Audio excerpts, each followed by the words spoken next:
Ladies and gentlemen, it's time to start. The 13th plenary meeting of the General Assembly is called to order.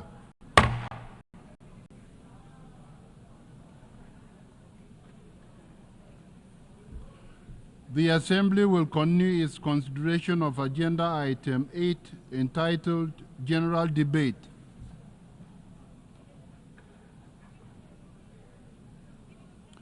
The Assembly will hear an address by His Excellency Robert Golob, Prime Minister of the Republic of Slovenia. I request protocol to escort His Excellency and invite him to address the Assembly.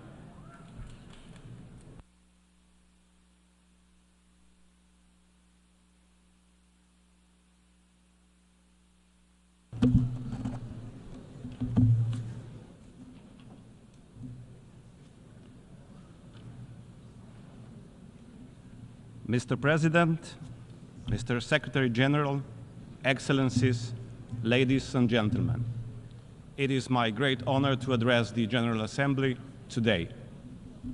Colleagues, a few days ago we adopted Pact for the Future. In these times of wars, climate catastrophes, increasing inequalities, and deepening polarization, it was a rare flicker of unity. Unity of the countries and groups from all continents. The pact should represent a start of a new era of global partnership of countries willing to strengthen the multilateral system with the UN at its core. There was another flicker of hope this week. Security Council, presided by Slovenia, my home country, adopted a presidential statement on the leadership for peace. All 15 members of Security Council reaffirmed to maintain international peace and security and to commit to international law, including the UN Charter. It is a good start to re-energize our collective work for a better, more peaceful and more humane world. Let me address some of the most pressing issues of today and start with peace and security. Secretary General Antonio Guterres, who enjoys our full support and enormous respect, has repeated on several occasions that last year, with the highest number of conflicts in decades, was also the deadliest one. Slovenia has been elected member of Security Council since January, and during this time we have observed and witnessed gradual but steady erosion of power of rules. The Council is increasingly unable to respond in an effective way to major conflicts such as Gaza, Ukraine, or Sudan. And we are not doing any better in other crisis managements. What we are witnessing in Ukraine is aggression of a stronger, more powerful neighbor upon a smaller and weaker one. This is clearly a blatant violation of the UN Charter, and if we let this aggression to pass, we open the doors to many similar wars across the globe. In Gaza, almost 4 months since the Council's resolution on ceasefire and hostage release, the deal is nowhere close. As the Secretary General said yesterday at UNRWA meeting, people in Gaza are existing, not living, existing among lakes of sewage, piles of rubbish and mountains of rubble. The only certainty they have is that tomorrow is going to be worse. In the West Bank and East Jerusalem, violence and dehumanization of Palestinians is increasing and has reached a boiling point. All this is taking us further away from the two-state solution, with Israelis and Palestinians living side by side in peace and security. Escalation of Gaza crisis into the region is now a reality. The region is at the brink of an abyss. De-escalation is urgently needed, starting with the ceasefires in Gaza and Lebanon. In Sudan, we are witnessing a man-made humanitarian catastrophe, with millions displaced and in desperate need of humanitarian aid.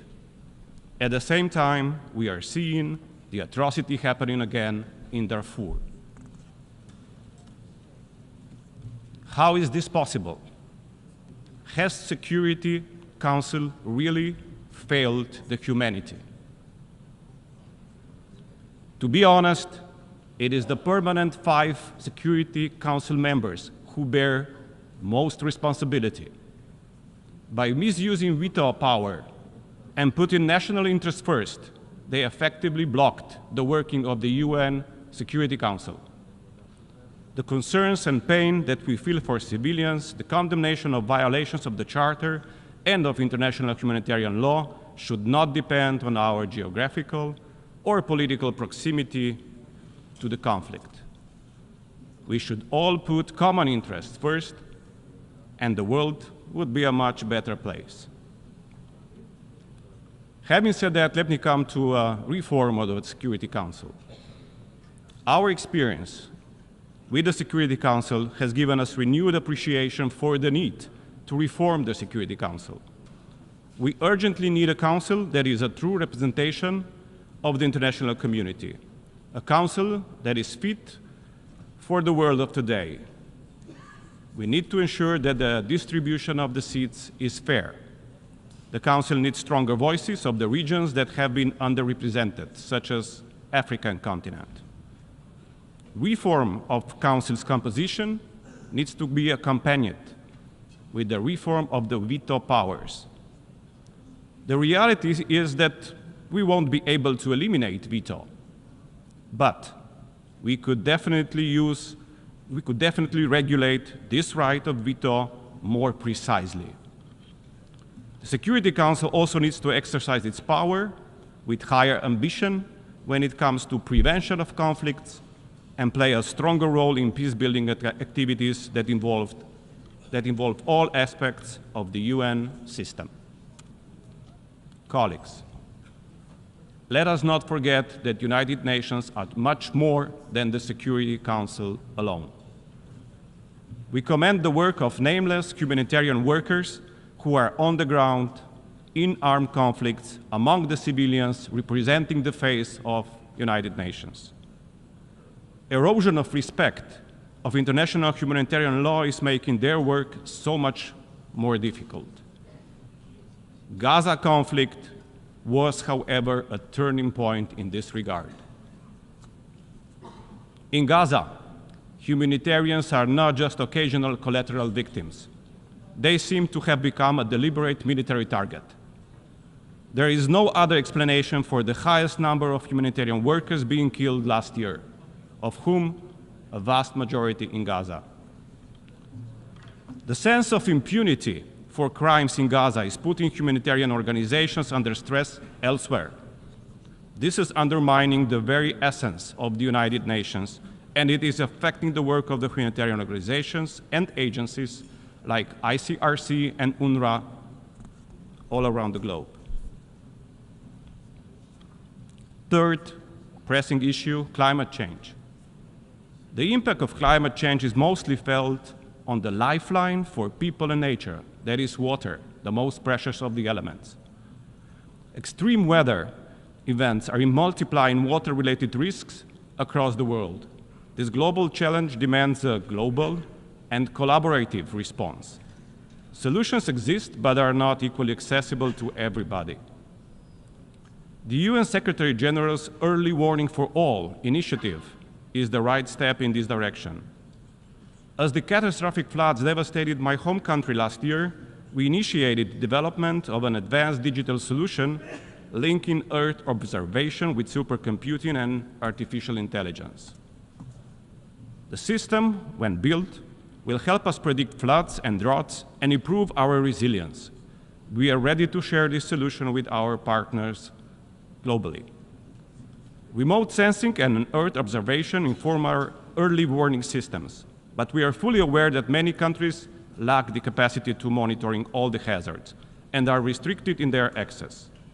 A call upon all to form a global partnership around the early warning for all to help overcome these challenges. The partnership would boost our common preparedness and ensure that everyone on Earth is protected from hazardous weather, water or climate events through life-saving early warning systems.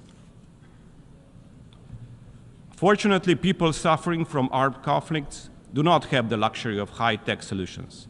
More often than not, they are denied basic access to clean drinking water. Even more, we are increasingly seeing how access to water is becoming weaponized in Yemen, Somalia, Gaza, and Sudan. Slovenia decided to take initiative, and we launched the Global Alliance to Spare Water from Armed Conflict, together with a cross-regional group of countries.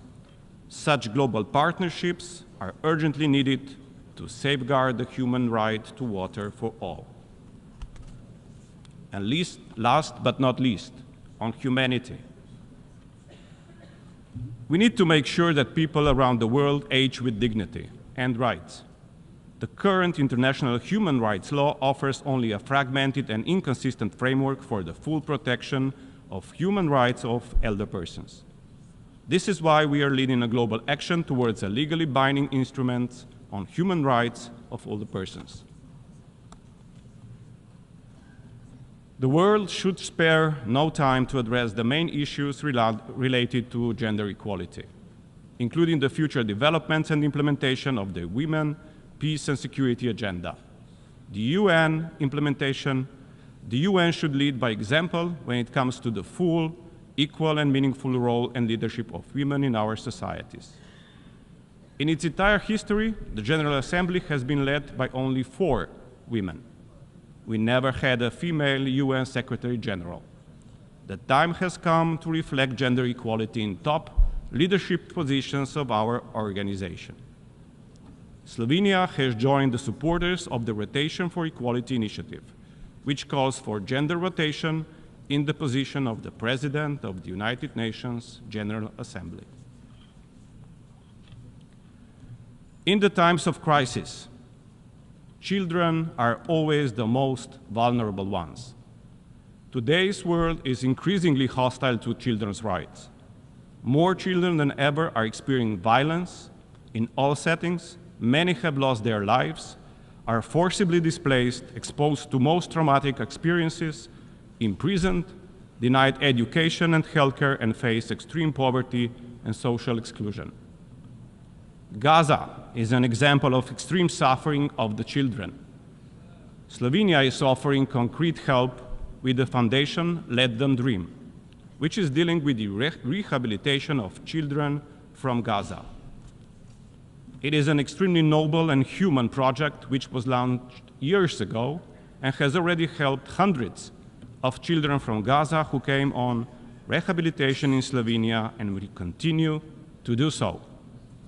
Sadly, some of these kids were now already the victims of recent aggression on Gaza. Let me finish with the story of the 2 young girls from Palestine. At the beginning of this week, I attended an event on missing futures in the occupied Palestinian territory organized by Save the Children. At this event, I heard stories from 2 courageous girls, Sarah and Rand. They spoke about their challenges in life, they spoke about their feelings, they spoke about their plans for the future.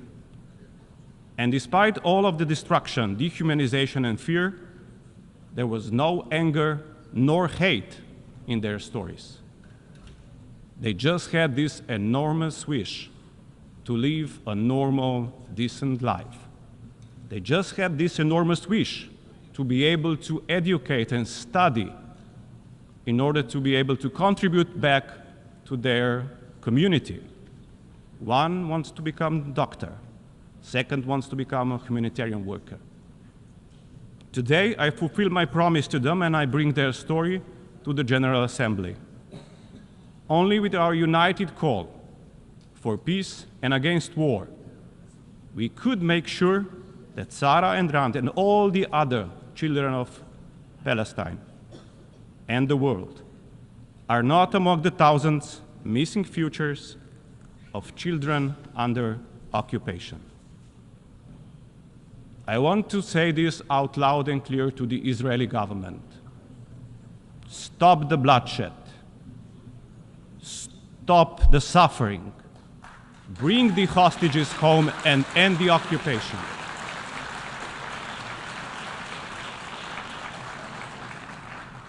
Mr. Netanyahu, stop this war now.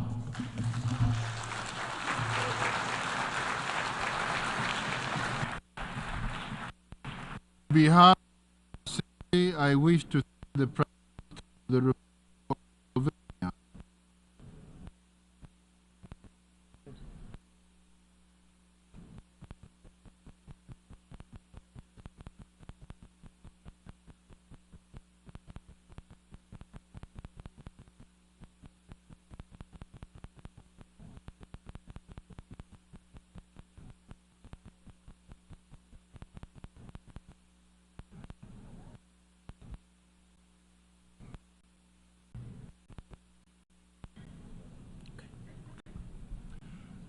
The Assembly will hear an address by His Excellency Mohammed Shehbaz Sharif, Prime Minister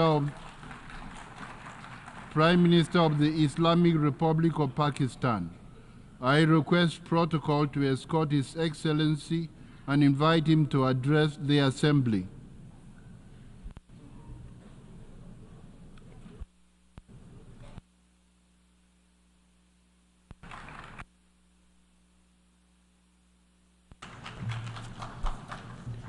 Bismillahirrahmanirrahim.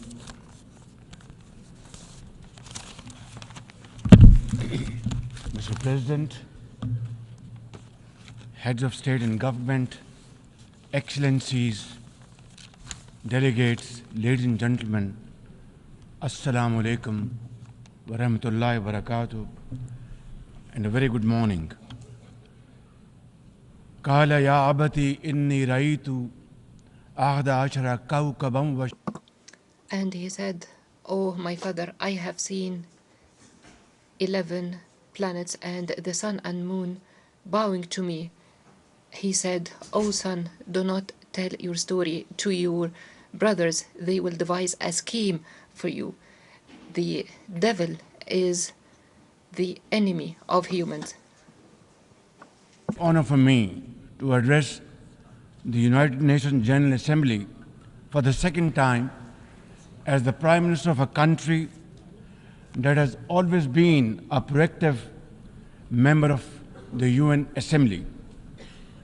I would like to congratulate you and wish you all the success, Mr. President, on your election as the President of the 79th session of the UN General Assembly. I would also like to appreciate the efforts of Ambassador Dennis Francis for his skillful stewardship of the 78th session of the UNGA. Mr. President, the father of our nation, Quaid-e-Azam Muhammad Ali Jinnah, declared in 1947 that we stand by the United Nations Charter and will gladly make our full contribution to peace and prosperity of the world. Pakistan has stood by this commitment unwaveringly. Today, we are facing most daunting challenges to the world order.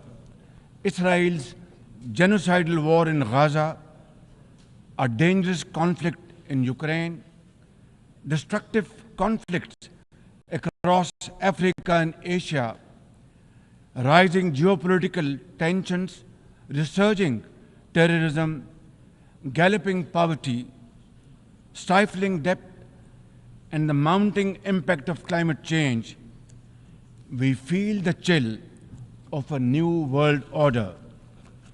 In response to these challenges, our Secretary General Antonio Guterres called for the Summit of the Future. It led to the adoption of the 54 actions on development, peace and security, technology, and global governance in the Pact of the Future. Mr. President, today I stand before you to express the searing pain and anguish of the people of Pakistan at the plight of the people of Gaza. Our heart bleeds as we witness the tragedy unfolding in the Holy Land, a tragedy that shakes the very conscience of humanity and the foundation of this institution. Mr. President, can we, as human beings, remain silent while children lie buried under the rubble of their shattered homes? Can we turn a blind eye to mothers cradling the lifeless bodies of the children? This is not just a conflict, this is systematic slaughter of innocent people of Palestine.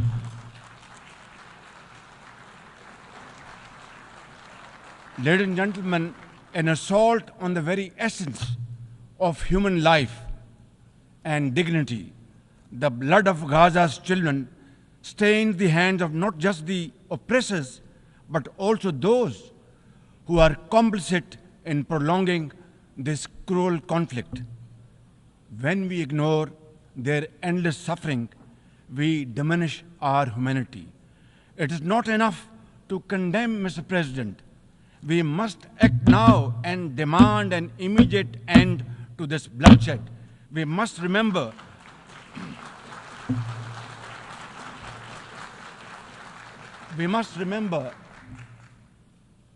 that the blood and sacrifice of the innocent Palestinians will never go waste. We must worry about their plight and difficulties and stand by them. We must work for a durable peace through the two-state nation. We must seek a viable, secure, contiguous, and sovereign state of Palestine based on the pre-1967 borders with Al-Quds al-Sharif as its eternal capital, and to advance the goals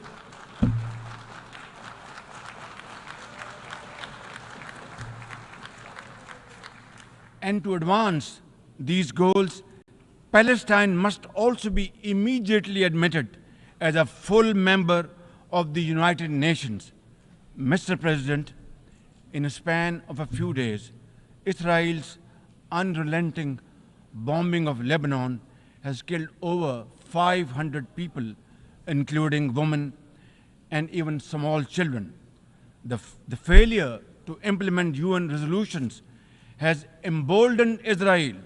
It threatened to drag the entire Middle East into a war whose consequences could be very grave and beyond imagination.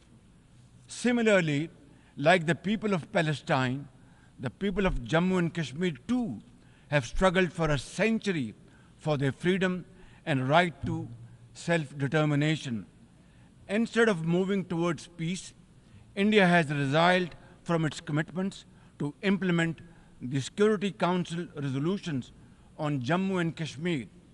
These resolutions mandate a plebiscite to enable the people of Jammu and Kashmir to exercise their fundamental right to self-determination. Ladies and gentlemen, since the 5th of August 2019, India has initiated unilateral illegal steps to impose what its leaders ominously call a final solution for Jammu and Kashmir. Day in and day out, 900,000 Indian troops terrorized the people of occupied Jammu and Kashmir with draconian measures, including prolonged curfews, extrajudicial killings, and the abduction of thousands of young Kashmiris. At the same time, in a classic settler colonial project, India is seizing Kashmiri lands and properties and settling outsiders into occupied Jammu and Kashmir in their nefarious design to transform the Muslim majority into a minority. This hackneyed tactic is employed by all occupying powers, but it has always failed.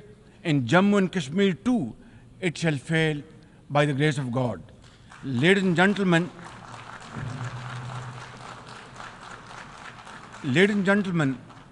the Kashmiri people are resolute in rejection of the false Indian identity. the New Delhi seeks to impose upon them very, very severe conditions, and atrocities are being committed every hour. India's policy of brutal coercion and oppression in occupied Kashmir has ensured that Burhan Wani's legacy continues to inspire the struggle and sacrifices of millions of Kashmiris. Inspired by the legitimacy of their epic struggle, they remain defiant. Their heart-wrenching stories remind us that behind every statistic lies a human life, a dream deferred, and a hope shattered. Even more worryingly, it is engaged in massive expansion of its military capabilities, which are essentially deployed against Pakistan. Its war doctrines envisage a surprise attack and a limited war under the nuclear overhang. Thoughtlessly, India has spurned Pakistan's proposals for a mutual strategic restraint regime. Its leadership has often threatened to cross the line of control and take over Azad Kashmir. Ladies and gentlemen, Mr. President, let me state in no uncertain terms that Pakistan will respond most decisively to any Indian aggression. Therefore, to secure durable peace, India must reverse the unilateral and illegal measures it has taken since 5th of August 2019 and enter into a dialogue for a peaceful resolution of the Jammu and Kashmir dispute in accordance with the UN security resolutions and the wishes of the Kashmiri people. Mr. President, remember, illegal occupation creates a fresh hell every day in the killing fields of Palestine and in the pristine valleys of occupied Jammu and Kashmir. Apart from conflicts, Mr. President, the 21st century has brought a cascade of crises, including the reversal of development and the mounting impact of climate change. 2 years ago, my country was devastated by catastrophic floods, causing $30 billion in damages. It is now clear that each summer will bring blistering temperatures and trigger fresh climate impacts.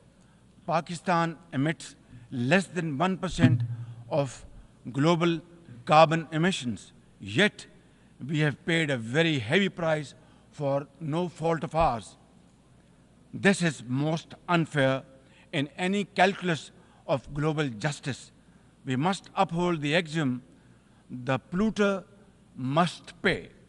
Ladies and gentlemen, Pakistan looks forward to fulfillment of commitments made by our development partners to support the achievements of the SDGs and climate goals, including a new annual goal beyond $100 billion in climate finance. Mr. President, with nearly 100 developing countries trapped in the vicious cycle of debt and liquidity crisis, which I always call a death trap rather than debt trap, achieving the SDGs in these circumstances remain a distant mirage. The international financial architecture, which the Secretary General has described as morally bankrupt, and the world trade and technology regimes must be reformed and aligned to promote development and global equity. Mr. President, since assuming office in March this year, the progress and prosperity of my 240 million people has been my singular focus. We have taken some very difficult but necessary decisions that have rescued our economy from collapse, restored macroeconomic stability, controlled physical deficits, and strengthened our reserves. As a result, inflation has come down to a single digit by the grace of God, and the prospects for economic growth has revived.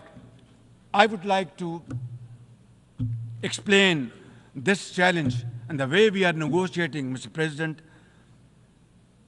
by reciting a stanza from a poem which enormously makes me very emboldened, very brave, and hardworking, and commit untiring efforts. And this stanza is a befitting example of hard work and, of course, facing challenges and then pave the way for success stories. And stanza is, when things go wrong, as they sometimes will, when things go wrong, as they sometimes will, when the road you are trudging is all uphill, when things go wrong, as they sometimes will, when the road you are trudging seems all uphill, when the credits are low and debts are high, when the credits are low and debts are high, when you want to smile, but you have to sigh. When you want to smile, you have to sigh. When care, read health. When care is pressing you down a bit, when care or health is pressing you down a bit, rest if you must, but don't you quit. This is how, Mr. President, we have learned to face our challenges and negotiate the most daunting challenges we have faced. Mr. President, situated at the crossroads of South and Central Asia and the Middle East, we have prioritized geoeconomics and regional connectivity to secure win-win outcomes for our people. The second phase of the landmark China-Pakistan Economic Corridor has been successfully launched through the APEX Special Investment Facilitation Council. We are mobilizing investments in resilient infrastructure, renewable energy, minerals, sustainable agriculture, and technology.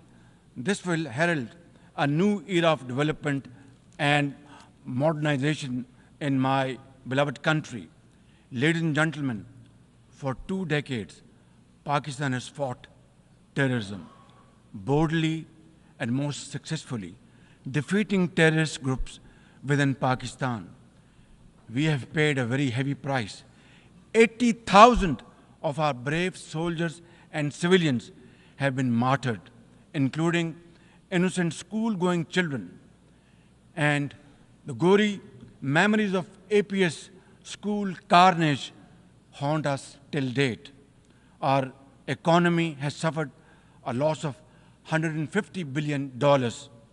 Unfortunately, today we are again confronted by a new wave of externally financed and sponsored terrorism, especially by the TTP, Fitna al-Khawarij, and its associates. Ladies and gentlemen, make no mistake, inshallah, by the grace of God, we are determined to eliminate this threat as well through our comprehensive national effort by the name of Azm-e-Istehkam, meaning resolve to promote peace and stability.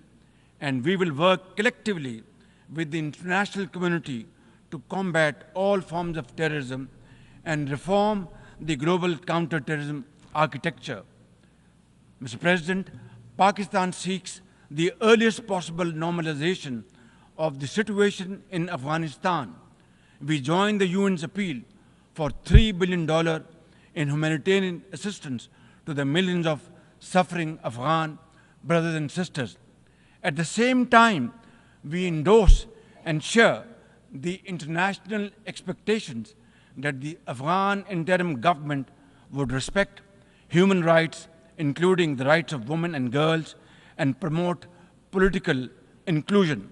In particular, the interim government must take effective action to neutralize all terrorist groups within Afghanistan, especially those responsible for cross-border terrorism against neighboring countries. These include ISIL-K, Daesh, the Al-Qaeda associated TTP, Fitna al-Khawarij, Majid Brigade, the BLA, and other terrorist groups which unfortunately are seen on Afghan territory. Mr. President, another troubling global development is the escalation of Islamophobia, which is now manifested by frequent desecrations of the Holy Quran, attacks on mosques, negative stereotyping of Muslims, and acts of discrimination and violence against them. The most alarming manifestation of Islamophobia is the Hindu supremacist agenda in India. It aggressively seeks the subjugation of 200 million Muslims and the obliteration of India's Islamic heritage. Pakistan and the OIC will work with the UN Secretary General and a special envoy to implement a plan of action to combat this scourge. Ladies and gentlemen, Pakistan seeks an immediate end to the tragic conflict in Ukraine and its peaceful resolution in accordance with the UN Charter and international agreements. Ladies and gentlemen, Pakistan has a long and proud history of solidarity, friendship, and cooperation with the nation of Africa. We will continue to cooperate with them to counter terrorism and resolve regional conflicts, including through UN peacekeeping and peace building in the region. Finally, Mr. President, as we leave this august hall, we must carry with us a message for our people, that the weak are not voiceless, that the oppressed should not lose hope, that poverty is not preordained, and that Allah Almighty promise of justice and equality in our terrestrial home must be respected. I thank you all, and thank you very much for your time. God bless you.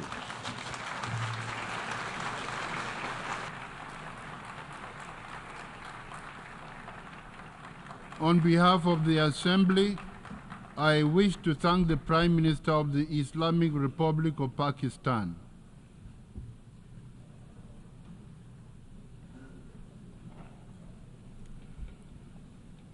The Assembly will hear an address by His Excellency Benjamin Netanyahu, Prime Minister of the State of Israel. I request protocol to escort His Excellency and invite him to address the Assembly.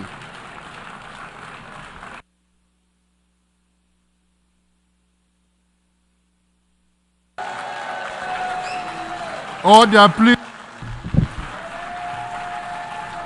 Ladies and gentlemen, order.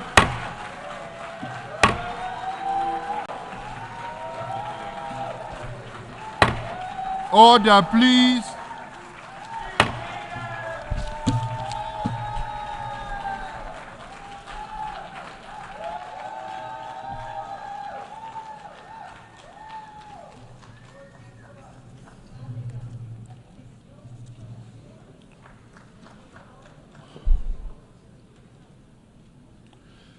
Mr. President, ladies and gentlemen, I didn't intend to come here this year.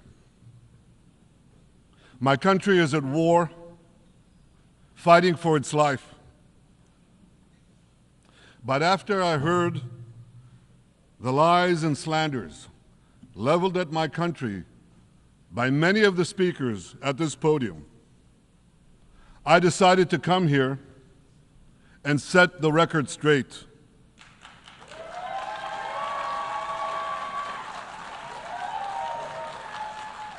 I decided to come here to speak for my people, to speak for my country, to speak for the truth. And here's the truth. Israel seeks peace. Israel yearns for peace. Israel has made peace and will make peace again.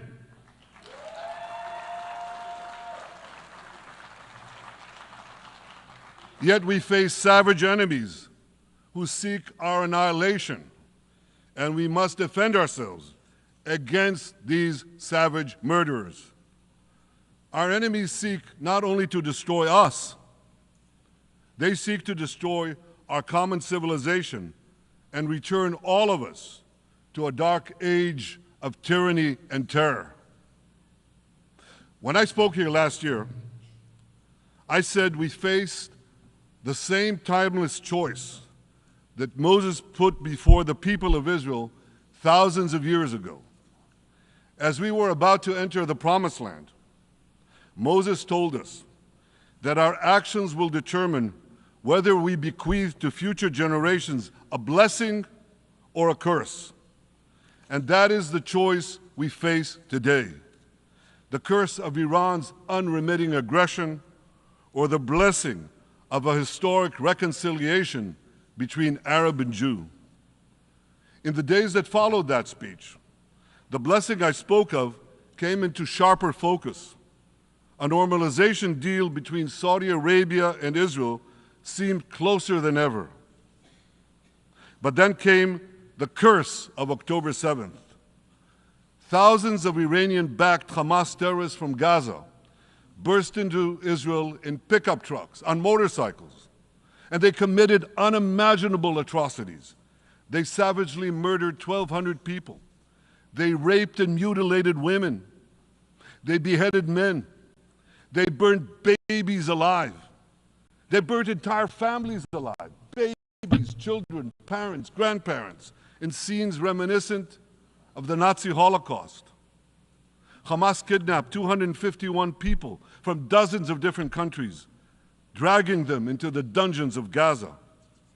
Israel has brought home 154 of these hostages, including 117 who returned alive. I want to assure you, we will not rest until the remaining hostages are brought home too. And some of their family members are here with us today. I ask you to stand up.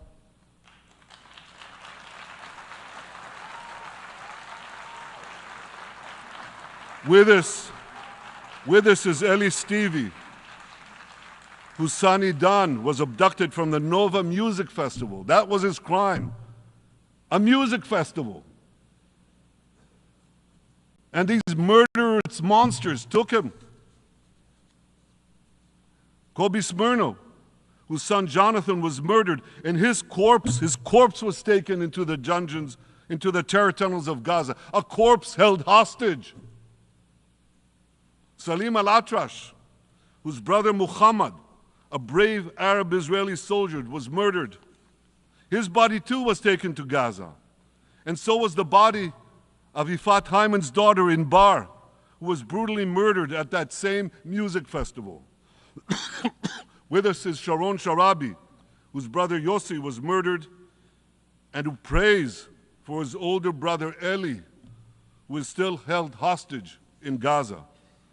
And with us too is Izhar Lifsich from Kibbutz Nir Oz, a kibbutz that was wiped out by the terrorists. Thankfully, we achieved the release of his mother Yocheved, but his father Oded is still languishing in an underground terrorist hell of Hamas. I again promise you, we will return your loved ones home. We will not spare that effort until this holy mission is accomplished.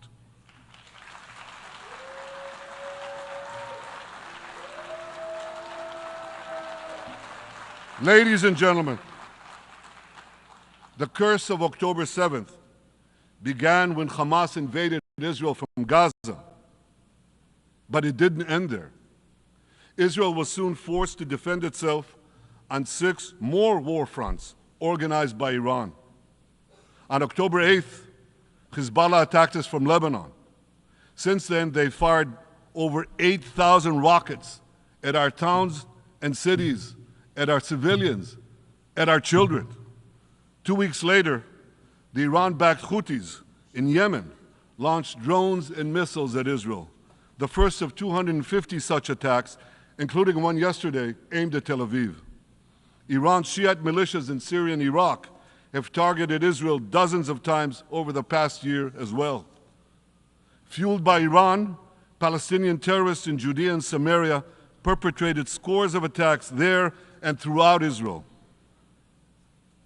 And last April, for the first time ever, Iran directly attacked Israel from its own territory, firing 300 drones, cruise missiles, and ballistic missiles at us. I have a message for the tyrants of Tehran. If you strike us, we will strike you. There is no place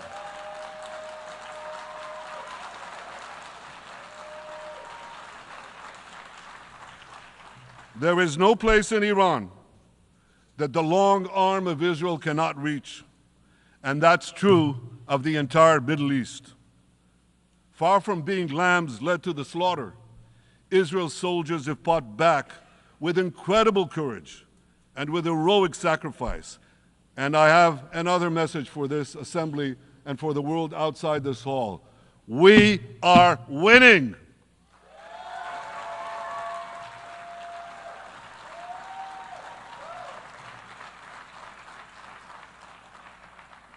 Ladies and gentlemen, as Israel defends itself against Iran in the seven-front war, the line separating the blessing and the curse could not be more clear. This is the map I presented here last year. It's a map of a blessing. It shows Israel and its Arab partners forming a land bridge connecting Asia and Europe between the Indian Ocean and the Mediterranean Sea. Across this bridge, we will lay rail lines, energy pipelines, fiber optic cables, and this will serve the betterment of 2 billion people. Now look at this second map. It's a map. Look at the second map. It's a map of a curse. It's a map of an arc of terror that Iran has created and imposed from the Indian Ocean to the Mediterranean. Iran's malignant arc has shut down international waterways. It cuts off trade. It destroys millions, destroys nations from within, and inflicts misery on millions. On the one hand, a bright blessing, a future of hope. On the other hand, a dark future of despair. And if you think this dark map is only a curse for Israel, if you think that, then you should think again. Because Iran's aggression, if it's not checked, will endanger every single country in the Middle East and many, many countries in the rest of the world. Because Iran seeks to impose its radicalism well beyond the Middle East. That's why it funds terror networks on 5 continents. That's why it builds ballistic missiles for nuclear warheads to threaten the entire world. For too long, the world has appeased Iran. It turns a blind eye to its internal repression. It turns a blind eye to its external aggression. Well, that appeasement must end. And that appeasement must end now.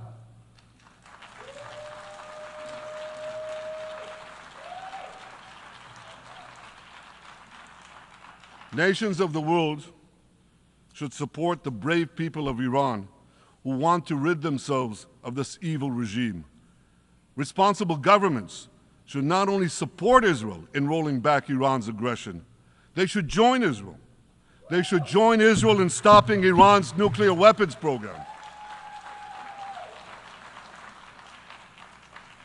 In this body, in the Security Council, we're going to have a deliberation in a few months.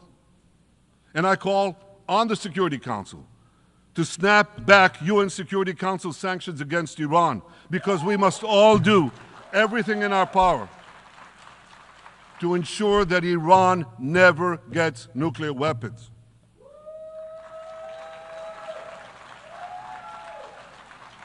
For decades, I've been warning the world against Iran's nuclear program. Our actions delayed this program by perhaps a decade. But we haven't stopped it. We've delayed it, but we haven't stopped it. Iran now seeks to weaponize its nuclear program for the sake of the peace and security of all your countries. For the sake of the peace and security of the entire world, we must not let that happen. And I assure you, Israel will do everything in its power to make sure it doesn't happen.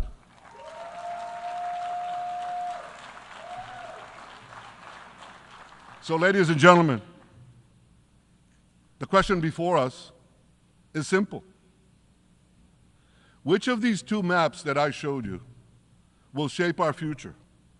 Will it be the blessings of peace and prosperity for Israel, our Arab partners, and the rest of the world? Or will it be the curse in which Iran and its proxies spread carnage and chaos everywhere? Israel has already made its choice. We've decided to advance the blessing. We're building a partnership for peace with our Arab neighbors while fighting the forces of terror that threaten that peace. For nearly a year, the brave men and women of the IDF have been systematically crushing Hamas's terror army that once ruled Gaza. On October 7th, the day of that invasion into Israel, that terror army numbered nearly 40,000 terrorists. It was armed with more than 15,000 rockets. It had 350 miles of terror tunnels, an underground network bigger than the New York subway system, which they used to wreak havoc above and below ground. A year later, the IDF has killed or captured more than half of these terrorists, destroyed over 90% of their rocket arsenal, and eliminated the key segments of their terror tunnel network. In major military operations,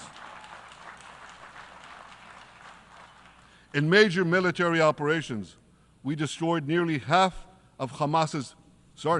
all of Hamas's terror battalions, 23 out of 24 battalions. Now, to complete our victory, we are focused on mopping up Hamas's remaining fighting capabilities. We are taking out senior terrorist commanders and destroying remaining terrorist infrastructure. But all the while, and I'll say this one more time, we remain focused on our sacred mission, bringing our hostages home, and we will not stop until that mission is complete. Now, ladies and gentlemen, even with Hamas's greatly diminished military capability, the terrorists still exercise some governing power in Gaza by stealing the food that we enable aid agencies to bring into Gaza. Hamas steals the food, and then they hike the prices. They feed their bellies, and then they fill their coffers with money that they extort from their own people. They sell the stolen food at exorbitant prices, and that's how they stay in power. Well, this too has to end, and we're working to bring it to an end.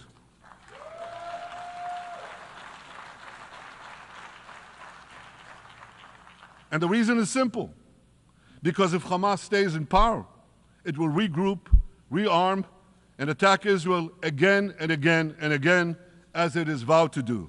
So Hamas has got to go.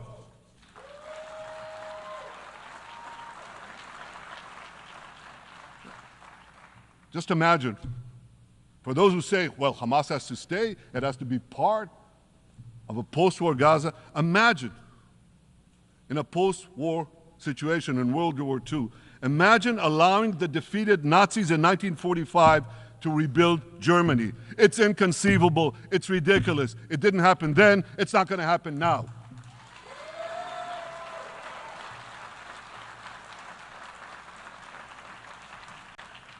This is why Israel will reject any rule for Hamas in a post-war Gaza. We don't seek to resettle Gaza. What we seek is a demilitarized and de-radicalized Gaza. Only then can we ensure that this round of fighting will be the last round of fighting. We are ready to work with regional and other partners to support a local civilian administration in Gaza committed to peaceful coexistence. As for the hostages, I have a message for the Hamas captors. Let them go. Let them go. All of them. Those alive today must be returned alive, and the remains of those whom you brutally killed must be returned to their families.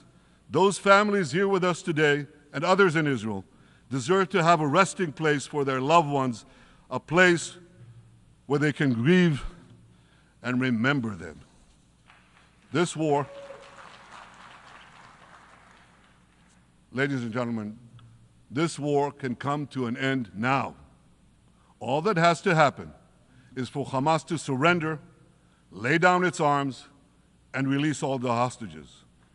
But if they don't, we will fight until we achieve victory, total victory. There is no substitute for it.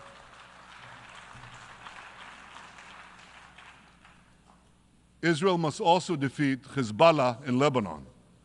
Hezbollah is the quintessential terror organization in the world today. It has tentacles that span in all continents. It has murdered more Americans and more Frenchmen than any group except bin Laden. It's murdered the citizens of many countries represented in this room. And it has attacked Israel viciously over the last 20 years, in the last year, completely unprovoked. A day after the Hamas massacre, on October 7th, Hezbollah began attacks against Israel, which forced more than 60,000 Israelis on our northern border to leave their homes, becoming refugees in their own land. Hezbollah turned vibrant towns in the north of Israel into ghost towns. So I want you to think about this in equivalent American terms. Just imagine if terrorists turned El Paso and San Diego into ghost towns. Then ask yourself, how long would the American government tolerate that? A day? A week? A month? I doubt they tolerate it even for a single day. Yet Israel has been tolerating this intolerable situation for nearly a year. Well, I've come here today to say, enough is enough.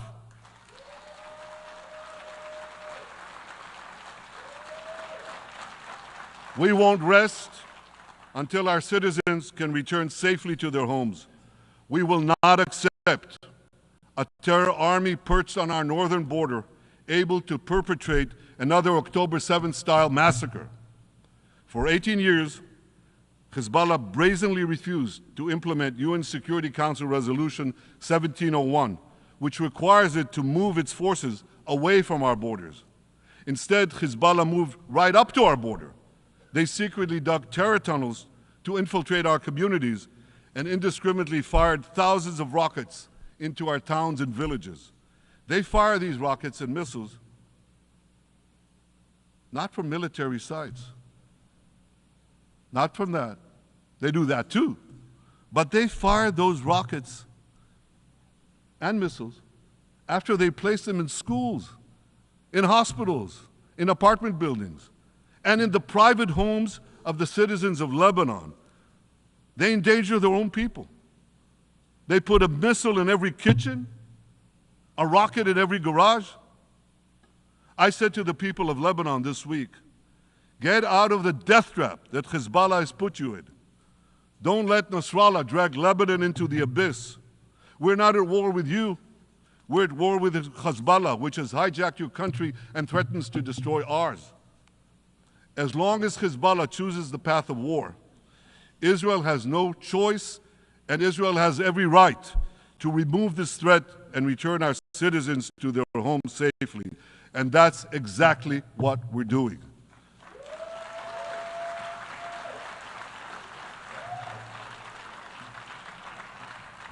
Just this week, the IDF destroyed large percentages of Hezbollah's rockets, which had built with Iran's funding for 3 decades.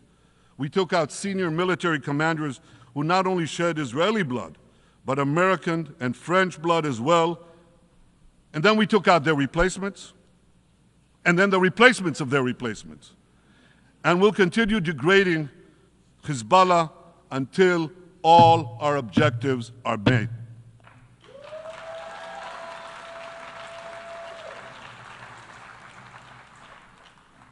Ladies and gentlemen, we're committed to removing the curse of terrorism that threatens all civilized societies.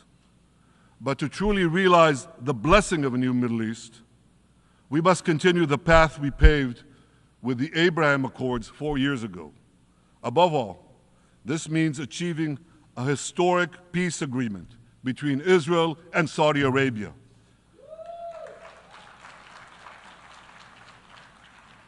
And having seen the blessings that we've already brought with the Abraham Accords, the millions of Israelis who've already flown back and forth across the Arabian Peninsula, over the skies of Saudi Arabia, to the Gulf countries, the trade, the tourism, the joint ventures, the peace, I say to you, what blessings such a peace with Saudi Arabia would bring. It would be a boon to the security and economy of our two countries. It would boost trade and tourism across the region. It would help transform the Middle East into a global juggernaut. Our two countries could cooperate on energy, water, agriculture, artificial intelligence, and many, many other fields. Such a peace, I'm sure, would be a true pivot of history. It would usher in a historic reconciliation between the Arab world and Israel, between Islam and Judaism, between Mecca and Jerusalem. While Israel is committed to achieving such a peace, Iran and its terror proxies are committed to scuttling it. That's why one of the best ways to foil Iran's nefarious designs is to achieve the peace. Such a peace would be the foundation for an even broader Abrahamic alliance. And that alliance would include the United States, Israel's current Arab peace partners, Saudi Arabia, and others who choose the blessing of peace. It would advance security and prosperity across the Middle East and bring enormous benefits to the rest of the world. With American support and leadership, I believe this vision can materialize, and much sooner than people think. And as the Prime Minister of Israel, I will do everything in my power to make it happen. This is an opportunity that we and the world should not let go by.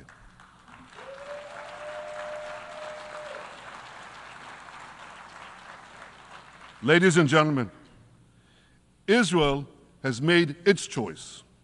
We seek to move forward to a bright age of prosperity and peace. Iran and its proxies have also made their choice. They want to move back to a dark age of terror and war. And now I have a question. And I pose that question to you. What choice will you make? Will your nation stand with Israel? Will you stand with democracy and peace? Or will you stand with Iran, a brutal dictatorship that subjugates its own people, exports terrorism across the globe?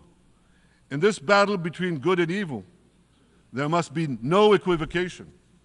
When you stand with Israel, you stand for your own values and your own interests. Yes, we're defending ourselves, but we're also defending you against a common enemy that through violence and terror seeks to destroy our way of life. So there should be no confusion about this. But unfortunately, there is a lot of it in many countries and in this very hall, as I've just heard. Good is portrayed as evil, and evil is portrayed as good. We see this moral confusion when Israel is falsely accused of genocide, when we defend ourselves against enemies who try to commit genocide against us. We see this too when Israel is absurdly accused by the ICC prosecutor of deliberately starving Palestinians in Gaza. What an absurdity! We helped bring in 700,000 tons of food into Gaza. That's more than 3,000 calories a day for every man, woman, and child in Gaza. We see this moral confusion when Israel is falsely accused of deliberately targeting civilians. We don't want to see a single person, a single innocent person die. That's always a tragedy. And that's why we do so much to minimize civilian casualties, even as our enemies use civilians as human shields.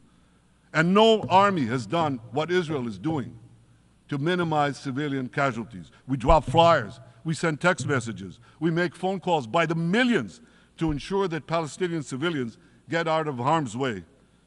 We spare no effort in this noble pursuit. We see yet another profound moral confusion when self-described progressives march against the democracy of Israel. Don't they realize they support the Iranian-backed goons in Tehran and in Gaza, the goons who gun down protesters, murder women for not covering their hair, and hang gays in public squares, some progressives. According to the US Director of National Intelligence, Iran funds and fuels many of the protesters against Israel. Who knows, maybe some of the protesters, or even many of the protesters outside this building now. Ladies and gentlemen, King Solomon, who reigned in our eternal capital, Jerusalem, 3,000 years ago, proclaimed something that is familiar to all of you. He said, "There is nothing new under the sun." Well, in an age of space travel, quantum physics, and artificial intelligence, some would argue that's a debatable statement. But one thing is undeniable.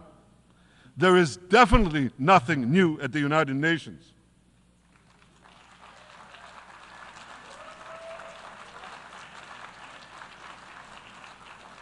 Take it from me. I first spoke from this podium as Israel's ambassador to the UN in 1984. That's exactly 40 years ago. And in my maiden speech here, I think it's the same podium, by the way. In my maiden speech here, I spoke against a proposal to expel Israel from this body. 4 decades later, I find myself defending Israel against that same preposterous proposal. And who's leading the charge this time? Not Hamas, but Abbas, Palestinian Authority President Mahmoud Abbas. This is the man who claims he wants peace with Israel. Yet he still refuses to condemn the horrific massacre of October 7th. He's still paying hundreds of millions to terrorists who murder Israelis and Americans. It's called pay for slay. The more you murder, the more you get paid. And he still wages unremitting diplomatic warfare against Israel's right to exist and against Israel's right to defend itself. And by the way, they amount to the same thing. Because if you can't defend yourself, you can't exist. Not in our neighborhood, certainly, and maybe not in yours. Standing in this podium 40 years ago, I told the sponsors of that outrageous resolution to expel Israel, "Gentlemen, check your fanaticism at the door." Today, I tell President Abbas and all of you who would shamefully support that resolution, check your fanaticism at the door.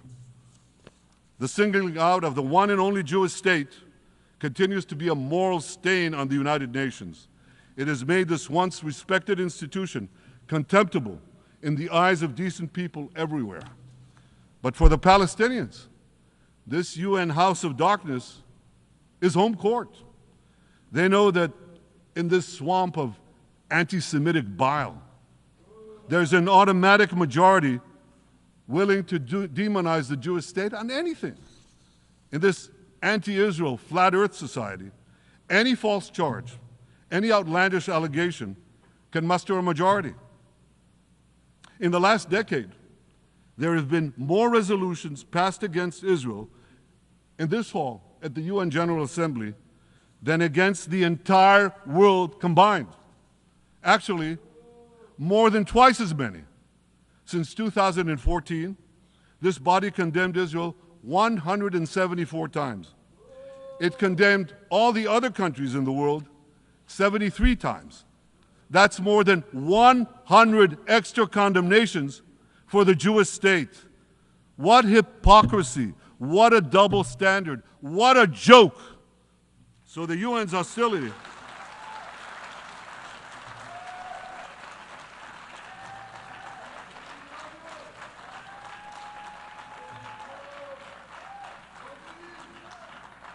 So all the speeches you heard today, all the hostility directed at Israel this year, it's not about Gaza. It's about Israel. It's always been about Israel's very existence. And I say to you, until Israel, until the Jewish state is treated like other nations, until this anti-Semitic swamp is drained, the UN will be viewed by fair-minded people everywhere as nothing more than a contemptuous farce. Now, given the anti-Semitism at the UN, it should surprise no one that the prosecutor at the ICC, one of the UN's affiliated organs, is considering issuing arrest warrants against me and Israel's defense minister, the democratically elected leaders of the democratic state of Israel.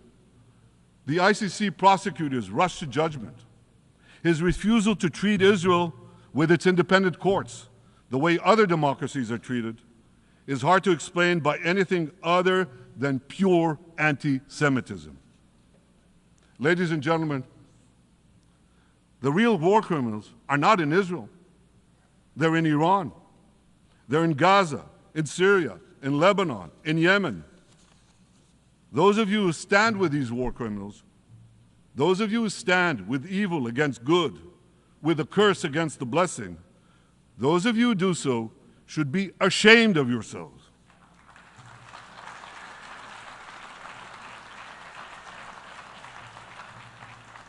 But I have a message for you. Israel will win this battle. We'll win this battle because we don't have a choice. After generations in which our people were slaughtered, remorselessly butchered, and no one raised a finger in our defense, we now have a state. We now have a brave army, an army of incomparable courage, and we are defending ourselves. As the book of Samuel says in the Bible, Netzach Yisrael lo yishaker. The eternity of Israel will not falter.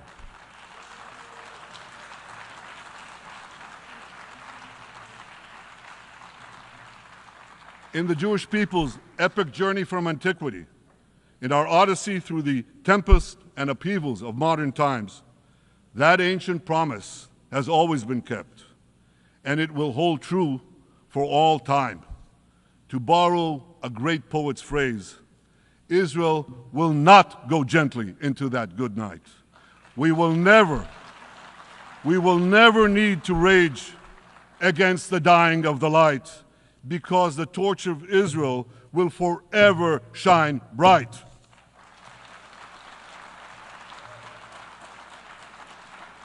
To the people of Israel and to the soldiers of Israel, I say, be strong and of good courage. חזקו ואמצו ואל תיראו מפניהם, כי אדוני אלוהיך הוא ההולך עמך, לא ירפך ולא יעזבך. Am Yisrael Chai, the people of Israel live, now, tomorrow, forever. Thank you.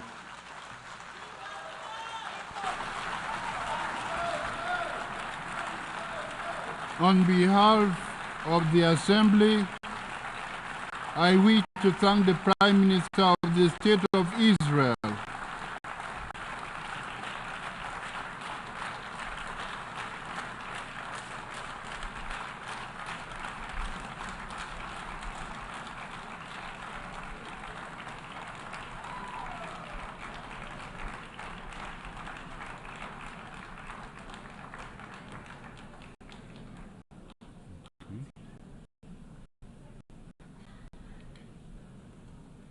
The Assembly will hear an address by Her Excellency Mia Amor Motley, Minister, Minister for National Security and the Public Service, and Minister for Finance, Economic Affairs and Investment of Barbados. I request protocol to escort Her Excellency and invite her to address the Assembly.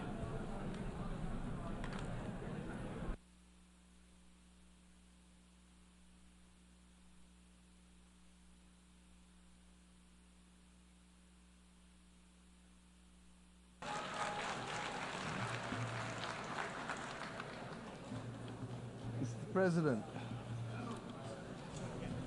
we need a reset, and we need to reset. Mr. President, in your absence, I congratulate you on your assumption of this chairmanship of the General Assembly.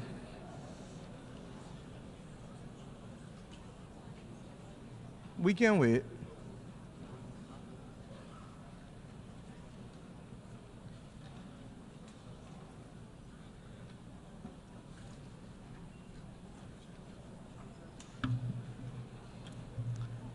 As I said, Mr. President, we need a reset, and we need to reset. Those of us here today representing our brothers and our sisters the world over have endured 4 years of polycrises. As the children of Mother Earth, we continue to wrestle with the climate crisis. As a human family, we grapple with the legacy of the pandemic. As a digitally connected people, we are now, regrettably, confronted by multiple theaters of war and scenes of horror and famine flowing from that war. Armed conflict instead of pursued development. Citizens of every country as well, struggling to contain the rising cost of living and the implications for them and their families on a day-to-day basis. And Mr. Speaker, Mr. President, we are all now threatened by the second but silent pandemic of antimicrobial resistance, together with a growing incidence of death and disability from chronic non-communicable diseases. We cannot afford the distraction of war. If ever there was a time to pause and to reset, it is now. Collectively as an international community, and individually as leaders in each of our countries, we must now deliver new opportunities and solutions to these crises which dampen economic growth, which restrict the ambitions of our people and numb our sense of the beauty and goodness that the world ought to be offering because it has it to offer. The reset for which I am calling, and indeed all of our citizens are demanding, must see an end to all forms of discrimination. That rules and institutions today exist which create first and second class citizens, as we have said from this podium year after year, depending on your nation of origin, militate against the trust and the credibility and the hope. And it fosters a crisis of confidence in the existing international order, which must become inclusive and responsive for all. More than any other complaint from this podium has been the disparity in treatment and the inability to be able to have fair and transparent treatment for all that would lead to the trust necessary for us to solve the problems of our times that are truly beyond man-made causes. Neo-colonialist structures that perpetuate and reflect an old world order characterized by racism and classism and misogyny, while ignoring the legitimate aspirations of billions, will not help to foster the hope or trust that is necessary to meet these polycrises. We must ensure that the global institutions give developing countries, especially small vulnerable states like my own, or vulnerable middle-income countries, seats at the table of decision-making where we can be seen, heard, become active agents in our own cause and lead our own development paradigms. My friends, we are reminded that 2024 is the final year of the United Nations Decade for the People of African Descent. Much has been achieved, but the recognition, the justice, and the development for people of African descent that was promised by this decade has, to say the least, not yet been fully realized. And it is for this reason that the Caribbean community joins the growing chorus, and my own country in particular, for the immediate proclamation of a second decade to complete the unfinished work and address the matter of reparations for slavery and colonialism.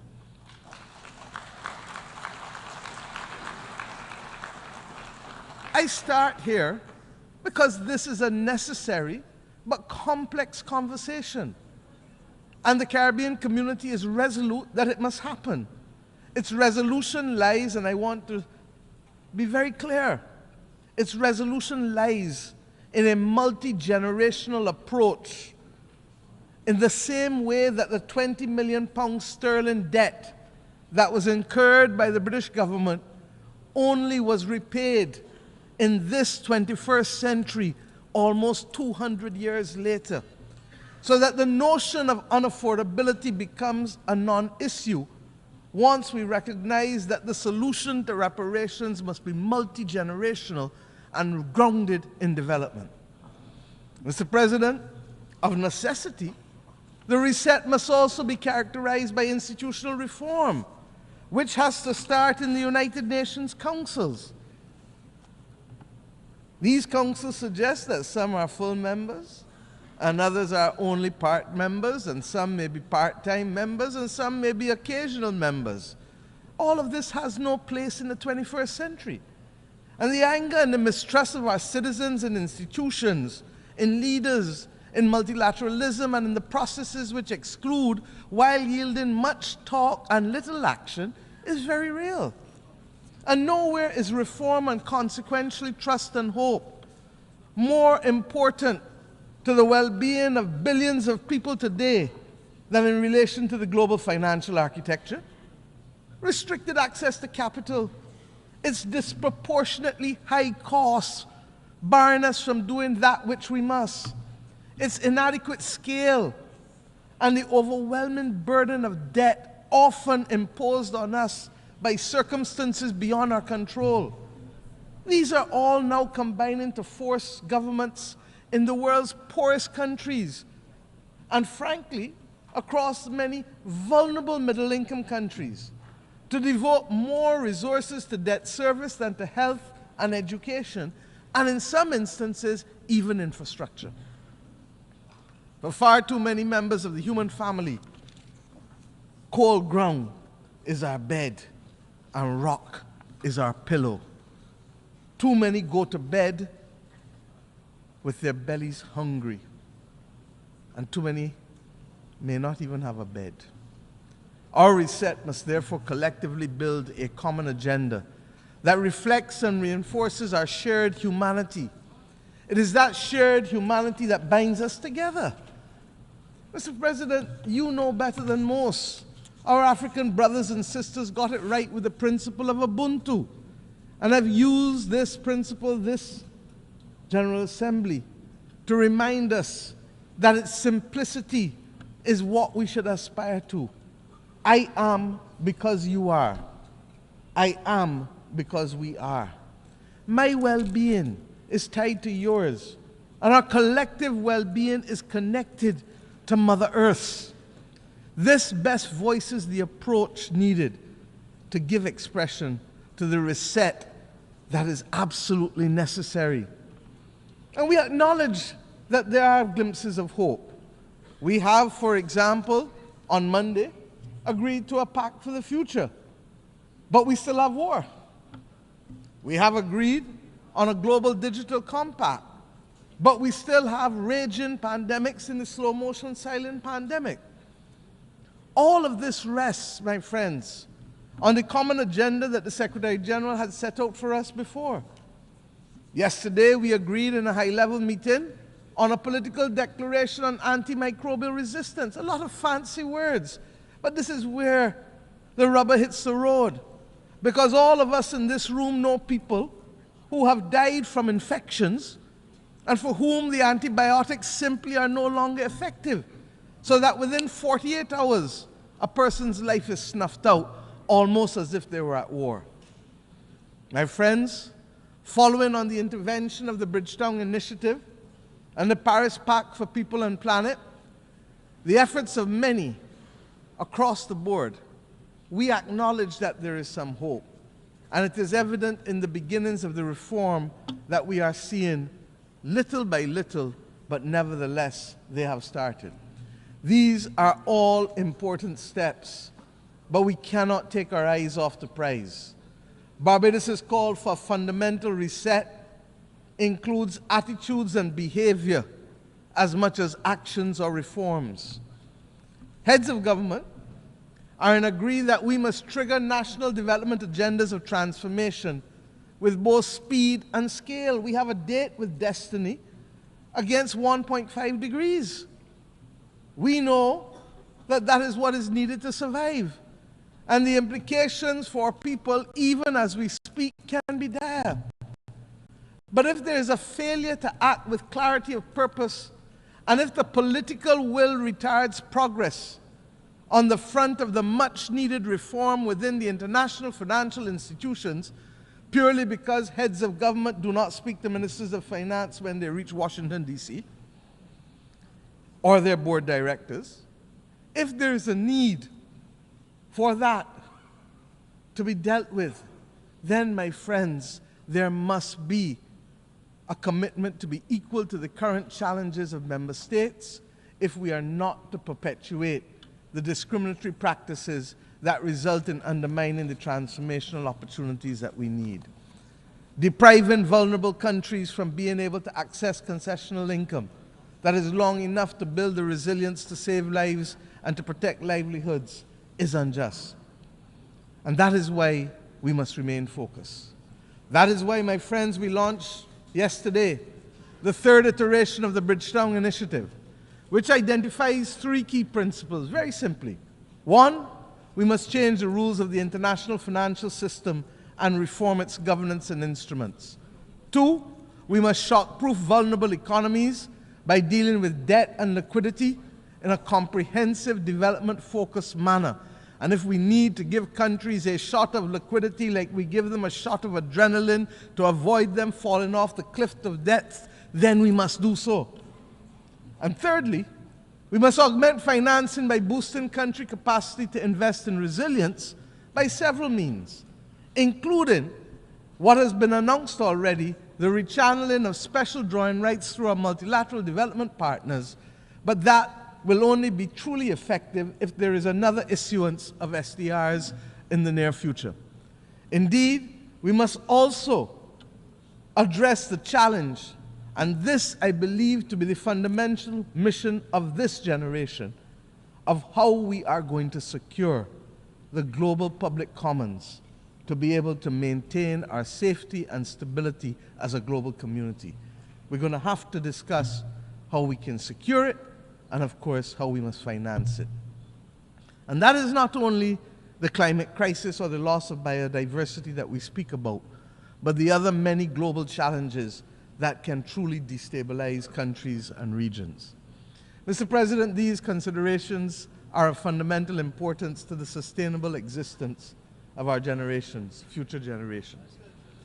The SIDS agenda is another story of promises made but not kept.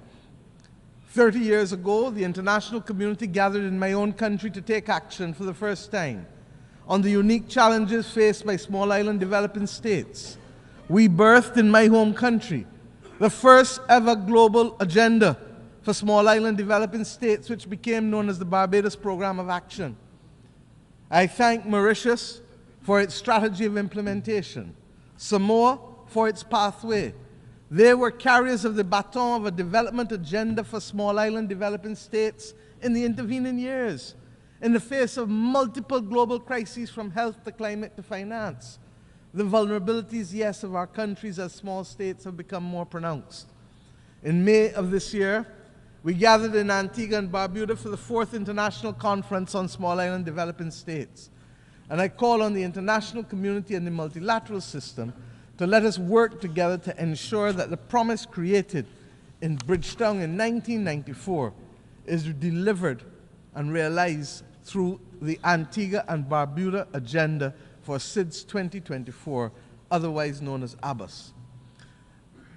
Let me use this opportunity as well to inform you that 2 days ago we took over the presidency of the Climate Vulnerable Forum, the V20 countries of the world, from Ghana, whose president I would like to thank for the excellent stewardship of the group over the past 2 years, and indeed for the strengthening of its institutional capacity.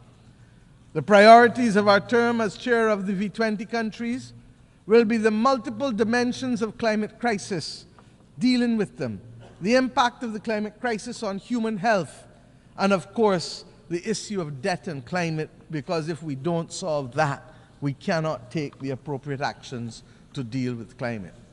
I invite all United Nations members who are not yet members of the V20 but who are climate vulnerable to join this group, because it is only through amplification of our voices and consistency of our message and solidarity that we will continue to see the pace and scale of reforms that we need to be able to save our people's lives. I commend to you the declaration of the leaders of the Climate Vulnerable Forum that was adopted this week on Wednesday. Mr. President, above all else, we need a global reset on peace. There needs to be global peace. And those of us who are old enough would have recognized that there are peaks and valleys as it relates to this issue of conflict. There are few areas where the world is more in need of the United Nations acting as the United Nations to secure the objectives of the Charter than in the area of peace and security. The silence that has engulfed Sudan is unacceptable and may well be rooted in the racism that the world still carries as a badge of honor from the victories of the last great war of the World War II. The actions in Myanmar cannot continue. Ukraine has sucked more oxygen out of the global community and the global financial system than any of us can appropriately accept at the very time when the world needs to be applying its resources and efforts to fight in the greatest crisis known to mankind. And the spread of the war from Gaza to the consequences in the West Bank to now clearly what is happening in Lebanon as we speak with Israel, all of these are but the tip of an iceberg of death, violence, and instability, and robs the global community of oxygen and resources at the very time when we need it most in a strategic way. We all know, as students of history, that even the longest war in history came to an end. These wars, yes, they too will come to an end.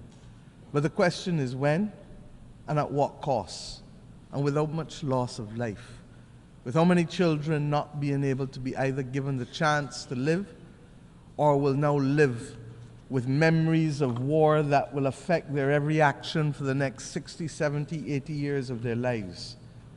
Innocent people are paying the price with the one thing that is theirs to give, and they don't give it willingly. It is their life. Unless we address the root causes of these wars, one by one, and the manners in which they are being sustained and financed, we will never know anything else other than war and rumors of war in these theaters. The transmittal of these scenes of horror in real time into people's bedrooms, into people's living rooms, will trigger two extreme reactions, neither of which are acceptable to us in the third decade of the 21st century. We will either get the desensitizing of ordinary people to the loss of lives, especially those of innocent children and women on the one hand, or we will get, on the other hand, the anger and inclination for vengeance that it spawns necessarily. We need peace. And it cannot be too difficult for us to work for peace.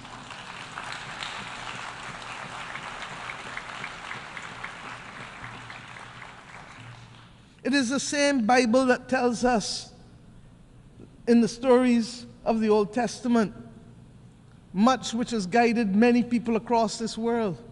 But when we turn from the Old Testament to the New Testament, it is Romans that says to us, vengeance is mine, saith the Lord, not any country, not any human being. So that the Bible can't be used as a convenient aid when it suits us and rejected when it doesn't. In the midst of this maelstrom, we were very clear. My country took the step this year of recognizing and establishing diplomatic relations with the state of Palestine, in spite of having supported a two-state solution since 1969.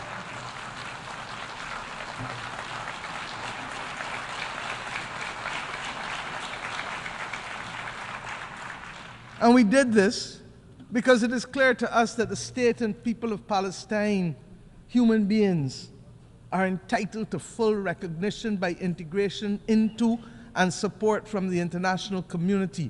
The Charter does not say we the people, with the exception of any one group from any one part of the world. We join with others, therefore, in congratulating the state of Palestine in taking their seat among the United Nations member states as they did on the 10th of September of this year.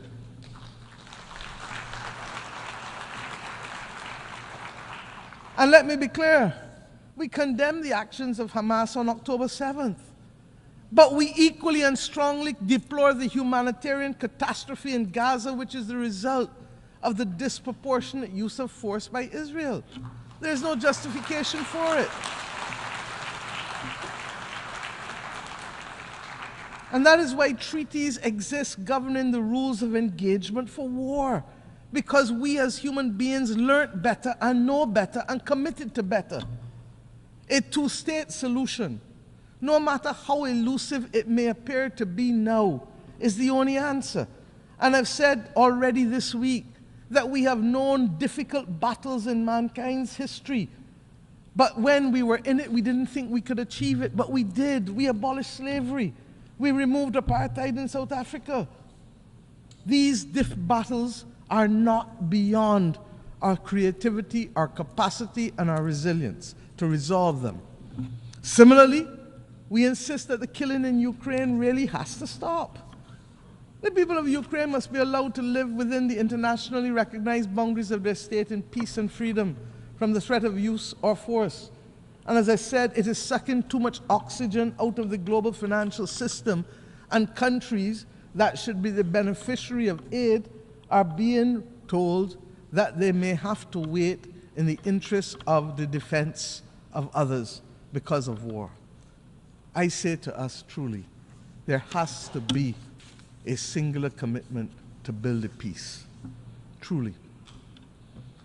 Mr. President, my own region has not escaped the scourge of instability and violence. The Americas do not constitute today a theater of war. But we are today witnessing, for some years now, an unprecedented escalation in the number and caliber of assault weapons which are finding themselves in the hands of criminals who are wreaking havoc on the legal systems and our societies, particularly in the small island developing states of the Caribbean and indeed in the wider states of Central and Latin America. This scourge caused by guns manufactured in the United States of America primarily also requires a fundamental reset. The right of persons to bear arms in countries not engaged in military conflict should not be an opening to accept as legitimate the presence of assault weapons in countries. It is simply not right. There is no place for assault weapons in our societies. I turn now to the fate of the people of Haiti, which continues to be of major concern to our people in the Caribbean region. The global community now has an opportunity for an essential reset with how it addresses its relationship with Haiti, and which has been born in all kinds of semi and partial concern over the course of the last few decades. We continue to have it as a recurring decimal because we have failed to solve the problems and put them on a sustainable path to development for its people. What is needed is transformation of our sister nation. And yes, we must provide first and foremost security, but transformation must be its handmaiden. The government and people of Haiti need the full support of the international community, not just in the short term, but in the long term. And yes, this starts by extending the mandate of the Multinational Security Support Force, escalating the work of the United Nations, deploying all the tools of bilateral, regional, and global cooperation, not excluding countries who want to participate for spurious reasons, ensuring that those of us who can step up to the plate by significantly increasing the pledge funds that we do so, because we know that it takes cash to be able to deploy the forces and the police necessary to help with the restoration, so that Haitian mother or that Haitian child can go about their day-to-day life without fear of being assaulted or killed or being denied the right to work because of their simple fear of walking the streets. The Caribbean community has been working hard this year to support our largest member state. And in the early part of the first few months of this year, we met on Haiti almost 3 to 4 times a week to guarantee the stability that we ask you now to help us secure. We thank the efforts of the Eminent Persons Group of former CARICOM prime ministers who were on the front line of helping to resolve this complex problem day in and day out, so that we could find a political consensus for Haiti. That Haiti had at this General Assembly both the interim president of the Transitional Council and Prime Minister Corneille is a remarkable achievement given where Haiti was in February of this year. Let them continue on a path, please, of securing their future. And we cannot be on this podium speaking about Haiti without thanking Kenya and President Ruto for their remarkable leadership. After many delays and in what represents now a historical precedent for an African country, they have ensured that an African country has taken the lead in helping to tackle the peace and security challenge beyond its own continent. That is the kind of reset that we need in the international community. And Mr. President, you cannot come on this platform, regrettably, although I look forward to the day when I will not have to say it, when we must ask for reprieve for the people of Cuba. It is unacceptable, it is unconscionable, and that it continues today is a mark on our international conscience.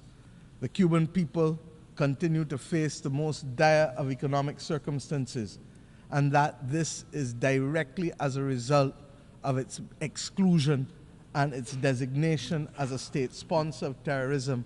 And I have addressed our only knowledge of terrorism, and Cuba is in fact the downing of the Cubana plane off the waters of Barbados, where Cubans, Guyanese, and Koreans were killed. My friends, Cuba has been a valuable partner stepping up for us when it has mattered most, by the provision of nurses and doctors in pandemics, and by the provision of other essential workers when the global community needed it and when people needed to be liberated in Southern Africa. The reality is that we must have and continue to have resolve in calling for the embargo to be lifted, and we will condemn it year after year after year because it is simply wrong. As we say so, we pray that the people of Cuba, as they determine what damages they have found from Hurricane Helen, as well as we pray for the people of Florida, who clearly are going to spend the next few days identifying the damage as a result of a hurricane that hit Category 4 when it reached Florida. This is the climate crisis that we speak about. The people of Nigeria are still counting the bodies with respect to the floods that took place there. We have hard work to do. In our own Caribbean region, Beryl literally decimated the islands of Carriacou and Union Island, and indeed would have affected Grenada and St. Vincent more broadly. Jamaica and my own country's coastal infrastructure was significantly affected, with our fishing industry, 90% of it being decimated. This season of superlatives, with its floods and droughts, its hurricanes and fires, will take the lives and livelihoods of too many. The climate crisis is hitting us almost weekly across the globe. The deniers of the climate crisis, they too need a reset that will admit of the absolute necessity of collective action by the global community to save our way of life and our planet.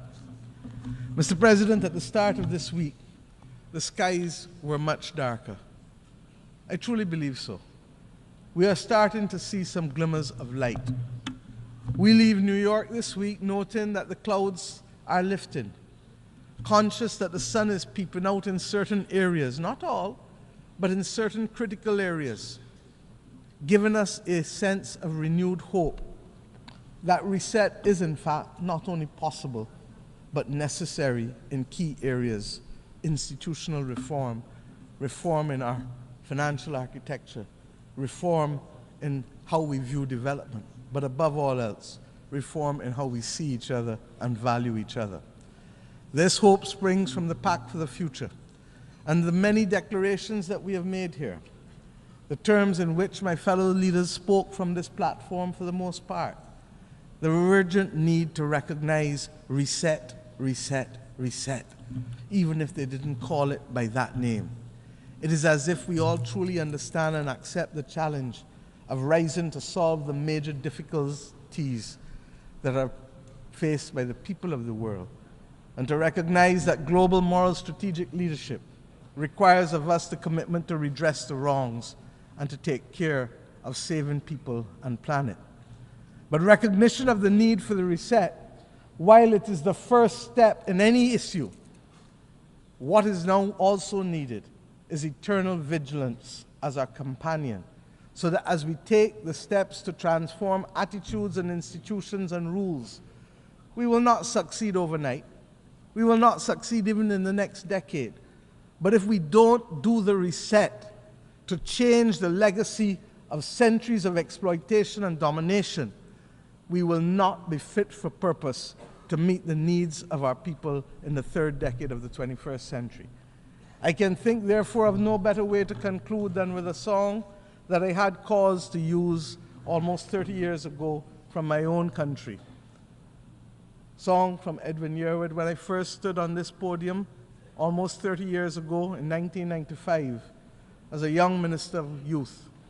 And I quote, "A voice in my head keeps talking to me. It tells me the road is long. It tells me we must be strong. Roll with the pain and roll with the strife, for today is the rest of the start of your life." Mr. President, may the new hope fostered here this week signal the start of a new deal for people who hitherto were not seen, and even with the existence of this body, whose voice and presence were not felt. These people have been recognized too often, and these countries, as mere statistics, and not with the human dignity that is their birthright, or the human dignity that is the conferred right from these United Nations. Mr. President, I thank you.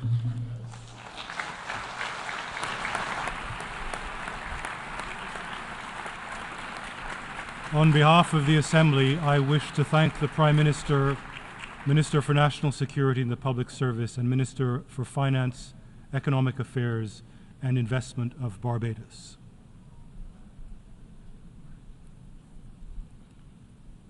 The Assembly will now hear an address by His Excellency Tshering Tobgay, Prime Minister of the Kingdom of Bhutan. I request protocol to escort His Excellency and invite him to address the Assembly.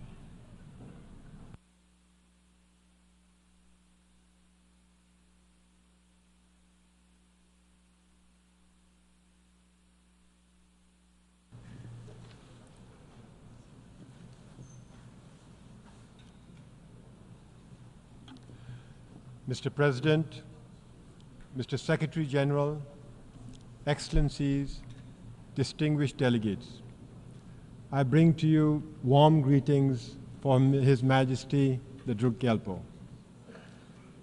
Excellencies, 53 years ago, on the 21st of September 1971, a small Himalayan kingdom was admitted to the United Nations.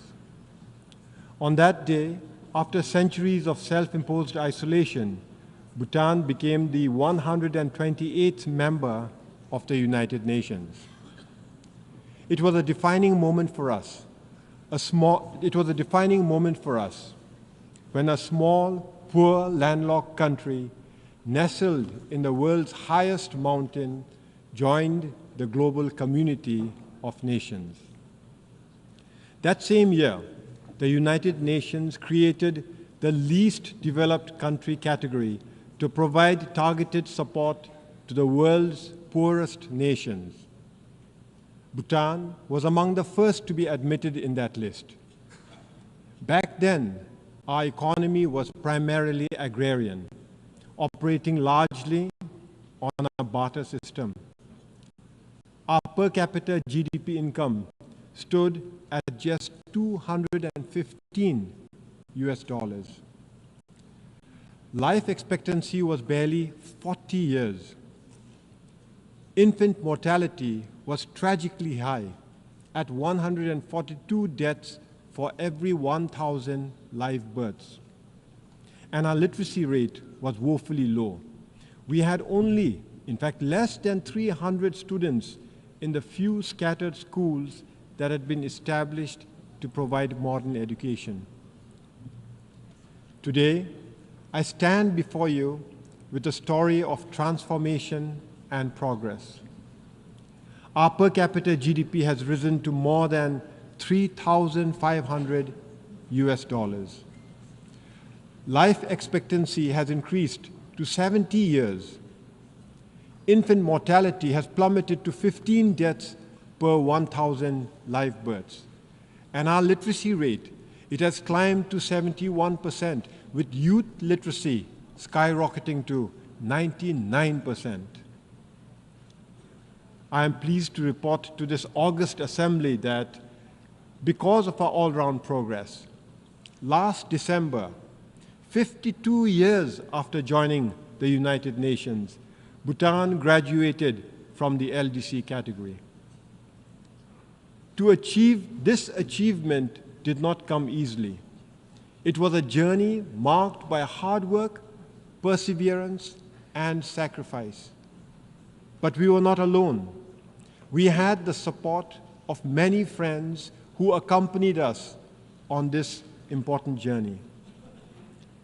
I take this opportunity to extend our deep gratitude to the United Nations and its specialized agencies.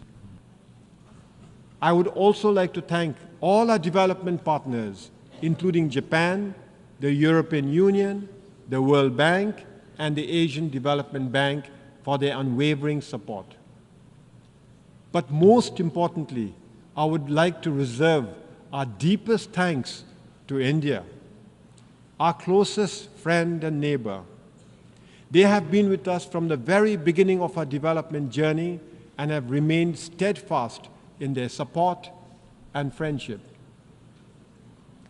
Excellencies, graduating from the LDC category is a significant milestone.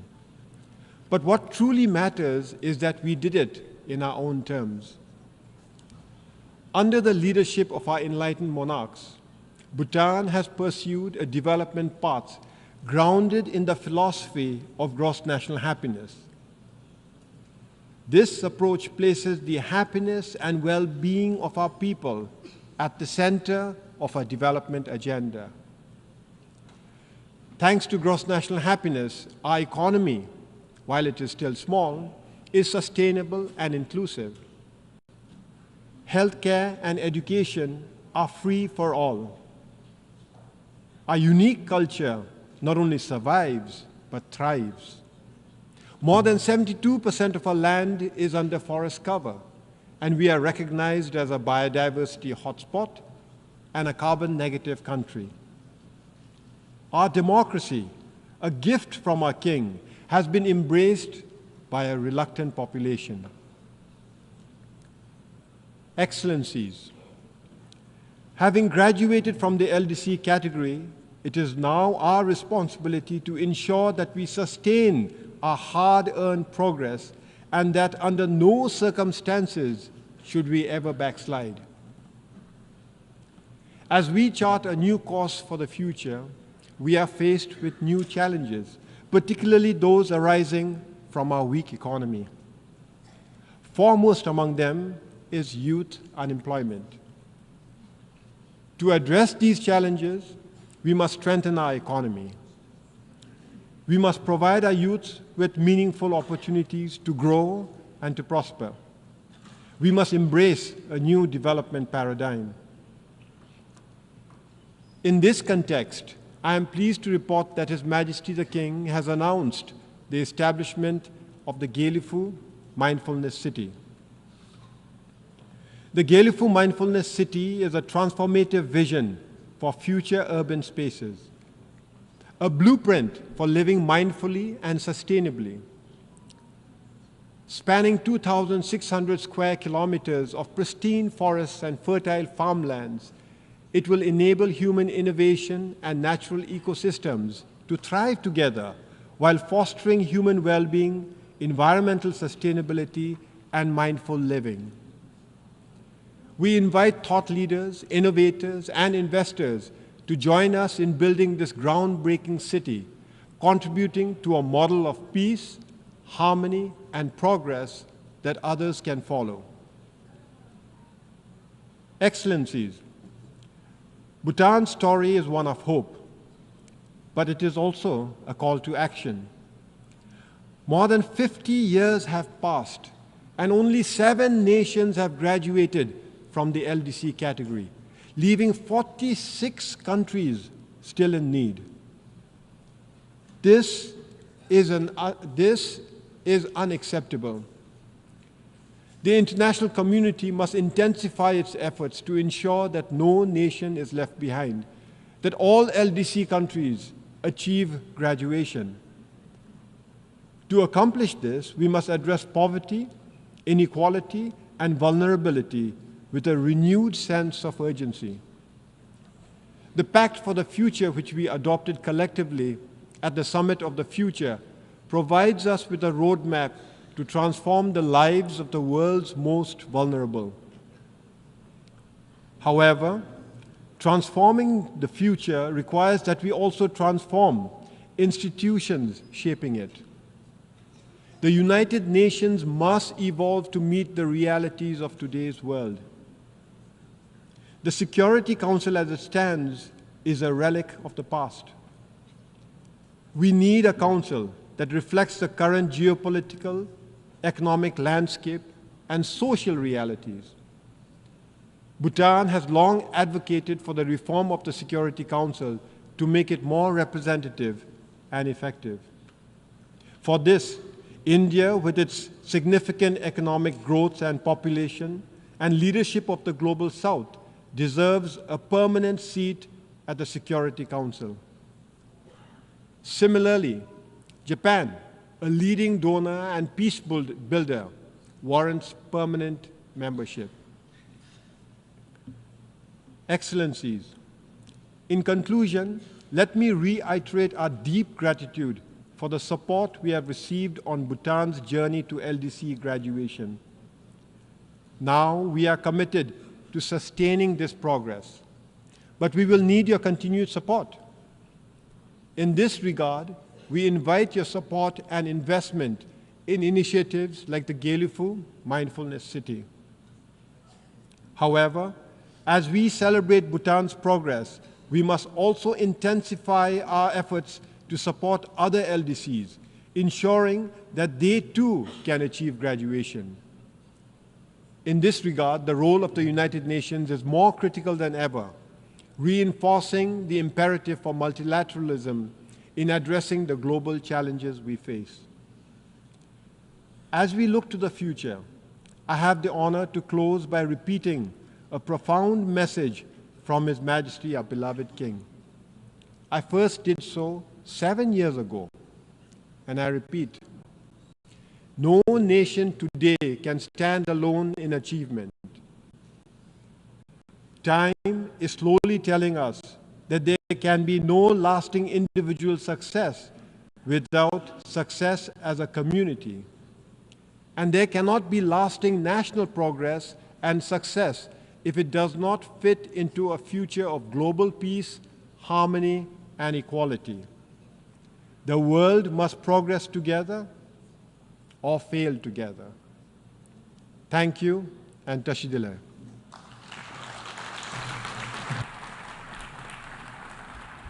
On behalf of the Assembly, I wish to thank the Prime Minister of the Kingdom of Bhutan.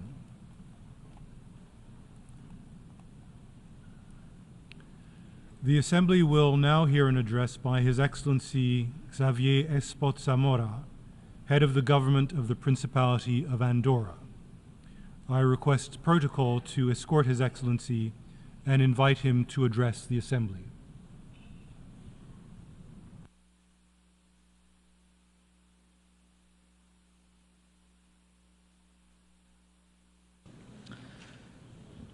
Señor Presidente, Mr. President, Secretary General, Excellencies, ladies and gentlemen, allow me to begin by extending my congratulations to His Excellency Mr. Philemon Yang on his election as President of the 79th General Assembly.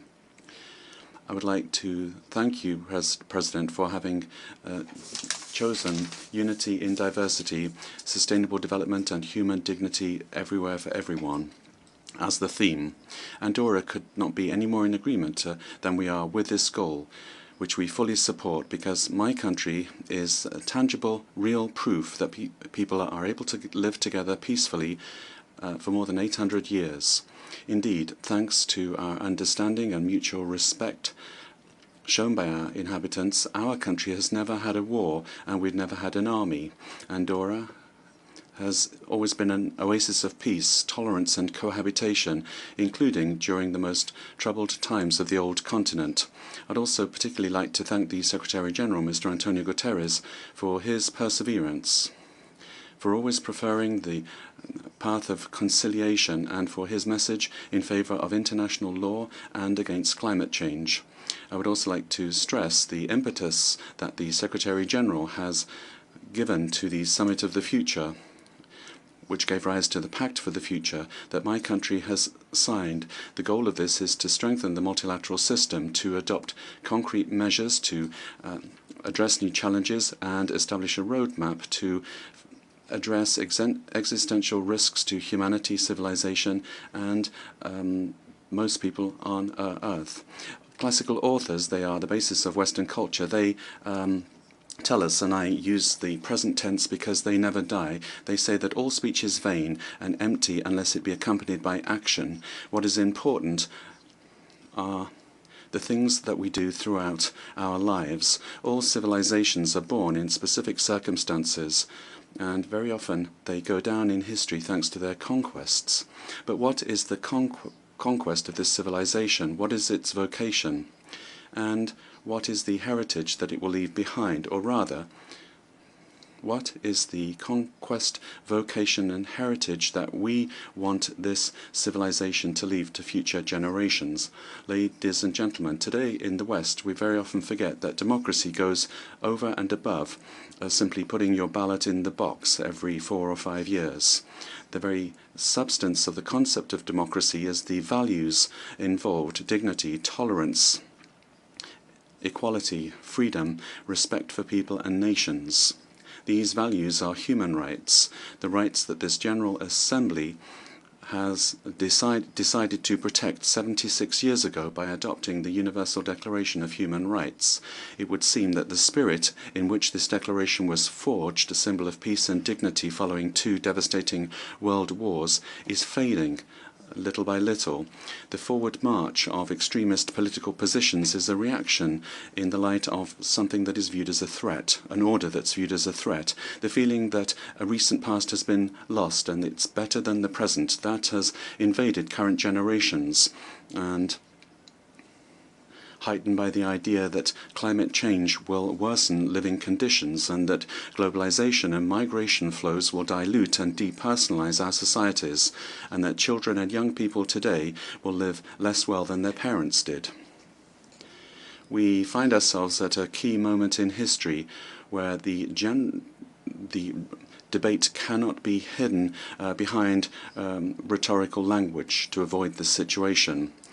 We will soon be celebrating the 80th anniversary of the United Nations, and this organization must continue to be the cornerstone of our world, to be an organization where states and the nations that make it up are moving in the same direction with the same goal, to respond effectively to the great challenges of our times in order to leave future generations a heritage which promises hope. Ladies and gentlemen, we have never had so many tools to bring about cooperation and dialogue.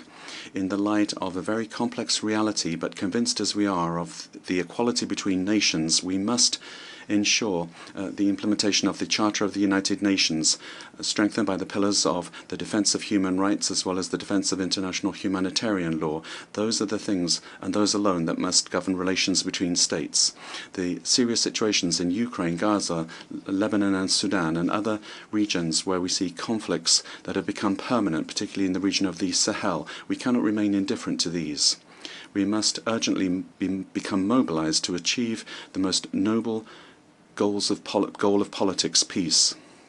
We must come together and find solutions to conflicts without violence or recourse to military resources. We would call upon all parties to work for peace, and that they respect international humanitarian law and that they obey it.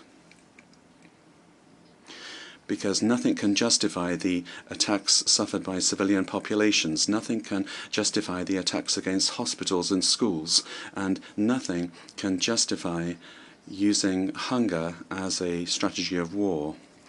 Nothing can justify such irrational behavior. Children are the main victims of this.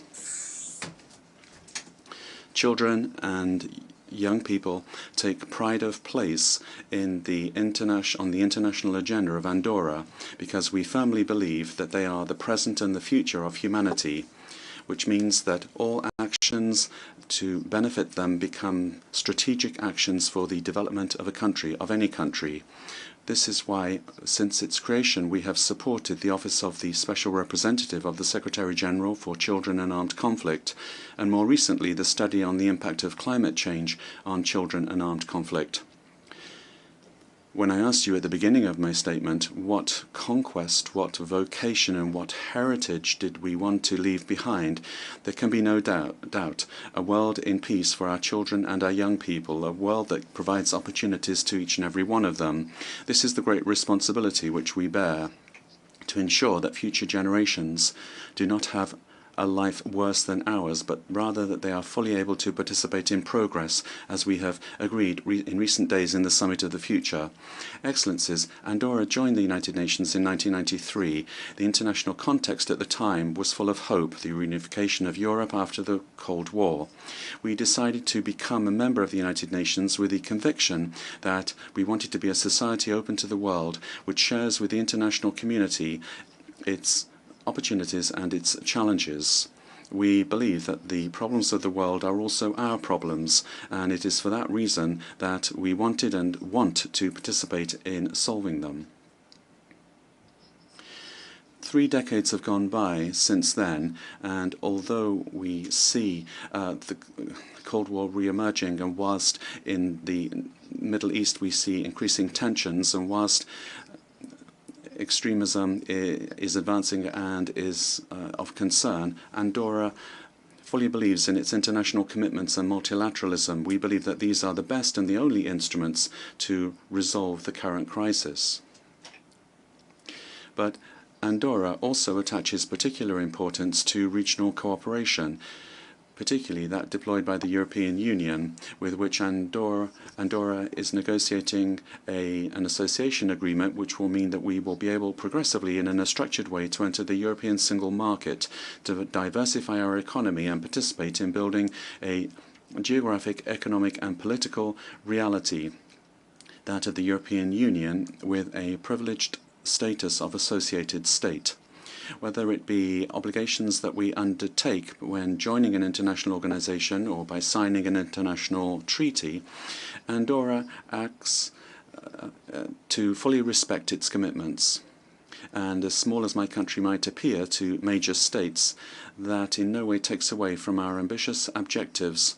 And this is always essential, as is our multilateralism, the climate emergency, gender equality, the digital transition, and cultural diversity. On that last point, Andorra is very proud to have co-facilitated for one further year the resolution on multilingualism at the United Nations together with Guatemala. Ladies and gentlemen, climate change is undoubtedly a global threat, but it's also true that it affects certain countries more than others. This is the case for coastal regions where the sea level is increasing and mountainous regions where the ecosystem has become more vulnerable. This is the case for Andorra. The effects of climate change risk changing the way of life of its inhabitants and even the economy of the country. And it's for this reason that we have made the fight against climate change one of our main goals, internationally as well as nationally. Since the ratification of the United Nations Framework Convention on Climate Change in 2011, Andorra has met its communication obligations by respecting the principles of transparency, coherence, comparability, exhaustivity, and accuracy, and we have even implemented certain things ahead of time with regard to the convention. In 2015, Andorra was one of the first to join the Framework Convention and produce our NDC, Nationally Determined Contribution. And we updated it in 2020 and 2022, and we plan to achieve climate neutrality by 2050. In 2023, Andorra was the first state to present its biannual report on transparency, which showed once again the importance that we attach to our commitment to fight against climate change. Nationally, we have also undertaken great efforts to implement a new energy policy to progressively increase the national production of renewable energy and replace heat production systems with less polluting systems. This policy in favor of renewable energy was led by the public sector with the implementation of very ambitious legislation and using significant aid and action plans. However, do you know that all of these efforts will be in vain if other countries do not do the same thing, if we're not all moving in the same direction, because fighting climate change is the most urgent global challenge that we have. The broadest challenge which requires the highest possible level of cooperation, collaboration, generosity and respect. Ladies and gentlemen, we are at the midway point in achieving the Sustainable Development Goals of the 2030 Agenda, and we are going to soon be in the final home stretch. What has been achieved is already deceiving, bearing in mind that behind the results are millions of people who are suffering the consequences. The Sustainable Development Goals are certainly very ambitious, but if we decide to implement them with persistence, creativity and innovation, then we can bring about real change by taking as a principle inclusion and making gender equality a reality, sustainability a norm, the protection of children an inviolable principle, and by ensuring that divides are overcome once and for all. The poet and novelist of France, Louis Aragon, wrote that the future of men is women. That was in 1963, on the eve of full equality between men and women, a genuine declaration of love and admiration for his wife, his muse. In certain parts of the world, we still have a lot to do in order to understand that it's in our interest that women have the same chances to learn and develop their talents and to work and to earn their living as do men. In Andorra, Equality, non-discrimination and inclusion are cross-cutting elements of public policy. We have adopted legislative measures in this regard in order to respect our commitments and to fully achieve these goals. That is a logical consequence in a society where women play a very active part in public affairs. But over and above public policy, the key element of social transformation is education.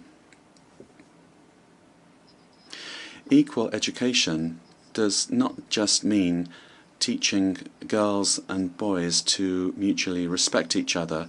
It means giving them the tools necessary to question social norms which perpetuate inequalities and to enable them to build a society where every individual is able to develop themselves to their full potential, whatever their gender.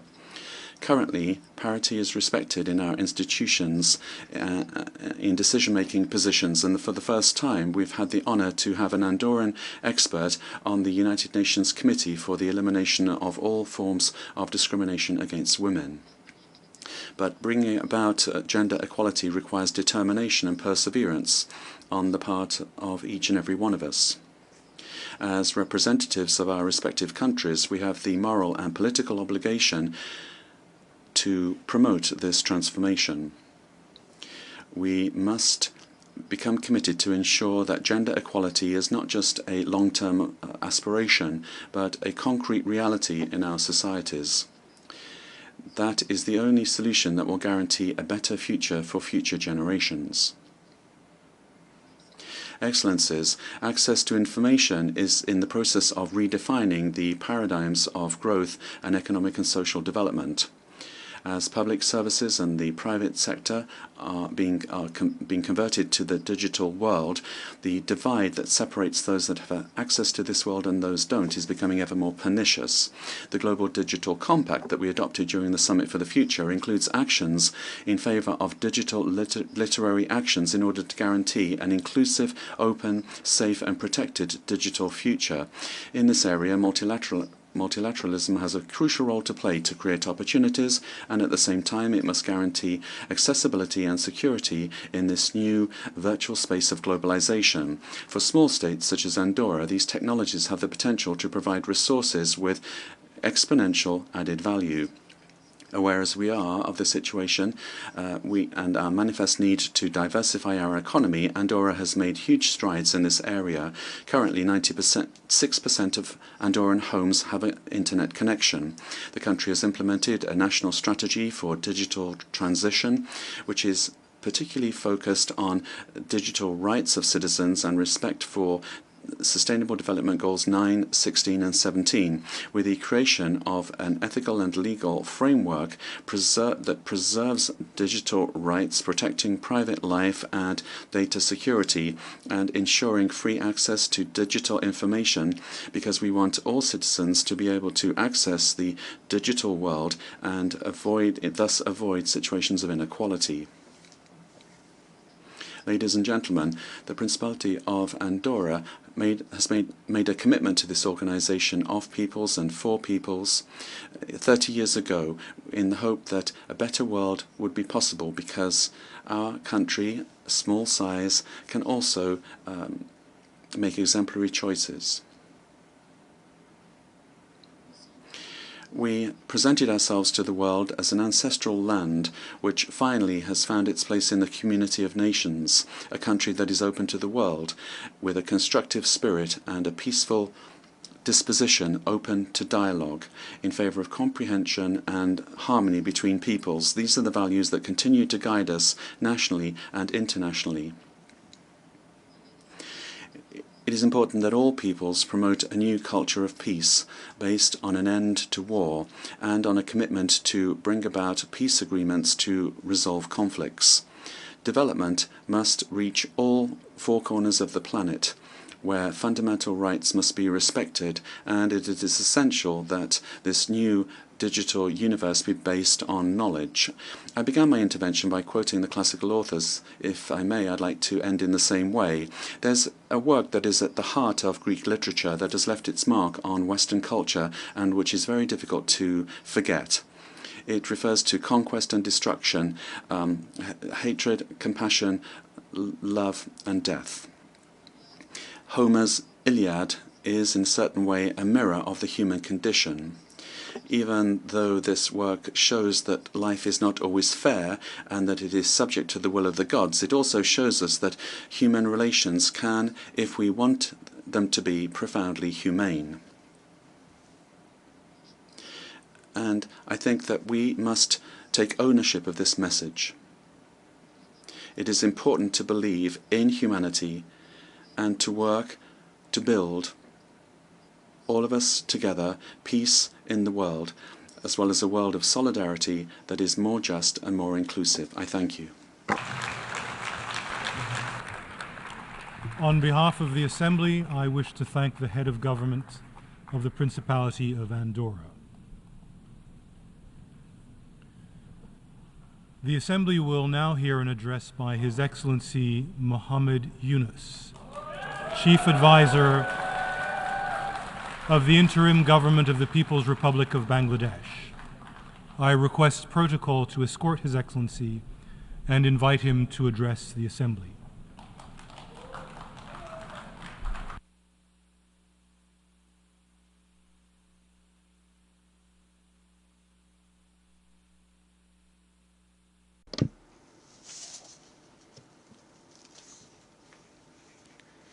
Bismillahirrahmanirrahim. Mr. President,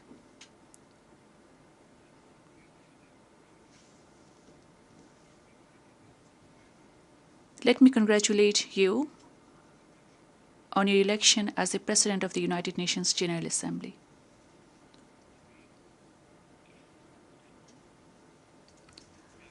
I would like to assure you of Bangladesh delegation's full cooperation throughout the session.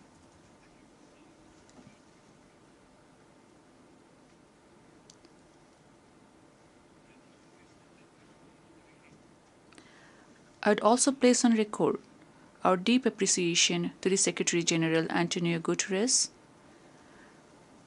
for his unwavering commitment to deliver on the UN mandates and address the global challenges.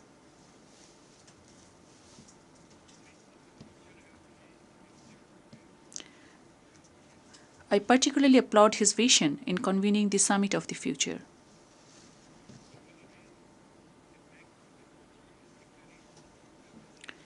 The Pact for the Future and the Declaration on Future Generations could help in setting pathways beyond Agenda 2030.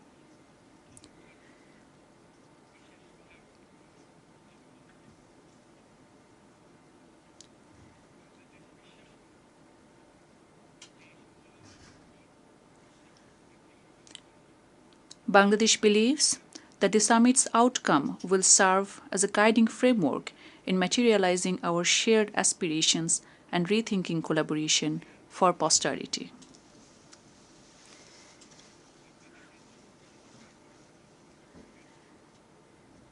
I stand in this Parliament of Nations thanks to an epochal transformation that Bangladesh witnessed this July and August.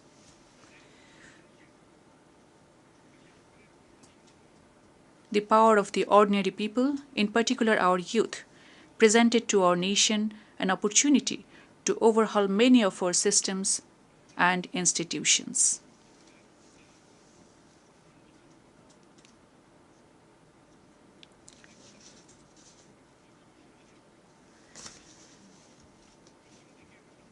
The uprising led by the students and youth was initially aimed at ending discrimination. Progressively, the movement evolved into a people's movement. The world eventually saw how people at large stood against autocracy, oppression, discrimination, injustice, and corruption, both on the streets and online.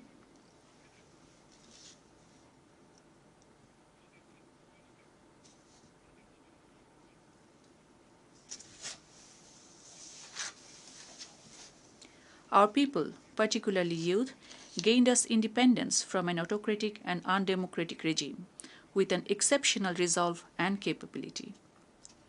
That collective resolve should define Bangladesh of the future. and place our nation as a responsible state in the Committee of the Nations.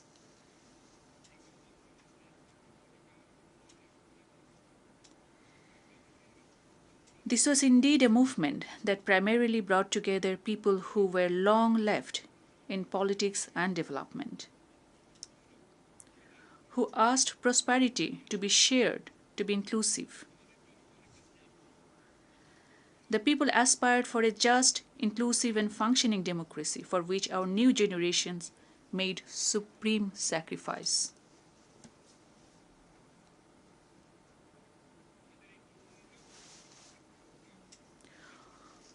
We were moved by the wisdom, courage, and conviction our youth showed.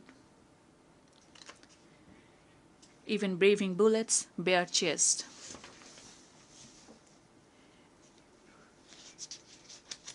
Young girls were fiercely vocal against the illegitimate state power.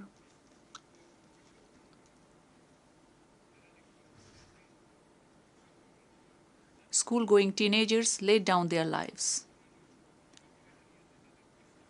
Hundreds lost their eyes forever. Mothers, day laborers, and scores of people across cities lent their shoulders for their children.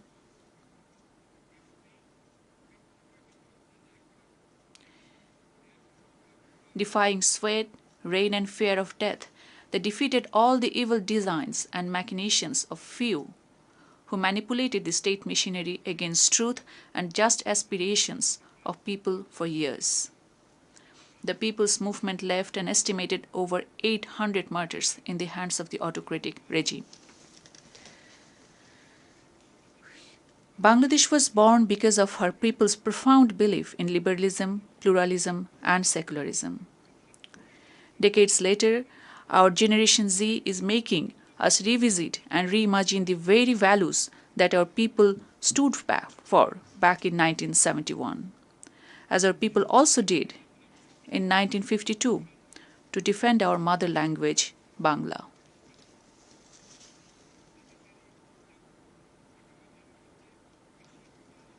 We believe this revolution that the world witnessed in Bangladesh in the span of few weeks may inspire many across communities and countries to stand for freedom and justice.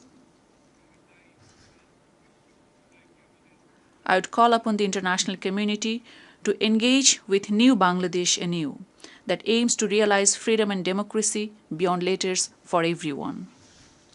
Mr. President,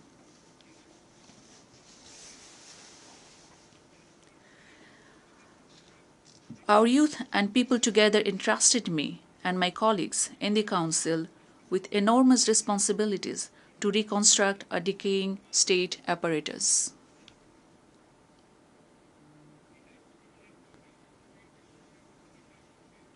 As we took to the office, to our utter shock and dismay, we discovered how endemic corruption brought a functional democracy to a farce.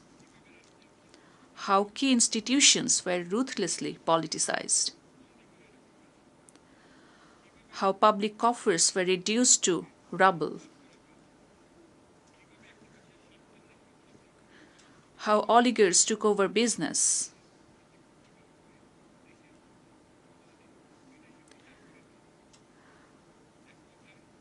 How chosen few concentrated wealth in their hands and amassed and laundered wealth out of Bangladesh. In all, justice, ethics, and morality almost at every level reached a low. Under such circumstances, we were asked to rebuild Bangladesh and re-establish the country that our people aspire to see. To correct the ills of the past as also to build a competitive and agile economy and a just society. In a drastically changed scenario, all political parties are now free to voice their views and opinions. A key priority for us is also to make all in public positions and institutions to account for their decisions and actions. We are committed to promote and protect the fundamental rights for people to speak in freedom, to assemble without fear or inhibition, to vote whosoever they choose. This is what the nation desires, and we aim to achieve. We are also committed to uphold the independence of the judiciary and freedom of press, including in the cyber domain. In order to ensure that child of a farmer or worker can scale the highest in the society, we prioritize allocation in education and health sectors over grandiose infrastructure development.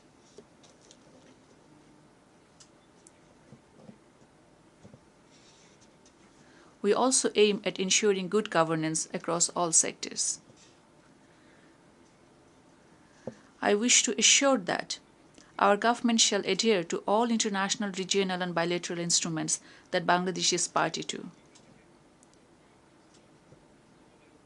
Bangladesh will continue to remain an active proponent of multilateralism with the UN at the core. Bangladesh is open to nurture friendly relations with all countries based on mutual respect, upholding our dignity and pride and shared interests. Mr. President, in the last 7 weeks, the government has initiated several actions.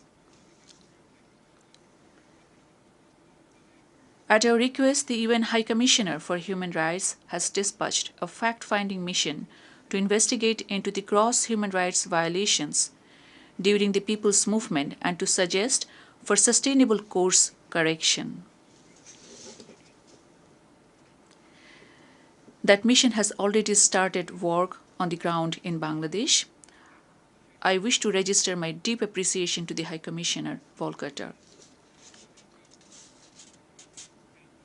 We have acceded to the International Convention for Protection of All Persons from Enforced Disappearance within 2 weeks in office.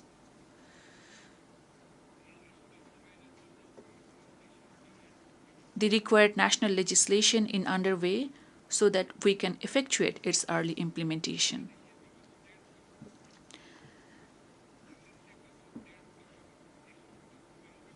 An inquiry commission has started investigating into all the cases of enforced disappearances reported during the past decade and a half. In order to restore people's trust and confidence and to ensure that the tragic past never recur in future Bangladesh, we have initiated reforms in certain prioritized sectors. In that direction, we launched independent commissions to reform electoral system, constitution, judicial reform, civil administration, law and order sectors.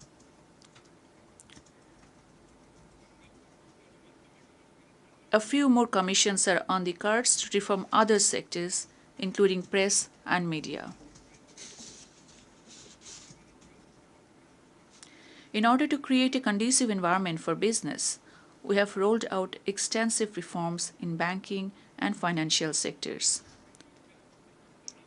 We affirm not to let any foreign business interest to be affected. Beyond rhetoric and numbers, we aim to establish effective safeguard mechanisms to ensure the sustainability of these reforms and create an enabling environment towards conduct of full, free, fair and participatory elections. I would therefore call on the international community to continue and deepen engagements with Bangladesh in meeting our people's quest for democracy, rule of law, equality, prosperity, so that we can emerge as a just and inclusive democratic society. Mr. President, Bangladesh views that maintaining peace and addressing conflicts is central to people's progress. During the recent revolution, our valiant armed forces have once again shown their commitment to peace by standing firmly with the people in fulfilling their aspirations for freedom during a most difficult time in our history. This was possible thanks to our commitment to peace, place human rights at the core of peacekeeping.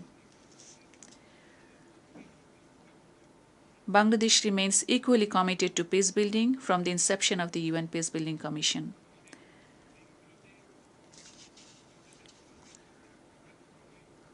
We look forward to promoting and enhancing Bangladesh's value-driven contributions to the UN peacekeeping operations.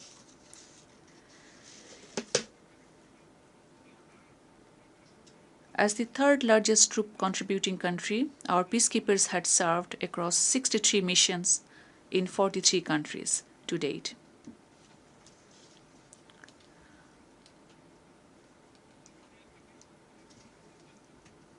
"168 Bangladeshi peacekeepers had laid their lives from Bosnia to Congo.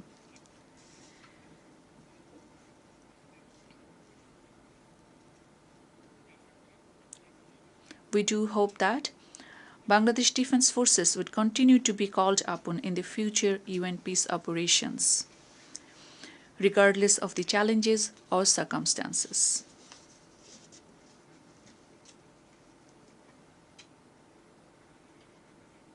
Mr. President,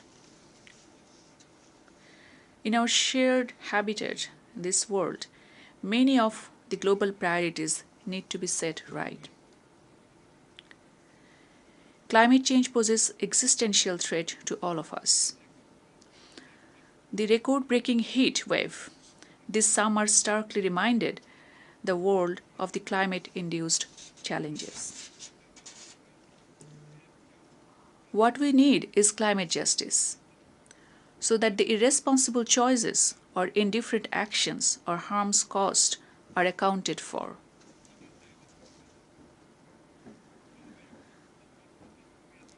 Long-term damages leave irreparable damages all around. We are losing biodiversity, changing pathogens leading to newer diseases. Farming is under stress, shrinking water threatening habitat. Rising sea level and salinity decimating ecosystems. The damages in terms of rising intensity and frequency of cyclones or floods can hardly be ignored. The climate risks are faced far deeper by our small farmers and artisanal livelihood holders. As I speak, over 5 million people witnessed a most devastating flood in their living memory in eastern Bangladesh. Yet Secretary General Guterres showed that under the current trajectory, the world is heading for a plus 2.7 degrees centigrade scenario.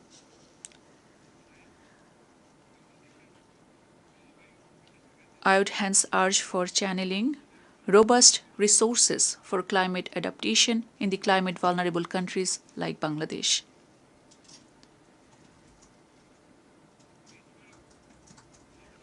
It is moreover crucial to operationalize loss and damage fund by leveraging innovative solutions and additional finance. We equally need access to technologies and increased capacity. To be specific, we need access to life-saving technologies, particularly in agriculture, water, or public health, where a trickle of modest solutions or innovations can save millions of vulnerable population. Tackling climate crisis has to go hand in hand in getting global economy in order as well. The world is increasingly focused on decarbonization. In order for such a shift to be beneficial to majority of global population, the transformative vision of a net zero world has to redeem for countries like Bangladesh.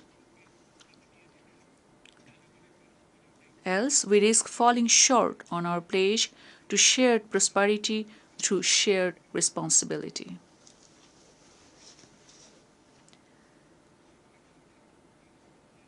I believe the world needs to engage on a shared vision of 3 zeros that we can materialize together, targeting zero poverty, zero unemployment, and zero net carbon emissions. Where a young person anywhere in the world will have the opportunities to grow not as a job seeker, but as an entrepreneur. where a young person can unleash his or her latent creativity despite all limitations, where an entrepreneur can optimally balance social benefits, economic profits, and responsibility towards nature, where social business can help an individual transcend beyond consumerism and can ultimately catalyze in social and economic transformation.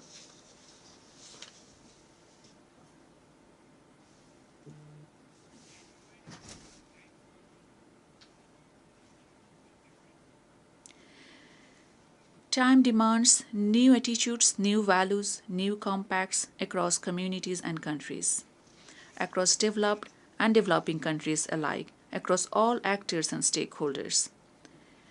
If we are to realize such course correction in full, the United Nations, national and local governments, non governmental organizations, business philanthropies have to work together. If we accept and accommodate social business within existing economic structures, we can bring meaningful changes in the lives of bottom half of population. If we can realistically position social business, we can stem much of climate insensitive distortions within the existing market economy. I would like to invite the attention of the Secretary General Antonio Guterres on that score. Mr. President, in a world of polycrisis, wars and conflicts are leading to erosion of rights and widespread abuses. The genocide in Gaza continues unabated despite global concerns and condemnation.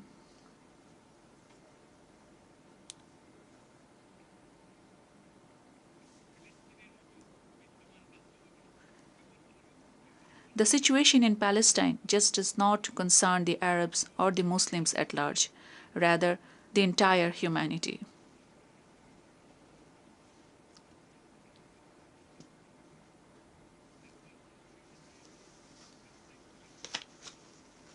Palestinians are no expendable people.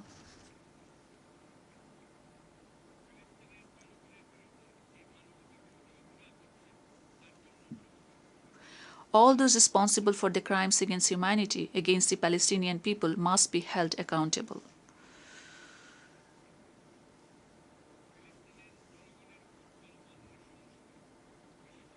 Bangladesh calls for an immediate and complete ceasefire to protect the Palestinian people from the brutalities, particularly against the children and women.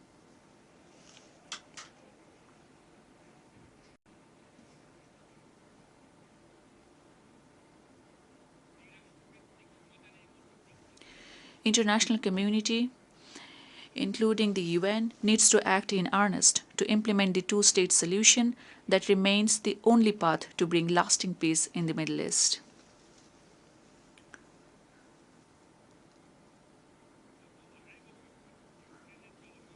The 2.5-year-long war in Ukraine has claimed far too many lives. The war has impacted far and wide, even lending deeper economic implications in Bangladesh. We would urge both sides to pursue dialogue to resolve the differences and end the war.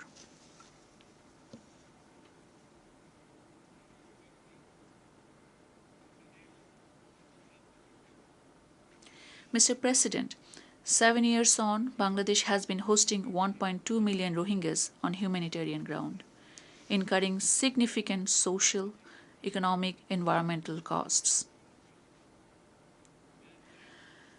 The protracted crisis in Myanmar also poses growing risks with national and regional security implications for Bangladesh, both in traditional and non-traditional terms. We remain committed to supporting the forcibly displaced Rohingyas from Myanmar in Bangladesh. We need continued support of the international community towards the Rohingyas in carrying out the humanitarian operations and their sustainable repatriation.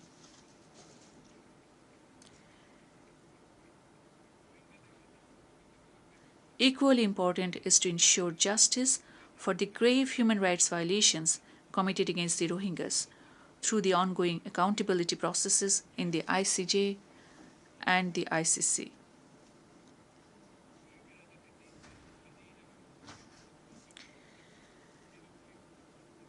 We recognize and appreciate the efforts of the Secretary General and the United Nations system in creating a conducive environment for Rohingyas so that they can lead a free and dignified life.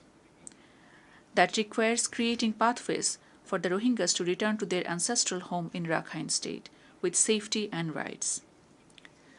Looking at the evolving ground situation in Myanmar, Bangladesh is ready to work with the international community to create an environment for dignified and sustainable return of the Rohingyas to their homeland.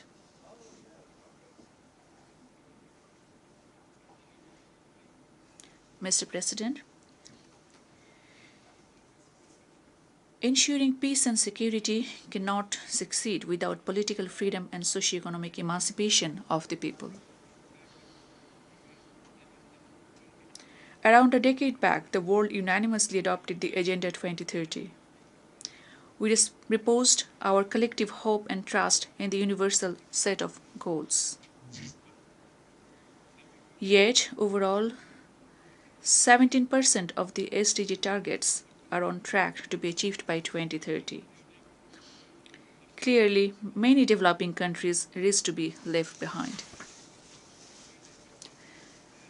Every year, developing countries face a significant SDG financing gap, estimated between 2.5 to 4 trillion US dollars. High debt burdens, shrinking fiscal space, and adverse impacts of climate change put countries like Bangladesh at greater risk. We look forward to the fourth International Conference on Financing for Development to deliver on addressing the complex and systemic challenges.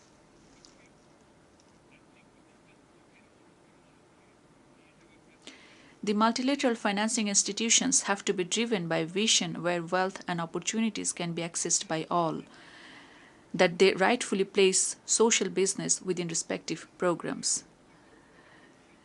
that they duly address the circumstances in the low-income countries, that they promote entrepreneurship and encourage creativity of individuals, that they support the dispossessed.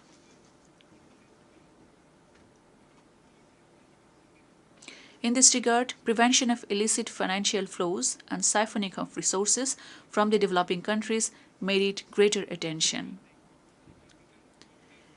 Increased international cooperation must rechannel the assets stolen from developing countries.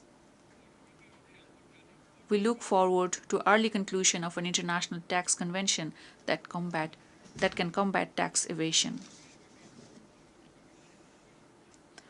Mr. President, migration and mobility is an inescapable reality in an interconnected world.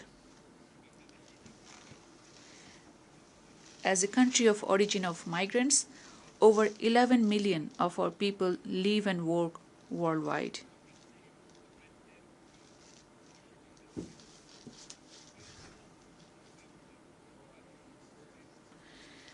In order for migration to be beneficial for all, we have to create pathways for safe, orderly, regular, and responsible migration and mobility of people. The international community has to ensure full respect for human rights and end inhuman treatment of migrants, regardless of their migration status. While Bangladesh remains committed to the full implementation of the Global Compact on Migration, our government is also committed to curb unsafe migration. Mr. President,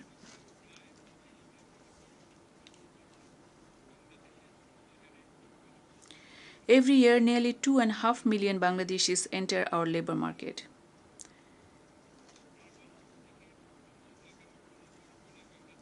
In a large population where nearly 2/3 is young, Bangladesh is challenged to make learning suited to meet the needs of today and tomorrow. Yet we see the world of work is changing, where a young person has to adapt constantly, reskill, adopt newer attitudes. As Bangladesh is set to graduate as a middle-income country, we reckon the vital need to secure ourselves in terms of learning and technology. let me speak about artificial intelligence. We are particularly enthused with the emergence of artificial intelligence tools and applications. Our youth are excited with the prospect of first unfolding generative AI. They aspire to walk and work as global citizens. The world needs to ensure that no youth in countries like Bangladesh get left behind in meaningfully reaping benefits of the AI-led transformation. The world simultaneously needs to ensure that the development of artificial intelligence does not diminish the scope or demand for human labor.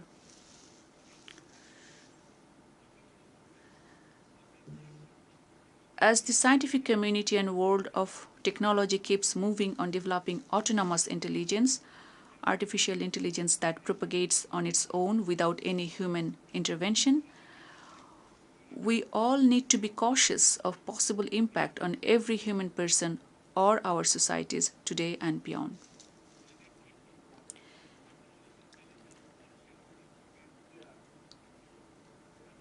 We believe that autonomous intelligence, unless autonomous intelligence develops in a responsible manner, it can pose existential threat to human existence. Mr. President, we need newer forms of collaboration where global business and knowledge holders connect to people's needs.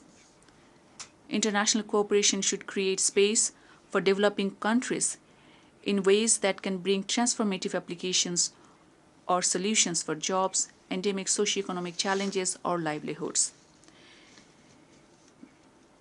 Uniting our efforts, capacities, and resources is increasingly crucial for us to leverage collective strengths, innovate, and foster growth. The challenges we face in economic development, climate resilience, or social development have to be addressed with common endeavors.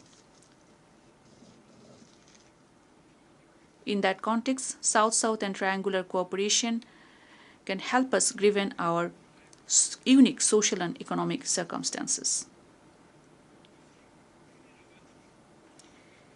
It is also a growing necessity for the Global South to make our voices heard. In shaping and steering the global agenda, the Global South merits equal space and focus.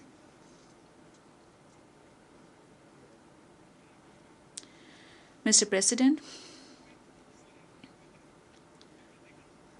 the COVID times underlined before us the crucial importance of investing in public health. In the WHO, as Bangladesh leads the negotiations on global pandemic treaty, we urge for convergence on the key provisions of adequate international cooperation, financing public health systems, technology transfer, research and development, diversification of production of medical diagnostics, vaccines, and therapeutics. We also to declare vaccines a global public good that is free from the rigors of intellectual property. These are also crucial for combating the scourges of non-communicable disease. Mr. President, this year we celebrate the Golden Jubilee of Bangladesh's partnership with the United Nations. It has been a shared journey of mutual learning in our modest ways. Bangladesh contributed towards promoting global peace and security, justice, equality, human rights, social progress, and prosperity, and indeed in building a rules-based international order.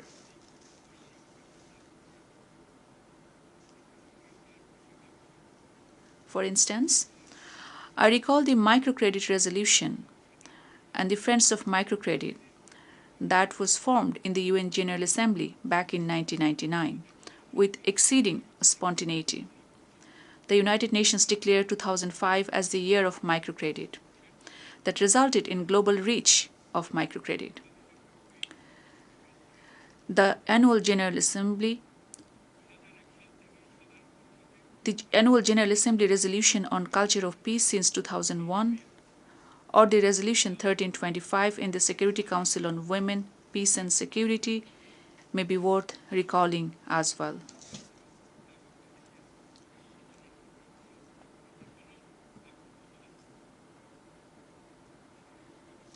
Mr. President,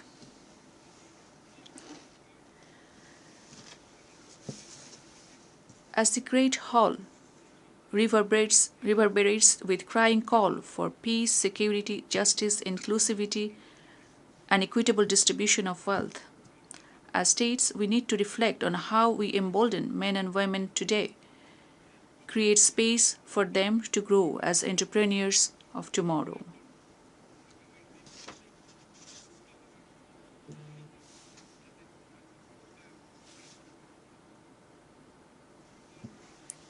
The world has more than enough of capacity, resources, and solutions.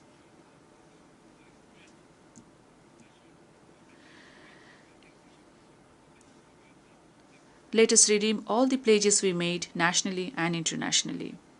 Let us work together to end all forms of inequality and discrimination within and among nations, especially in advancing the proposition of social business in our economic interactions.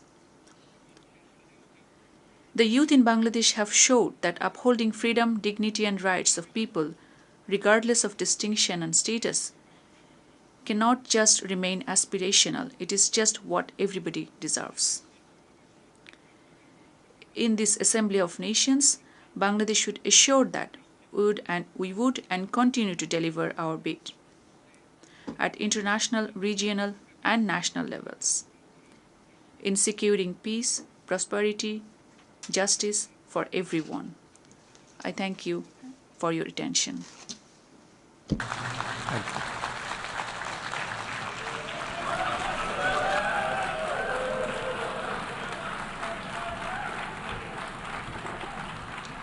On behalf of the Assembly, I wish to thank the Chief Advisor of the Interim Government of the People's Republic of Bangladesh. The Assembly will now hear an address by His Excellency Dorin Recian, Prime Minister of the Republic of Moldova. I request protocol to escort His Excellency and invite him to address the Assembly.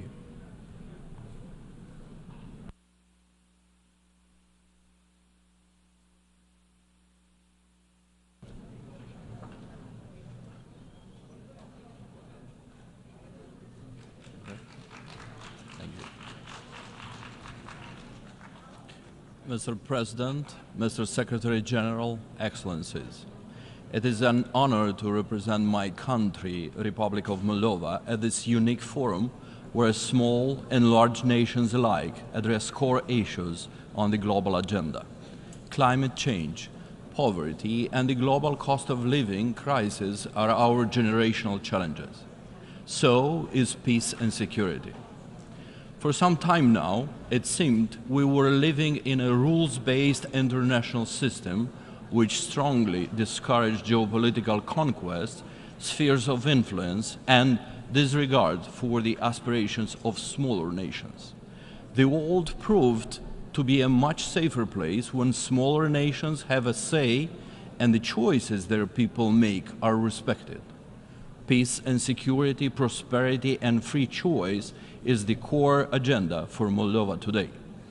Generations of our intellectuals, writers, and civic activists have fought for our independence and for the freedom to pursue our identity and values. These have succeeded in making Moldova free. After 33 years of independence, we see it in the confidence of our youth, in the revitalization of our culture, and in the way our people stand proud on the international stage, knowing their future lies in their own hands. Very next to us, Russia's unprovoked and unjust war of aggression against Ukraine threatens the fabric of our international order. It throws us back to the times of great power politics, when a large state pursues cynical geopolitical designs to divide the region into spheres of influence and annex smaller neighbors, denying them a say in their own destiny. For Moldova, this is not a mere distant memory, it is a looming threat. Moldova knows all too well the consequences, and we're determined to never return to those times. Don't forget, Kremlin doesn't want us at the table. Kremlin wants us on the table. Never mind all the excuses and the circumstances. Compulsion and raw force are perpetuated and complemented now with hybrid warfare, malign influence, and subversion of the democratic state. And these latest developments, ladies and gentlemen, are threatening not only Moldova. We see them escalating throughout the democratic world too. Even mature democracies find it difficult to cope with, witnessing polarization and division. Therefore, Ukraine is now fighting not just for its statehood, nation, and its very existence. It is fighting for each nation's freedom to choose and pursue its own national aspirations. Moldova stands by and in solidarity with Ukraine in defense against Kremlin's aggression. And we urge the international community to timely provide all necessary support to Ukraine. Distinguished audience, despite the war at our border, Moldova remains an active and committed contributor to the regional security. We are a reliable partner for our neighbors, Romania and Ukraine, as well as the European Union. We have preserved peace and security in Moldova. At the same time, we have supported humanitarian efforts by welcoming over 1 million Ukrainian refugees and ensuring their safety. Peace is not just our goal, it is our duty. Peace remains our core commitment. Moldova is also committed to a just, peaceful resolution of the Transnistrian conflict with full respect for Moldova's sovereignty and territorial integrity within its internationally recognized borders. For this to happen, Russia's illegal military presence must end. I call on the international community to reaffirm the need for the immediate and unconditional withdrawal of the Russian military from Moldova. This is not just about Moldova, it's about upholding international law, safeguarding regional stability, and ensuring that no country's sovereignty is compromised by foreign military presence. Ladies and gentlemen, Moldova's destiny belongs to Moldovans, not outside powers. Kremlin's efforts to suppress the dignity and will of the people of Moldova through both internal subversion and external intimidation have no place in the 21st century. Despite our differences, we have always taken big decisions as a nation together and have proudly reaffirmed our national dignity and self-worth. The social compact of our society is individual freedoms, human rights, competitive elections, and open society, not Kremlin's satellite state.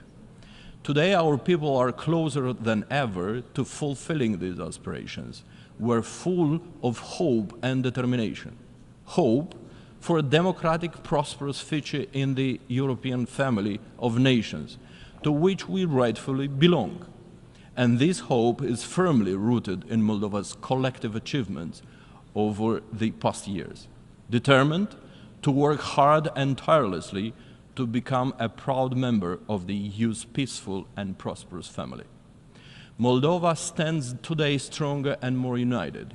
Despite flooding Moldova with illicit money, propaganda, and falsehoods, and waging a fully fledged hybrid attack, Kremlin has failed to divide our house against itself.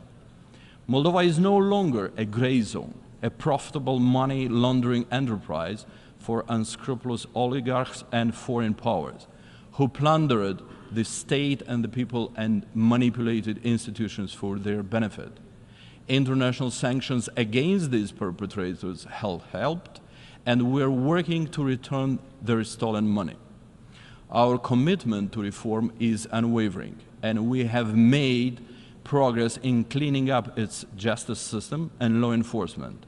The international community has recognized these efforts, with Moldova's corruption perception and rule of law rankings improving significantly. We acted to make our economy resilient even in the face of the regional instability.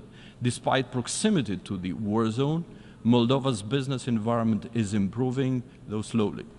Small and medium enterprises have a more promising outlook, and exports of high-quality products are picking up thanks to our access to European markets. Moldova is doing digital and is bringing the government closer to its citizens and businesses. Over the past few years, more has been invested in infrastructure than over 10 years before that. Our energy independence is now a reality. Energy can no longer be used to blackmail and extract geopolitical concessions. Moldova's energy security is ensured by its integration in the regional and international grids and markets, and we proceed to a fast-paced agenda of renewables and energy efficiency. Resilience is not just about security, it is about our institutions, which are stronger today than ever before, thanks to the support received from our partners. Institutions are better prepared to safeguard the choices of the Moldovan people from external interference. Crucially, Moldova has genuinely opened itself to the world. In recognition of the country's progress, in December of 2023, EU leaders unanimously agreed to open accession negotiations with Moldova. This is our most significant achievement since independence, and we are committed to be ready to join the EU by 2030. Our European path is a matter of vital national interest and our strongest guarantee of peace, democracy, and development. On October 20th, Moldova will reaffirm its European choice in a referendum to enshrine EU integration into our constitution. Russia may continue its attempts to disrupt Moldova's path through the threats, disinformation, and destabilization to change the sovereign choice of the Moldovan people. They want to keep Moldova captive in its past. But we, the Moldovan people, are united in determination. Only we can choose our future. We will not return the country to oligarchs who plunder the state and want to once again turn the country into their personal fiefdom, which yields massive wealth to a few but fails the majority. We will not return to a past dominated by oligarchs and corruption. We will not be dragged back into a sphere of influence that does not reflect our aspirations. The people of Moldova choose freedom. We choose Europe. And next month, we will reaffirm the goal of our generation: fully fledged membership in the EU, a union which has supported Moldova throughout our independence.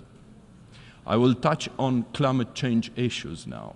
Moldova has long been known for a temperate, welcoming climate and agricultural fertility. But just over the past year, we have aced the most severe weather extremes in our history: devastating snowfalls, unprecedented droughts, and heat waves, and severe floods. They cause massive damages and disruptions like never before in our history. These challenges are not hypothetical. They are here, and they threaten the livelihoods of our farmers, economy, the infrastructure of our villages and towns, and the future of our children. Climate change risks destroying many things we heavily rely on throughout the planet. In this context, we welcome the adoption of the Pact for the Future by the United Nations General Assembly. This is a significant step towards building a more effective, inclusive, and sustainable global order. It reaffirms our collective responsibility to future generations. We are committed to working alongside the international community to turn these pledges into concrete actions that will shape a better, more resilient world. As a final remark, Moldova stands at its historic crossroads, both as a nation and as a member of the international community. Moldovan people will not allow it to be stripped of its agency. Moldova chooses peace, democracy, freedom, and rule of law over war, authoritarianism and repression. For us, this means Europe. It is our choice, and it strengthens our resolve to move more decisively towards the EU, a peace and prosperity project, while rejecting war, aggression, and any assaults on human dignity. Dragi moldoveni, de acasă și de pretutindeni, acum este momentul să ne unim efortul, să fim consolidați și să aducem Republica Moldova acolo unde este locul, în marea familie europeană, unde pacea și prosperitatea sunt asigurate. Thank you.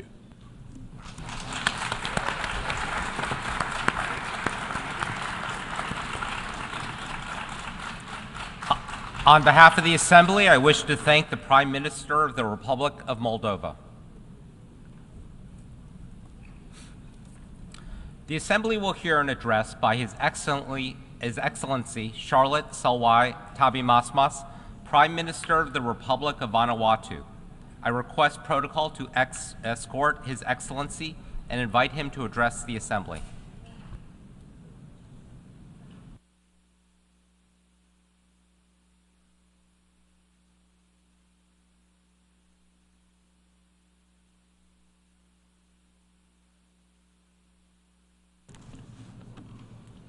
Monsieur le Président, Excellences, Chef d'État. President, Excellencies, Heads of State and Government, Mr. Secretary General, distinguished delegates, ladies and gentlemen. I have the great honour to address this eminent assembly on behalf of the government and of the people of the Republic of Vanuatu. Mr. President, I join previous speakers in extending my sincere congratulations to you upon your election as President of the 79th session of the General Assembly. You can count on my delegation's full support and cooperation as you steer the work of this august assembly. I commend your predecessor and I welcome the theme of this session, leaving nobody behind, acting together for the advancement of peace, sustainable development and human dignity for present and future generations, because it addresses the global challenges of our time. Mr. President, 79 years after the creation of the United Nations, our efforts to create a better world for current and future generations are quite simply disappointing. It is alarming that after all these years, we continue to be plagued by multiple world crises, undermining the promise of the Charter of the United Nations and failing our peoples, the most vulnerable in particular. Vanuatu welcomes the latest UN Secretary-General's report, which highlights the fact that we are significantly falling short of our objectives to achieve the SDGs, prompting the need to fast-track actions to scale up the implementation of the 2030 Agenda and the Sustainable Development Goals.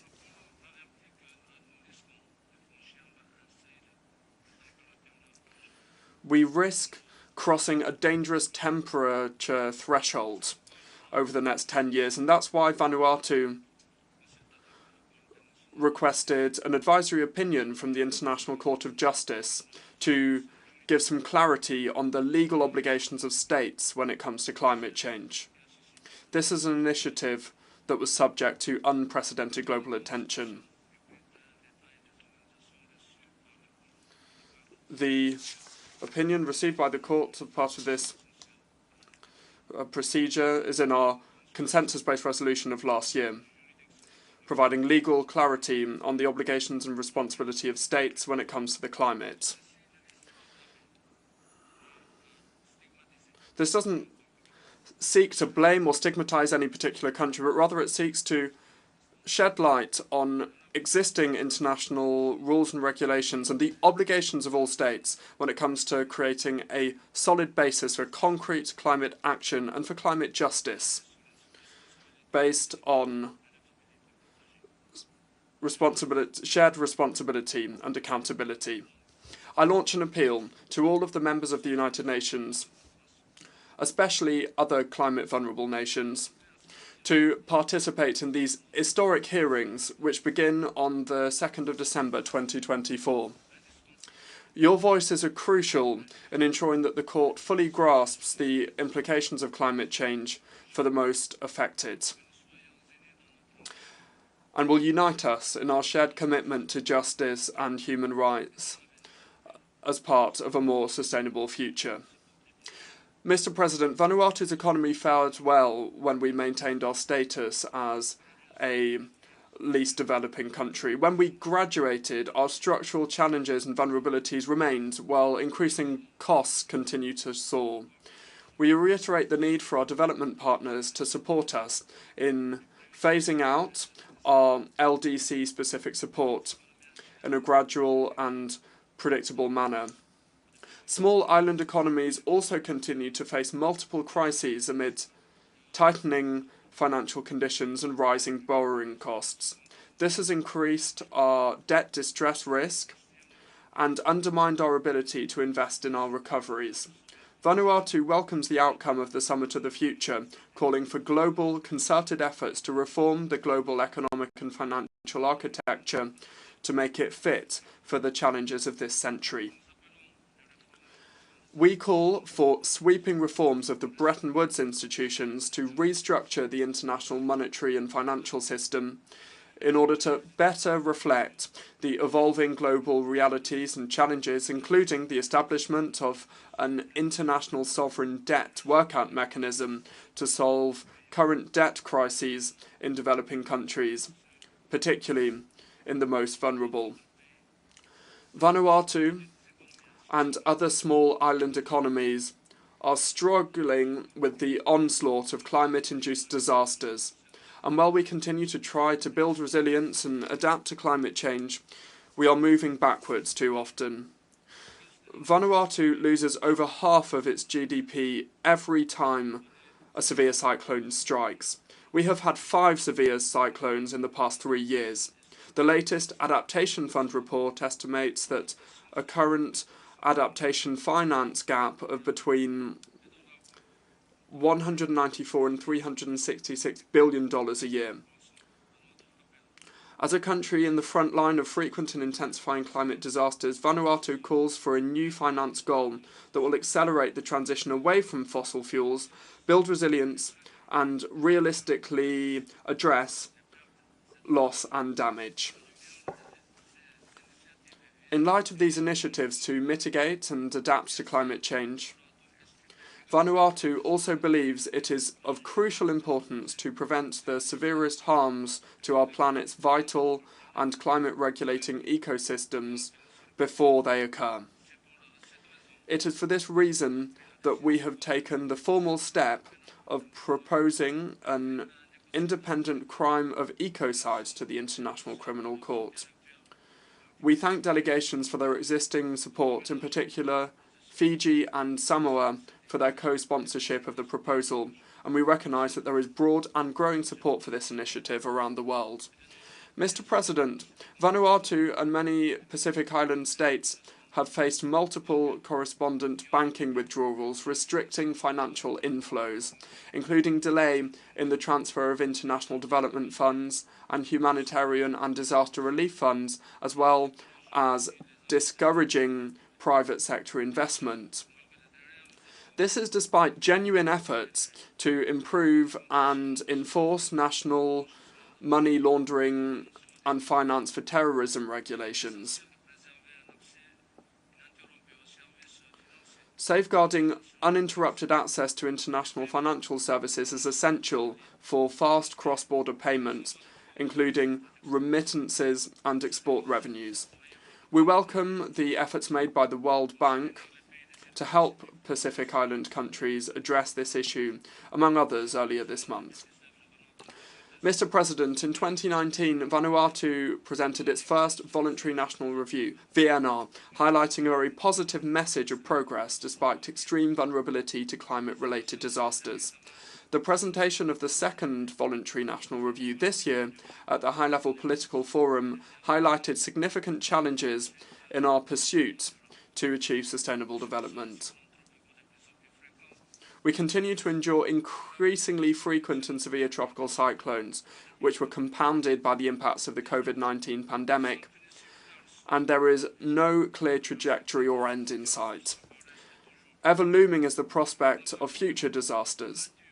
The government and people of Vanuatu have had to continuously adapt and strengthen resilience mechanisms to mitigate the impacts of these persistent threats and disruptions. Mr. President, fulfilling the SDGs is not merely an aspiration, but rather a necessity for us. The 2023 SDG Summit saw the adoption of a strong political declaration and launched a new phase of accelerated action to achieve the SDGs by 2030.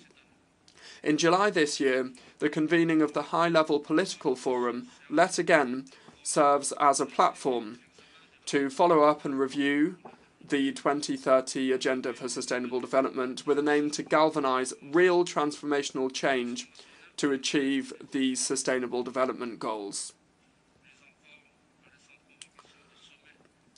More so, the recent convening of the Summit for the Future aims to rally collective support to deliver faster and smarter on the 2030 Agenda, the Addis Ababa Action Agenda, and the Paris Agreement on climate change. It is my hope that the reforms highlighted in the Pact for the Future will enable us to rebuild trust again in the multilateral system. The Pact for the Future requires strong political will to drive transformative actions that will usher in a brighter future for all. Mr. President, financing is the fuel for development. Yet, at the very heart of our lack of making real progress in achieving the SDGs lies a lack of financing. We remain at the front lines of a climate emergency that not only threatens our overall sustainable development, but time and again, given the lack of affordable alternatives, we are forced to incur unsustainable levels of debt to finance recovery from natural disasters. The international financial architecture, therefore, must be reformed to address the urgent challenges of today. Our varying needs must be embedded into the global economic and financial system so that it is more inclusive, fair, and responsive to all. This includes developing tailored support and solutions that also facilitate easier access to affordable long-term finance and address the decline in corresponding banking relations. Likewise, there must be a stronger push to enhance the representation and meaning participation of SIDS in the global economic and financial institutions. Mr. President, Vanuatu, like many of our Pacific neighbours, continues to face acute existential health and development threats, including the burden of non-communicable diseases and malnutrition, as well as threats from future pandemics. COVID-19 and severe tropical cyclones expose Vanuatu to its fragile health infrastructure and the need to invest in a health system that can better respond to the needs of its people and to future pandemics, that will be resilient to climate change and related natural disasters. We urge the World Health Organization and SIDS partners to work together to enhance access to sustainable financing to support our efforts to prevent and to control non-communicable diseases and our efforts to build a health system that is fit for purpose. Mr. President, advancing the agenda of leaving no one behind in the context of the non-self-governing territories means that we must work constructively to complete the work of decolonisation. Recently, the First Peoples of New Caledonia were not content with the manner in which the third referendum for political independence from France was conducted. As a result, riots took place, which led to several deaths and stalling of economic activity.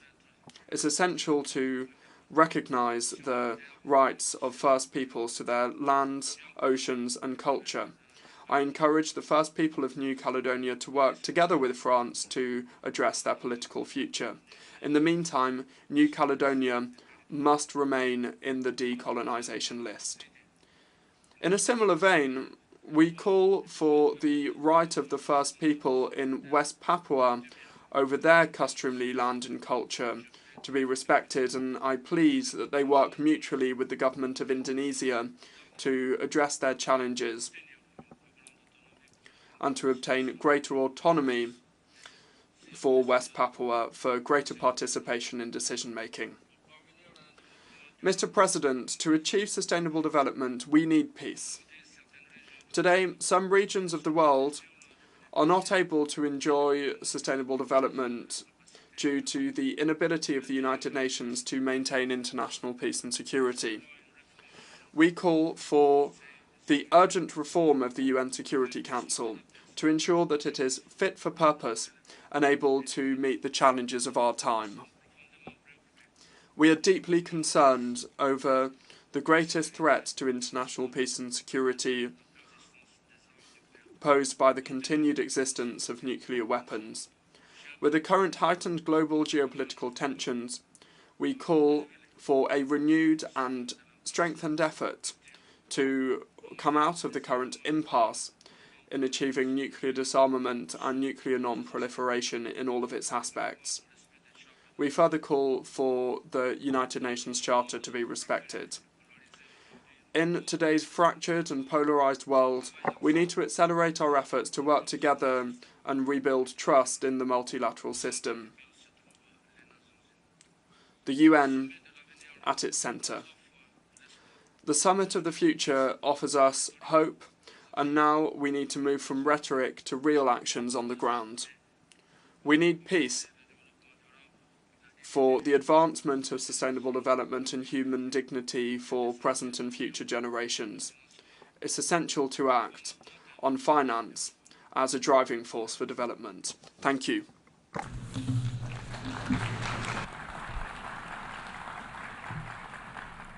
On behalf of the Assembly, I wish to thank the Prime Minister of the Republic of Vanuatu.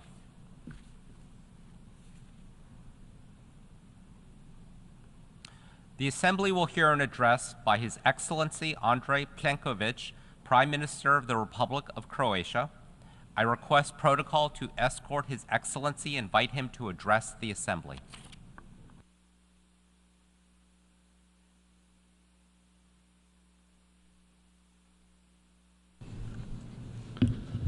Mr. President, Excellencies, distinguished ladies and gentlemen, today we should stand united in the face of unprecedented global challenges. From the proliferation of conflicts and deteriorating geopolitical situation to climate crisis and food security, the world is at a critical juncture where every nation, regardless of its size, plays a vital role. Croatia's journey over the past 34 years has been a testament to resilience and determination. Emerging from a conflict and building a modern, progressive state, we have positioned ourselves as active contributors on the global stage. As we convene here, Croatia brings not just its experience, but a deep commitment to fostering peace, advancing sustainable development, and upholding human rights as fundamental values rooted in our history. We live in a world increasingly ablaze. As a country that has endured conflict and the painful process of post-war recovery, we understand firsthand the value of peace, security, and international solidarity. Our journey from a nation affected by aggression to a contributor to global peace efforts equips us with a unique perspective. The lessons we have learned about resilience, reconciliation, and the importance of upholding international law shape our commitment to promoting peace and security worldwide. In a world facing intensifying crises, from Ukraine to Middle East and Sudan, Croatia stands firm in its belief that every nation has the right to self-determination and protection under the UN Charter. Russia's brutal aggression against Ukraine continues well into its third year. trampling all tenets of international law. While Ukrainian civilians continue to die and suffer, the largest active nuclear power plant in Europe is also at risk. This undermines all principles of nuclear safety and may bring about catastrophic consequences with cross-border impact. All member states of the United Nations have the right to be independent, and their people must be free to choose their own path. They must not depend on their neighbor's permission, nor should they be left alone to succumb to a neighbor's military aggression. In that vein, we will not tire in our support to Ukrainian sovereignty and territorial integrity, and in our assistance, and we call upon all to do the same. At the same time, the looming threat of a wider conflict in the Middle East is evident. The heinous terrorist attack on Israel on 7th October horrified us. So did the unspeakable continued tragedy since endured by the Palestinian civilian population in Gaza, where thousands were killed and wounded. Whatever historical or present grievances continuing down this path will not bring a lasting resolution, only more death and destruction.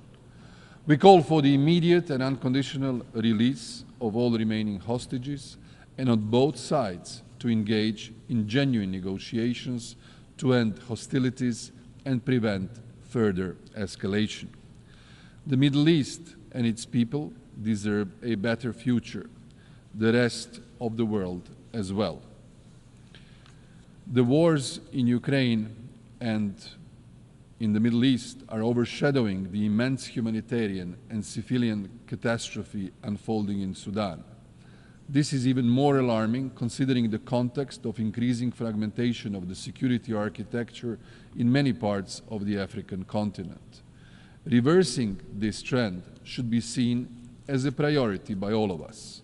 We must not leave Africa behind, a continent where half of the population is younger than 19, should and must be seen as a source of hope for humanity, not as an afterthought. The UN Charter is not just another document we can simply and easily replace. The world's constitution must be upheld more than ever before. Reinvigoration of effective multilateralism with the UN in its center must not be reduced to a phrase we use on the occasions like this. In the same vein, we must not falter when it comes to strengthening international arms control, disarmament, and the non-proliferation architecture.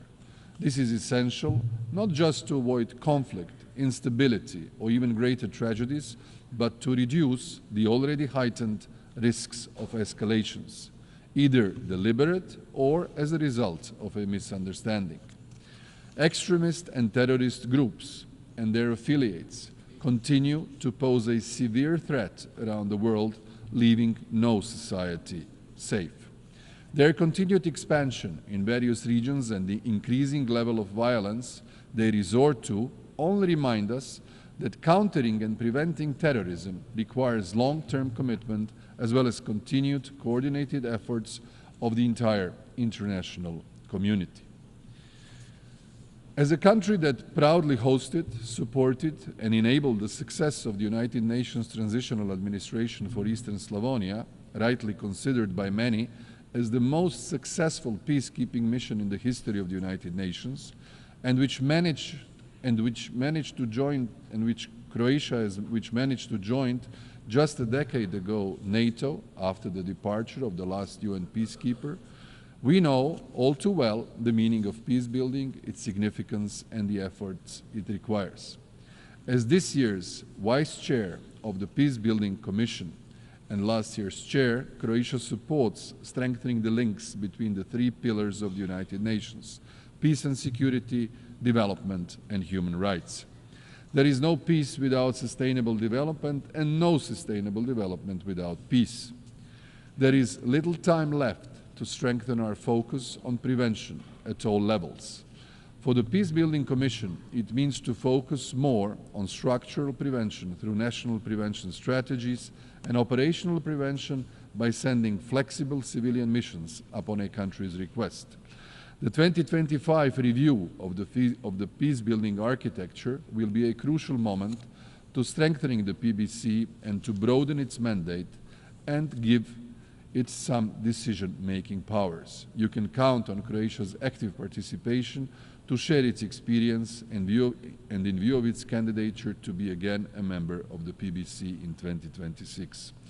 Croatia is also proud that today a Croatian company is a global leader in robotic demining, and we are actively supporting Ukraine by providing our expertise to assist in the clearance of mines and unexploded ordnance in conflict-affected areas. Ladies and gentlemen, we are committed to sustainable development, which is deeply rooted in its unique position as one of the most biodiverse and nature-rich countries in Europe. Often referred to as the nature park of Europe, Croatia has long recognized the importance of preserving its natural resources. Our achievements in renewable energy, where we rank among the top in the European Union, and our strong performance in meeting the UN Sustainable Development Goals reflect a national strategy that balances economic growth and social stability with environmental stewardship. As we stand at the crossroads of environmental crisis and digital transformation, Croatia's experience offers valuable insights into how we can harness innovation while protecting our planet for future generations. The path we take today will determine our future tomorrow. Therefore, we must choose it wisely. Croatia, in its national development strategy till 2030, espoused a vision of a competitive, innovative, and safe country with a recognizable identity and culture, a country with preserved resources, quality living conditions, and equal opportunities for all. We have built our strategy on the three main interrelated development pillars: digital transformation, decarbonization, and demographic revitalization. The digital transformation of our societies is inevitably changing our way of life and our way of doing business more rapidly and intensively than any transition in the last century. We are transforming our state and public administration, businesses, and society, and half of our population is using the digital services of the state. Croatia's IT industry is competitive and booming. At the same time, while new and emerging technologies are unlocking great potential, they also come with risks. To manage these, we need effective, accountable, and inclusive institutions at all levels, as well as informed citizens. My government will continue with policies which promote this path. Humanity's greatest challenge of the 21st century is climate change, coupled with loss of biodiversity, reduction of food and natural resources, increase in the number of droughts, fires, and floods, as well as the acceleration of the sea level rise. Croatia is located in the Mediterranean, one of the world's regions expected to be hit hardest by climate change. It is not by accident that Croatia got a portfolio for the Mediterranean in the new European Commission. This summer, we saw record-breaking heat waves, followed by torrential rains in our part of Europe only last week. The green transition is therefore pivotal for us all. Promoting nature-based solutions is one of our main national tools for climate change and adaptation and migration.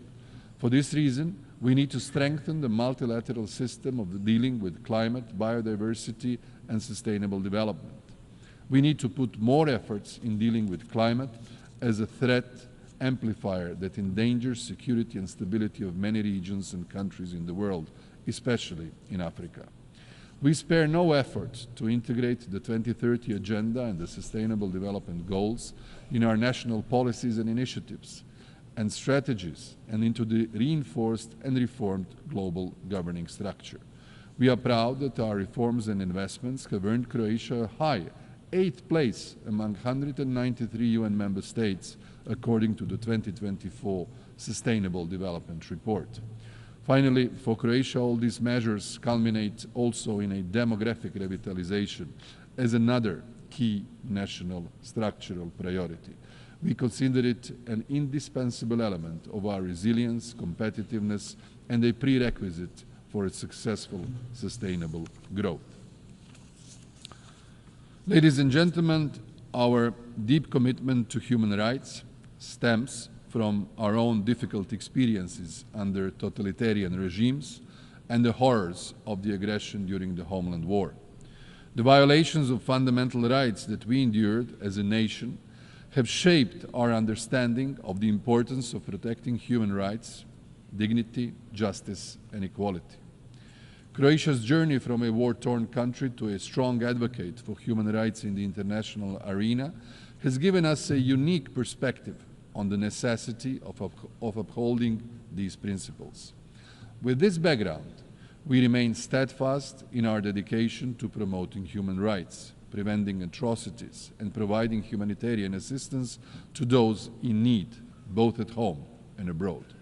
The 2030 Agenda sets out a vision for a sustainable development grounded in international human rights standards, promoting one of the main values of the UN Charter, to leave no one behind. Only through respect for human rights can we achieve a more peaceful, equal, and sustainable world.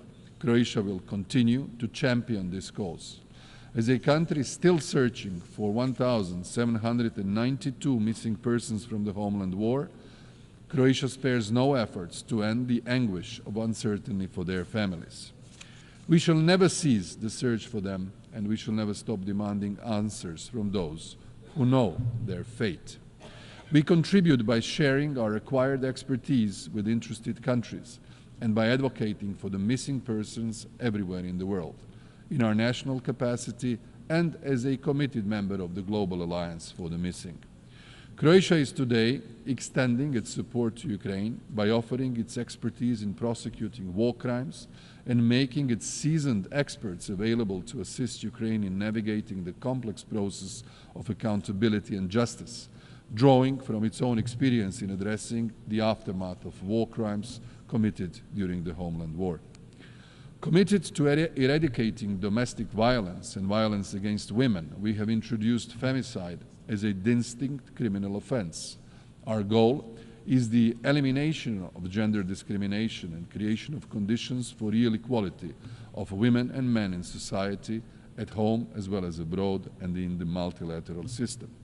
This is why Croatia promotes women, peace and security at the global level, as we know the disproportionate effect of conflict on women, but we have also seen how women, when participating in all peace-building and sustaining peace process, are agents of change and harbingers of peace. Croatia also advocates a comprehensive approach to issues affecting persons with disabilities. This includes mainstreaming disability in all fields of human rights. With this in mind, in the UN, we will be leading an effort by a cross-regional group of countries to proclaim the International Day of Deaf Blindness. This resolution will hopefully contribute to understanding as well as encourage and inspire national and legal recognition of deaf blindness as a distinct and unique disability worldwide. In the past 3 years, Croatia has also been honored to serve as a co-chair of the Group of Friends of Responsibility to Protect in New York. We still believe more has to be done in terms of atrocity prevention and the operationalization of the responsibility to protect concept. In the humanitarian context, we are facing worse circumstances than ever. Croatia presides this year over the humanitarian affairs segment of the Economic and Social Council. Against the challenging backdrop of unresolved conflicts and eruption and escalation of new ones, climate-related disasters, disease outbreaks, economic shocks, and famine for millions of people. Focusing the discussion on the consequences of the erosion of respect for international humanitarian law, clear and strong calls were heard across the board for upholding international humanitarian law, ending impunity, bolstering women's leadership, addressing climate emergency, and for ethical and responsible use of new technologies. Ladies and gentlemen, as one of equal successor states of former Yugoslavia, Croatia is among the founders of the United Nations. Following the dissolution of former Yugoslavia in the midst of defending itself from aggression and invasion, 32 years ago, Croatia reconfirmed its commitment to the UN Charter, this time as a free, sovereign, and independent member state of the United Nations. Ours is a journey of liberty and democracy, a pursuit of peace and prosperity, of vigilant defense of human rights and dignity, while honoring the values and principles of multilateralism and international cooperation that UN embodies. Our experience as a small but resilient nation with a deep understanding of peace, security, and development underscores the importance of reforming and revitalizing the UN to ensure it remains fit to address the global challenges of today and tomorrow. The Pact for the Future, a pivotal document for strengthening multilateralism that we adopted earlier this week, elaborates about both General Assembly and Security Council reform, and we believe we should further strengthen, reform, and revitalize these two institutions. While the role of the GA has been strengthened recently with regard to issues which the Security Council failed to address, more should be done in relation to the maintenance of international peace and security. This relates also to the cooperation of the General Assembly with both the Security Council, the Economic and Social Committee, and the Peace-Building Commission. The UN Secretariat should be made fit for purpose, and the selection of the Secretary General and all other, especially high-level posts, need to be guided by the principles of merit, transparency, inclusiveness, gender, and geographic rotation. Finally, allow me to reflect on Southeast Europe, a region in our neighborhood. As a country with deep expertise and a nuanced understanding of Southeast Europe, we stand as a model of successful integration into both the European Union and NATO. This unique position not only gives us Croatia a special status within the region, but also grants its significant authority in advocating for peace, stability, and European aspirations of our neighbors. Croatia consistently encourages our Western Balkan partners to invest even more in fulfilling the established criteria. Regional cooperation and good neighborly relations, along with solving outstanding issues and disputes, remain an essential, indispensable part of the process. The merit-based approach and rewarding individual achievements in fulfilling the standards will accelerate accession to the European family. In this regard, those who cooperate in good faith, align with the EU's, for instance, foreign policy resolutions and positions, and conduct genuine reforms should move ahead on their EU accession path. Of particular importance for us is the stability of our neighboring Bosnia and Herzegovina, with which we share more than 1,000 kilometers long border. In order to achieve security and stability in the country, the constitutional full equality of the three constituent peoples, Croats, Bosniaks, and Serbs, must be ensured, and the Dayton-Paris Accords, the peace treaties that ended the war and confirmed the multinational, multi-confessional, and multicultural Bosnia and Herzegovina must be upheld.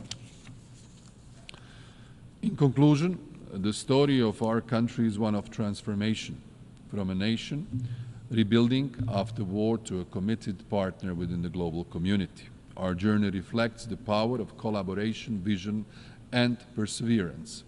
As we look ahead, Croatia is ready to join, to continue contributing to a world where peace, justice, human rights, and sustainable development are attainable for all.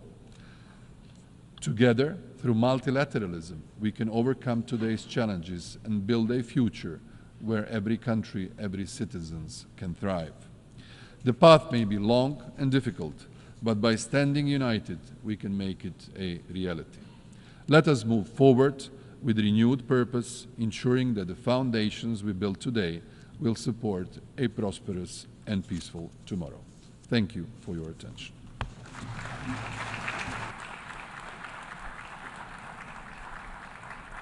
On behalf of the Assembly, I wish to thank the Prime Minister of the Republic of Croatia.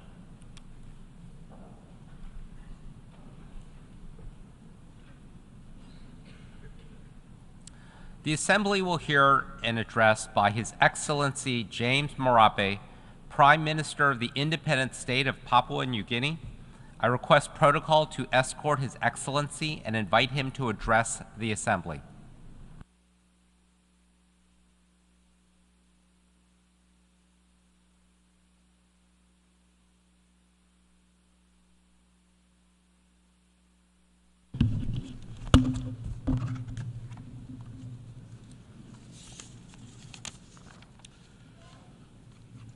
His Excellency Mr. Philemon Yang, President of the General Assembly, His Excellency Mr. Antonio Guterres, Secretary General of the United Nations, distinguished Head of State and Head of Governments, Excellencies, ladies and gentlemen, it is my honor to address this august hall once again on behalf of my people of Papua New Guinea. Mr. President, firstly, let me congratulate you, the government and people of Cameroon, on your successful election to lead the work of the 79th session of the General Assembly. I thank your predecessor, His Excellency Mr. Denis Francis, for his excellent leadership during the 78th UN General Assembly. I also extend my gratitude to the United Nations Secretary General for his strong leadership to mobilize the support of the global community on key issues that require our collective efforts, especially in dealing with climate change-related matters. Mr. President, you selected a theme for this debate, leaving no one behind, acting together for the advancement of peace, sustainable development, and human dignity for the present and future generations, I believe is very pertinent. I thank you and commend your foresight in drawing our collective attention to the work we must still do for peace and humanity, considering the vast challenges that continues to threaten our society and what we face today. Mr. President, I speak on three threats to humanity that is complementary to your theme. These threats, in my view, are religious intolerance, poverty induced by climate change, and geopolitical differences and sovereignty contests over territories and people.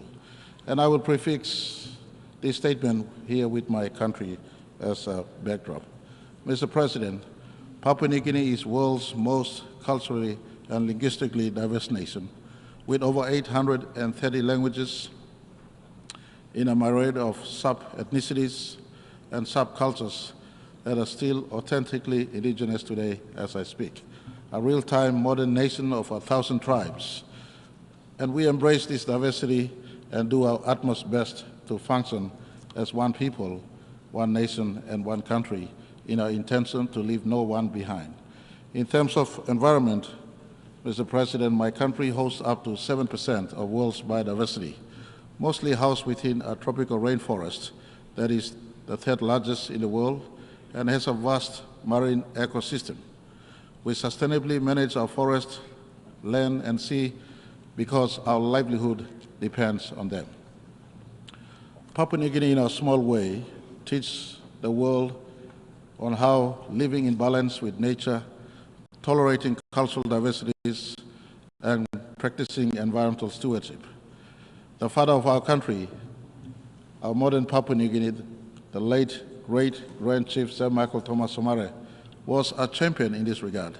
In fact, Sir Michael's championed the cause of Article 5 that has become, has found its place into Paris Agreement as I speak today, early in year 2000s. This is a reflection of Papua New Guinea's strong affinity to the forest, land, and sea. In this regard, my country has been contributing to the public or global discourse over the last 2 decades in as far as environmental management is concerned and matters relating to climate change. Unfortunately, this has been met with very little return of action. However, we continue to stand ready to assist the United Nations family in this area. Mr. President, over the last 49 years of our country's history as an independent nation, our challenges has been many, compounded by vast ethno-linguistic diversities and cultural complexities and the small size of our economy. However, we have remained as one people and one nation. We have moved in the last 49 years. We started off as a least developed nation. Today, we have entered the middle income earning nation status, and we intend in the next 20 years to migrate from where we are today to a high income earning nation by 2025. In doing that, we will migrate from being just a raw resource exporter to a manufacturing economy within the next decade. Mr. President, I want to assure you all that all this is being done in total alignment, and we have aligned our development agendas to the United Nations Charter, especially consistent with the 17 Sustainable Development Goals of the United Nations. Our aspirations mirror that of this august institution. In fact, in 1975, when we gained independence, our National Constitutional 8-point plan directs not just my government today, but government into the future, as it was in the past governments that led my country, on our national aspirations to leave no person behind. Mr. President, our nation's Vision 2050 that was launched in 2010 compels governments to develop Papua New Guinea into a top 50 nation by 2050 in terms of Human Development Index. Papua New Guinea looks forward to submitting to the United Nations a full progress report in July of 2025 at the high-level political forum, secondary voluntary national review covering the work we have undertaken thus far amidst the challenges we continue to face and the steps we are taking going forward that will culminate in 2030. Mr. President, if you can indulge me in sharing an insight into managing a diverse multicultural people and what has helped us to blend as one nation, I put to you the role of Christian missionaries and their work that dates back to 1845 when the first Catholic missionaries arrived in my country. In 1975, when we gained independence, Christianity became profound. And consistency with your theme, Christianity in PNG has been the front runner, bearing message of unity, peace, and sustainable coexistence, embracing diversity of cultures, language, and tribes into one human family, living in our natural environment as God has created. Since then, Christian churches have contributed immensely to our country's development through their health and education programs. Real Christianity teaches love, peace, unity, forgiveness, giving meaning to leaving no person behind.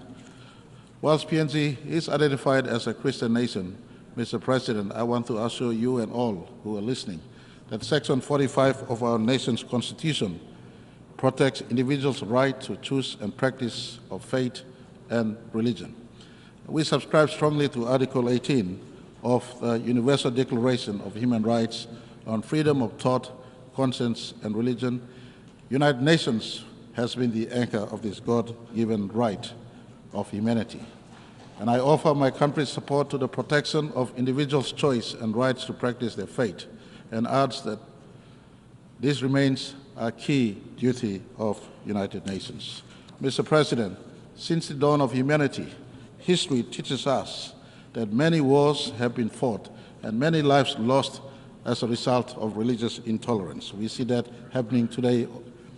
As history is stained with blood of innocent people who have died from state, tribe, or church-sanctioned killings. The United Nations, Mr. President, must condemn laws that encroaches upon individual choice of religion and worship. This is a God-given right. And I see the issue of enforcement of religion upon one another as a threat to peace and coexistence of mankind. I ask United Nations to keep watch over religious freedom of all people, especially minority people in society where major religions are practiced.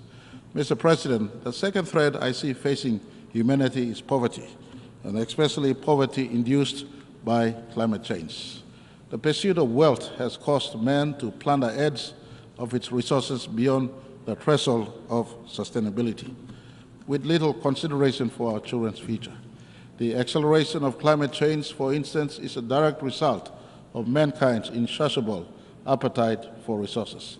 An attitude of survival of the fittest, nations and corporations jostle and stampede over each other in order to harvest resources, causing environmental degradation, deforestation, banning of cheaper fossil fuel and pollution, spiraling our planet into climate catastrophes that will further engender poverty. Nations like mine oceans nations like mine continue to live with the climate change-induced sea level rise and weather pattern changes that has now become an existential threat. That is why we welcome the Chair's summary of the high-level meeting on sea level rise. Together with other Pacific Island countries, we continue to recognize the 1982 UN Convention on Law of Sea as a legal framework within which all activities in the ocean and seas must be carried out. We reaffirm commitment to the Pacific Island Forum Declaration of Continuity of Statehood and the protection of persons in the face of climate change-related sea level rise. Last month, the Pacific Island Leaders Forum in Tonga officially recognized these climate change manifestations as existential threat to our Pacific people. We stand united in the support of Vanuatu-led United Nations General Assembly proposal for the inclusion of sea level rise as a standalone agenda in the United Nations General Assembly and other relevant United Nations processes. Mr. President, despite our economic needs, PNG remains committed to safeguarding both our blue ocean life and our green forest life for its children. As a forest nation, PNG continues to play a proactive role to progress our commitments under the United Nations Framework Convention on Climate Change and the Paris Agreement by undertaking adaptations and mitigation effort. However, accessing of global climate finance continues to be a challenge to Papua New Guinea and many small nations. We call on the United Nations to look into this matter with a sense of urgency, or else we can liquidate our forests and marine resources to achieve our development aspirations, especially in a pursuit to alleviate poverty from our people. It is for this reason I speak in solidarity with all forest nations, especially those in the Congo Basin and those in the Amazon Basin, for adequate compensation if we are to preserve our forests, which is in fact the lungs of Earth. Mr. President, Papua New Guinea's vast forests, rich biodiversity, marine life, and indigenous people and cultures are now at the crossroads of great change, either of preservation or loss and extinction. The responsibility to save our environment and planet should bear on all of us in equal measure. It is now up to members of the United Nations to save these forests, which are global assets as I speak. On this note, I want to thank my good friend, His Excellency Emmanuel Macron, President of France, for mobilizing European Union funding for a forest conservation area called Managalas in my country. This is the kind of partnership that should be encouraged. And again, I remind the world, the forest of PNG is a global asset. It must be preserved at a price transferable to improving the lives of my forests. You cannot talk about climate change without conversation on forestry. They are the two sides to the same coin in conversations on climate change. And I call for others out there, especially those who have big carbon footprints. You have to do justice to planet Earth by doing your part, especially assisting us in the preservation of our forests. Mr. President, the third threat facing humanity, in my view, is geopolitical differences and sovereignty contests over territories and people. Increasing geopolitical conflicts and tensions are fueling fragmentation and protectionism around the world today. The restrictions on trade, disruptions in supply chains, growing competitions are crippling our economies. We need to examine peaceful strategies and solutions and invest in peace-building initiatives for de-escalation, mutual understanding, cooperation, build trust, and foster peaceful relationships. The United Nations role in this must be respected by all nations, for really it was for this reason that the UN was born. So the world does not need to face many more wars again or another big war again. Mr. President, I say this, violence begets violence, and and is evil no matter what the justification may be. Violence begets violence. Peace must be achieved by peaceful means. No matter how long or unjust it may seem, peace must be achieved by peaceful means. We live in a time where the press of a button, an atomic or nuclear bomb has the ability and potential to destroy our planet. All conflicts can be resolved if we allow United Nations one rule book to take prominence over our own parochial national interests. In PNG, we partner United Nations in national and subnational peace-building efforts. One good example is the de-escalation of our own internal conflict on Bougainville, when the United Nations supervised the Bougainville Peace Agreement in 2001 and continues to ensure we comply with all requirements of that agreement, including bringing the 2019 referendum results to our national parliament. To this day, I am happy to report that no bullets have since been fired in Bougainville. This is the role and the strength of the United Nations, and I call on all nations and people to respect the charter of this institution and the reasons for its existence. PNG therefore calls on the UN and its systems to begin the process to review the Security Council and the reforms that must take place, including removal of veto powers, so all nations can sit equally on the table in as far as decision-making is concerned. Mr. President, we must do all we can to restore stability to the far reaches of Earth. Global conflicts cause domino effect, and the subsequent impacts are felt throughout the world, including intergenerational wounds. Mr. President, as I conclude, let me remind us again on our collective responsibility to together preserve our planet and our human race. In 1987, a space philosopher called Frank White wrote the overview effect, a cognitive shift astronauts experience after viewing planet Earth from the space, and upon their return to Earth, he records that most astronauts, if not all, experience a self-transcendence, appreciating Earth much more and feeling a very strong connection to all people on the planet. And I am sure Neil Armstrong in 1969, on July 20, when he gazed back on planet Earth, standing on moon, he would have looked back and he would not have seen his planet, he would not have seen his country, the United States of America. He would have seen the blue planet, the planet he called home. I call upon all of us, esteemed leaders of this planet, let us adopt a little bit of overview effect to see the world through the eyes of the astronauts.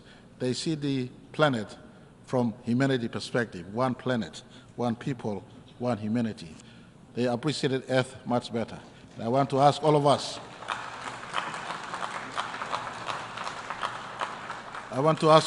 all leaders of planet Earth, let us appreciate Earth. Let us treasure its life-sustaining gifts.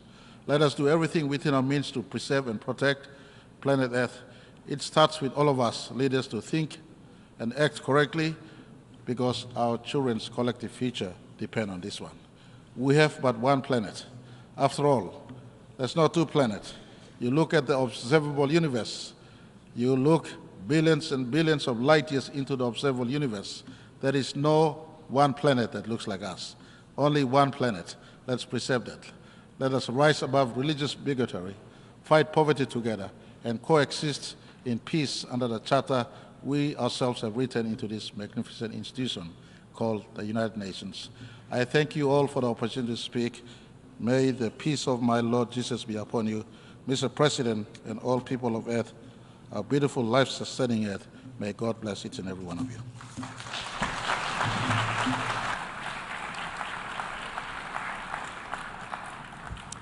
On behalf of the Assembly, I wish to thank the Prime Minister of the independent state of Papua New Guinea.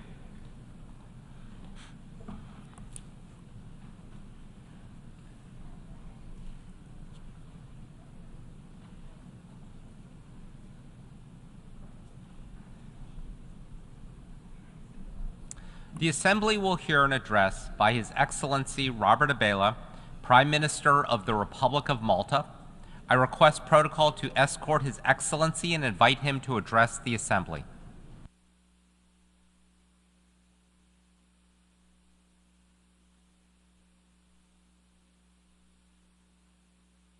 Secretary General, President, Excellencies, distinguished delegates, and dear friends. When we gathered this time last year, little could we have predicted that just a couple of weeks later, our world would be plunged into even greater turmoil by the despicable attacks of October the 7th.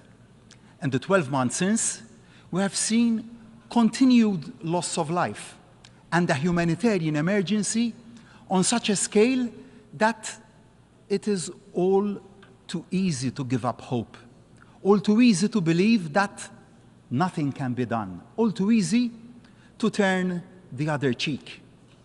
We cannot escape from the stark reality that our world faces the gravest of challenges, and the populations of far too many of these United Nations face the greatest perils. The gravity of these threats is such that we, as leaders from across the globe, are confronted with a choice of two paths. We can choose the path of despair, dejectedly deciding that it is impossible to make a difference, or we can choose the path of persistence, determined that no matter how rough the waters, we can and we must redouble our efforts to meet those challenges and mitigate those perils. I emphatically believe that we have a moral responsibility to take the path of persistence. I will never apologize for reaffirming the simple belief that motivated me to come into public life, that tomorrow can be better than today. And no matter what the headwinds, it is a belief that still motivates all I do. I refuse to believe that we should just give up. I refuse to listen to those siren whispers that the worst is inevitable and it is not worth working for better outcomes. I refuse to give in to the notion that we can defer difficult decisions or that small countries have to passively accept the actions of the larger players. To acquiesce to that negativity would be to accept that this General Assembly, that this United Nations is nothing more than a council of despair. To that, I say a resounding no. This United Nations can and must be a council of hope. Nobody is going to pretend that we can wave any sort of magic wand or deliver instant solutions.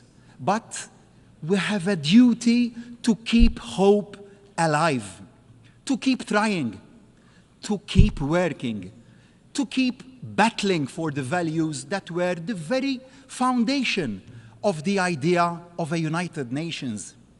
8 decades ago, from the rubble of the first truly global conflict, our forerunners had the courage and the foresight to see that the world had to have a forum where the voice of every nation could be heard. And as colonialism rightly crumbled, there were a lot of newly independent nations to add their signatures to the Charter. Malta is one such nation. As we gained our independence from the United Kingdom, we took our place in the world. This year marks the 60th anniversary of Malta's accession to the United Nations. Over those 6 decades, my country has developed beyond the wildest dreams of the pioneers who saw us to statehood. So, as we mark 60 years of Malta as a proud member of the United Nations, and as the United Nations itself gets ready to mark its 80th anniversary, my message is clear. The world needs the United Nations now more than ever. Malta values the United Nations now more than ever. And make no mistake, Malta may be a small country, but we will always be a loud voice against deferring difficult decisions and avoiding difficult conversations. We will never resign ourselves to a future devoid of peace. We will never abandon our commitment to supporting peace processes, no matter how tough those processes may be. We will remain steadfast in our support for steps to build and maintain peace in every region of conflict. We will remain as committed to and confident in this United Nations as that day in December of 60 years ago when the ink dried on Malta's signature. Malta has a unique political and geographical position at the heart of the Mediterranean, a bridge between Europe and North Africa, and the crossroads of Europe and the Middle East. A full member of the European Union, but with neutrality enshrined in our Constitution. We are acutely aware of the responsibility that this position brings. Two words sum up the role that I believe Malta can and does play: honest broker. From hosting peace talks to brokering difficult dialogues, we aim to harness our unique position to bring those in conflict together, to at least try and find a way forward. This is exactly the approach that Malta has brought to our membership of the Security Council over the past 2 years. And that is exactly the approach we have brought to the chair of the OSCE, which we assumed last January. Malta was happy to step up and take the chair as an honest broker, allowing all members to endorse our leadership and ensuring the work of this vital body can continue. Like Malta, the OSCE is a bridge between neighbors across continents. Europe can only be secure and at peace if its neighbors are secure and at peace, which is why both in the Security Council and the OSCE, our guiding watchwords are always promoting sustainability, peace, and security. This approach sits well alongside the OSCE's comprehensive conception of security as not just about ending military conflict, but also addressing the social and economic tensions that create and exacerbate international tensions. To that end, we will continue to press for all nations to comply with the Arms Trade Treaty. The failure of too many countries to comply with international rules poses too great a threat to too many innocent citizens. President, as I've reflected on my country's 6 decades of membership of this United Nations, I've looked back at the wisdom of some of those who have held the office of Secretary General. Sadly, those words of Ban Ki-moon remain as true and urgent today as ever. The world is overarmed and peace is underfunded. The peace and humanitarian budgets, which are at the heart of the UN's mission, remain unfortunately severely underfunded, harshly impacting too many of the world's most vulnerable people, which is why Malta urges all member states to play their part by remitting the resources to ensure the hard-working, hard-pressed frontline UN staff can play their part in bringing relief and hope where it is so desperately needed. As Malta concludes its current term on the Security Council, I am proud of what we have been able to help achieve. Amidst the tragedy of the events in Israel and Gaza, we have worked with others to prioritize the relief of humanitarian suffering. We used our seat on the Security Council to work for Resolution 2712, which demanded urgent and extended humanitarian pauses and the provision of corridors through Gaza to supply critical supplies needed by so many innocent civilians, not the least children. The resolution also called for the release of hostages held captive by Hamas and other militant groups in Gaza. We are proud that this led to the release of 105 hostages during the negotiated 7-day pause.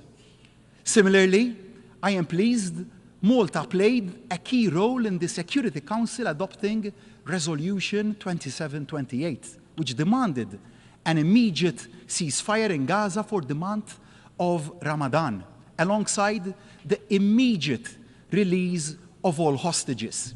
This was the first joint motion from the non-permanent members on a geographic situation in the Security Council's history.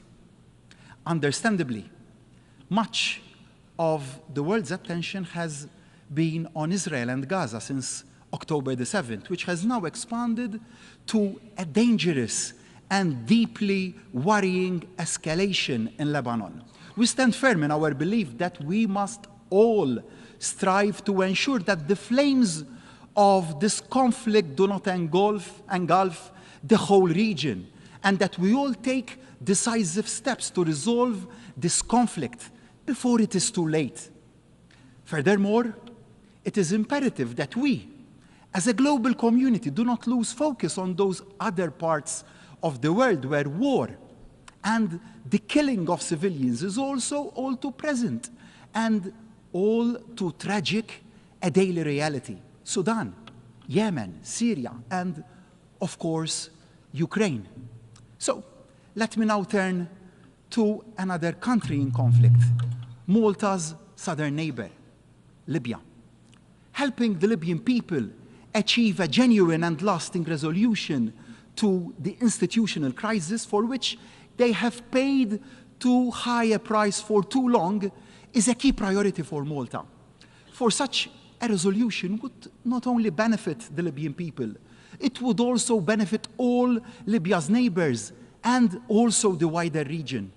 Only with a single functioning government supported by citizens across the whole country can Libya play its full part in addressing the migrant crisis, which puts so many lives at risk, which is why Malta welcomes the initiatives taken by UNSMIL in bringing the parties together to sign an agreement that will hopefully end a crisis at the Central Bank of Libya, and also to kickstart this stalled wider political process.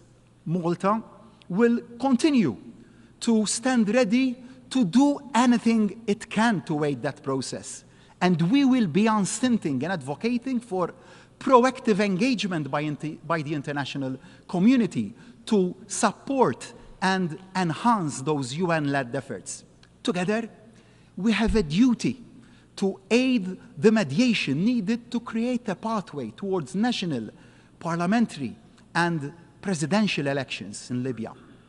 As friends and neighbors of Libya, we can and must help.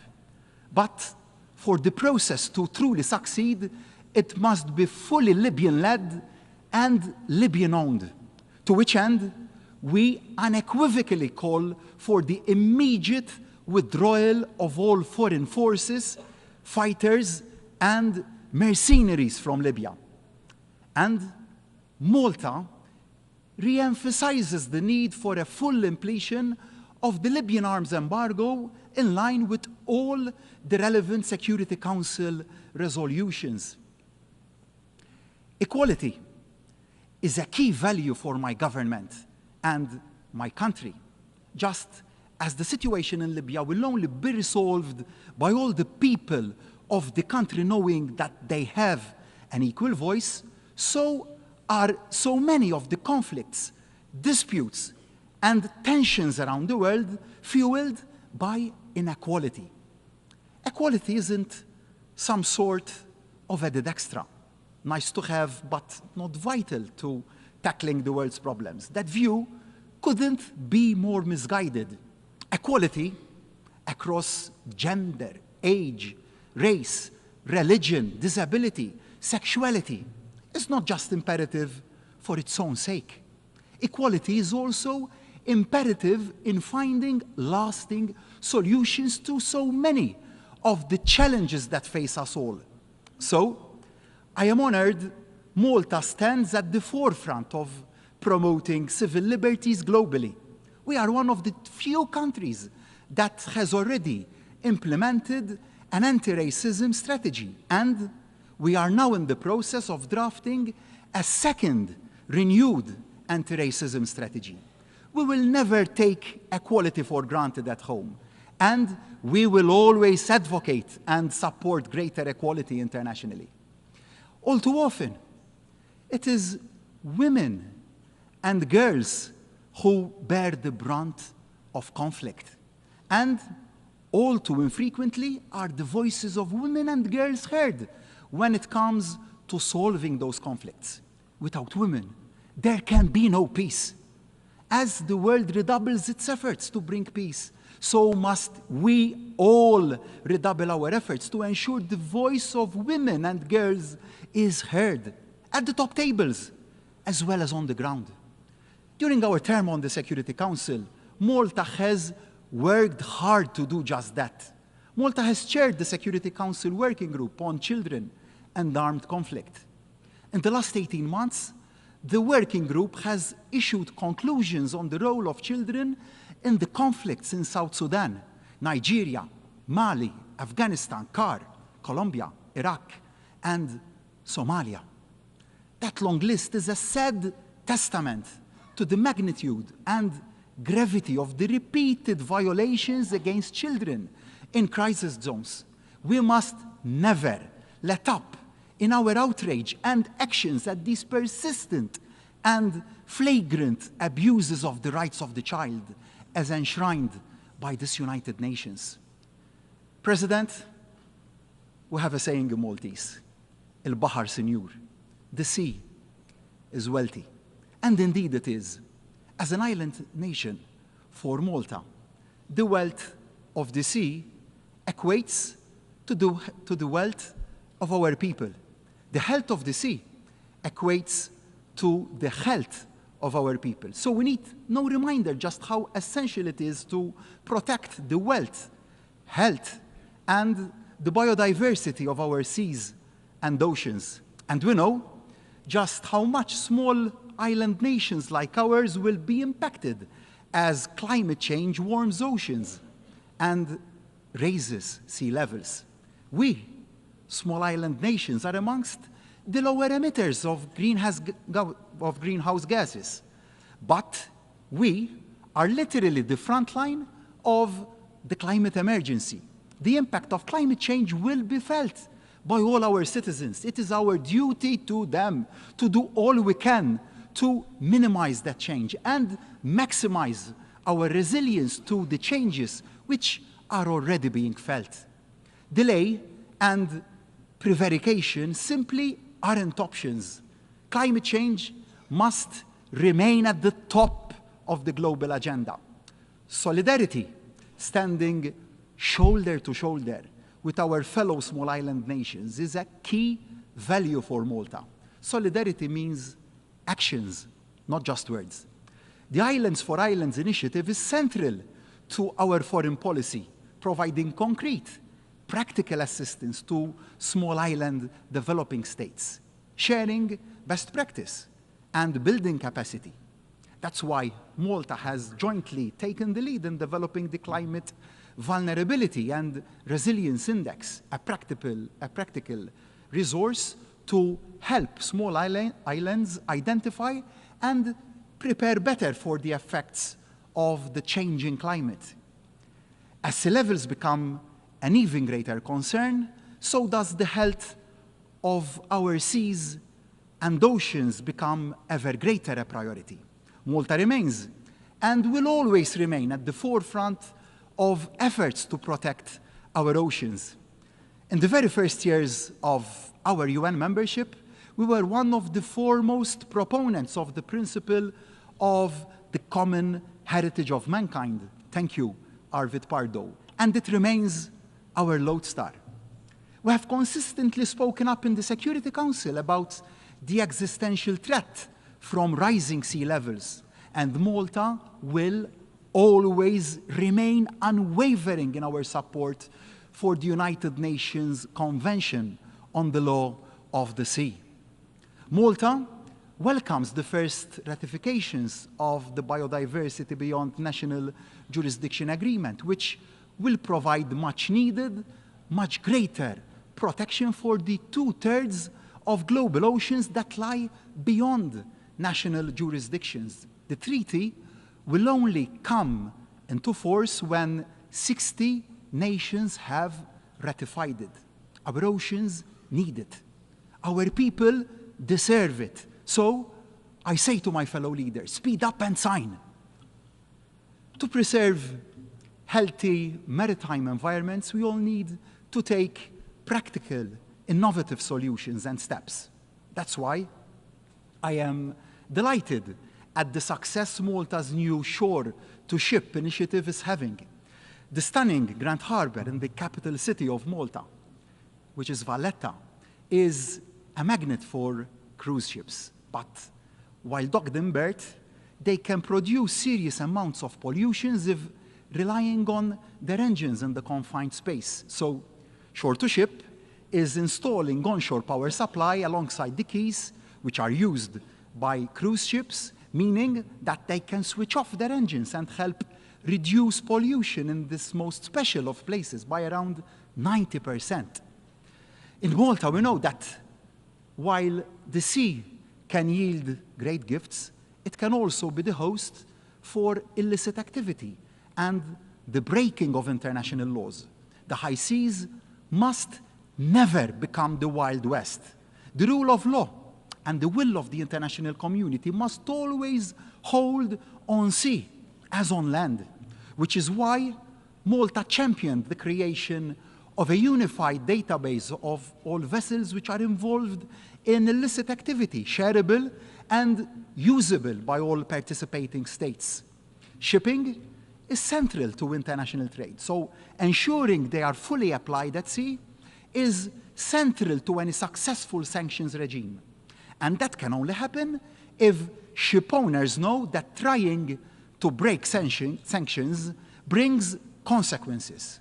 But it is essential for reasons of natural justice and to ensure buy-in from member states that the listing of those breaking sanctions is both fair and transparent.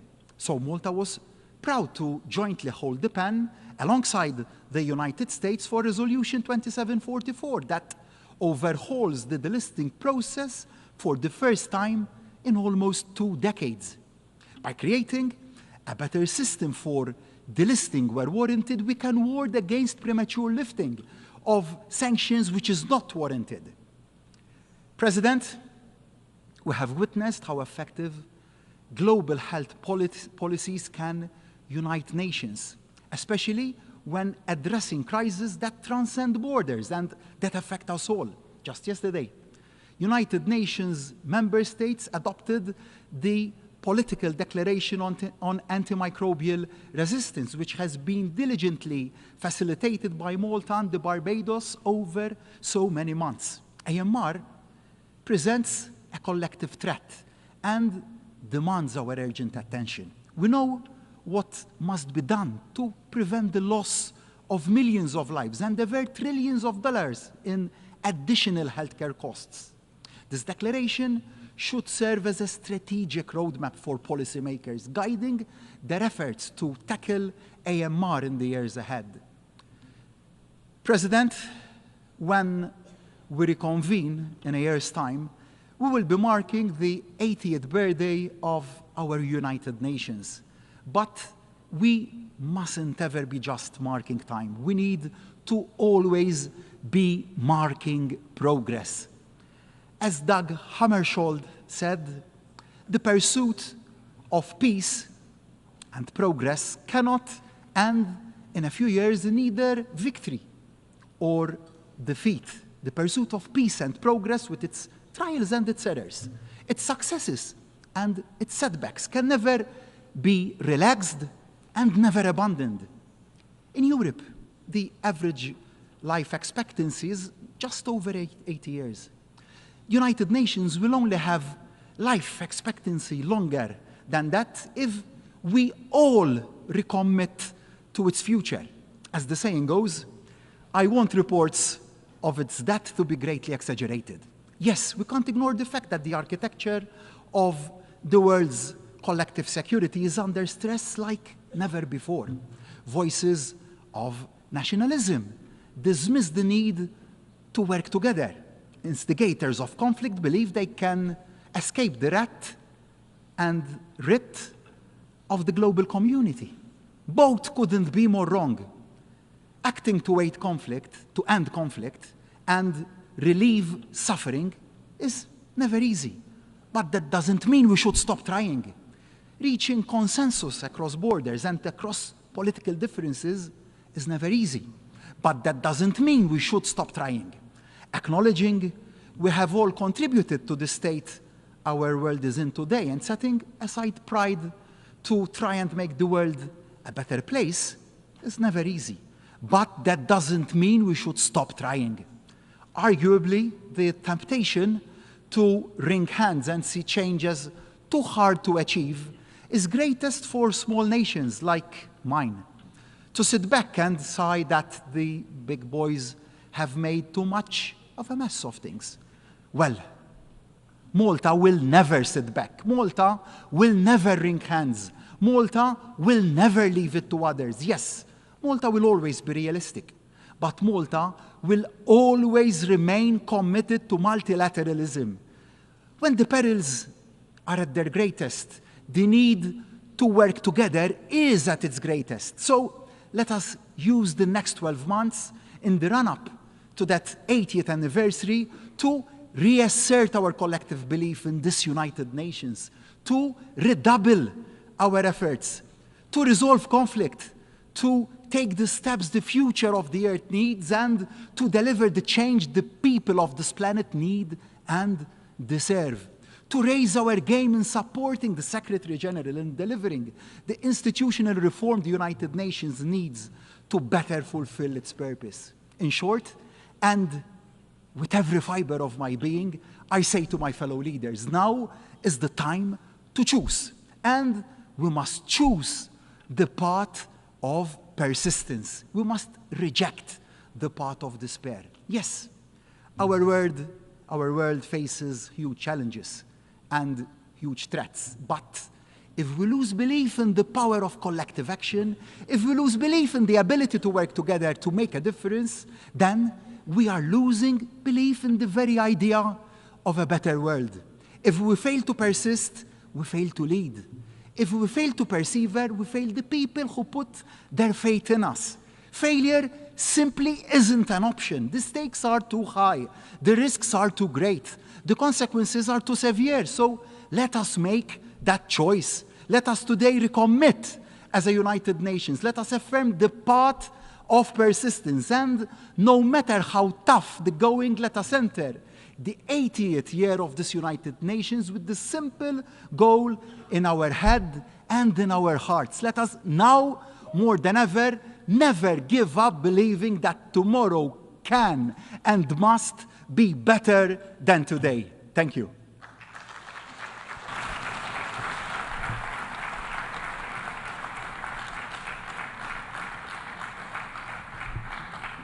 On behalf of the Assembly, I wish to thank the Prime Minister of the Republic of Malta.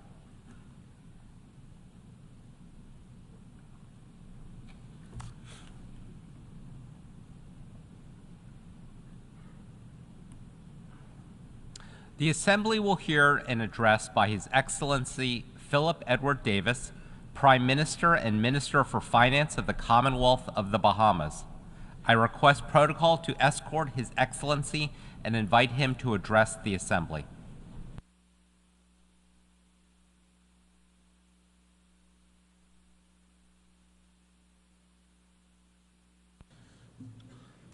Mr. President, Mr. Secretary General, Your Excellencies, I wish to congratulate Ambassador Yang on the session to the presidency of the General Assembly for this year coming, and give my best wishes to outgoing Ambassador Francis for leading us in the last year. Over the past 3 years, the Bahamas has been pleading with member states to engage in urgent action in respect of climate change. Along with other small island developing states, we have highlighted our vulnerabilities and our predicament. We have told you what we know, shared our experiences from the front line, described what we are doing to address the various issues, and warned how our yesterdays are becoming your tomorrows. There's been some welcome progress, but it falls far, far short of what is needed. And now we all have to live with the reality of a climate crisis that has pushed our planet past the critical threshold of 1.5 degrees Celsius for an entire year. At this very moment, the new harsh reality manifests in hurricanes and heat, fire and floods. Member states can somehow quickly find eye-watering sums of money for bullets and bombs, but only rattle small change in their pockets when it comes to financing the costs of loss and damage, repair and recovery, so desperately needed to adapt to the new climate reality. Why? Why do members persist in ignoring the biggest threat of our lives? The easy answer would be to say that you just don't care. But I cannot accept that. To do so would be to accept a view of humanity which is at odds with my faith and lived experience of humanity. But we in the Bahamas clearly see that lack of determined, committed action as a series of misguided short-term choices and priorities. We can choose differently. We can choose better. We can act to address real, consequential priorities that are already impacting the lives of every single one of us and will continue to impact the lives of our children and their grandchildren for generations to come. The irony is that generations before us did not have an established forum such as this, a place to come together as a whole world, to work together for the common good.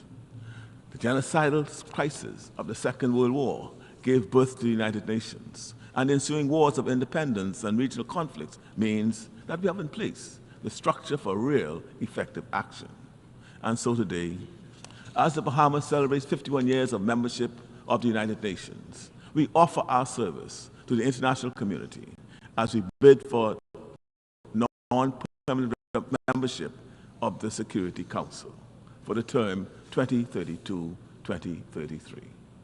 We do so because the present crisis of today, the looming crisis of tomorrow, requires even greater degrees of ingenuity, effort, multilateral cooperation, and sacrifice than the world needed in the aftermath of the Second World War. We understand well that the Council's mandate to maintain international peace and security goes far beyond the mere absence of war. But we also know that from where we stand, on the front line of the impact of climate change on humanity, that the mandate to cooperate in solving international problems, now more than ever, requires us to stand up and step forward. We do so to amplify the voices of small island developing states. We do so because the voices of small island developing states are the harbingers of what lies in store for all of us. The Security Council of the future will not be equipped to deal with the biggest crisis of our time without voices like ours at the table. The link between climate change and global security is undeniable. Things are bad now, and they're going to get a lot worse before they get better. Climate considerations must be integrated into all aspects of the Security Council's work. Because of this, the Bahamas stands ready to advocate and support whatever reforms are needed to help maximize the effectiveness of the work of the Council. Membership for countries like ours was not what the Charter members contemplated when the UN was established. But it is countries like ours which will help the Council with inclusive, truly representative decision-making needed to help address the greatest crisis of our time. Friends, aspirations to lasting global peace and security will remain empty dreams if not supported by economic security. For too long, the global financial system has been skewed against developing nations. It is a cruel irony that industrialized nations who bear the greatest responsibility for the climate crisis often perpetuate another form of injustice in the form of our current global system. We have been instrumental in exposing the hypocrisy of unilateral blacklisting and advocating for a framework that prioritizes fairness and inclusivity. The present system, with its dark rules and uneven playing field, drains resources from developing countries, leaving us to grapple with the consequences. The Bahamas refuses to accept this double standard. We are raising our voice to demand a fairer and more equitable international framework, one where the voices of all countries, regardless of population or GDP, are heard and respected. The Bahamas will continue to be a leading voice in championing this issue for as long as we need to do so, no matter how lonely or how long the journey may take. Even among small island developing states, the Bahamas is uniquely vulnerable. We are not waiting for solutions. We are creating them. We have created a National Youth Guard, empowering our young people to become environmental champions because we know that future generations will have an enormous burden to shoulder.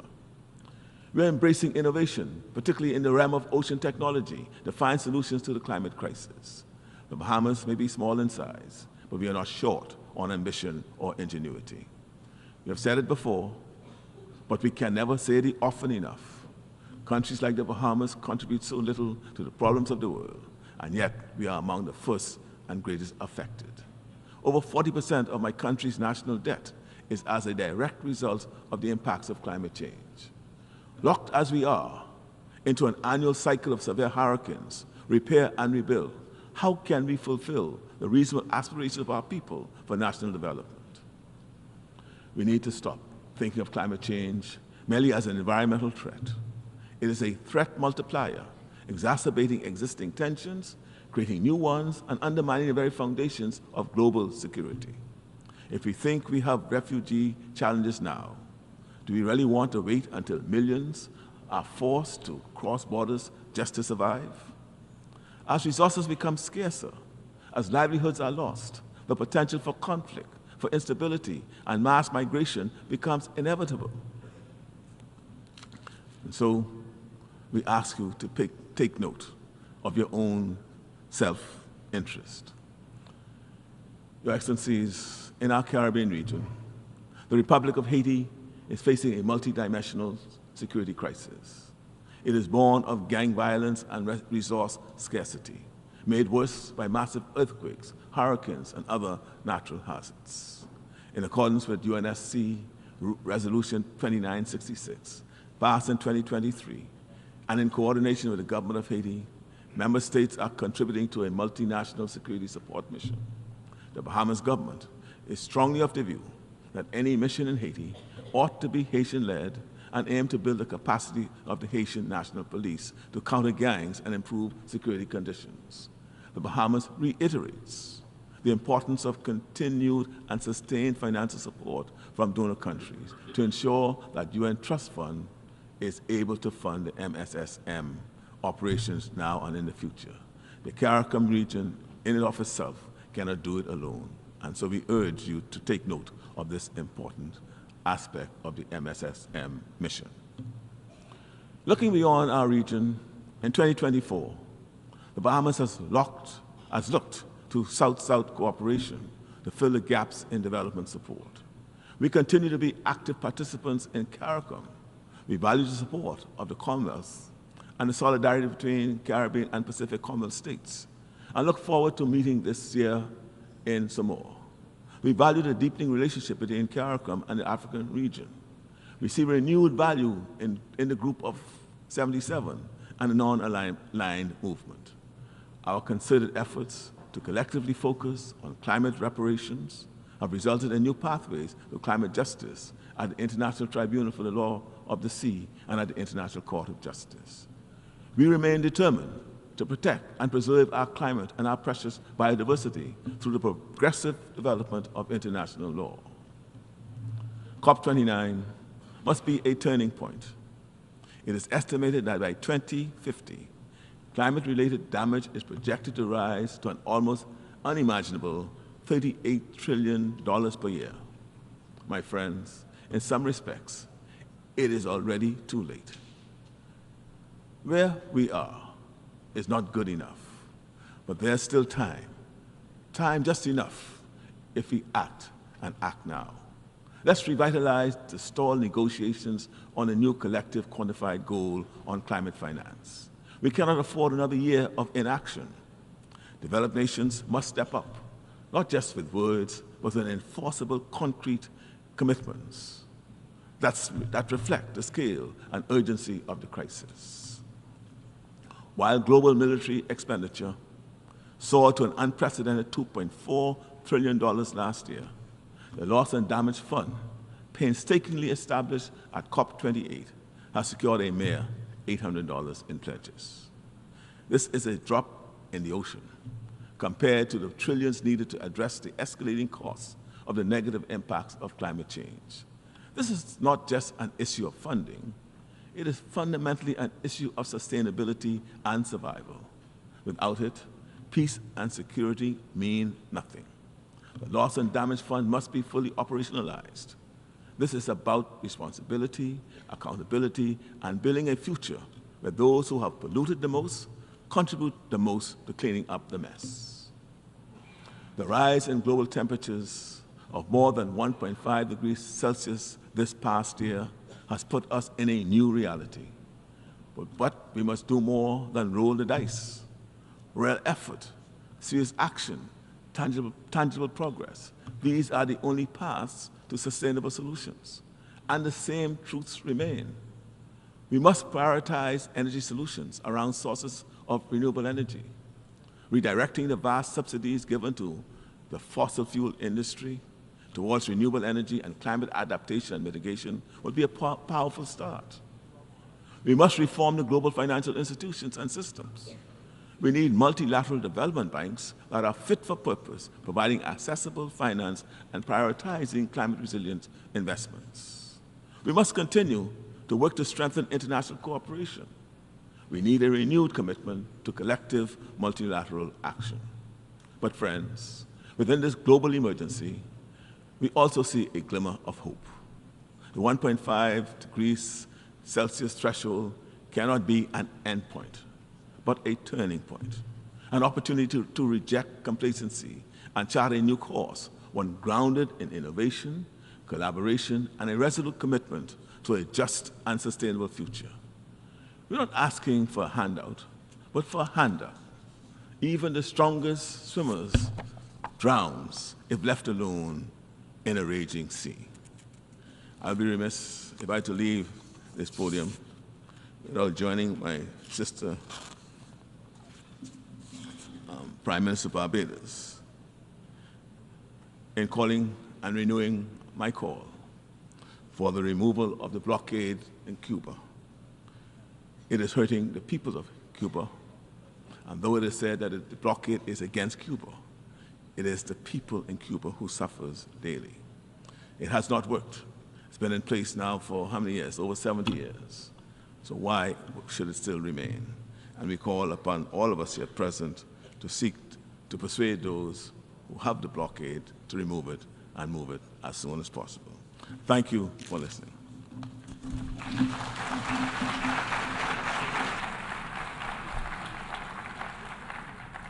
On behalf of the Assembly, I wish to thank the Prime Minister and Minister for Finance of the Commonwealth of the Bahamas.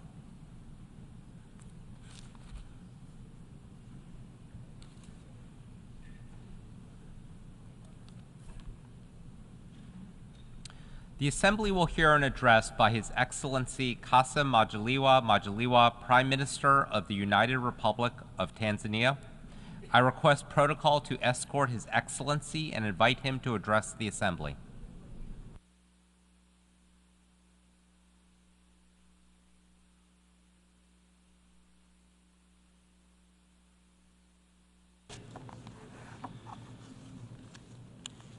Your Excellency, Philemon Yang, President of the 79th session of the United Nations General Assembly, Excellencies, Heads of State and Government, ladies and gentlemen. Mr. President, on behalf of Our Excellency Dr. Samia Suluhu Hassan, President of the United Republic of Tanzania, I stand before this august assembly to deliver a message of hope and peace to the people of the world. In doing so, I wish to convey warm and fraternal greetings from the President and the people of the United Republic of Tanzania. Her Excellency Dr. Samia Suluhu Hassan, President of the United Republic of Tanzania, wishes this assembly every success in its important deliberation. I would also like to join the previous speakers in commending you, Mr. President, for the excellent manner you are steering the work of the Assembly. Tanzania endorses and supports the theme chosen of this session, that is, leaving no one behind, acting together for the advancement of peace, sustainable development, and human dignity for present and future generations. This theme aligns well with the United Nations Charter and builds on the efforts of your predecessor, His Excellency Dennis Francis, whose remarkable leadership is truly appreciated. Tanzania recognizes and thanks the Secretary General for his great work and the important message he shared with us at the opening of this general debate. Mr. President, the participation in the 79th General Assembly has been a unique opportunity for us to share perspectives regarding to the pledge and the commitment made for addressing global challenges such as pandemics, extreme poverty, climate change, and conflicts. I would like to share some of Tanzania's perspectives as follows. Sustainable development, Tanzania's path to inclusive growth. Mr. President, the Sustainable Development Goals are a beacon of hope in addressing global challenges. Tanzania's journey towards sustainable development reflects that of many nations facing significant challenges from the determined impact of COVID-19 on health and economic systems. Climate change, marked by extreme weather patterns like torrential rain and droughts, has deteriorated health issues and strained infrastructures. We are concerned about the slow pace in attaining these goals, whereas of 2023, only 17% of targets were on track, with over one-third regressing or stalling. Urgent action and global solidarity are needed to overcome barriers such as economic imbalances, climate change, conflict, and gender inequality. Mr. President, our commitment toward the realization of SDGs is focused on sustainability economic growth through strategic investment in agriculture, aquaculture, livestock, fisheries, infrastructure development, energy, and digital economy. Our goal is to improve food security, reduce poverty, ensure job creation, and drive inclusive economic growth. There are many success stories in Tanzania emanating from this investment, such as the empowerment of youth through the Building Better Tomorrow agriculture initiatives in mainland Tanzania, and empowerment of local women in Zanzibar through seaweed farming. On the other hand, Tanzania implements policies to ensure access to quality healthcare and education for all citizens, including the Universal Health Insurance Act and free basic education. The government also invests in vocational training and STEM education to prepare youth for job market and digital economy. Defending human dignity, inclusivity, and equality. Mr. President, for decades, Tanzania foreign policy has prioritized respect for human dignity. Addressing this assembly on 4th December 1961, Mwalimu Julius Kambarage Nyerere, the then Prime Minister of Tanganyika, stated that the basis of our action, internal and external, will be an attempt, an honest attempt, to honor the dignity of man. Mr. President, Tanzania has maintained this pledge by leading the fight against colonialism and racism, In this regard, Tanzania hosted the OAU Liberation Committee, supporting freedom fighters in their struggles for independence. Despite gaining political liberation, many countries still face economic sanction and inhuman conditions which hinders the achievement of genuine development. Thus, we call for realization of right of self-determination of all people under colonial occupation and the fighting and the lifting of economic sanctions imposed against them. This Assembly must continue to more boldly call for the lifting of economic sanctions placed against the people of Cuba and other countries too. So, to allow the peoples of these countries to realize their basic rights, including rights to development. Mr. President, global humanitarian crisis due to war, conflict, and natural disaster requires unrestricted access to humanitarian aid, fair treatment of victims, accountability to actual sites, and the United Nations commitment to uphold human dignity for a peace world. Tanzania believes that every individual deserves to live in dignity, freedom, and security to reach their full potential. The United Nations must not remain indifferent in these solutions, as doing so would only determine its legitimacy. Mr. President, let me talk about peace and security. Security is indivisible. In the face of global health insecurity characterized by the pandemic, such as COVID-19 and current mpox, the saying no one is safe until everyone is safe truly gathers meaning. It is imperative that we should invest more in peace, foster unity, and rebuild trust. In this regard, Tanzania welcomes the adoption of General Assembly Resolution 78/312, which proclaimed July 7th as World Kiswahili Language Day. Kiswahili is a language spoken by over 200 million people in all continents of the world. It is an important tool for advancing peace, unity, and cultural diversity.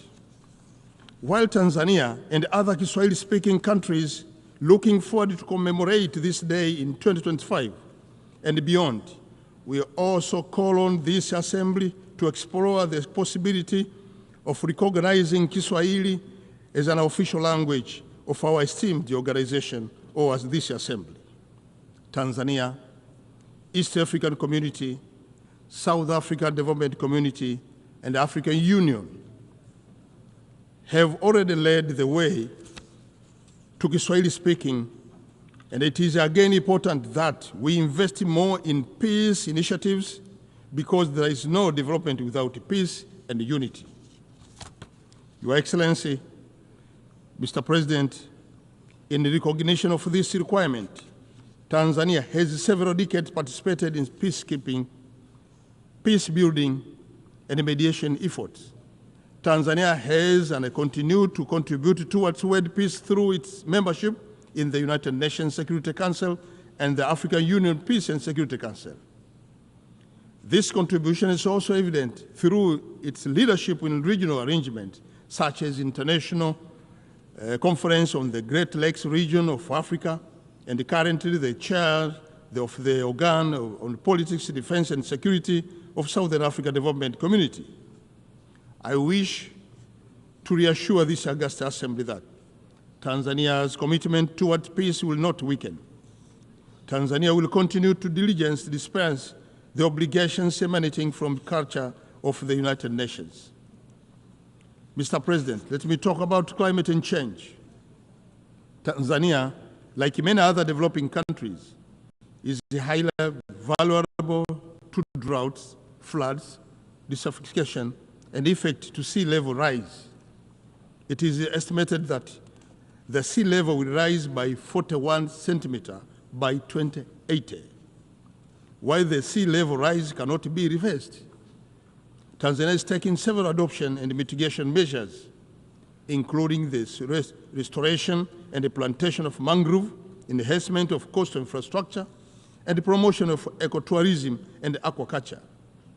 It is imperative that, therefore, that we must invest more in climate finance to help recover economies already suffering from these effects, and to enhance access to funding for loss and damage in the hand-hit countries. Mr. President, about transformation to clean energy, as we prepare for COP29 in Baku, Azerbaijan, it is worth remembering that globally, an estimated 2.4 billion people are still using polluting fuel for cooking. This contributes to health problems, food insecurity, gender inequality, and environmental damage, including millions of premature death, limited access to education and employment for women and children, and increased household gas emission and deforestation. Achieving universal clean cooking access in Africa by 2030 would require an estimated about $4 billion annually, a small fraction of global energy spending. Mr. President, in response to this alarming situation, Tanzania is championing a clean cooking agenda, which essentially contributed to several SDGs, including goals number 7, focusing on ensuring access to affordable and sustainable energy for all. Tanzania will host the African Energy Summit in January 2025, means next year, co-organized with the World Bank and the African Development Bank. The summit aims to accelerate the implementation of World Bank Group and the African Bank Group commitment to provide electricity access to 300 million people in Africa by 2030.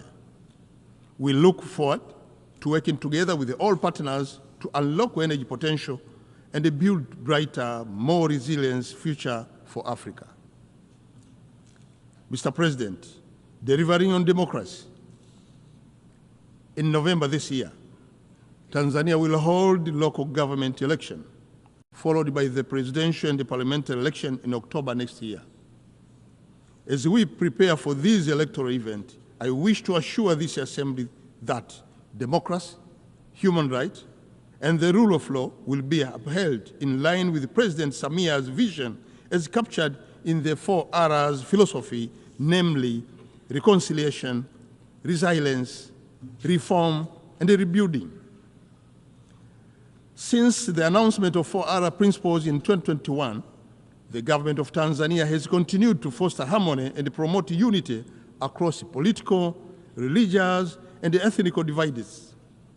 In implementation of 4R, the government has also undertaken several monumental reforms that seek to address shortfall within the criminal justice system, allow the effective political process, and enhance the enjoyment of human rights.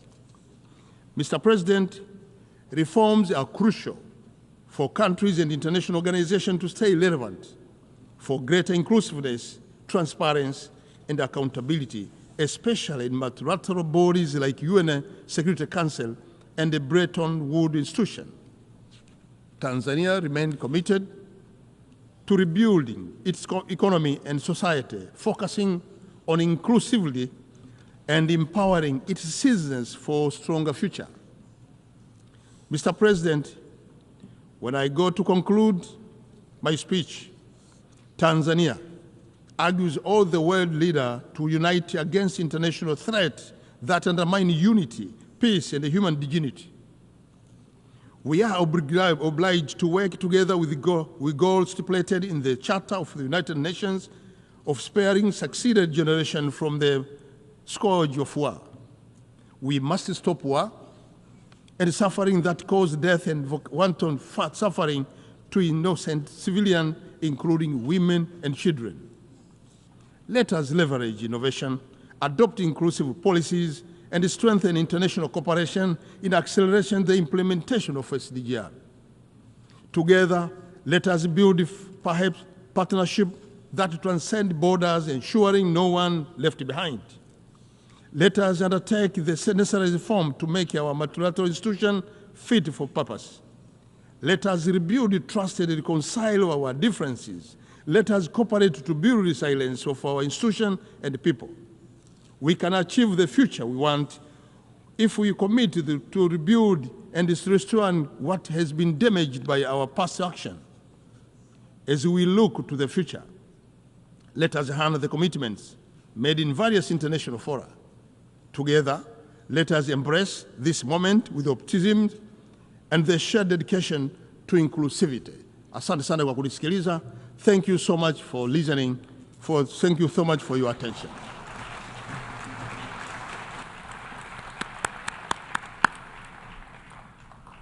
On behalf of the Assembly, I wish to thank the Prime Minister of the United Republic of Tanzania.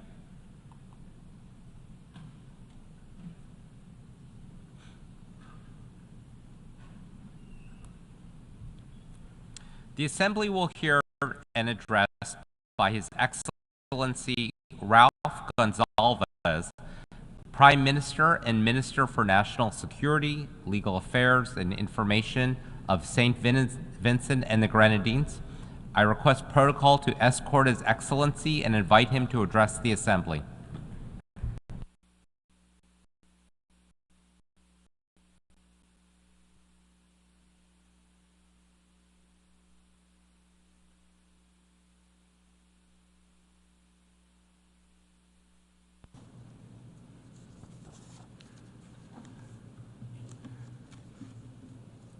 Mr. President, Your Excellencies,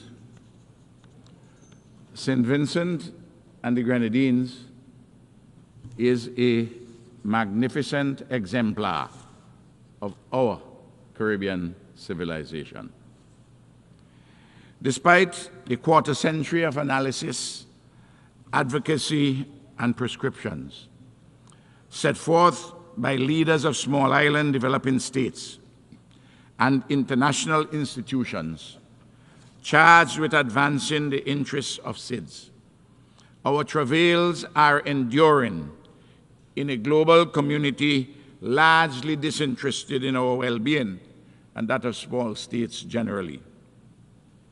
We in SIDS remain unequally yoked in a global community motivated by the baser instincts of the untrammeled power of money, ideology, guns, lethal weapons, territorial and global dominance. To be sure, the SIDS have made incremental advances in the global community and in the architecture of international relations. Nevertheless, for us in SIDS, it has been a situation akin to going up a down escalator, in which the down escalator is moving at a faster pace than the upward baby steps. Frequently, it appears as though much of the powerful would wish the SIDS not to exist. But here we are, stubborn as the heavens. We're not going anywhere despite our massive vulnerabilities. Our people have a permanence in this world. Even if some of our lands wash away, we have a voice and we will continue to use it. We demand, as of right, a special support from the international community to address efficaciously the unique social, economic, and environmental vulnerabilities of SIDS in the interests of the nearly 70 million people who permanently occupy the seascape and landscape of the SIDS, and in the interest, too, of all the other 8 billion or so persons who inhabit Mother Earth. Small island exceptionalism ought to be a category embedded formally in international law and accorded most favorable treatment. Rather than securing a most favorable treatment, the SIDS are required to fight to maintain the special considerations which providence or serendipity has bestowed upon them. A case in point is the attempt currently by the International Development Association, IDA, to pit the most vulnerable, the SIDS, against the poorest countries in its quest to tighten the terms under which qualifying SIDS of a particular income level, such as St. Vincent and the Grenadines, obtain soft loans through the World Bank IDA Nexus. In any event, why is the World Bank persisting with the single, anachronistic, and ill-designed metric of average per capita income in respect of vulnerable SIDS in the age of the Anthropocene, as against a more comprehensive and sensible measure of a multi-dimensional vulnerability index? Your Excellencies, the unvarnished truth is that the developed countries have not kept their promises to the SIDS, except the most marginal ones. Importantly, the countries of the developed world, the major historic and contemporary emitters of greenhouse gases, have failed and or refused to keep their solemn commitments of restricting the global temperature at below 1.5 degrees Celsius above pre-industrial levels. Unless there are drastic alterations in the patterns of consumption, production, life, and living in developed and large emerging economies, our planet is inexorably on a path to a proverbial hell in a handbasket. In the process, countries of an island or seaboard civilization are likely to be inundated by raging seas and enveloped in searing heat. On the matter of the financing of climate change, the developed countries which have the means and the major historic responsibility to contain this existential threat have been parsimonious and less than responsible in practice. Even today, the cynicism and doublespeak of several major developed countries is breathtaking in response to the quest of most of the global community to transform the international financial institutions as fit for purpose in today's world, and for responsible, reasonable alterations in the actual modalities of climate financing. High representatives of most of these developed countries pay lip service in general to the innovative proposals, the Bridgetown 3 proposals endorsed by the Caribbean community, only to nitpick and delay in the particular on the progressive essentials.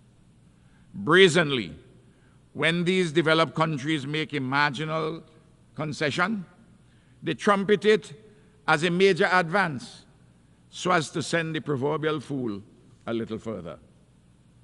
The Antigua and Barbuda Agenda for SIDS, adopted earlier this year, encompass an action-oriented framework for the way forward. The recently adopted Pact for the Future by the United Nations General Assembly provides a wider and promising buttress.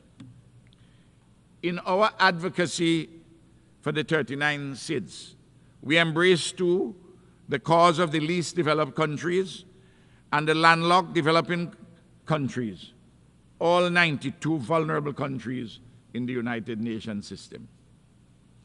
Your Excellencies, growing material dissatisfaction grips increasingly large numbers of people in both the metropoles and the hinterlands in this highly interconnected world.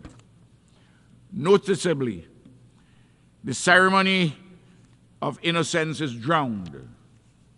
Things are falling apart. The centers cannot hold, and the cascading effects are ripping the world asunder. The best of all lack conviction, and the worst are full of passionate intensity.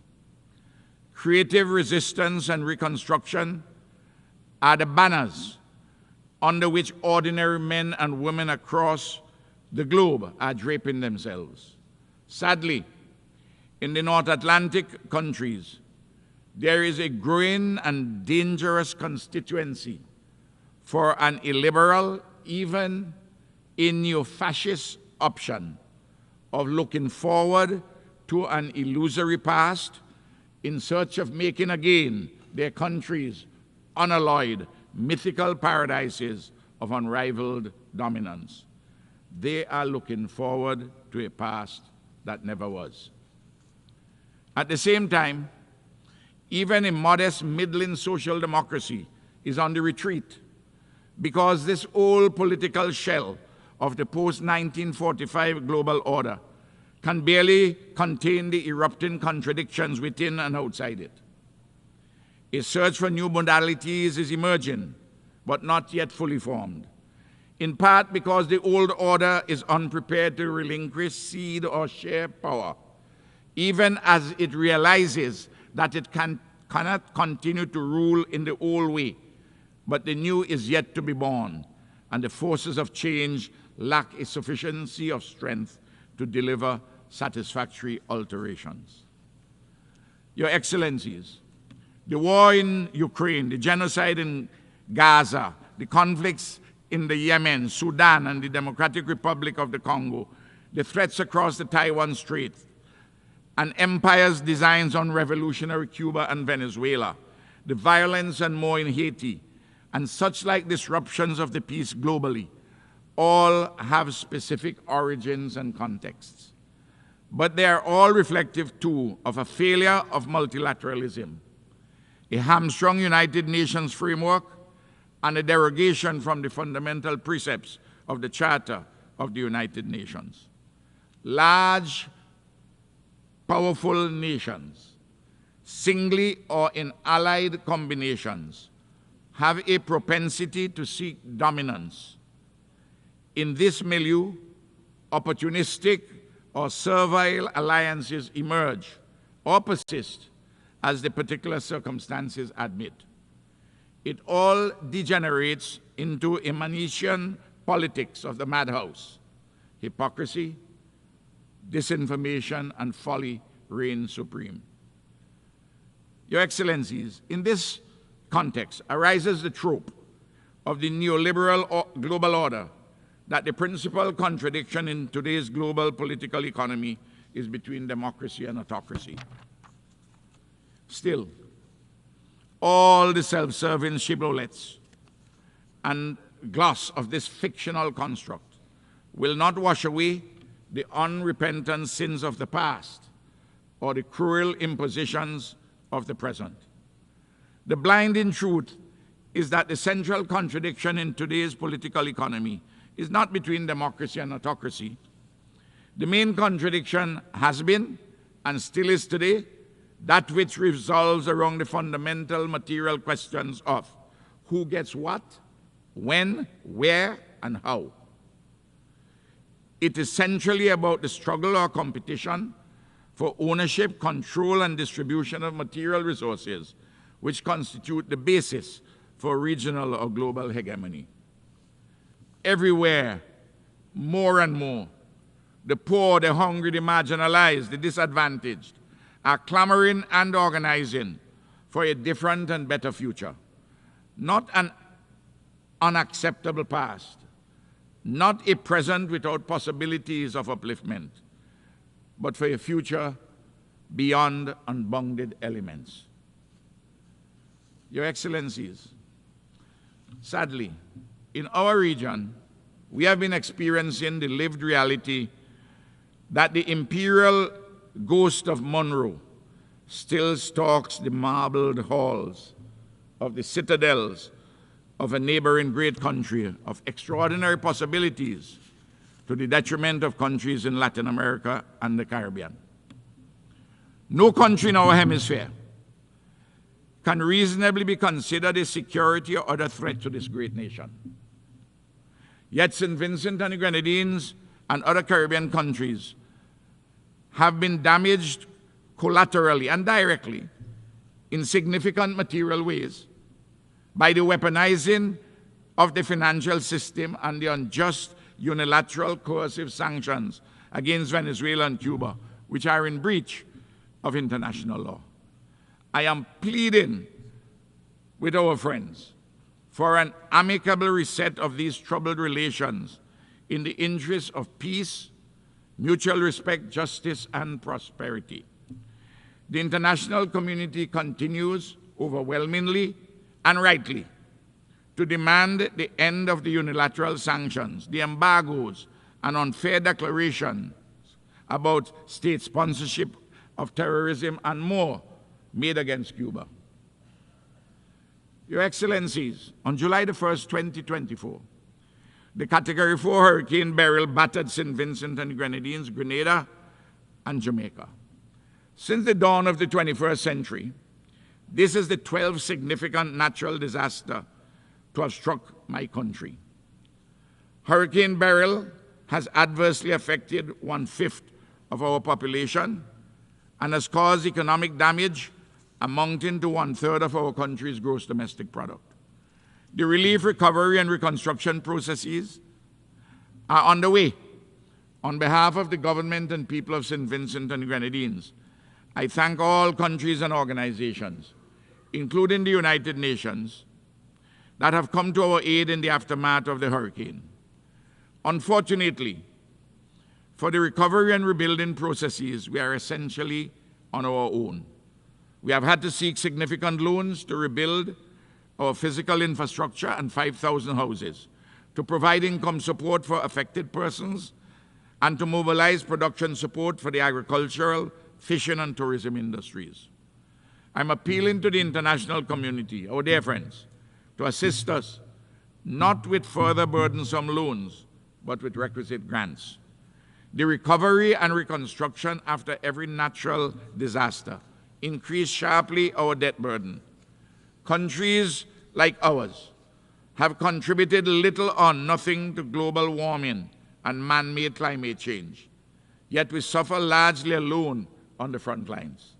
This cannot be fair. It cannot be just. Do we have to choose death or debt? D-E-A-T-H or D-E-B-T? Which one we have to choose? Your Excellencies, the Caribbean community, the African Union, the community of states of Latin America and the Caribbean, their diasporas, and all fair-minded persons globally have been insisting that the European nations responsible for native genocide and the enslavement of African bodies pay reparations for the consequential legacy of underdevelopment. This issue of transformative reparative justice will not go away until it is appropriately addressed. Your Excellencies, the suffering and pain of the Haitian people continue to weigh heavily on the consciences of our Caribbean. Through the efforts of the Haitian people, in tandem with the regional and international communities, especially CARICOM, the USA, Canada, and Kenya, a measure of progress has been made on some fronts, but immense challenges remain in the humanitarian, security, political, and economic spheres. The building of a free, democratic, peaceful, and prosperous Haiti demands commitment and concerted action from all the relevant stakeholders in pursuance of solutions devised by Haitians and led by Haitians. Haiti fatigue is not an option for the international community. Your Excellencies, in our Caribbean, there is a growing challenge of violent crime involving the combustible mix of imported guns and bullets, illegally exported marijuana, and the trafficking of cocaine from South America. It is evident that this challenge demands much closer cooperation operationally between all the countries concerned in the Caribbean, North America, South America, and Europe. In the Middle East, the collective punishment meted against the Palestinians in Gaza and the continued illegal occupation of Palestinian lands, including in the West Bank, amidst accompanying state terror by an Israeli regime in total defiance of international law, is utterly unacceptable. Surely, despite the complexities of the problems at hand, this United Nations, especially the Security Council, ought to summon the courage and will to stop the carnage and facilitate the lasting peace and security. Your Excellencies, in the Far East, the prospect of a disruption of the tenuous peace across the Taiwan Strait is alarming. The quest for hegemony and the denial of a people's inalienable right to self-determination are wrong in the East as it is in the West. Bullying is objectionable in the West as it is in the East. Unilateral coercive action by a big power in the East is contrary to international law as it is surely in the West. St. Vincent and the Grenadines continues to urge that Taiwan be allowed to participate fully in the specialized agencies of the United Nations, including those pertaining to health, air and sea transport, climate change, disaster preparedness, and global policy. Your Excellencies, it appears that there have been recently some positive movements in the long quest to effect a judicious and just reform of the United Nations Security Council. It is evident to all reasonable persons that reform of this body is long overdue. As the chair of the L69 group, St. Vincent and the Grenadines will continue its advocacy for an inclusive, more accountable, effective, representative, and relevant Security Council. Excellencies, we know that a better world is possible. On the United Nations rests our hopes for a better world for peace, justice, security, and prosperity. Let us also act in accord with our responsibilities, obligations, and means. Please, let us not desecrate our future. Thank you.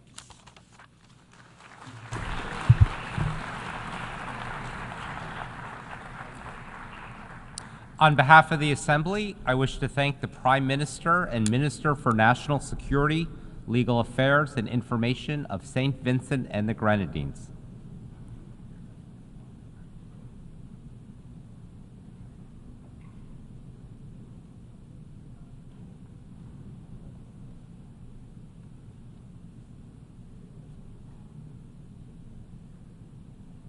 The Assembly will hear an address by His Excellency Russell M. Iso Dlamini, Prime Minister of the Kingdom of Eswatini. I request protocol to escort His Excellency and invite him to address the Assembly.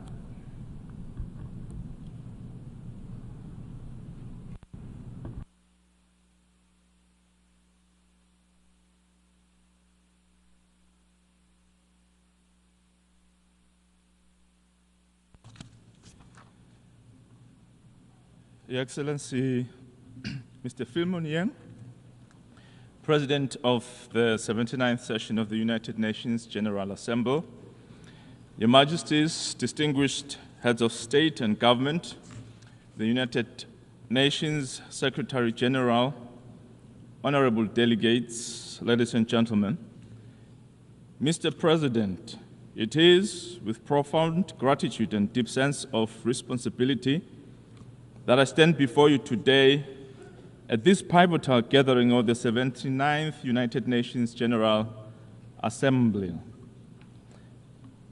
I bring you the warmest greetings from His Majesty King Mswati III, the Queen Mother, the government, and the people of the Kingdom of Eswatini.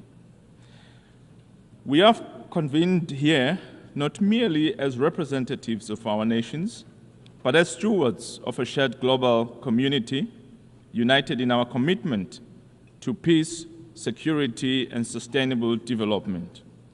As we gather under the theme, Leaving No One Behind, acting together for the advancement of peace, sustainable development, and human dignity for present and future generations, we are reminded of our shared duty to create a world where every individual has the opportunity to thrive. Our obligation is to leave this planet in a better place for our posterity.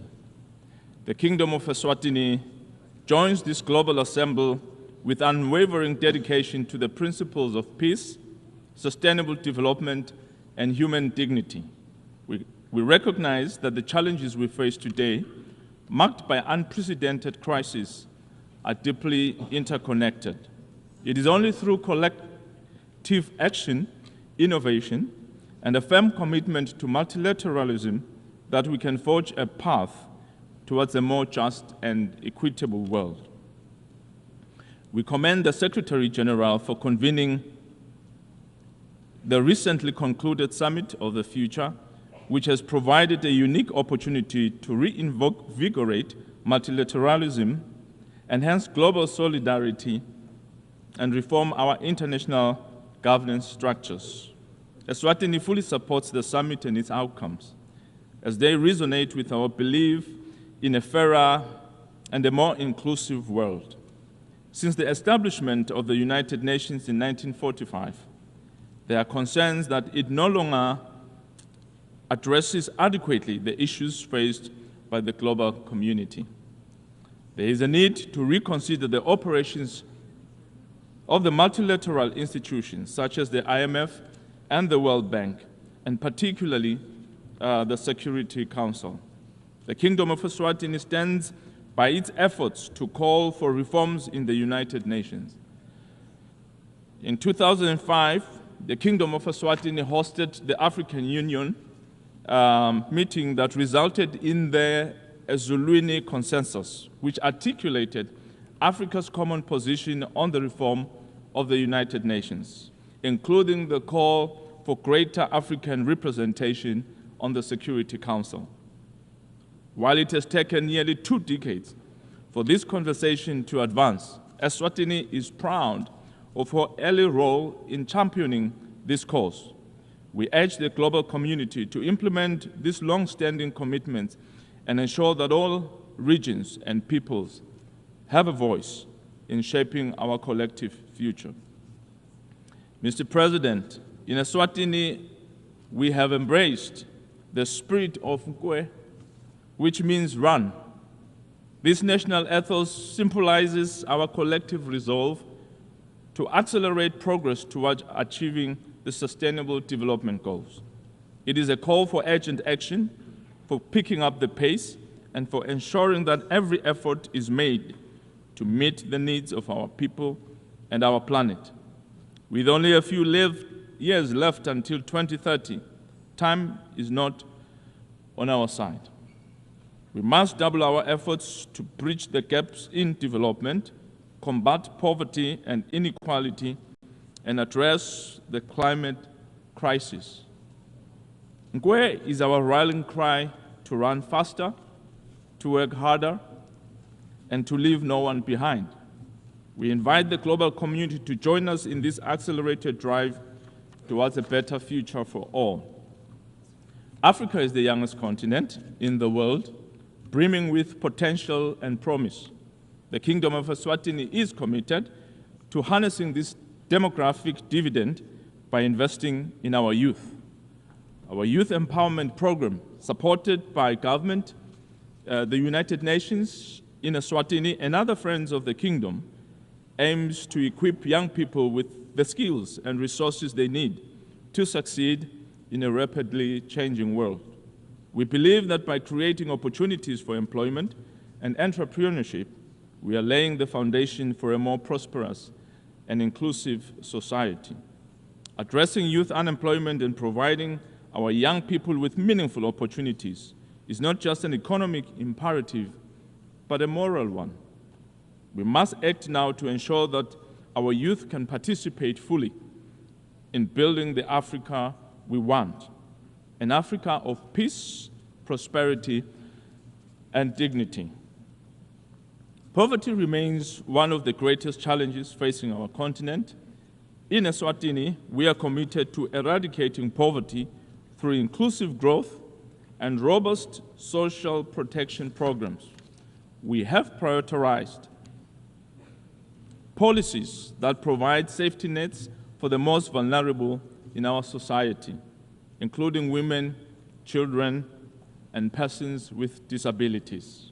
We urge the international community to support these efforts by promoting fair trade, increasing development assistance, and fostering partnerships that create jobs and uplift communities. Let us work together to build a world where no one lives in poverty and every person can achieve their full potential.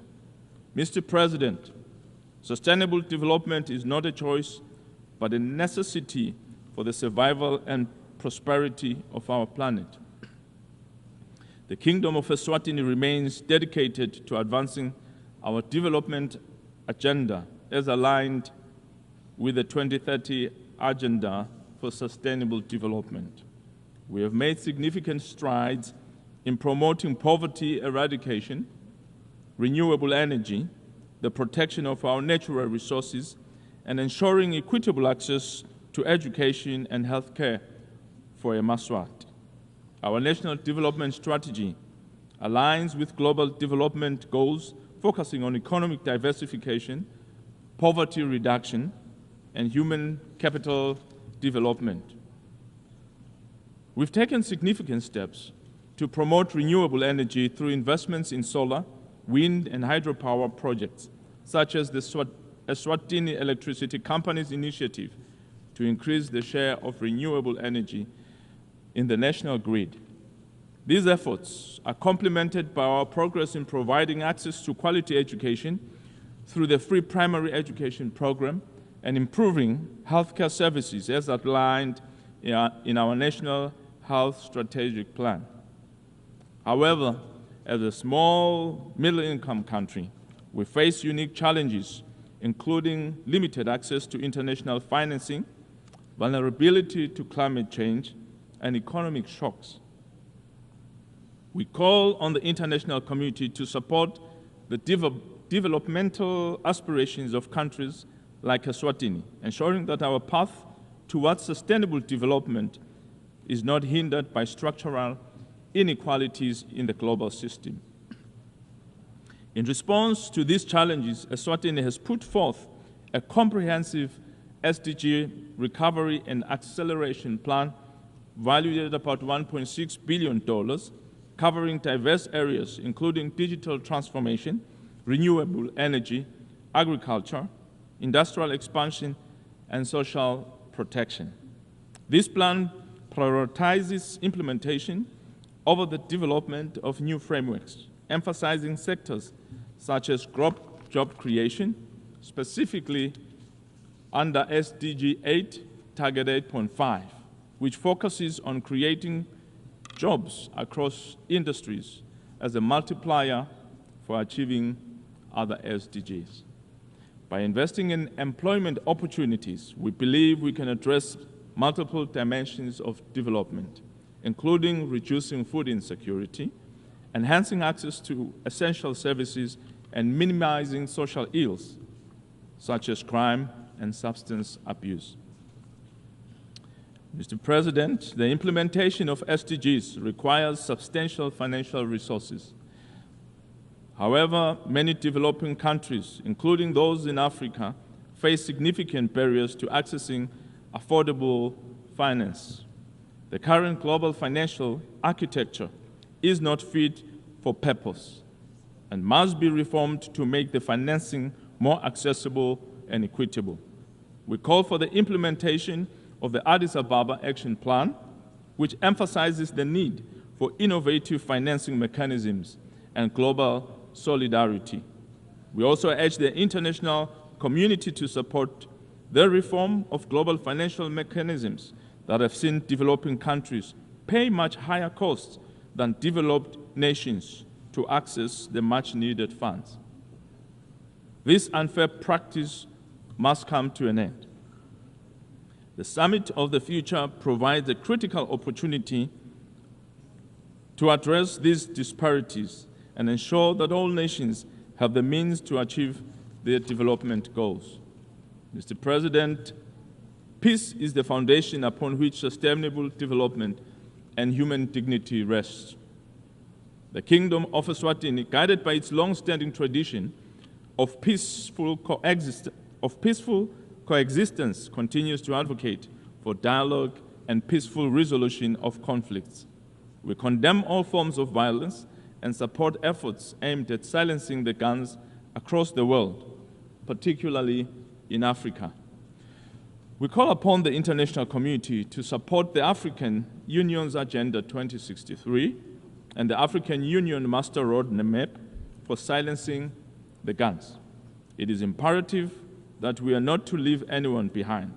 We must address the root causes of conflict, including poverty, inequality, and lack of opportunity, which drive instability and undermine development efforts. Mr. President, health is a fundamental pillar of sustainable development, and its challenges are multidimensional, impacting not just individual well-being, but also national productivity and social stability. The Kingdom of Eswatini recognizes that achieving universal health coverage is integral to the broader agenda of leaving no one behind. Despite our efforts to improve healthcare access through initiatives such as the National Health Strategic Plan and investment in health infrastructure, Eswatini, like many other countries, continues to grapple with significant health challenges. These include a high burden of communicable and non-communicable diseases, inadequate health financing, and the complexities of delivering equitable health care in rural and remote areas. Furthermore, the ongoing threat of pandemics such as COVID-19 and emerging health threats such as the mpox exacerbated by climate change underscore the need for adequate preparedness and resilient health system. We call upon the international community to support collaborative efforts in strengthening health systems, enhancing disease surveillance, improving access to essential medicines, and building capacity for rapid response to health emergencies. Only through such global solidarity and shared commitment can we ensure healthy lives and promote well-being for all ages as enshrined in SDG 3. Mr. President, climate change poses an existential threat to our future. In Eswatini, we have taken decisive steps to address this crisis. We have developed a comprehensive strategy to mitigate and adapt to the impacts of climate change, investing in renewable energy, sustainable agriculture, and disaster risk reduction. We are also proud to announce that Eswatini has recently adopted a ban on single-use plastics. This decision, supported by UNDP and the Eswatini Environment Agency through initiatives like Patsasako Nawe, is part of our broader commitment to environmental sustainability. However, our efforts alone are not enough. We call upon developed nations to honor their commitment to climate finance and technology transfer. It is only through collective action that we can ensure a sustainable future for all. The theme of this year's UN General Assembly is leaving no one behind, acting together for the advancement of peace, sustainable development, and human dignity for present and future generations. Ironically, Taiwan and its 23.5 million people continue to be left by the United Nations and its specialized agencies. We wish to make a call for their inclusion. They need to be part of this global platform so that they can also fully participate in global development and growth of our goals. Mr. President, the road ahead is fraught with challenges, but it is also filled with hope and opportunity. Let us seize this moment to reaffirm our commitment to the ideals of the United Nations and to the vision of a world where peace, sustainable development, and human dignity are realities for all. The Kingdom of Eswatini stands ready to work with all nations in this noble endeavor. May we all embrace the spirit of Nkwe and let us run together with accelerated speed towards our shared goals and ensure that no one is left behind. I thank you.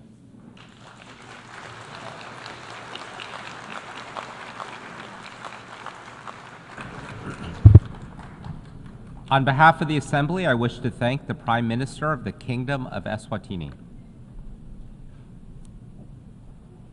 The Assembly will hear an address by Her Excellency Robina Nabanja, Prime Minister and Leader of Government Business in Parliament of the Republic of Uganda. I request protocol to escort Her Excellency and invite her to address the Assembly.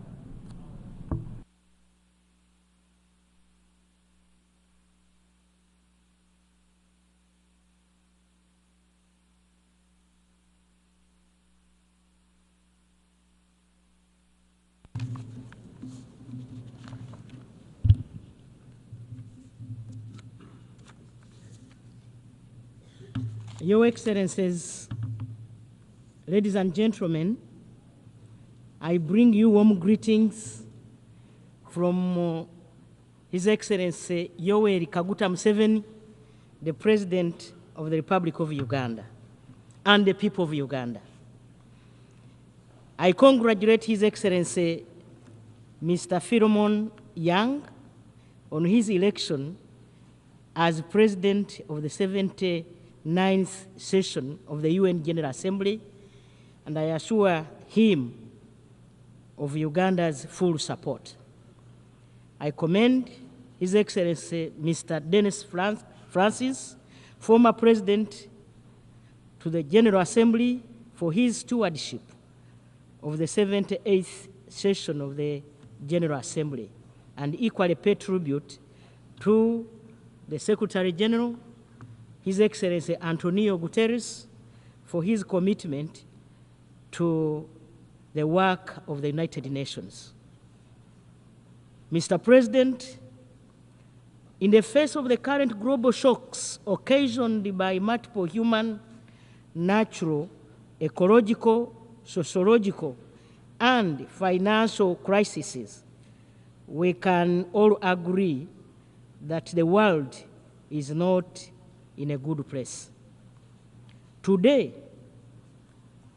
the negative consequences of disunity have given rise to conflicts, global instability, interstate rivalry, and has worsened the already existing problems of poverty, hunger, and disease in many parts of the world. There is therefore need to recommit ourselves to a common identity of shared humanity in the modern global village. As people of the United Nations, we should live by the Charter of the United Nations with a sincere determination to save future generations from the scourge of war. We should fully commit ourselves to upholding the dignity and worth of human person for peaceful coexistence and tolerance regardless of our differences in values, cultures, race, ideologies, and religions without political, military threats or dominion by war. Your Excellencies, we must resolve our political commitment for the full implementation of the globally agreed frameworks for the promotion of socio-economic development and advancement of all people.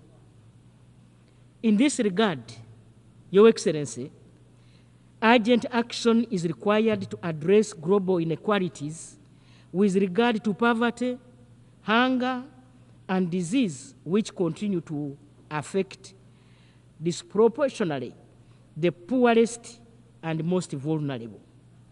Therefore, this is the time to ask the following questions. Why have we failed to forge stronger international cooperation in response to collective global challenges?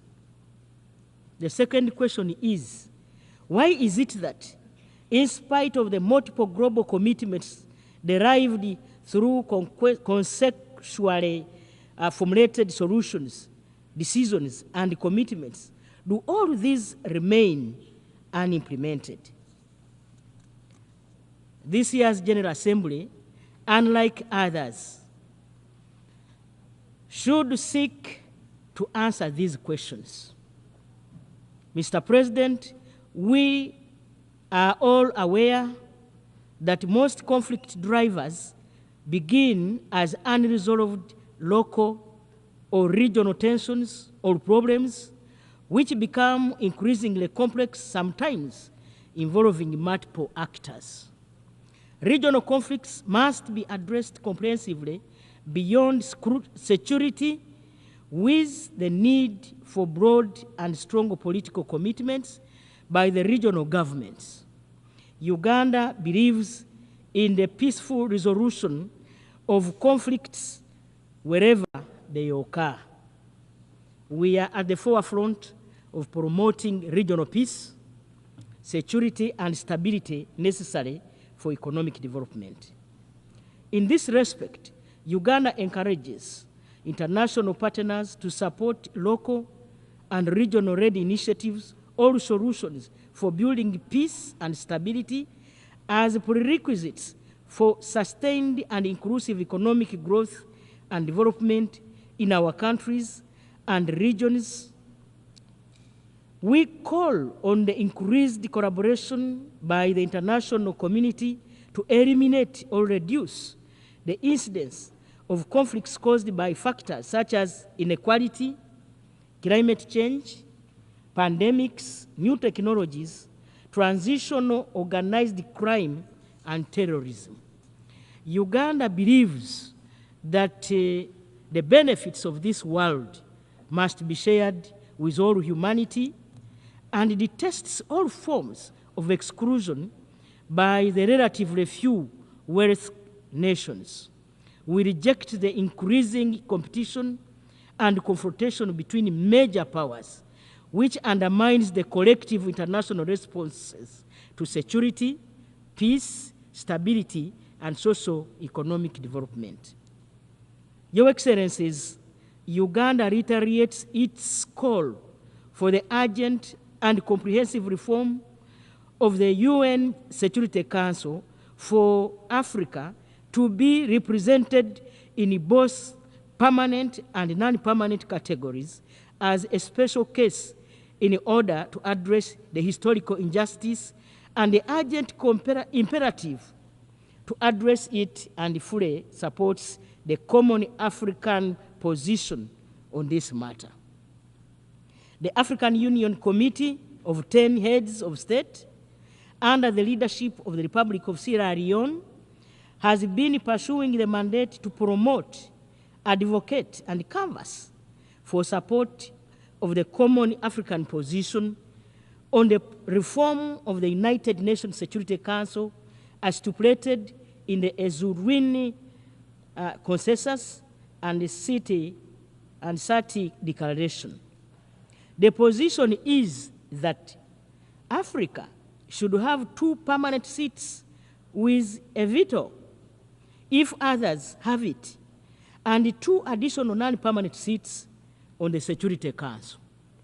The Committee of 10 since 2005 has been driven with the hope and conviction of sovereign equality in representation and participation in intergovernmental negotiations for the reform of the UN Security Council to make it more responsive to the current circumstances to achieve a future of shared goals for humanity. The core aspiration is for Africa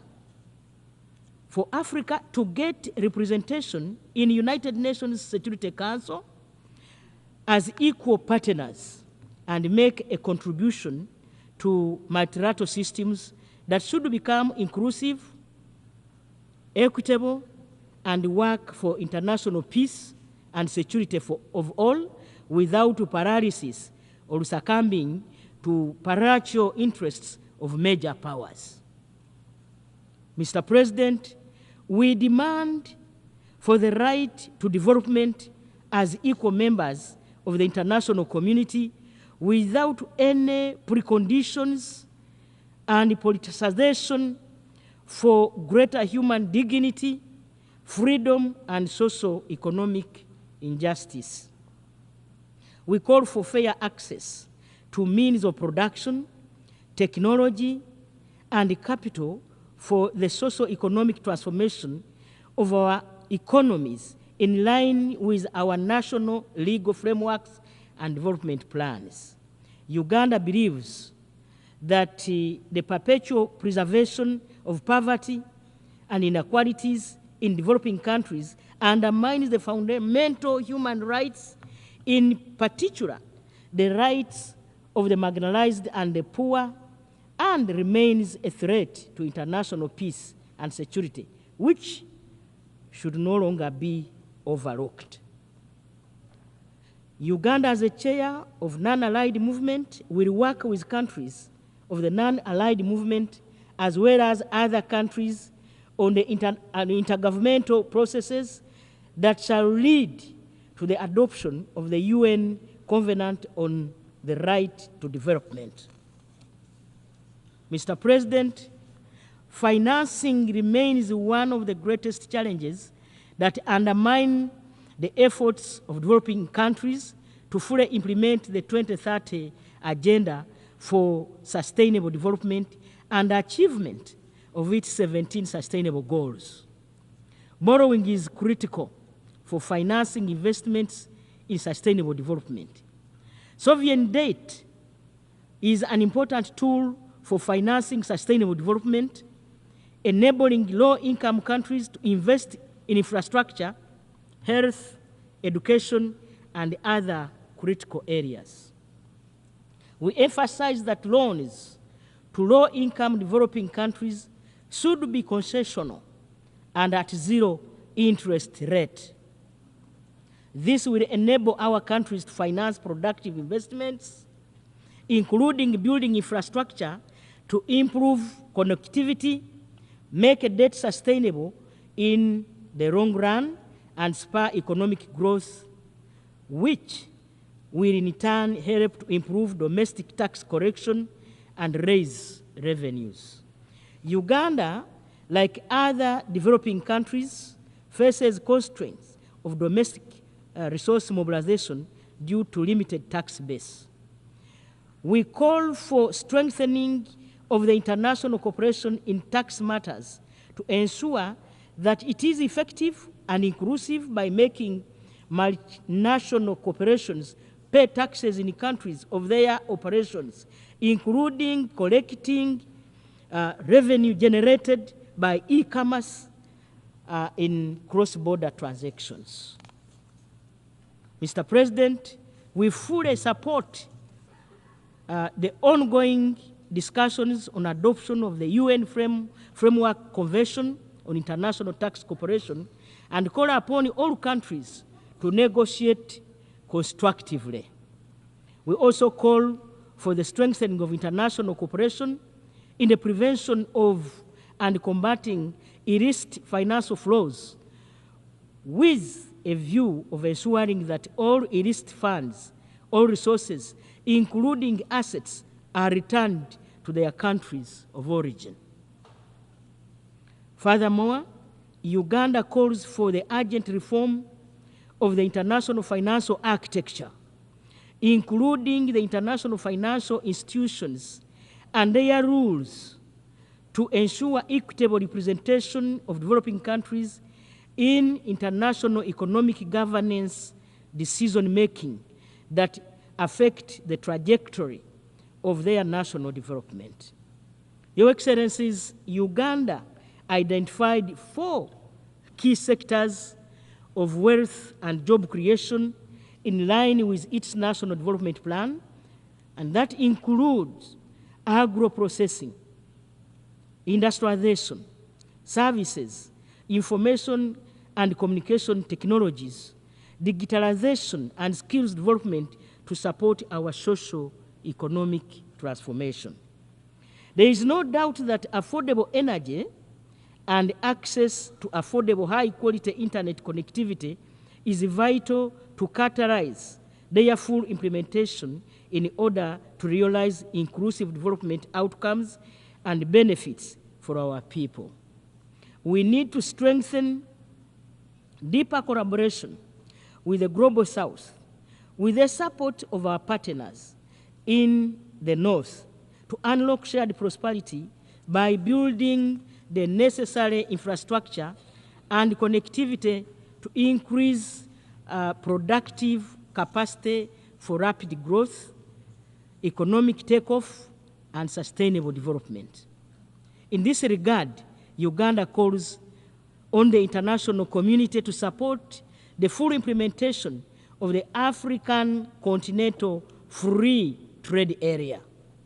Furthermore, Uganda calls on the international community to support its path to sustainable development We encourage foreign individuals and companies to invest in the country.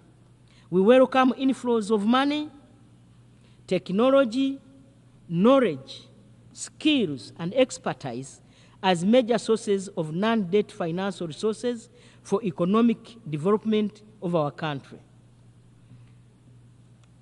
Your Excellencies, Uganda also calls for collaboration by the international community in medical research for global health to develop vaccines and treatments to combat diseases like Ebola, COVID-19, monkeypox, and improving health care capability in low-income countries, particularly in Africa.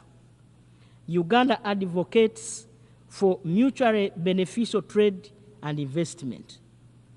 We encourage that in pursuing sustainable development, foreign direct investment should be geared to adding value by processing raw materials inside our country where raw materials are produced and to export high-value products.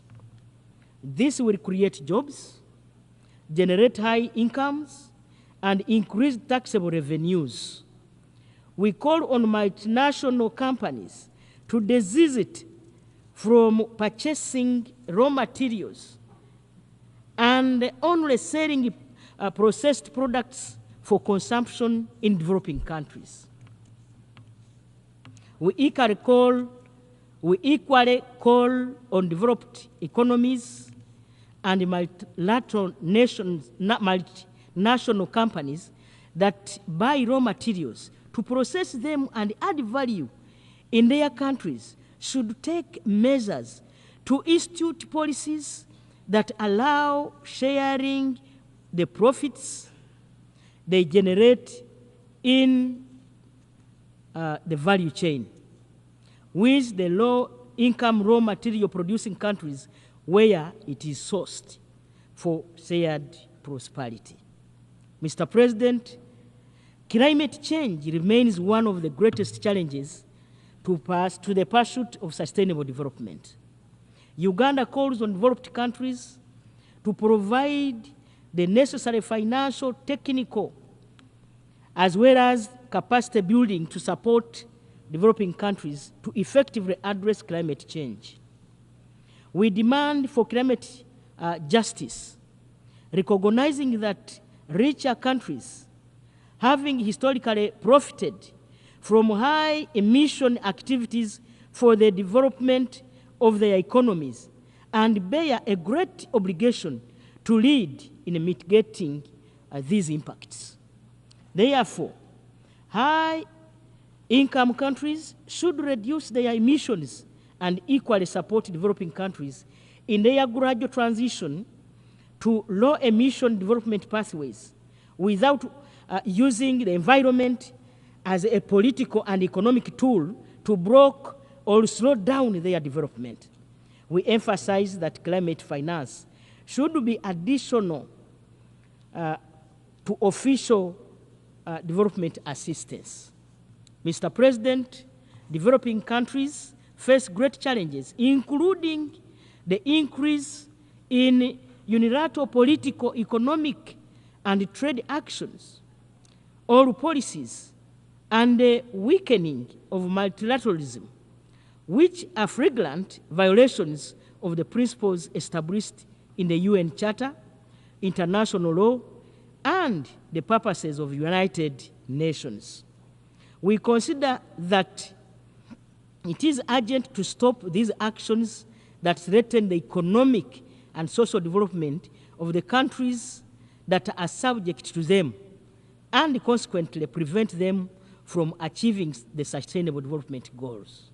Uganda reiterates its call to put to an end to the economic, commercial, and financial blockade imposed on these sister nations under sanctions, which is a major impediment to the sustainable development. Uganda also reiterates its firm rejection to the imposition of laws and regulations with extraterritorial impact and all other forms of cohesive measures, including unilateral sanctions against developing countries, and reiterates the urgent need to eliminate them immediately. Mr. President, Your Excellencies, ladies and gentlemen, Uganda took over the chairmanship of both the Group of 77 and China and the Non-Aligned Movement in January 2024. I take this opportunity on behalf of His Excellency President Yoweri Kaguta Museveni, the President of the Republic of Uganda, to thank all member states of the group and the movement for their confidence in ensuring Uganda is in the capacity of chair. We commend the Africa Group for endorsing our candidature for the chairmanship of both organizations. This year, 2024, has been a crucial year with various intergovernmental processes at the United Nations on issues that are of paramount importance to both the group and the movement. And these include inter alia, Fourth International Conference on the Small Islands Developing States, the Third UN Conference on the Landlocked Developing Countries, the Summit of the Future, the preparations for the Fourth International Conference on Financing for Development, the 2024 UN Climate Change Conference, COP29, all of which demand that we remain even more united and steadfast in promoting the interests of developing countries. Uganda therefore commends the members of both groups for keeping united in solidarity as we pursue the issues of our common interests. In conclusion, Mr. President, Uganda will continue with this stewardship, working together in solidarity to achieve a revitalized multilateral system which is capable of adequately addressing current and emerging global challenges. We firmly believe that multilateralism remains a fundamental and crucial mechanism for addressing our common challenges, namely, 1, accelerating the implementation of the 2030 Agenda for Sustainable Development. 2, scaling up action to address climate change and biodiversity loss. 3, strengthening international tax cooperation. Then 4, availing adequate concessional financing for development. And number 5, the fight against illicit financial flows and enhancing global collaboration in digital and artificial technologies to maximize the benefit to society and minimize harm, among others. I thank you for God and my country.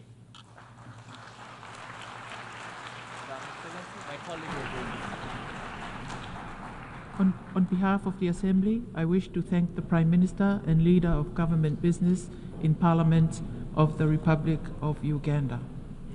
We have heard the last speaker in the general debate for this meeting.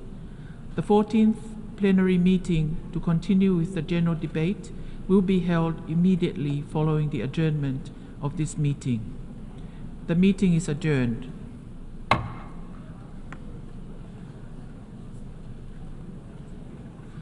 The 14th plenary meeting of the General Assembly is called to order.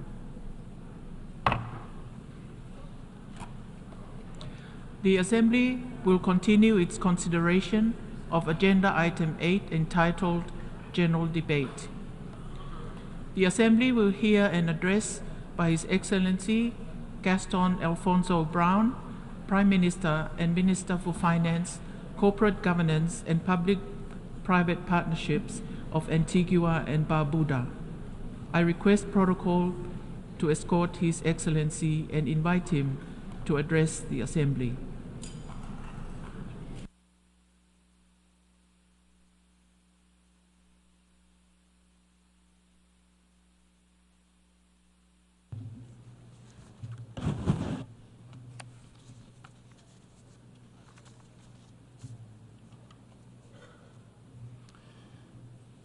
Excellencies, distinguished ladies and gentlemen, today we all stand at the edge of a precipice. Never before has humanity been confronted with such stark choices: to end wars or condemn humanity to endless suffering, to eliminate poverty or watch millions starve, to act on climate change or doom future generations to a scorched planet. The choices we make today here in this assembly and in every institution of governance will shape the survival of entire nations and the future of our world. For small states like Antigua and Barbuda, these are not distant realities. They are existential threats. Our islands are on the front lines of a climate catastrophe that we did not cause, a debt crisis we did not create, and conflicts in which we have no part. And yet, we suffer the heaviest toll. The world is at a pivotal point, and inaction is no longer an option for any of us. Small island developing state SIDS are the first to suffer, but we certainly will not be the last.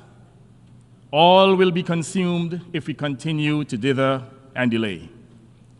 SIDS have learned to fight for survival against the rising seas and violent storms. But today, we must also fight for something greater: the survival of justice, of equity, peace, and human dignity itself. The time for games and lofty rhetoric has passed. We demand committed, concrete action, and we demand it now. We do not do so only for ourselves, but for all of humanity. The Fourth United Nations Conference on Small Island Developing States, SIDS-4, is a pinnacle of monumental achievement, a milestone that marks not only our collective progress as SIDS, but also our unrelenting resolve. SIDS-4 gave birth to the Antigua and Barbuda Agenda for SIDS, the ABAS, a renewed declaration for resilient prosperity. This agenda is not just a roadmap for the future, it is a lifeline for now. For SIDS, the ABAS represents the difference between thriving and perishing. It's our roadmap to a prosperous future. At its core is the SIDS Center of Excellence, built by SIDS for SIDS. This center is intended to be more than just an institution. It is an instrument for meaningful change, a center for groundbreaking technologies, revolutionary processes, and certainly pioneering solutions.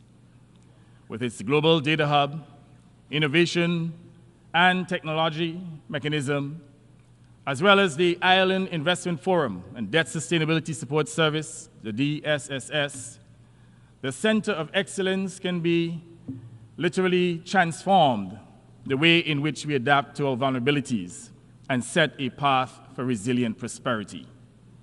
However, this vision cannot succeed in isolation. We need the cooperation and support of the global community to ensure its success. Without global cooperation, our hope of a secure future within our countries will crumble under the weight of inaction.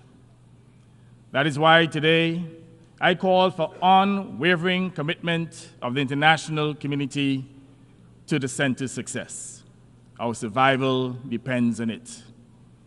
Mr. President, climate change is not an abstract or academic threat. For my people and the people of SIDS, it is a persistent and destructive reality. Intense hurricanes are now an annual terror. Coastal erosion is wiping away our productive areas for tourism and agriculture. The climate crisis is not on the horizon. It is here, now burning through our ecosystems, flooding our villages, and leaving us with fewer tomorrows. And yet, we find ourselves at an absurd situation. Continue to subsidize the very industries that are accelerating our destruction. Fossil fuel companies have become the architects of our demise while generating ostentatious profits for the owners. We must fight to end this madness, and I emphasize that we must fight to end this madness in protection of our planet and the interests of humanity. We need a fossil fuel non-proliferation treaty to halt the reckless destruction of our environment, to end fossil fuel subsidies, and to chart a course toward a sustainable future with a negotiated and graduated transition. Let COP29 be the moment we draw a line in the sand. Let it be known that we can no longer afford the luxury of delay. While we recognize that fossil fuels still play a vital role in the energy security of many countries, and we do not expect their production to cease overnight, we should not support companies extracting oil and gas to continue generating extravagant profits at the expense of our planet. It is only fair and just that these companies pay a global levy to fund mitigation efforts and compensation for the damage that they continue to inflict. And this is not punishment, it's climate justice. It is a moral and legal responsibility in which the polluter pays. And it is also very appropriate that the time for action is now. While we face the climate emergency, we are also drowning in a sea of plastic pollution that is choking our oceans and devastating our biodiversity. It is no longer a question if we act, but how swiftly we can mobilize against this threat. Our nations must commit to a binding treaty as required by the UNEA Resolution 5.14 to put an end to plastic pollution and safeguard our world's most fragile ecosystems. Let us not allow this tightening suffocation of our planet to continue. Distinguished delegates, Antigua and Barbuda, in concert with other small island developing states, has played a leading role in pursuit of climate justice. And I said to all of us that we cannot relent on the issue of climate justice. At COP26 in 2021, together with Tuvalu, we established the Commission of Small Island States on Climate Change and International Law, COSIS. Today, an expanded membership from the Caribbean and the Pacific stands united in our demand for accountability. In 2022, the Commission sought the first ever advisory opinion from the International Tribunal for the Law of the Sea on the obligations of states to mitigate greenhouse gas emissions. In May of this year, the tribunal rendered a historic opinion, affirming that major polluters are under legally binding obligation to protect the oceans, and by extension, small island states, from the catastrophic harm of climate change. This precedent sets the stage for the advisory proceedings now before the International Court of Justice, initiated under the leadership of Vanuatu, with the co-sponsorship of Antigua and Barbuda and other SIDS. It is remarkable that the smallest nations are those driving this global response to the greatest threat to human survival.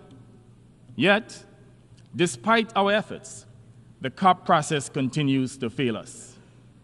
Instead of limiting global warming to 1.5 degrees Celsius, an essential threshold for our survival, the world is hurtling towards a disastrous 2.8 degrees centigrade rise.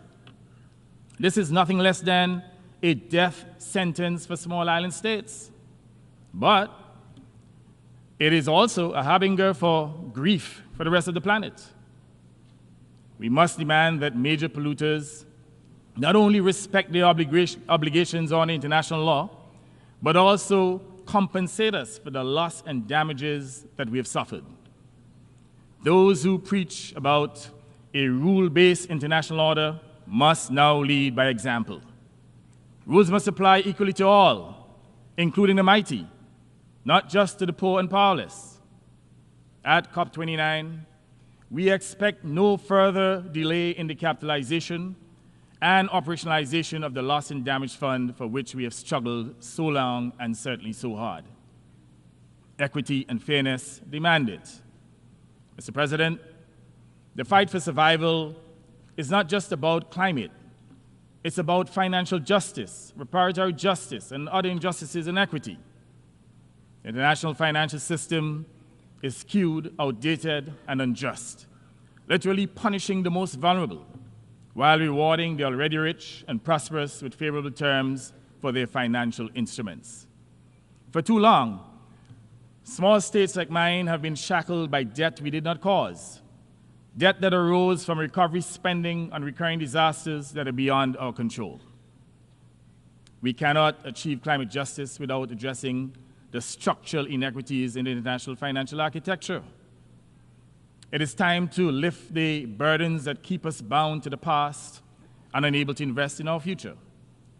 The SIDS Debt Sustainability Support Service is a critical mechanism that can provide tailored solutions, utilizing debt for climate swaps, debt relief, repurposing of SDRs and carbon pricing funding to help us escape the cycle of unsustainable debt. This is not charity. It is the justice of financial inclusion.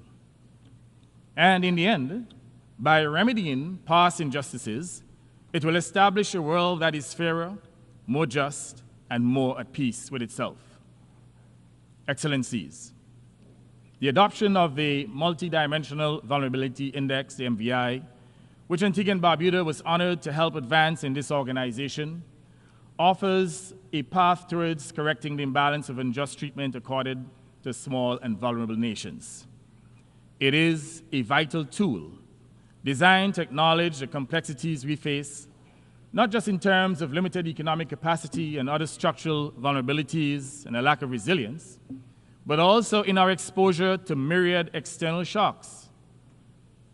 International financial institutions must act on this, integrating the MVI into their policies to ensure that support is targeted where it is most needed. The work has been done. The case has been made. The arguments are irrefutable. There can be no just and sustaining reform of the World Bank, other IFIs, and multilateral banks without their effective implementation and use of the MVI. There can be no legitimate excuse for failing to utilize the MVI. As I said before, the arguments for its use are irrefutable and just. Mr. President, these initiatives which SIDS have undertaken are a small component of the wider and more fundamental necessity for reform of the international financial architecture to provide greater funding accessibility and better terms to include lower interest rates and longer maturity transformations. They are part of the wider need for change to effectively address the historic imbalances against SIDS, including financial exclusion. The international financial institutions and the nations that sit on their controlling boards must develop bespoke funding instruments that meet the needs of small, vulnerable states and other developing countries, taking into consideration their vulnerabilities and lack of resilience. Mr. President, we must also recognize that the principles of justice and equity we champion here apply equally to all nations and are conditions precedent for a peaceful world. In this spirit, Antigua and Barbuda calls for the end of the designation of Cuba as a state sponsor of terrorism and for the lifting of the long-standing, senseless embargo that has restricted its economic development. The time has come to cast off the chains of this outdated measure, which no longer serves the interests of our modern, interconnected world. Let us work together toward a future built on mutual respect and cooperation, where Cuba, like all nations, can fully participate in the global community. This is not a matter of politics. It's a matter of fairness and human dignity. The delegitimization of governments based on ideological differences, utilizing misinformation and disinformation, including atrocity propaganda, serves no useful purpose, but creates unnecessary tensions and conflicts. Let's embrace and respect our differences, standing in solidarity with each other in defense of global peace and prosperity. Excellencies, I wish now to address the grave issue of small arms and light weapons that are routinely exported from wealthy nations to our shores, creating havoc and instability. I call on the United States and other small arms and light weapons producing countries to put systems in place to curb the exportation of these lethal weapons to our shores. They are causing immense harm. This issue is now emerging as a public health epidemic among SIDS, to the extent that I hereby make a clarion call for a high-level meeting at the 80th UNGA to debate the threats of these weapons to peace and security and to devise effective solutions. Antigua and Barbuda cannot remain silent as innocent lives are destroyed and generations are condemned to fear and hatred. The events unfolding in the Middle East, particularly the conflict between Israel, Hamas, and Hezbollah, are deeply troubling. The violence is destabilizing the entire region and reverberating across the world. Every missile fired, every life lost deepens wounds already too many to bear. The violations of international humanitarian law are alarming. We call on all parties to end the suffering by sitting down at the table of peace, where sincere negotiations can lead to a lasting solution. We believe that the only sustainable resolution is the creation of two sovereign states with borders respected and rights upheld. It is time for the people of this region and all conflict zones to end these conflicts and to give peace a chance. Let us give peace a chance. From Gaza to Sudan, Ukraine to Yemen, the scars of conflict run deep, leaving devastation in their wake. The anguish of families torn apart by war reverberates across the globe, and it is our collective humanity that bleeds. Conflict kills the victims of bullets and bombs, but it also diminishes all mankind. On September 17th, inspired by the Secretary General's impassioned call for peace, I wrote to him proposing an initiative that transcends borders, language, and conflict. With that letter, I transmitted a concept note setting out a proposal for holding international music concerts for peace across every region of the world. This initiative is intended not only to raise our global voices in a unified chorus against the horrors of war and other conflicts, but also to raise critical funds to support displaced persons and those who continue to suffer. Music is a universal language. It speaks to the soul in ways that words cannot. In moments when words fall short, music carries our collective cries for peace and justice. This would be more than a performance. It would be a global appeal, a powerful demonstration that peace is not just an ideal, it is an absolute necessity, a survival imperative for this and future generations. I call on all nations, large and small, to support the concept of international music concerts for peace. Mr. President, the world is crumbling under the weight of crises, to include poverty, wars, pandemic, and the climate devastation. We are at a defining moment, and the choices we make now will determine the fate of every nation, large and small. We can end these grave challenges, but it requires more than words. It demands decisive, concrete, unified action. Antigua and Barbuda, like all small states, does not stand on the sidelines. We stand on the principles of peace and love for common humanity and in the path of struggle against these global predicaments we did not create. Yet we fight not just for ourselves, but for a world where justice reigns, where peace endures, and where future generations inherit not a planet in peril, but one that prospers. The world must act now, for the choices we make today will resonate through history. Let us choose peace, let us choose justice, and let us choose the survival of our one human race in our one homeland, the planet Earth. Peace.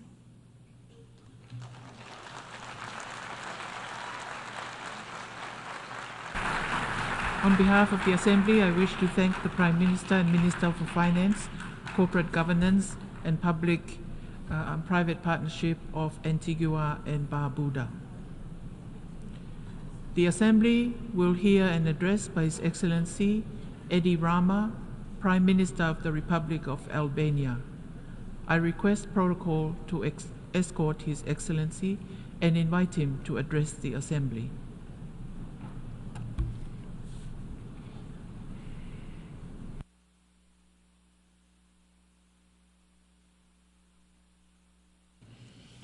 Thank you. As we meet today, we confront yet another year.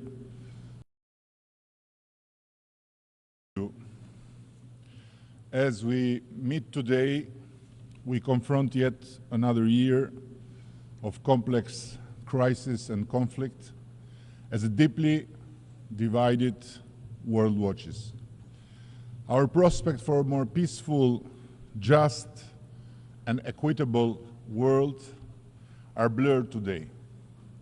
Our times are challenging.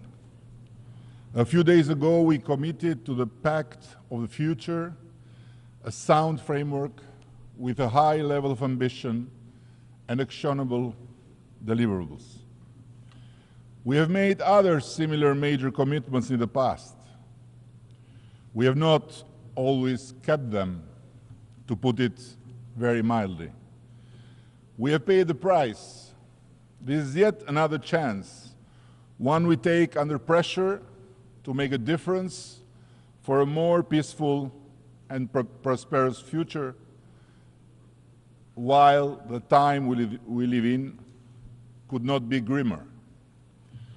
Albania humbly joins this discussion after the conclusion of its mission for the first time at the UN Security Council. We aim to represent this community of countries that stand together for those values and principles that are non-negotiable, and we sincerely hope to have met the expectations of many. Today, more than ever, we need tolerance and trust, and an extended hand of friendship to each other. Make no mistake, by tolerance, I do not mean complacency. Tolerance demands that we go beyond our comfort zones and not merely tolerate, but tolerate respectfully, actively and graciously, by not simply accepting others' views, but constantly engaging with the complexity of all our own histories. Tolerance for us Albanians is not merely the passive acknowledgement and grudging acceptance of someone's diversity. That form of tolerance, the tolerance that Muslims and Christian Albanians expressed during World War II towards the Jews by putting their lives on the line against evil and making Albania the only country in Europe to end the war with more Jews than it had when the war began, requires its own partisan spirit.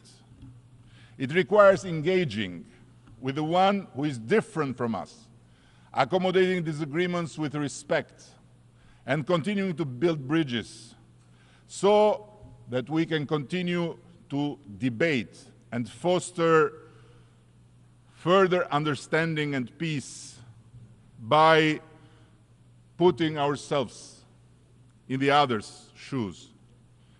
But it also requires that we continue to challenge ourselves by reflecting on the possibility of our own biases and prejudices, by reflecting on the arbitrariness and unilaterality that we attribute to others, and by constantly interrogating our own double moral standards.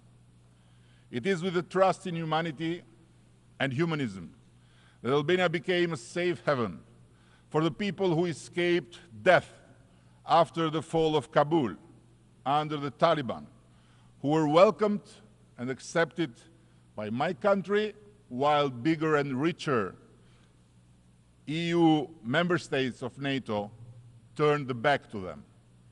In the same spirit, we gave shelter to several thousand Iranian refugees whose lives were in daily danger in Camp Liberty, in Iraq, where they were raided and killed by Tehran assassins.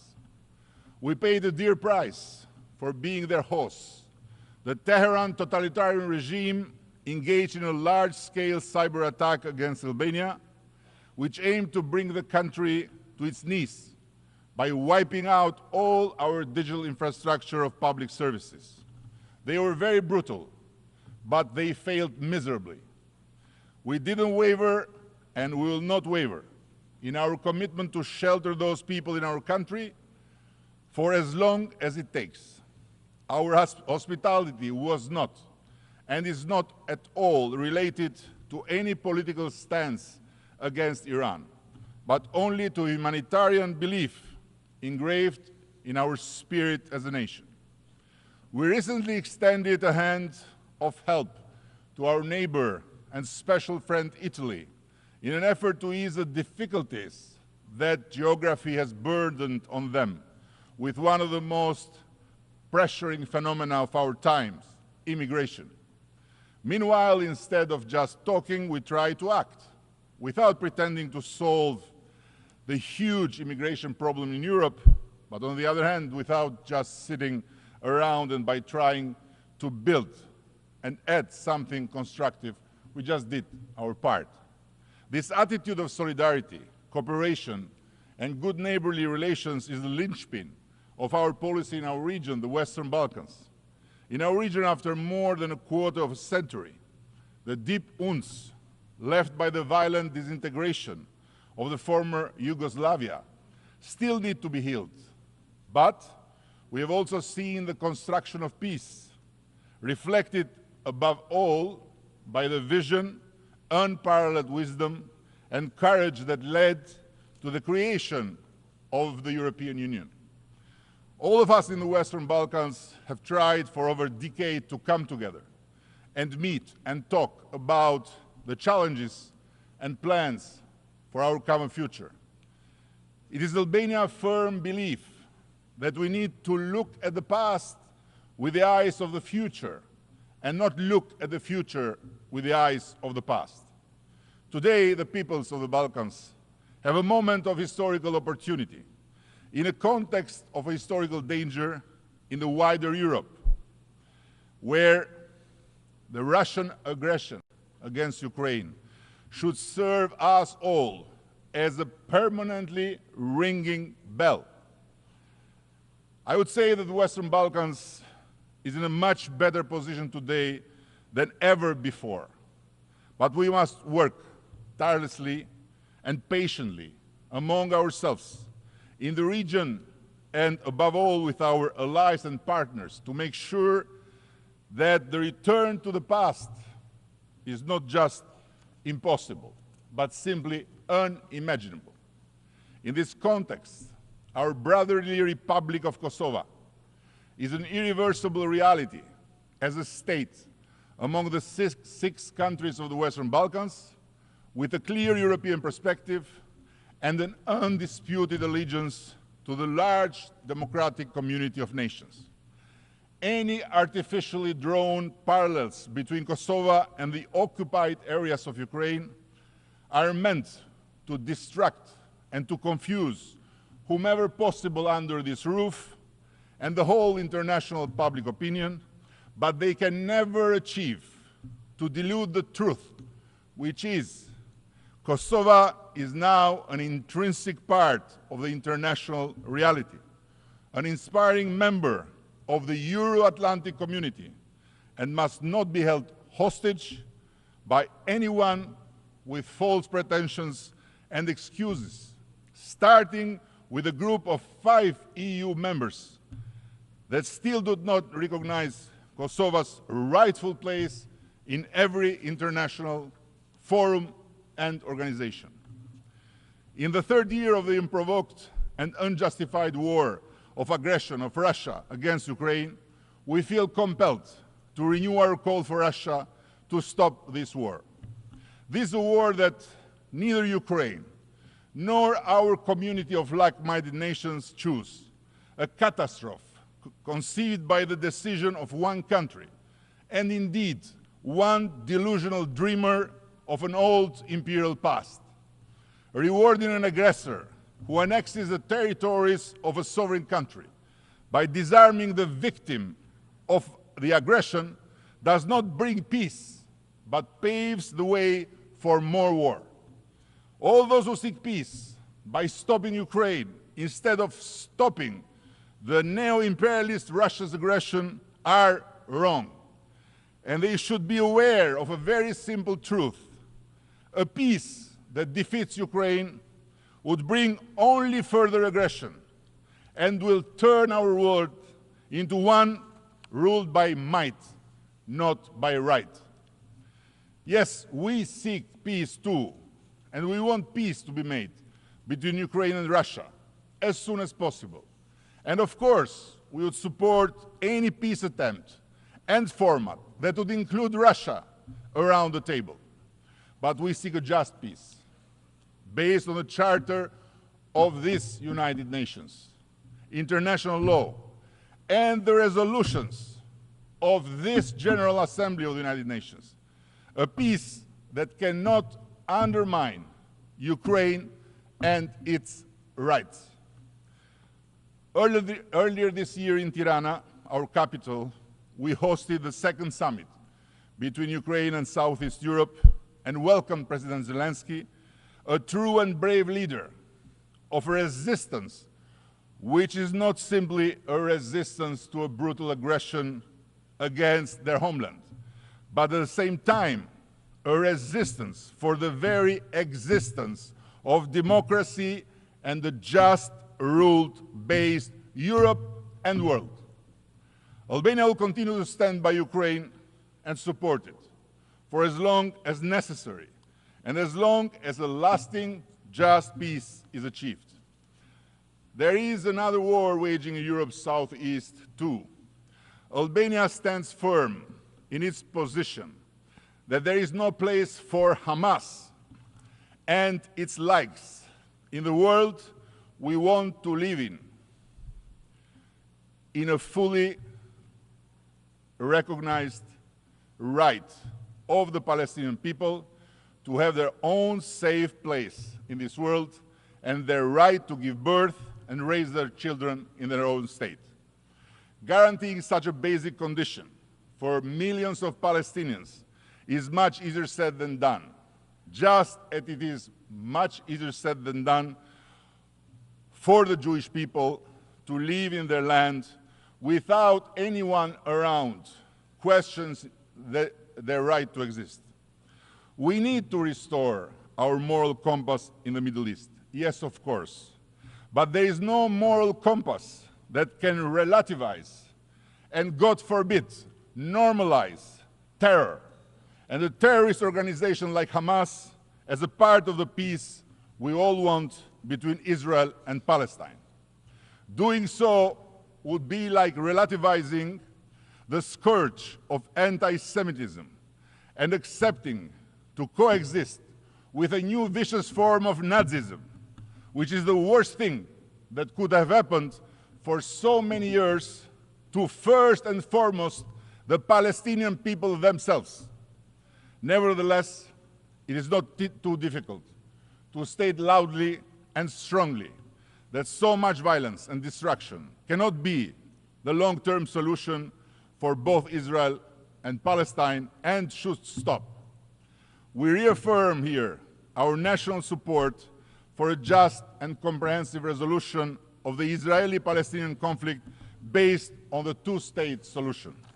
Albania supports the international community efforts related to this conflict through dialogue and negotiations leading to a true independent states solution, living in peace and good neighborliness, a functional state of Palestine and a secure state of Israel, which instead of being lectured from far away, should be supported with no yes buts in its fight against terror, while still more than 100 innocent people are being kept hostage in hellish holes under the face of the earth by the butchers of the last year, October the 7th. The rule of law stands at the heart of one of the Sustainable Development Goals of the 2030 Agenda, a goal which plays the role of the enabler and accelerator of all other Sustainable Development Goals. Its importance stands on the promise of achieving more inclusive, just, and peaceful societies. Without strong institutions, access to justice, and respect for human rights, progress on other goals, such as ending poverty, ensuring food security, promoting health and well-being, including fighting climate change, will be limited. Albania is living proof of the radical transformation of good governance practices and mindset. Our public services are now 95% paperless, and the digitalization of access and services has curbed corruption, informality, and mistrust in institutions. With its unprecedented justice reform, Albania has invested tremendously over the last few years in achieving SDG 16 as a crucial tool for achieving a sustainable future, for social progress, economic prosperity, environmental sustainability, and justice.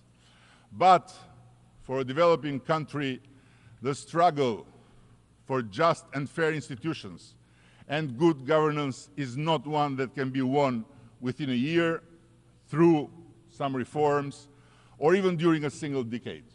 On the contrary, it is a perpetual effort to transform domestically over making to the most effective practices of providing access to citizens at all levels and instances of government.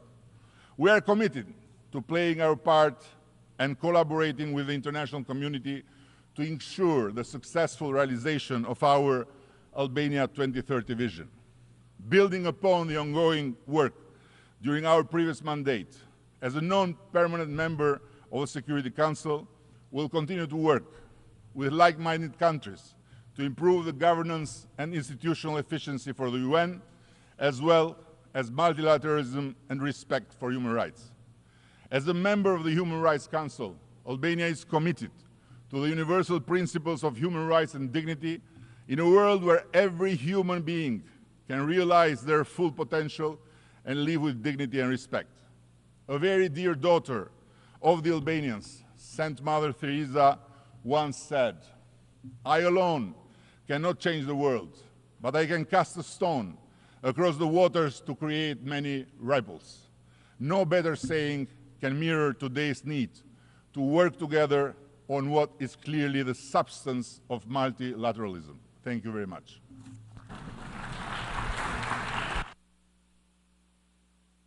On behalf of the Assembly, I wish to thank the Prime Minister of the Republic of Albania. The Assembly will hear an address by Her Excellency Fiame Naomi Mataafa, Prime Minister and Minister for Foreign Affairs and Trade of the Independent State of Samoa. I request protocol to escort Her Excellency and invite her to address the Assembly.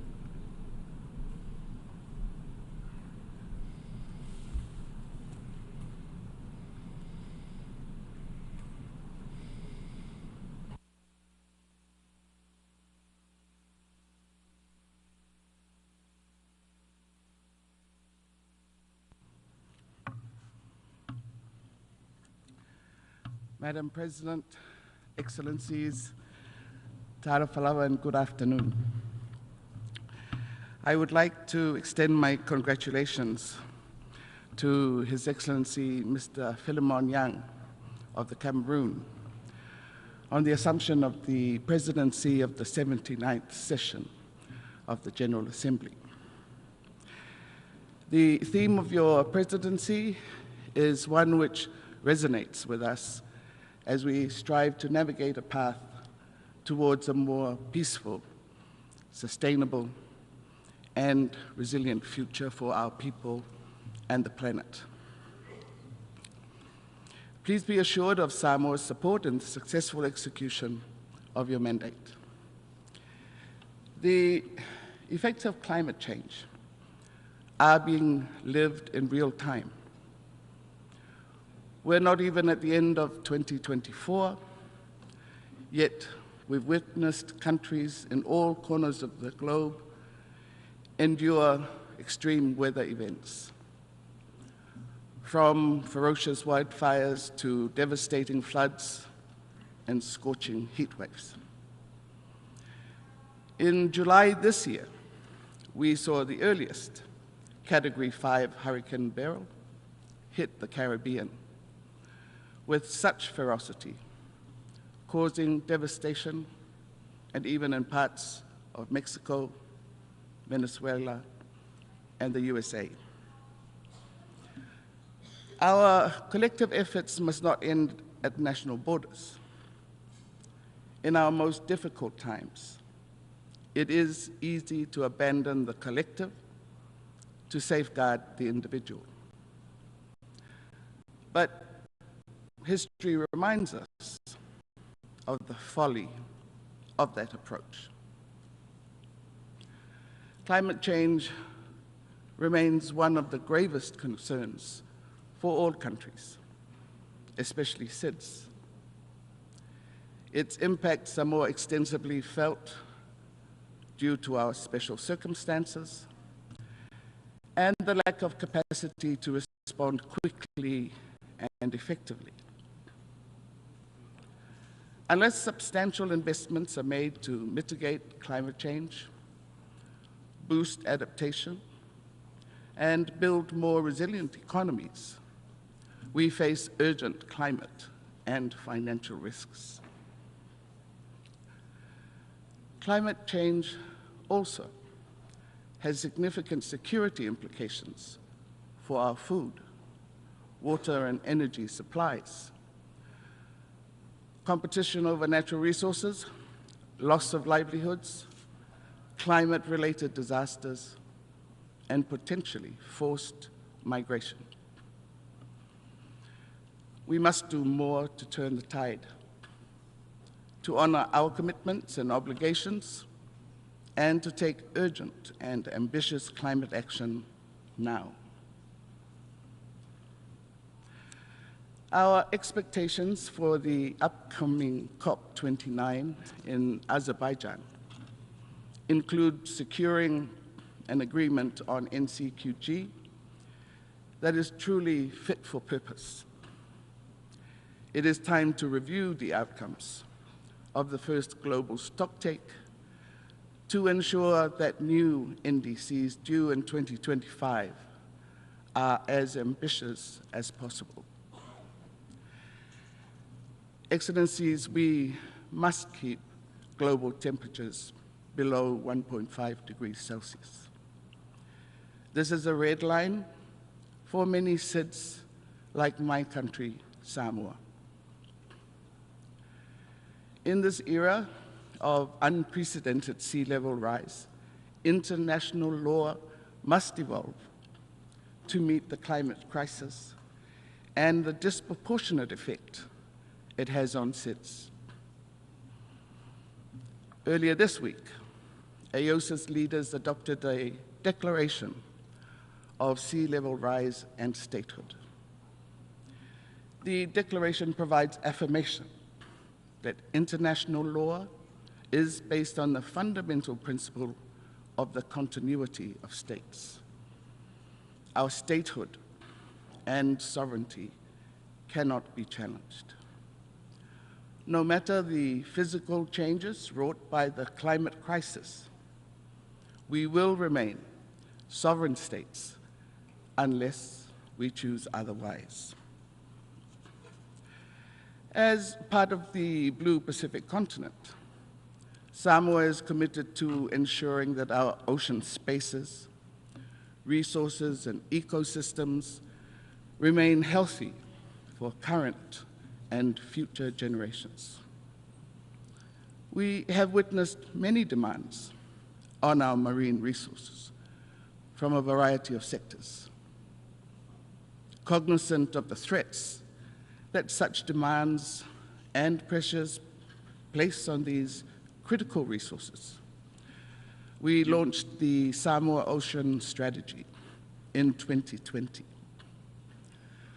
Our national policy framework that seeks to sustainably manage Samoa's vast ocean and marine resources. The strategy provides bold and comprehensive integrated ocean management solutions to advance ocean stewardship and ensure that cultural and economic values that Samoans derive from the ocean continue to be available to all generations. Stewardship of the ocean extends beyond our national boundaries.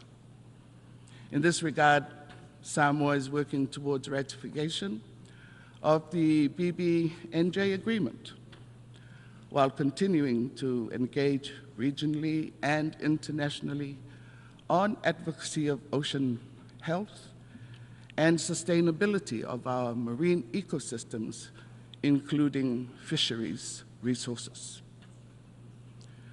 We call on our partners to continue working with us to combat illegal, unreported, and unregulated fishing, which deprives us of resource benefits and undermines our management efforts. We continue to engage in the work of the INC for an internationally legally binding instrument on plastic pollution. For Samoa, the need to address the global plastic pollution problem, especially in the marine environment, is a priority. Your Excellencies, we need to protect our biodiversity, both terrestrial and marine. Healthy biological diversity maintains the web of life that we rely on, such as food, water, medicine, economic growth, and sustainable livelihoods. The protection of our mangroves and reef systems increase the resilience to climate change-driven erosion and flooding. Supporting healthy ecosystems and the sustainable well-being of coastal communities. Our experience with COVID-19 pandemic has taught us to be better prepared for global pandemics. Non-communicable diseases are a priority concern and accounts for much of the burden of diseases in Samoa. Chronic NCDs are overtaking communicable diseases as the dominant health problem and are the leading causes of mortality, morbidity, and disability. At the national level, NCDs account for almost half of the deaths, and premature deaths at that, in Samoa. Excellencies, food security is a priority that requires the transformation of our food systems. We must return to locally produced, quality, fresh foods with less reliance on processed, imported foods. As important is the need to address the balance of issues of access, affordability, and convenience against quality and well-being. In last May, we met in Antigua and Barbuda for the 4th SIDS conference, where we adopted the ABAS, a 10-year action plan for our sustainable development. SIDS are in the crossfire of multiple crises: climate change, the economic and social repercussions of COVID-19, which many of us still haven't fully recovered from. We face a unique set of vulnerabilities which impede our ability to achieve sustainable development. Most SIDS, like Samoa, face high indebtedness, compounded every time there is a natural disaster. These disasters will only increase and intensify as long as climate change remains unaddressed. The work of the Systematic Observations Financing Facility and the Risk-Informed Early Action Partnership in this space is much appreciated and fully supported by SIDS. Samoa looks forward to the timely and effective implementation of the MVI by international financial institutions and our development partners as a tool to assist SIDS in accessing finance. I am determined in this call, not only as Prime Minister of my country, but as Chair of AOSIS. In July this year, Samoa presented its third voluntary national review report to the high-level political forum. Its focus is on the continued commitment of the government to the implementation of the 2030 Agenda for Sustainable Development at a pace commensurate with our prioritization, resource availability, and active engagement of our communities. We continue to place emphasis on achieving the SDGs through a balancing of the strengths of our culture and society, transformative reforms, effective resource mobilization, and the careful management of our natural environment. Your Excellencies, the Global Digital Compact has been a focus of this year's Summit of the Future, aimed at establishing a comprehensive framework for the governance of digital technologies and the Internet. We request that support for SIDS include capacity building, technical assistance, and strengthening digital infrastructure through cybersecurity measures and educational initiatives for public and private enterprises. The successful implementation of the Digital Compact will require a coordinated and multifaceted approach with the assistance of UN entities and development partners in applying the principles to our national context as well as to the regional and global levels. Samoa remains a peaceful country, committed to justice and the protection of human rights. We are concerned that the wars in Ukraine and the conflict in Gaza and surrounding areas are still ongoing with no resolution in sight.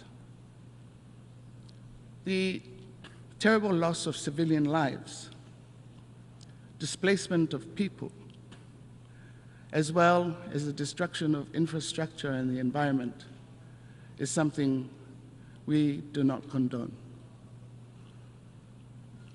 The provision of arms to these conflicts needs to cease.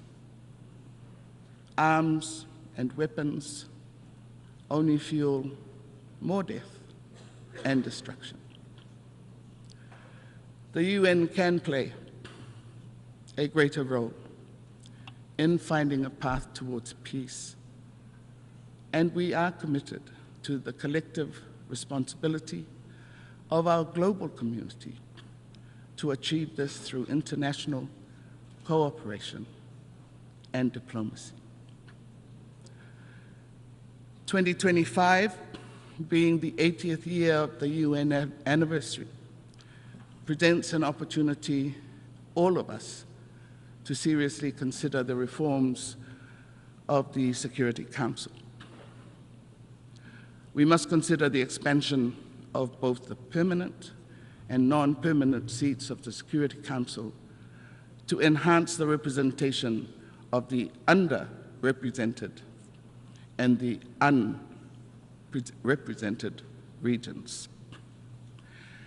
Your Excellencies, the more things change, the more we cannot afford to stay the same. The tools of a foregone era can no longer ensure our future. The complexity of the challenges that beset us requires a greater understanding of the challenges themselves, as well as those being challenged. Samoa remains committed to the United Nations, and our conviction that it remains the foremost forum to address all international issues.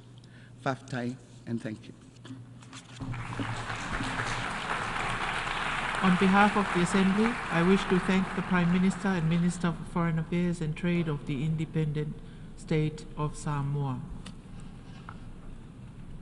The Assembly will hear an address by His Excellency Sonexay Siphandon, Prime Minister of the Lao People's Democratic Republic. I request protocol to escort His Excellency and invite him to address the Assembly.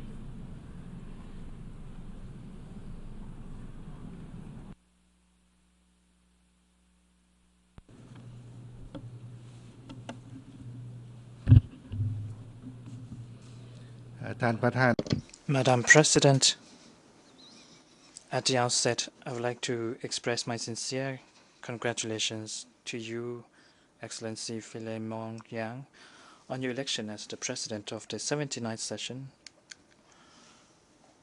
of the United Nations General Assembly. I have full confidence that with your extensive diplomatic experience and wisdom, you shall successfully lead this august assembly under the theme of leaving no one behind, acting together for the advancement of peace, sustainable development, and human dignity for present and future generations, which is of most importance and relevance to the current global situation. In the same vein, I would like to commend His Excellency Dennis Francis for successful conduct of his tenure as the President of the General Assembly.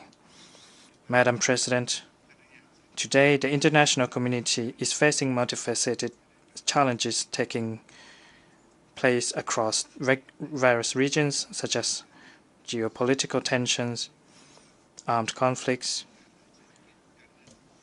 economic and financial crisis, even more frequent and devastating natural disasters resulting from climate change, rising poverty, and widespreading of social unrest worldwide, among others.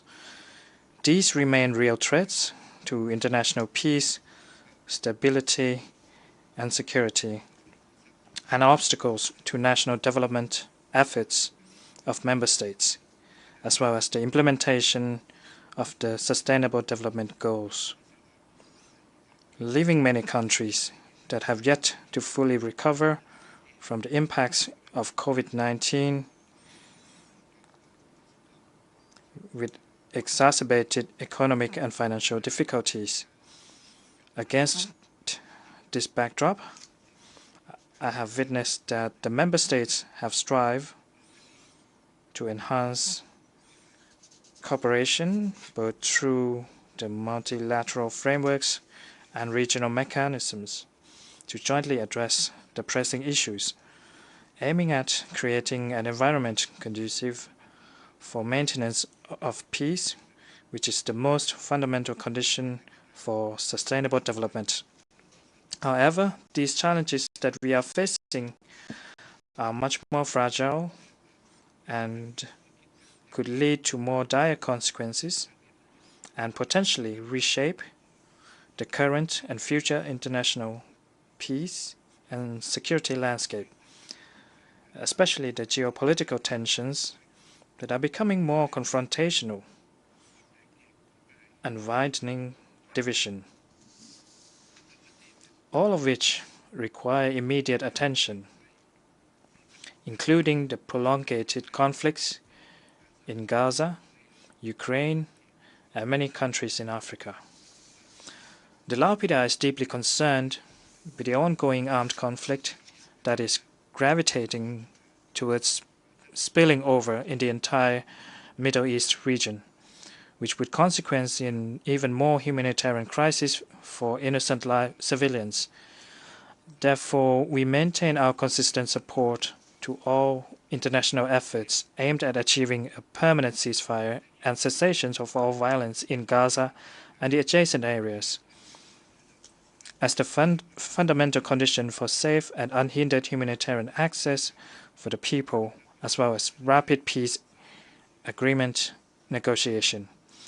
The LAPDR reiterates its support for the two-state solution for the Palestinian issue, where Palestine and Israel coexist in peace in accordance with the relevant UN resolutions, and calls for respect for the inalienable rights and inalienable and legitimate rights of Palestinian people, for creating necessary conditions for Palestinians to become a full-fledged member of the United Nations.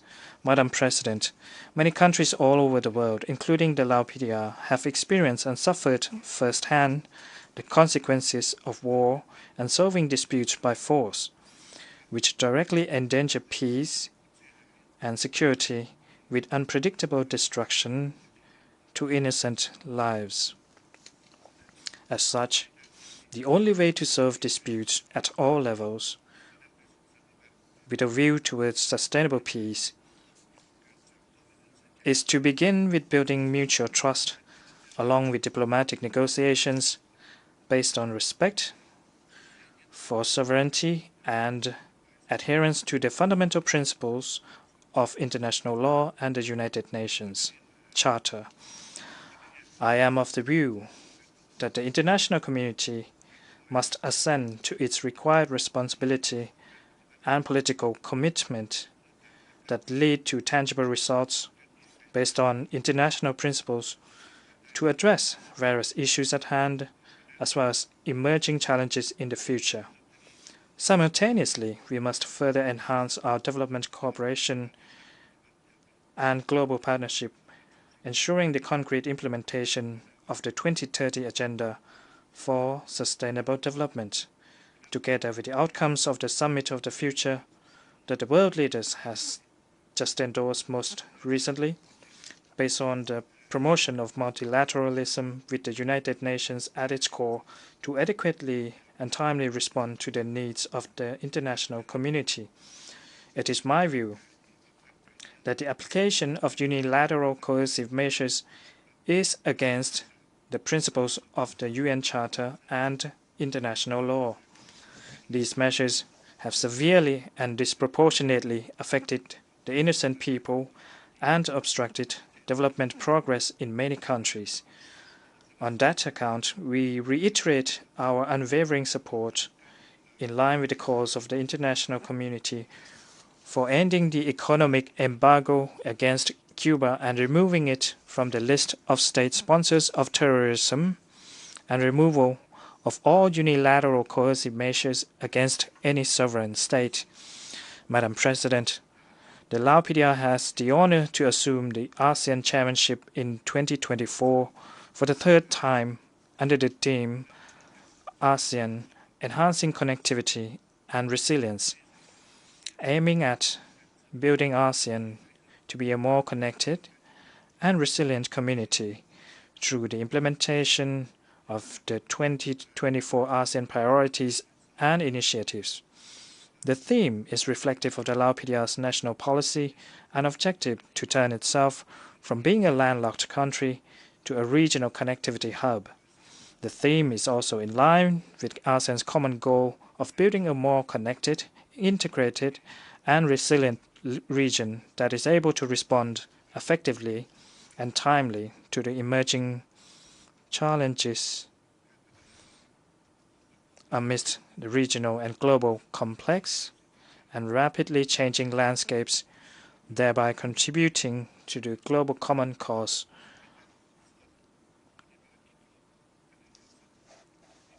of maintaining peace, stability, and security, as well as sustainable development in the region and the world.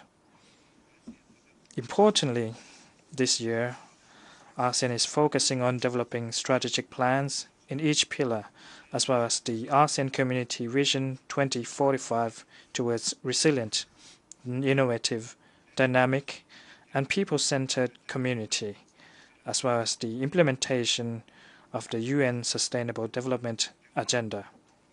In addition, ASEAN is accelerating the accession process to admit Timor-Leste as a full member of ASEAN in the near future.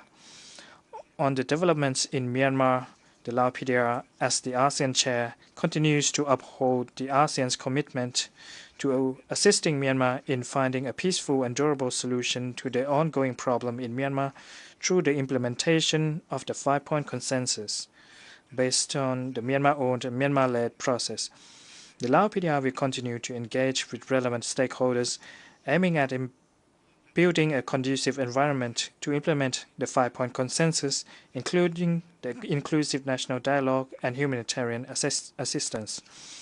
Madam President, the Lao PDR remains steadfast to achieving the sustainable development goals, focusing on socio-economic development, together with the environment protection and reduction of poverty.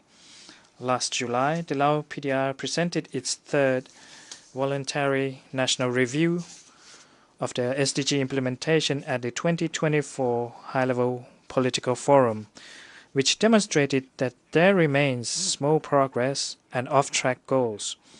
Among them, the implementation of the national SDG 18, Lives Saved from Unexploded Ordnance, has made progress in varying degrees.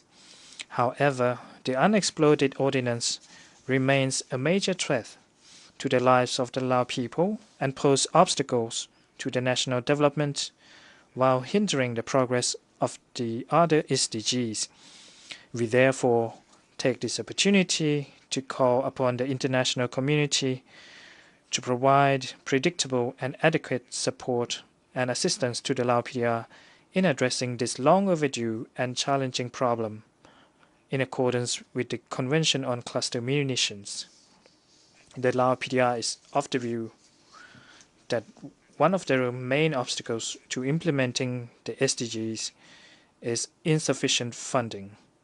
As such, there is an urgent need to reform international financial architecture through the collaboration among the UN development system, development partners, and the international financial institutions, while promoting the participation of the developing countries in the international economic decision-making, norm-setting, and global economic governance. Currently, it is our view that the UN development system at all levels must enhance its roles in incorporating with and providing support to the member states, especially the least developed countries, the landlocked developing countries, and small island developing states in order to help tackle their special needs and challenges. Another key factor that can help accelerate national development efforts is the role of science, technology, and innovation, including artificial intelligence, in facilitating green growth and digitalization that is environmentally friendly and investment in carbon capture and storage. Thus, the Lao PDR calls on the international community to facilitate access and transfer of appropriate technology in innovation to help leapfrog the development, including support for the implementation of strategic plan and vision for the development of digital economy of the Lao PDR. Furthermore, I am of the view that human capital is another decisive factor. Presently, 1/3 of the Lao population are within the age range of 10 to 24, making the Lao PDR the nation with the youngest population in Southeast Asia. And those figures are projected to continuously increase for the next 10 years. At the same time, the working age population is expected to increase around 67% of the total population by 2030, as compared to 63% in 2020. The government of the Lao PDR invested in its human capital development in order to reap the benefits of its demographic dividend. As part of such efforts, the government of Lao PDR organized the first Human Capital Summit on Education in 2023 and the second Summit on Nutrition in 2024, aimed at enhancing education, quality, basic healthcare, and nutrition of the Lao people. On graduation from the least developed country status, the Lao government has adopted the Lao PDR Smooth Transition Strategy for LDC graduation by 2026 and beyond. From the result of the triennial review by the UN Committee for Development Policy in early 2024, the Lao PDR continues to meet all three thresholds for graduation by 2026. However, given the current situation, we are of the view that there remains the necessity for us to continue to focus our forces and efforts to cope with external shocks and address domestic economic and financial difficulties, as well as impacts of natural disasters, including the ongoing floodings, in cooperation with the United Nations and development partners in order for the Lao PDR to be able to overcome various obstacles and continue its development momentum towards a smooth, quality, and sustainable graduation from the LDC status. Madam President, I would like to take this opportunity to commend the international community for the successful outcome of the Summit of the Future, which has reaffirmed strong commitments of the world leaders to supporting multilateral system, maintenance of peace, and promotion of international cooperation for sustainable development through the adoption of the Pact for the Future, which focuses on the current challenges of the world and building a better future for the future generations. In this connection, the Global Digital Compact has set the goals to eliminate all obstacles and facilitate digital cooperation at the international level, while also ensuring that technological advancement contributes to the acceleration of the SDGs achievement. The Lao PDR always take into consideration our common responsibility for future generations, and thus highly values the adoption of the Declaration on Future Generations, which prescribes the principles and commitments to protecting our world peace and stability, ensuring equal access to social services, information, and innovation while addressing the impacts of climate change, among others. All of these will help ensure the sustainability of our planet, in which future generations could continue the utilization of natural resources in the future. Despite being one of the least emission polluting countries in the world, the Lao PDR, like many other countries, has encountered severe consequences of climate change and natural disasters.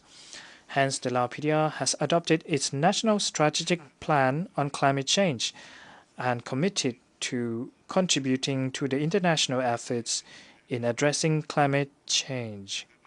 Allow me to take this opportunity to congratulate all on the success of the high-level meeting on sea level rise on 25 September 2024, which has reiterated the need for strong international cooperation to address climate change. Notwithstanding the fact that the Lao PDR is a landlocked country, we stand ready to contribute to the international efforts to protect the environment while calling for support measures to further increase adaptation capacity and resilience for responding to future impacts. President, last but not least, I would like to reaffirm the consistent support of the government of the Lao PDR to the multilateralism and the principles stipulated in the UN Charter and international law.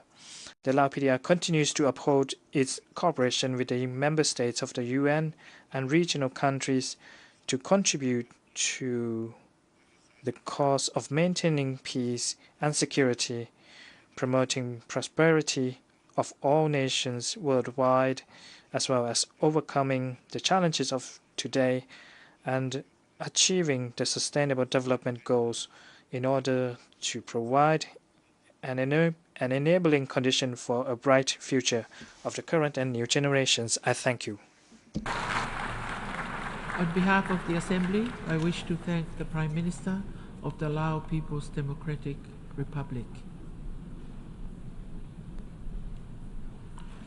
The Assembly will hear an address by His Excellency Feleti Benitala Teo, Prime Minister of Tuvalu. I request protocol to escort His Excellency and invite him to address the Assembly.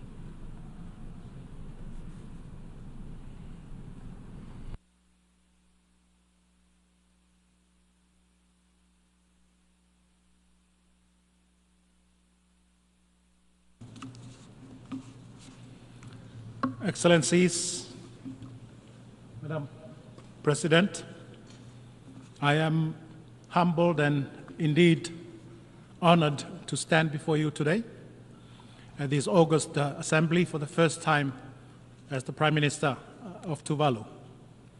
I bring to the General Assembly and the related high-level summatories the best wishes of my people and the government of Tuvalu. I take this opportunity to congratulate His Excellency President Philemon Yang for assuming the role of the President for the 79th United Nations General Assembly. Tuvalu wishes you a very successful presidency. I also take this opportunity to congratulate the outgoing President, His Excellency Dennis Francis, for a job well done and for his exceptional leadership during his presidency. Madam President, I applaud President Yang's insightful vision for this session, namely, leaving no one behind, acting together for the advancement of peace, sustainable development, and human dignity for present and future generations.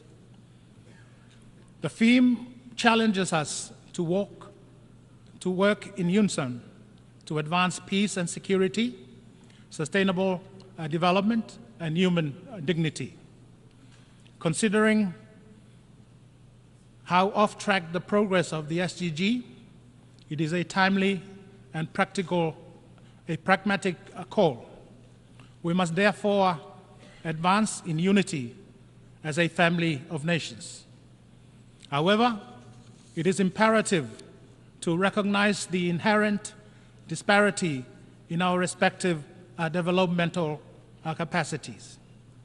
The LDCs and the SIDS, trailing on the lower end of the global economic scale, face persistent and significant financial challenges in their developmental efforts.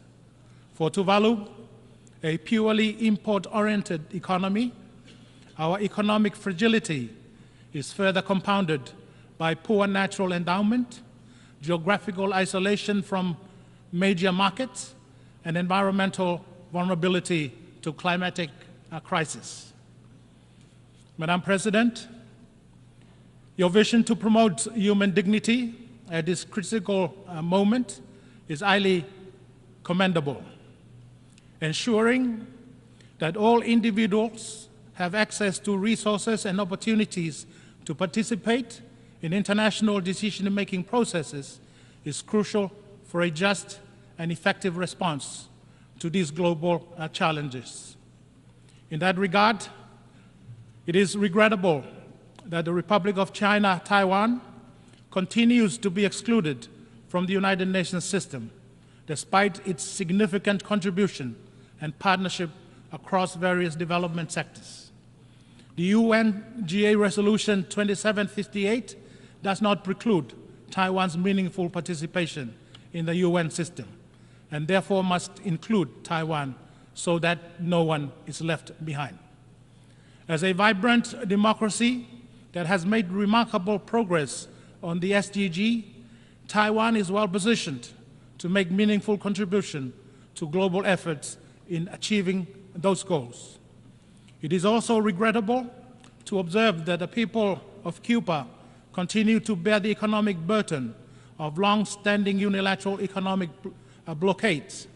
With such measures, Cuba is denied crucial international development assistance and partnerships necessary for its recovery and rebuilding efforts. Tuvalu aligns itself with member states that supports the lifting of those blockades and join other member states call for the removal of Cuba from the list of states sponsors of terrorism. Excellencies, Tuvalu applauds the Secretary General and his team for their tireless efforts in the organization of several important high-level meetings this week. Tuvalu also commends the commitment and constructive contribution by all member states that enable the success of those meetings. Excellencies, Tuvalu welcomes and supports the Pact for the Future, adopted earlier this week at the Summit of the Future, together with the Declaration on Future Generations and the Global Digital Compact. What is needed now is robust political will and unwavering commitment to implement the provision of the Pact. We are heartened by the Pact's call for a bold and comprehensive outcome document on addressing climate change at the upcoming COP29 in Azerbaijan.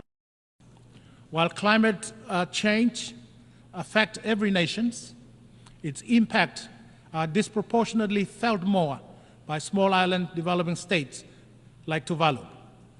Despite our insignificant contribution to climate change, we face the most severe consequences when climate-induced disasters do occur.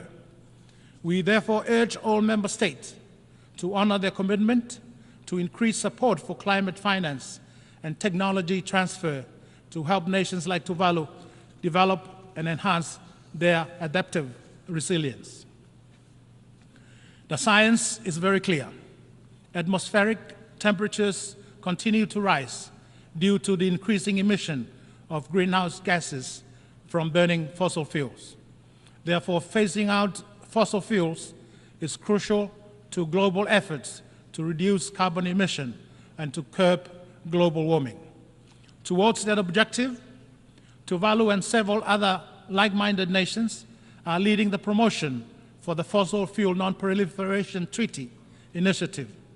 The initiative is to garner international support on a binding treaty arrangement that regulates and limits the use of fossil fuel with the ultimate objective of total phase-out. And I take this opportunity to invite other member states of the United Nations family to support the initiative. And I express the sincere hope that the commitment in the Pact provide the much-needed reboot to the global multilateralism architecture and the UN system generally. Tuvalu supports and looks forward to the effective implementation of the Pact for the future to build a more equitable global system where no nation and no community is left behind. Excellencies, climate change-induced sea level rise is and will always be a top priority for Tuvalu. Sea level rise is not only a top development priority, but also a top survivability priority for Tuvalu.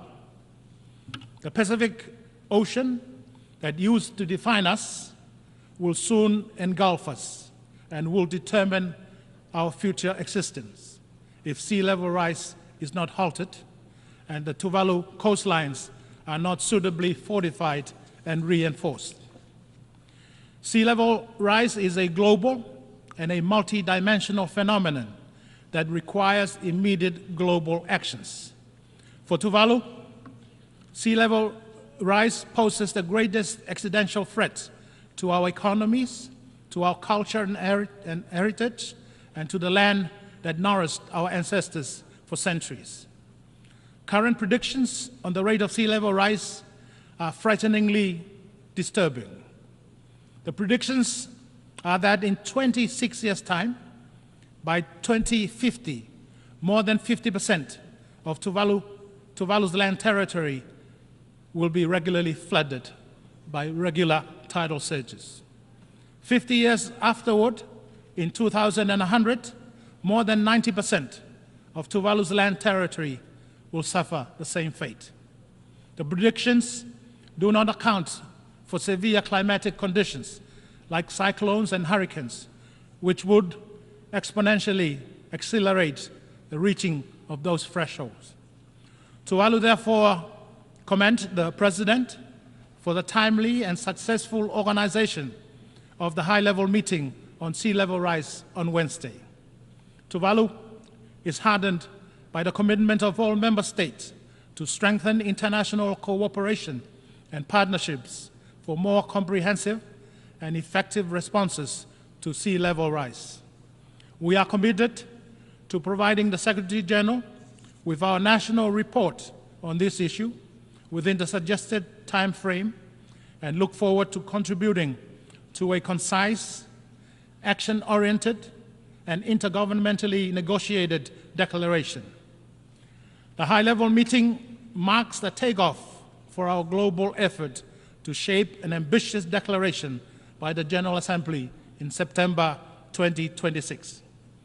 The declaration, in my considered view, must be a strong pronouncement in support of the expectation of the 1 billion people affected by sea level rise.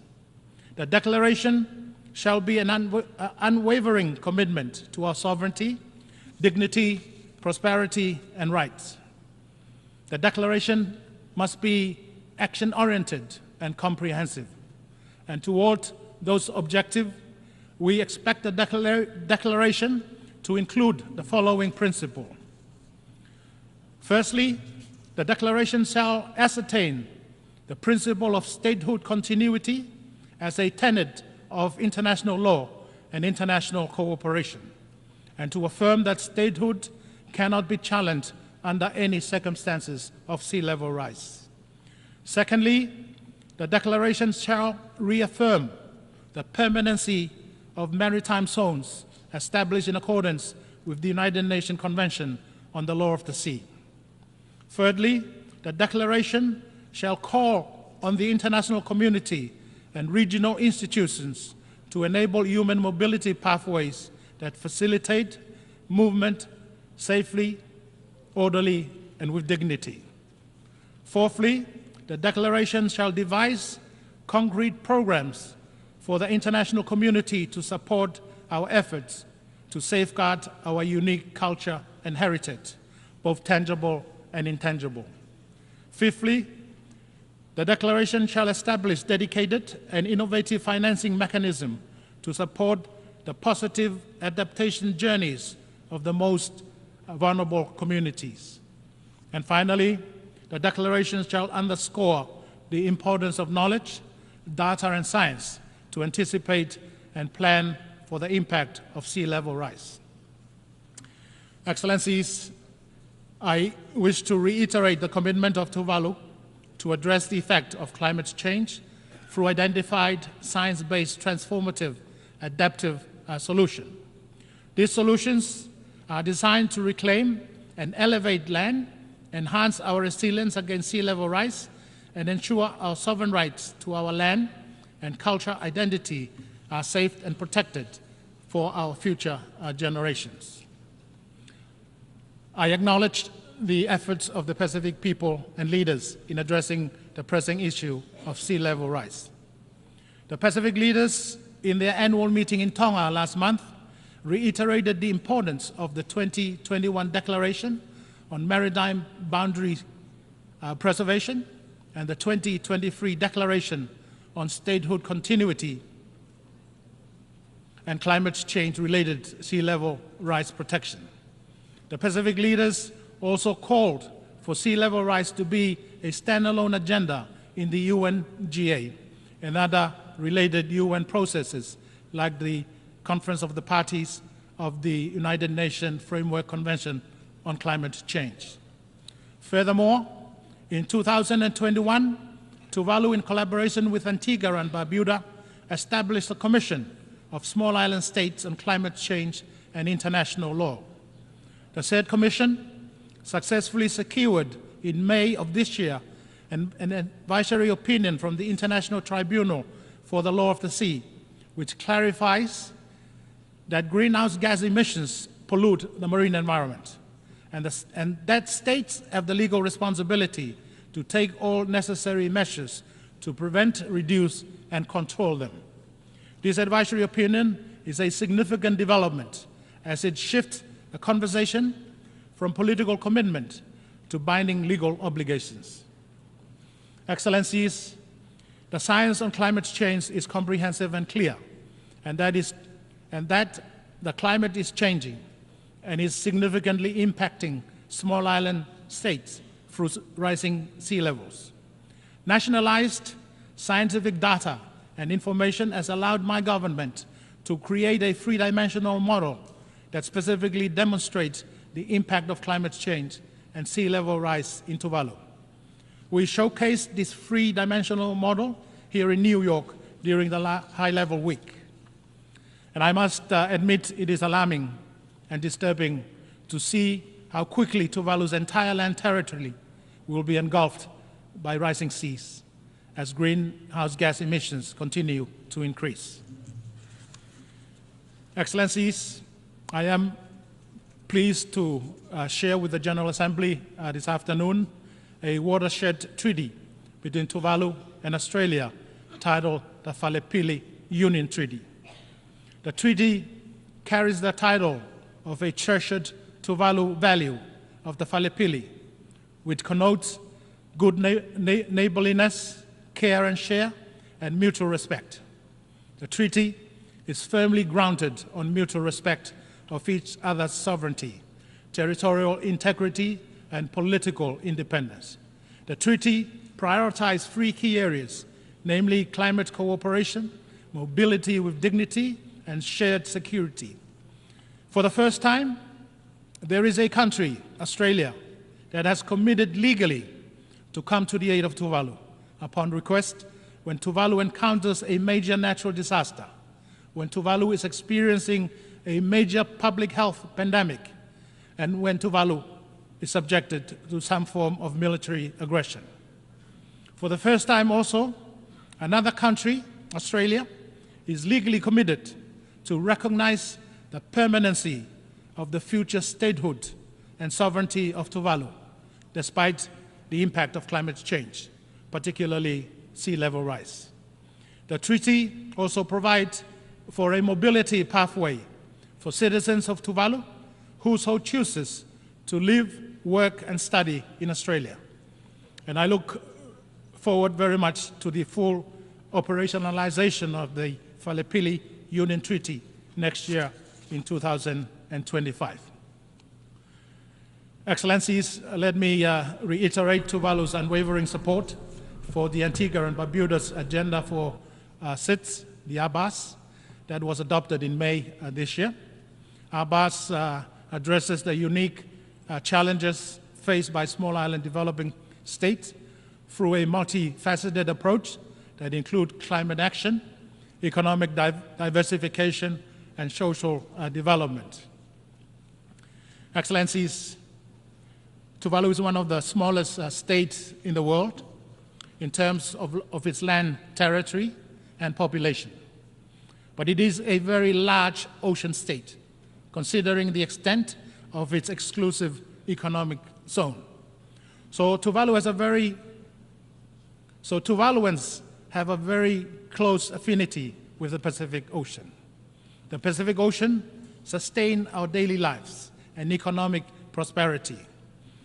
The impact of climate change on fish stock migration and declining marine resources, together with IUU fishing and marine pollution, pose a major challenge to Tuvalu's progress towards sustainable economic development.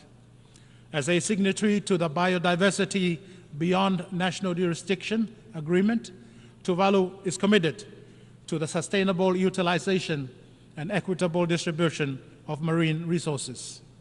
Tuvalu is also committed to the 2050 strategy for the Blue Pacific continent, which aims to protect the ocean.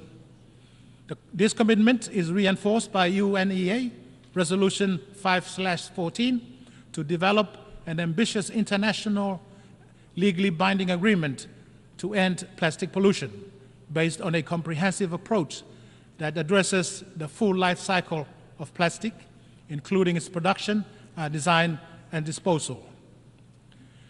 Excellencies, Tuvalu expresses its sincere gratitude to the Economic and Social Council for their consideration of deferring Tuvalu's graduation from the least developed countries category earlier this year.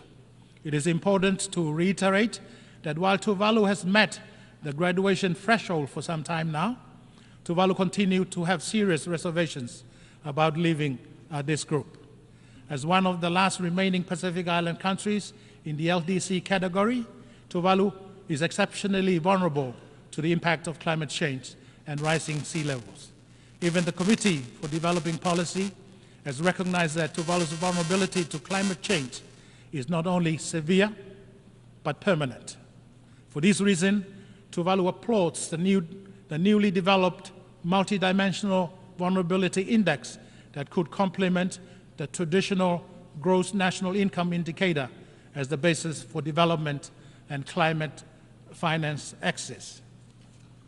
Excellencies, Tuvalu commends the commemoration and promotion of the International Day of the Total Elimination of Nuclear Weapons this year.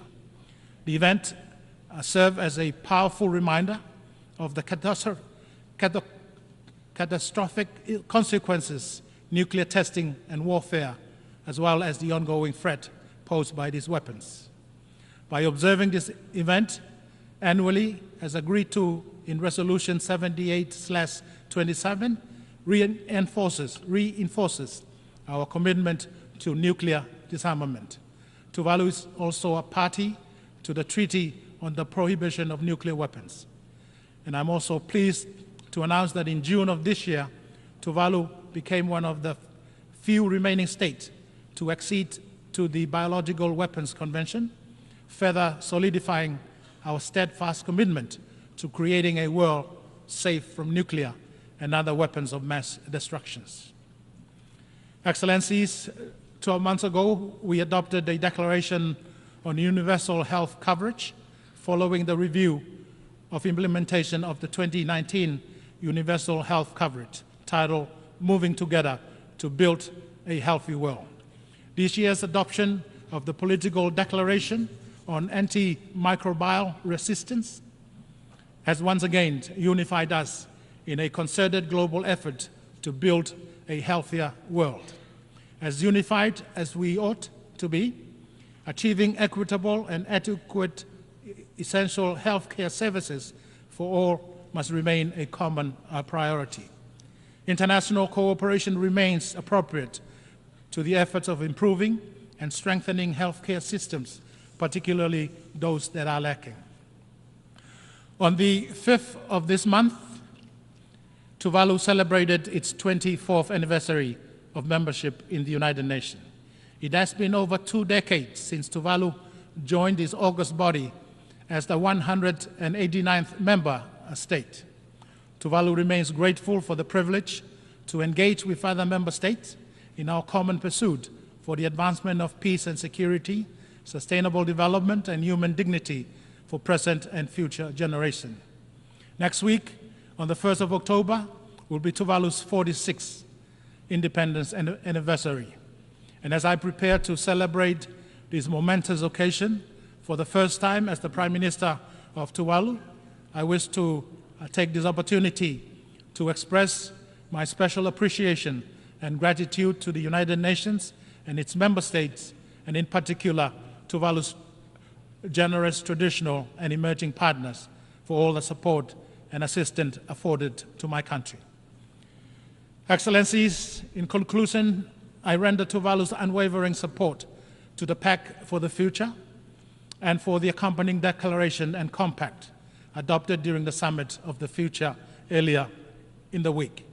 I express the sincere and genuine hope that the commitments in the Pact provide the much-needed reboot to the global multilateralism architecture and the UN system generally.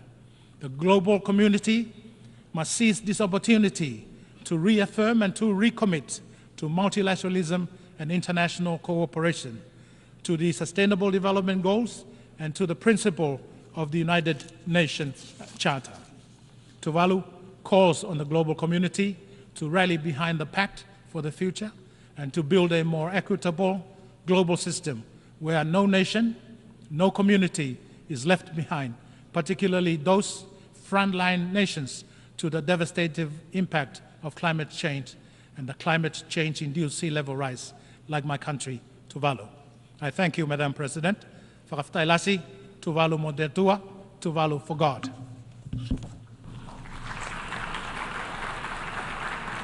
On behalf of the Assembly, I wish to thank the Prime Minister of Tuvalu.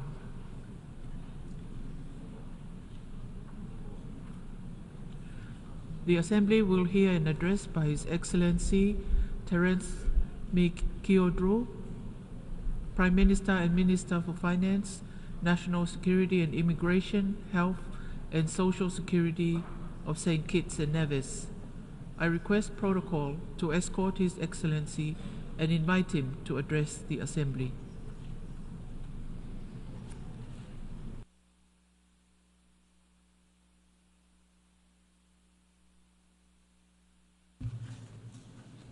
Mr. President, Secretary General Guterres, esteemed colleagues, excellencies, my fellow citizens of our twin island federation of St. Kitts and Nevis, and friends from every corner of our shared planet.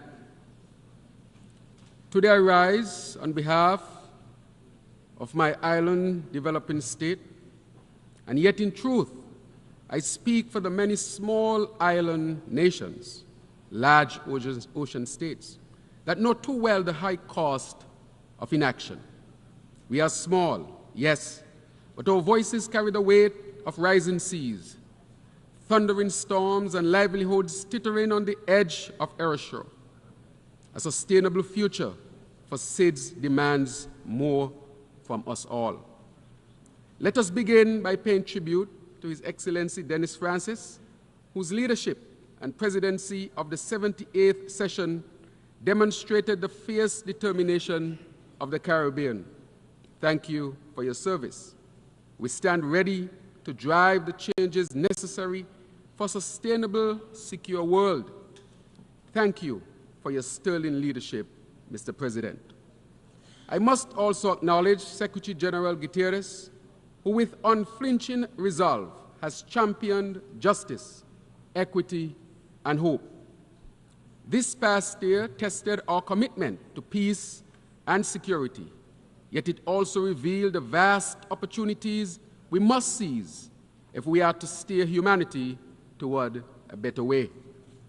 Mr. President, Philemon Yang, congratulations on your election as President of the 79th session of the United Nations General Assembly.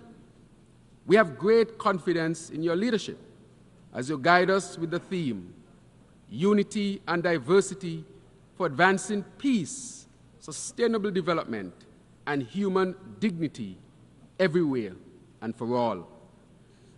As we convene here in this hallowed hall, I recall the words of former Secretary General Kofi Annan.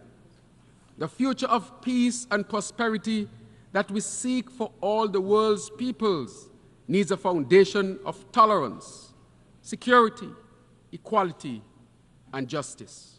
That foundation is fragile, but it is essential. And it is crumbling under the weight of neglect, greed, and abuse of power.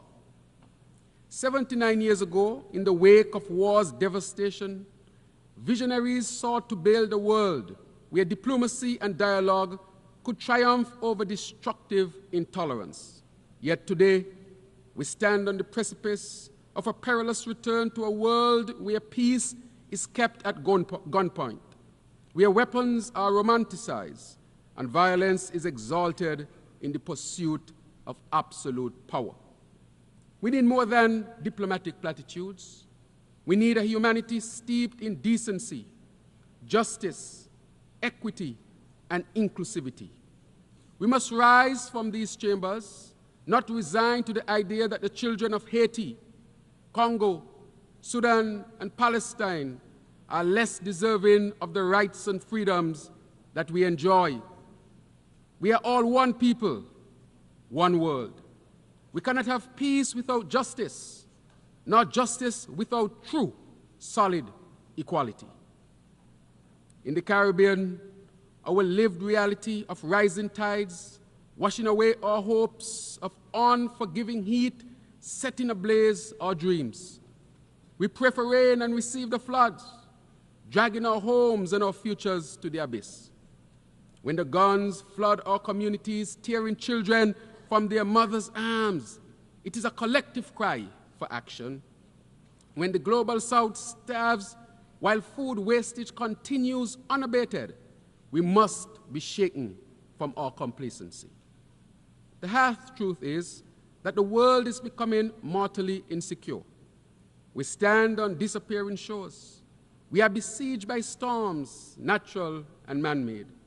Corporate greed, colonial arrogance, and unchecked consumerism have torn apart our social contract with each other. We are no longer at peace with nature. The greatest delusion we feed ourselves is that security and sustainability are separate endeavors. They are, in fact, intertwined.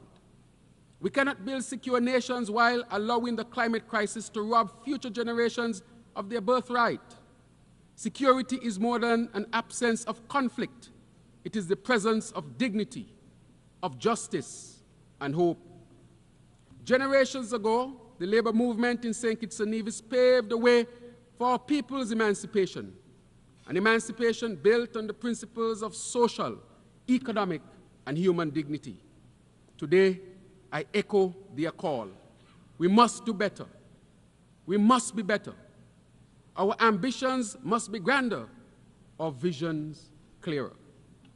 When we say leaving no one behind, acting together for the advancement of peace, sustainable development, and human dignity for present and future generations, it cannot be a hollow phrase. It must be a sacred commitment, a pledge to every soul, from the wealthiest nation to the smallest island state. For when the waters rise in the south, even the north will eventually drown. When the forest burns in the north, the south too will choke from the smoke. For it is one planet, one human race.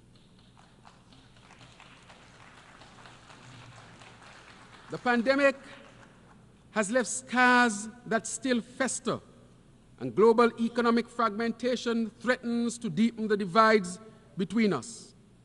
From small island states like mine, the failure to meet these goals is not just a disappointment, it is a death sentence. The clock is ticking, and we cannot afford to wait any longer. We must act, and we must act now. Today, the Caribbean braces for an intense hurricane season, facing the escalating fury fueled by warming oceans and unprecedented storms.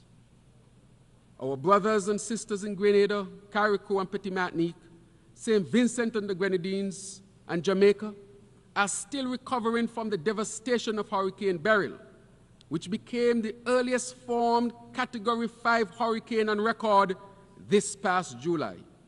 In the Pacific, our brothers and sisters there remain exposed to the incessant battering of typhoons that ravage their islands. And as I speak, the southeast United States is being pounded by Hurricane Helene. Lives and livelihoods hang in the balance as entire communities brace for the next assault. Hoteliers, for example, in my own country of St. Kitts and Nevis, have approached our government, stating that with a sense of dread, that they may soon no longer be able to market themselves as beach resorts or famous beaches, once the lifeblood of our tourism-driven economy are steadily disappearing under the relentless rise of the sea. The sands that once beckoned visitors from across the globe are now receding, swallowed by seas which continue to rise. The loss will be irreversible if we do not act, and if we do not act now. The Sustainable Development Goals were meant to shield us from such devastation, offering a progressive agenda to build resilience and safeguard all our citizens. Yet despite their promise, according to the UN's 2024 SDGs report, only 17% of the targets are on track. Nearly half are showing minimal or moderate progress, and over 1/3 have stalled or even regressed. The clock is ticking, and we must do more than observe its passage. We must act before these realities become permanent fixtures in our collective future. In May 2025, the government of St. Kitts and Nevis will proudly co-host the Global Sustainable Island Summit with Island Innovation, a pivotal event dedicated to advancing sustainable development on islands across the globe, titled Sustainable Future for Island Communities. This summit will build on the momentum of SIDS 4 conference held in 2024, tackling the pressing challenges island nations face. This summit will call to action, a space where we share practical solutions and partnerships that ripple far beyond our shores. Our islands are sentinels of climate change and the proving ground for sustainable development. It is with this spirit of shared responsibility and urgent action that I extend a heartfelt invitation to all leaders of island nations gathered here to come, to engage, to commit to meaningful change. A recent and commendable stride toward equity and inclusion has been the adoption of the MVI, the Multidimensional Vulnerability Index. This serves as a powerful testament to the potential of multilateralism when it is both purposeful and effective. St. Kitts and Nevis stands with the Caribbean community and the Alliance of Small Island States in welcoming Resolution 78/322, while urging this esteemed body to rally the necessary political will and resources to drive its implementation across international financial institutions and multilateral development banks. For us small island developing states, the MVI is not just another metric. It is a lifeline, offering a means to cushion the relentless blows of climatic and economic crises that disproportionately affect us. Its full implementation will demonstrate to the world that the United Nations, and by extension the global system, remains committed to uplifting those most vulnerable. It will restore trust in a system that must not only recognize vulnerability, but actively work to address it. The time has come to reshape the United Nations, to reform its structures so that they reflect the realities of our modern world. Too many voices remain unheard. Too many nations marginalized. The UN Security Council must include representations from the region's most vulnerable to the threats of our time. Regions such as Latin America, the Caribbean, and Africa.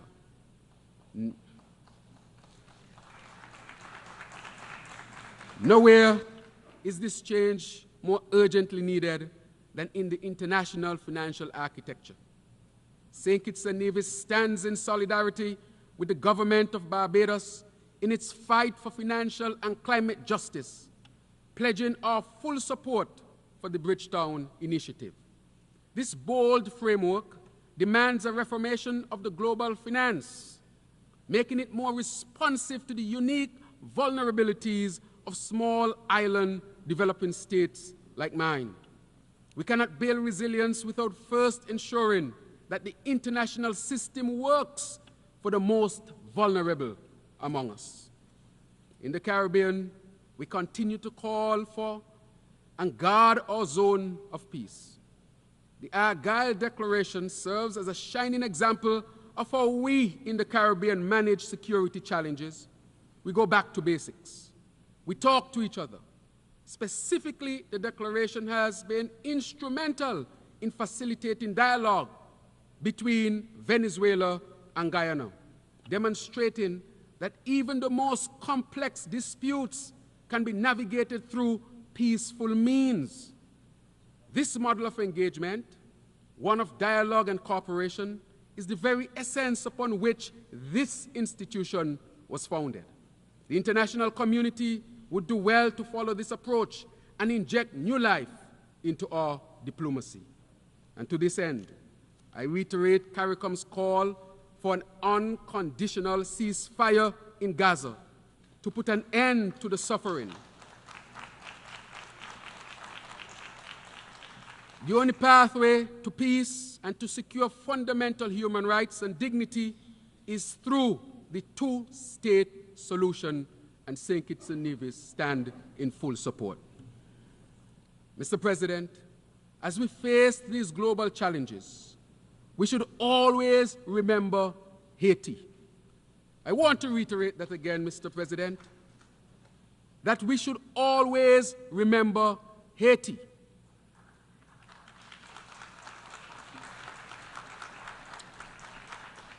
Haiti, the beacon of resilience and courage, stands at the crossroads of its next chapter. St. Kitts and Nevis, alongside the Caribbean community, firmly supports the work of the National Transitional Council as it strives to create an environment conducive to a multi-stakeholder political solution. Haiti was there for the downtrodden of the world, lighting the path toward freedom for many. And now the world must be there for Haiti, not because it is a place of sorrow, but because it remains a symbol of human endurance and defiance against injustice. With the establishment of the Multinational Security Support Mission, the Caribbean community seeks to usher in a new day for Haiti's families. And to this end, I want to thank the government and people of Kenya for their significant contribution.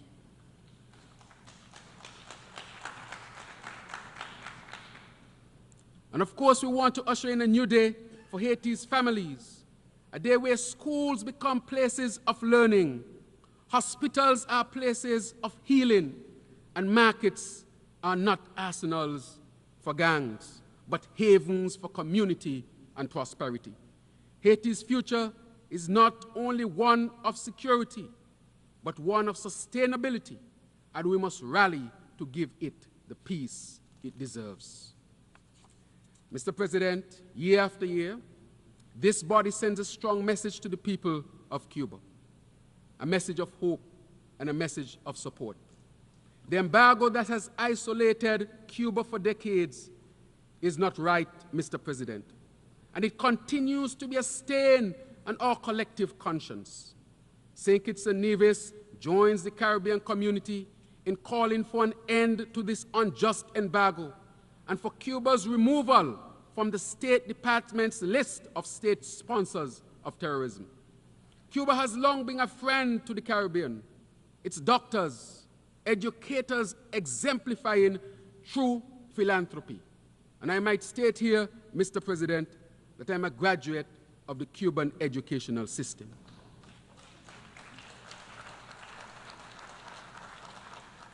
Instead of denigrating the island, we should elevate and learn from its sustainable solutions that have empowered their people and in turn the region. A stronger, more sustainable Cuba enhances the security and sustainability of the Caribbean. Mr. President, in the same breath, we must not forget Taiwan. The people of Taiwan have proven time and time again their firm commitment to sustainable development. The theme of this assembly, leaving no one behind, compels us to ensure Taiwan's inclusion in the work of the United Nations system, particularly in the World Health Organization and the International Civil Aviation Organization.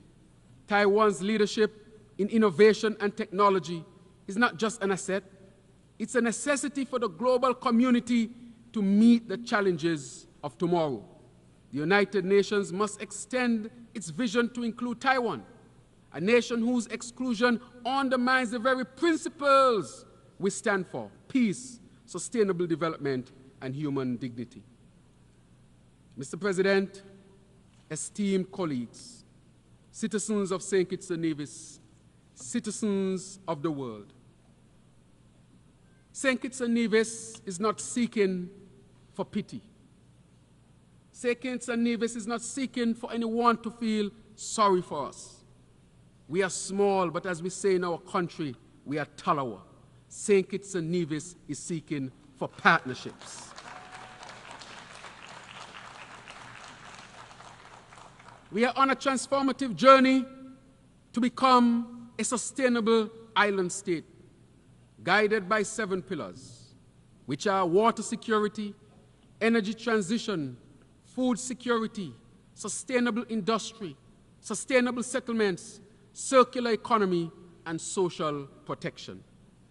We are taking bold and tangible actions by building renewable energy desalination plants for reliable 24/7 water supply, aggressively advancing geothermal energy on our sister Isle of Nevis with the goal of a unified sustainable energy grid for both islands, St. Kitts and Nevis, and extending it to the rest of the Caribbean, constructing our first modern climate-smart hospital, building climate-smart, affordable housing solutions, ensuring that our people have safe, sustainable places to live and to call home, finalizing one of the Caribbean's largest solar plus storage projects. We are on track, Mr. President, to meet CARICOM's 25 by 25 agenda, reducing our food imports and bolstering local food production. We created, for example, a children's medical fund to ensure that disadvantaged families can access vital medical care for their children. And may I state, Mr. President, that as a result of this policy, St. Kitts and Nevis recorded no death of any child between the ages of 1 to 4 in 2023. We continue, therefore, to advance our education beyond our universal compulsory system, promoting lifelong learning as key to national development. All of these and more we are pursuing, Mr. President, demonstrating to the world that we don't just complain. We don't want to be a part of just problems. We want to be a part of the solutions. And that is why we will continue to seek partnerships, Mr. President. My friends, we stand at the crossroads. We can no longer afford the luxury of inaction. We must meet the moment with the courage it demands. We must reject business as usual and embrace a new path forward, one that values people over profit, one that prioritizes the planet over power. As we gather in this assembly, let us remember, we are all stewards of this fragile world. The rising tides do not respect borders, and the fires of conflict burn without discrimination. For St. Kitts and Nevis, for the Caribbean, for every small island nation whose future hangs in the balance, I ask you to stand with us.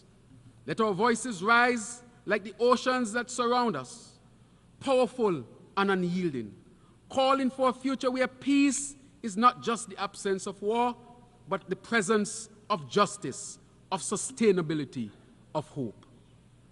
Mr. President, citizens of the world, leaders, all who are present, together, let us seize this moment and shape the future. Together, let us stand proud and strong. Together, let us act now, for the moment demands it. Thank you very much.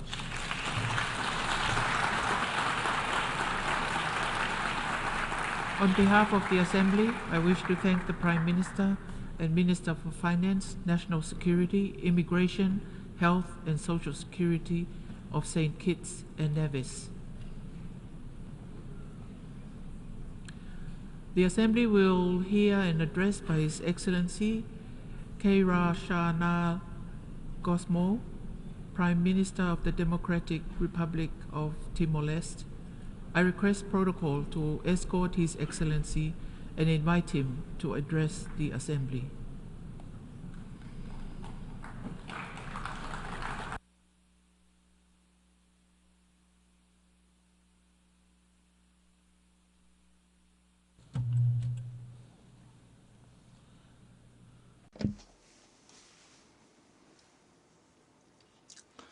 Your Excellency, the President of the United Nations General Assembly,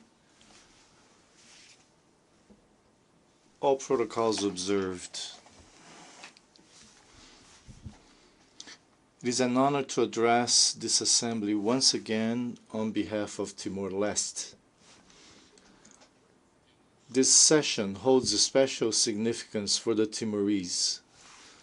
Last month, in Dili, with the esteemed presence of the United Nations Secretary General, we celebrated the 25th anniversary of our historic popular consultation. A quarter of a century ago, the people of Timor-Leste, under the auspices of the United Nations, exercised their vote for independence. With the support of the international community, we were able to return the destiny of our country to its people, the destiny of living in peace, freedom, and independence, after 24 years of resistance and a forgotten war in which more than 200,000 Timorese sacrificed their lives. In 2002, when we became the 191st member of the United Nations, it was a memorable day for the Timorese people and was undoubtedly a triumph for the international system. Today, I stand before you with pride, representing a vibrant democracy, a democracy that has embraced peace, dialogue, human rights, and the rule of law. Although a small country and a young state, Timor-Leste is an example of this relentless pursuit of peace and has affirmed this position on the international stage. Immediately after our vote for independence, we began a process of internal reconciliation among Timorese and external reconciliation with our Indonesian neighbors. Reconciliation is a powerful mechanism for healing the past and building the future. Reconciliation and trust are the instruments of peace that the world needs. Your Excellencies, the story of Timor-Leste is a story of hope and resilience. The creation of the United Nations was founded on hope. the hope of achieving peace in all its dimensions and in all places, promoting sustainable development, finding collective solutions to global challenges and threats, and uniting international cooperation around these goals.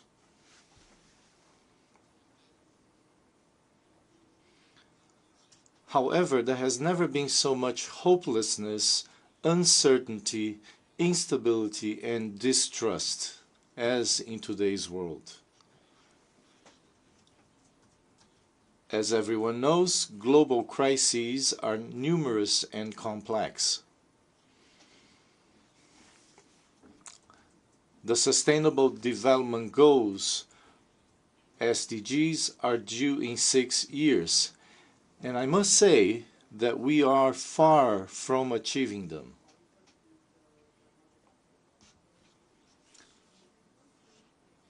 Some countries have lost the race even before leaving the starting line.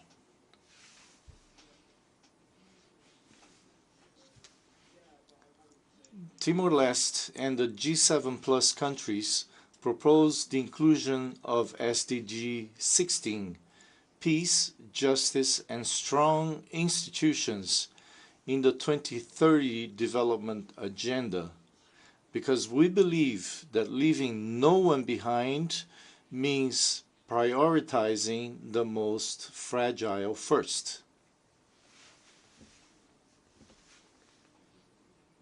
Peace and stability are priorities for achieving sustainable development. Without peace, there is no justice, no strong institutions, and no development. And without development, peace becomes fragile. 2 days ago, the G7 Plus held a side event here at the United Nations, where we discussed our successes or our setbacks. But the common problem we all faced in solving internal problems was a lack of funding.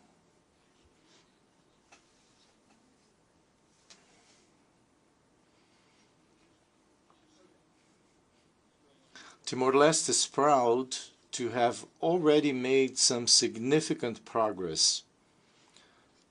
However, we are well aware that much remains to be done. The overlap of crises in the world has exacerbated social and economic inequalities.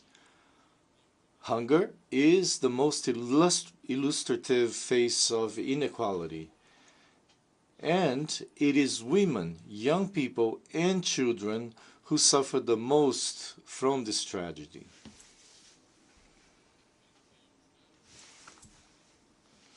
In a world where global military spending exceeds $2.4 trillion, more than 800 million people suffer from extreme hunger. Some countries report alarming levels of hunger, while others endure severe hunger in regions devastated by decades of conflict and instability. Your Excellencies, Timor-Leste, being a half-island, is currently focused on diversifying its economy, with particular emphasis on agriculture and the blue economy. By investing in these sectors, we aim to improve the livelihood of our people and enhance food security. Like many other countries, Timor-Leste is grappling with climate change and unsustainable activities in the ocean. As we know, in the words of Sylvia Earle, we need to respect the oceans and take care of them as if our lives depended on it, because they do. Timor-Leste is located within the Coral Triangle, a magnificent area of marine biodiversity. Our seas host important ecosystems and marine life and serve as an important migratory route for species such as the incredible pygmy blue whales.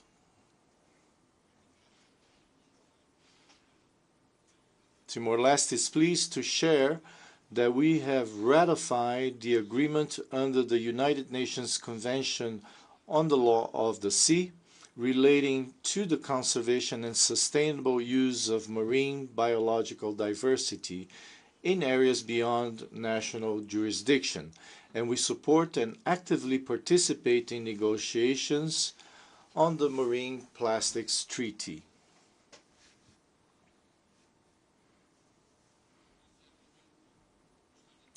Internally, we are committed to exploring our ocean resources in a balanced and sustainable manner, ensuring that we can develop our country while simultaneously protecting our marine environment for future generations.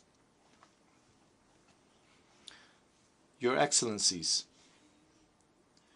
we recognize that small island developing states and least developed countries face enormous challenges in achieving the SDGs. During the 4th International Conference on SIDS in Antigua and Barbuda, I saw that we shared a perception of geographical and historical disadvantage. Without financial conditions, capacity building, and technology transfer, we cannot do better.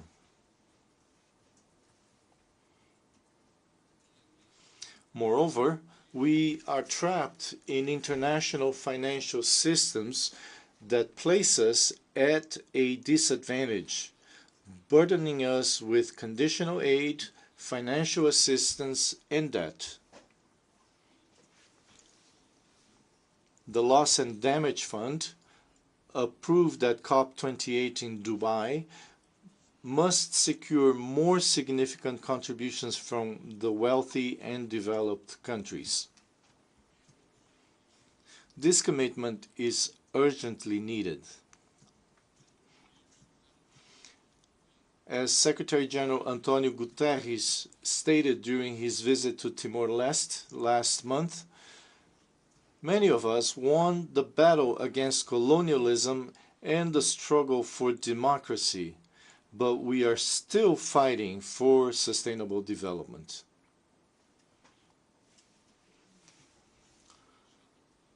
In his new agenda for peace, he also notes that the unequal suffering caused by the effects of climate change is among the greatest injustices in the world. Timor-Leste agrees. We all know that we can only win this battle with genuine global solidarity and effort. Unconditional support based on our identified needs and priorities is required.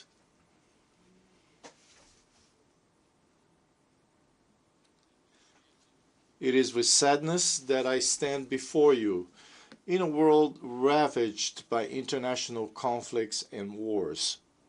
A world that, if not entirely at war, is threatened by war.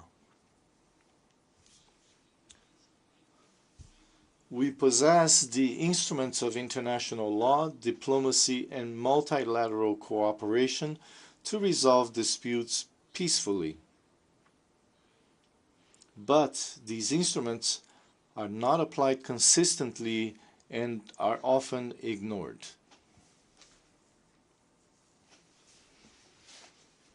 We call for the peaceful resolution of international disputes and conflicts, whether related to borders, sovereignty, or cooperation. Timor-Leste will host the 24th Regional Conference on the Special Committee on Decolonization in May 2025. Ladies and gentlemen, Western Sahara is a country that has faced political uncertainty for almost 5 decades. In October 1975, the International Court of Justice held that Western Sahara was a non-self-governing territory and that it should follow the parameters and principles stated in the UN General Assembly resolution for self-determination through the free and genuine expression of the will of the peoples of the territory.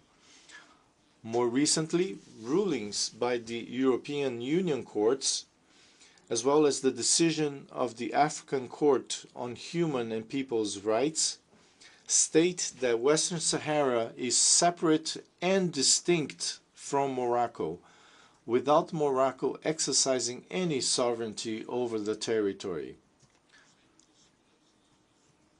When in 1991, the United Nations Security Council established the United Nations mission for the referendum in Western Sahara through Resolution 690, the Timorese were motivated and hopeful that one day it would be our turn too.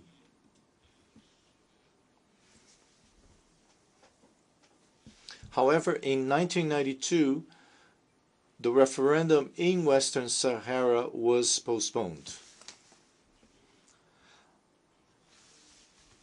I am now calling, after dozens of Security Council resolutions, for their implementation, leading to a referendum on self-determination for the Sahrawi people. I am pleased to see the presence of the Palestinian delegation as an observer member of the United Nations, and I hope that next year we will also have the presence of a Sahrawi delegation. I call for an immediate ceasefire between the Polisario Front and Morocco to pave the way for an exhaustive dialogue based on goodwill between the parties for a negotiated peaceful solution acceptable to both sides, but which respects the will of the Sahrawi people. I call on the United Nations Secretary General Antonio Guterres to embrace this just cause of the Sahrawi people, as Kofi Annan did for the Timorese cause. Your Excellencies, war cannot be an instrument of domination.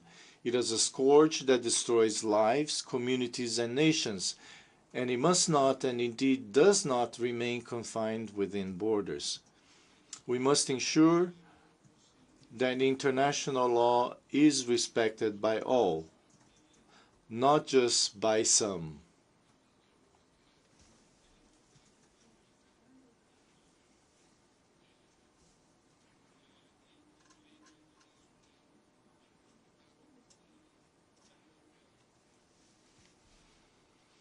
Timor-Leste expresses its deepest concern and full support for a peaceful resolution to the conflict between Israel and Palestine, and calls for an immediate end to the genocide, and also calls for the end to the war in Ukraine. I call for the principles of the United Nations Charter to be applied with courage and leadership. I call for more thought to be given to peoples and individuals, victims of global policies and leadership, entrenched status quo. An example of this is Cuba, a friend of Timor-Leste, without which our health sector would still be in a deplorable condition. The economic, commercial, and financial embargo imposed on Cuba for decades, with its implications for its people, is unacceptable.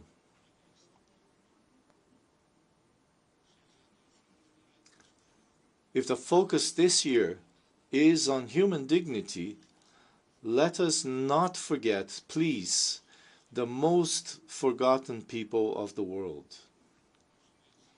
Your Excellencies, the Security Council must become more representative, and its decisions must reflect the collective will of the international community. The voices of smaller nations should not be drowned out by the interests of the more powerful states. The world's main peace and security body must be expanded so that it is not underrepresented and must include the permanent voice of the African continent, as well as Latin America and Asia. Timor-Leste supports comprehensive and long-term reform of the Security Council to expand both permanent and non-permanent members, as only then will we have a solid and transparent architecture for global peace.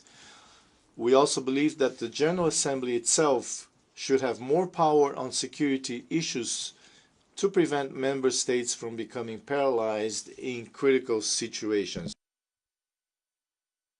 We are encouraged by the calls of the United Nations Secretary General to eliminate nuclear weapons and other weapons of mass destruction before they eliminate us. Timor-Leste has ratified the Comprehensive Nuclear Test Ban Treaty and the Treaty on the Prohibition of Nuclear Weapons, and calls on everyone to contribute to ensuring our common future, including the ratification of the treaty by Pacific Island nations. We call on all nations, especially the developed world, to join us in building a fairer, more equitable, and more sustainable future, and in doing so fulfill the vision of the Pact for the Future. Before concluding, I must express my appreciation to the Secretary General of the United Nations, who now also holds Timorese nationality, for his efforts to transform the present towards a future of dignity for all generations. This vision will only be possible if all UN member states can overcome their differences and act together for the consolidation of peace and development. Peace is a global mission. Development is a global duty. I would like to remind you that without the United Nations, our future would be even darker. Even with all its weaknesses and need for change, the United Nations is the most promising mechanism available to us to overcome the challenges of our time. Without this body, we would truly have no way out. With perseverance and the will to do good, no matter how inconvenient it may seem, no challenge is insurmountable. Thank you very much. On behalf of the Assembly, I wish to thank the Prime Minister of the Democratic Republic of Timor-Leste. The Assembly will hear an address by His Excellency Siausi Ofakifolau Sovaleni, Prime Minister of the Kingdom of Tonga. I request protocol to escort His Excellency and invite him to address the Assembly.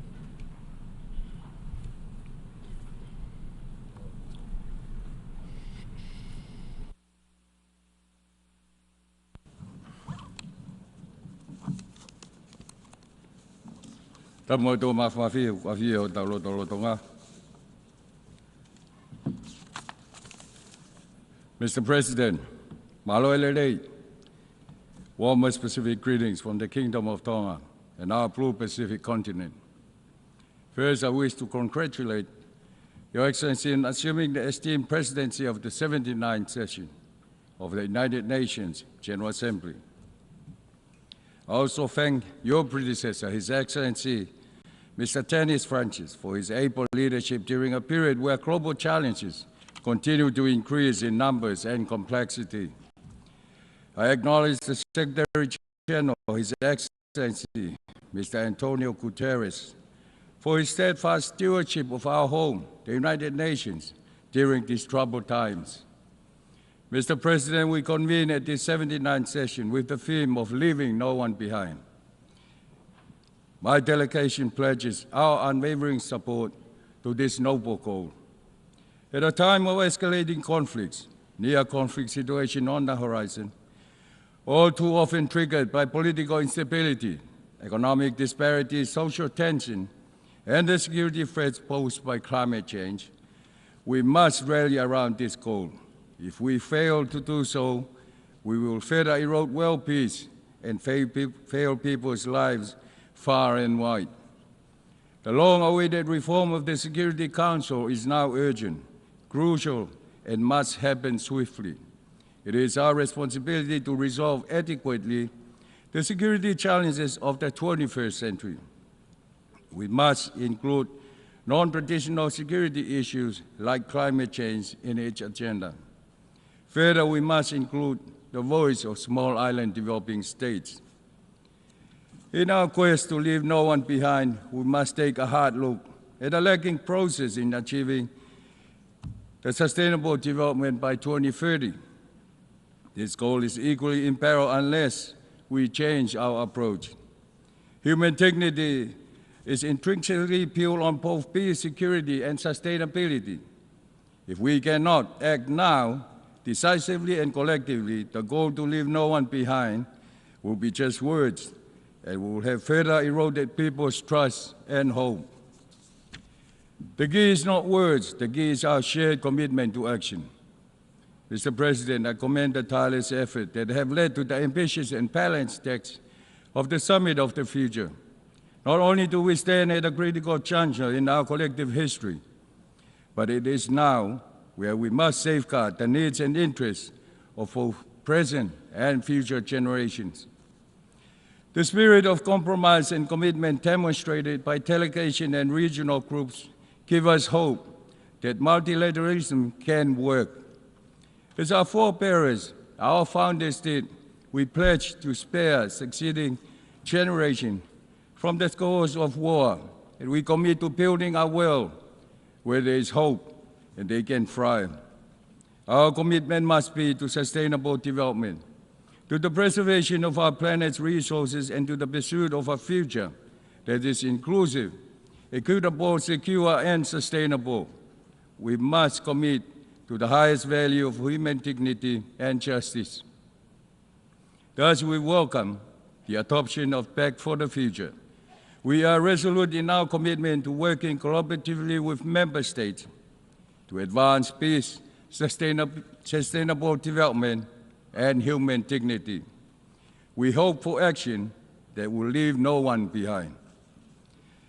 Mr. President, last month, Tonga assumed the chairmanship of the 53rd Pacific Island Forum Leaders Meeting. We were honored to welcome Secretary General Guterres as a special guest. I reiterate our forum leaders and Pacific people's deep gratitude for his in-person participation. We now look forward to continued and augmented support and tailored solutions from the United Nations in our effort for our people's lives and futures. The theme of our meeting was a resilient Pacific, build better now. The urgency of our theme certainly was underscored by the torrential rains, the flash flooding, and the 6.9 magnitude earthquake that struck Nuku'alofa on the first day of our meeting. This was yet another stark reminder of our vulnerability to natural disasters. Once again, it is also demonstrated our unwavering resilience and the priority we place on the full implementation of our early warning fall initiative by 2027 and for disaster preparedness. Mr. President, the 2024 Sustainable Development Goals report before us is grim. The report reveals what we see every day on the ground, a stark divergence from the ambitious targets set forth in the 2030 Agenda. Climate change, escalating inequalities, and persistent conflicts are compounding challenges, leaving many countries struggling to meet even the most fundamental goals. Without urgent and coordinated global action, The vision of a more equitable and sustainable world may remain just another elusive dream. This means eroded trust in our ability to keep promises. It will jeopardize both our planet and its inhabitants. We must and we can confront these seemingly insurmountable challenges.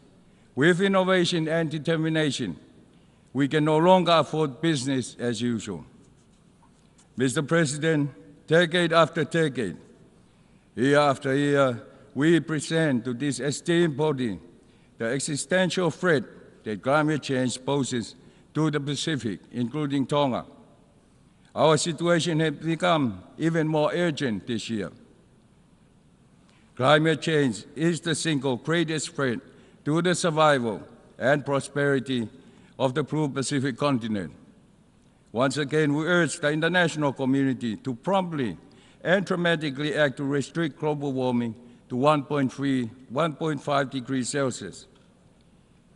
Industrialized nations must strengthen their emission reduction commitment. We must ensure that climate finance is speedily and easily accessible to Pacific Island countries. Let there be no doubt we are teetering on the brink of a climate catastrophe.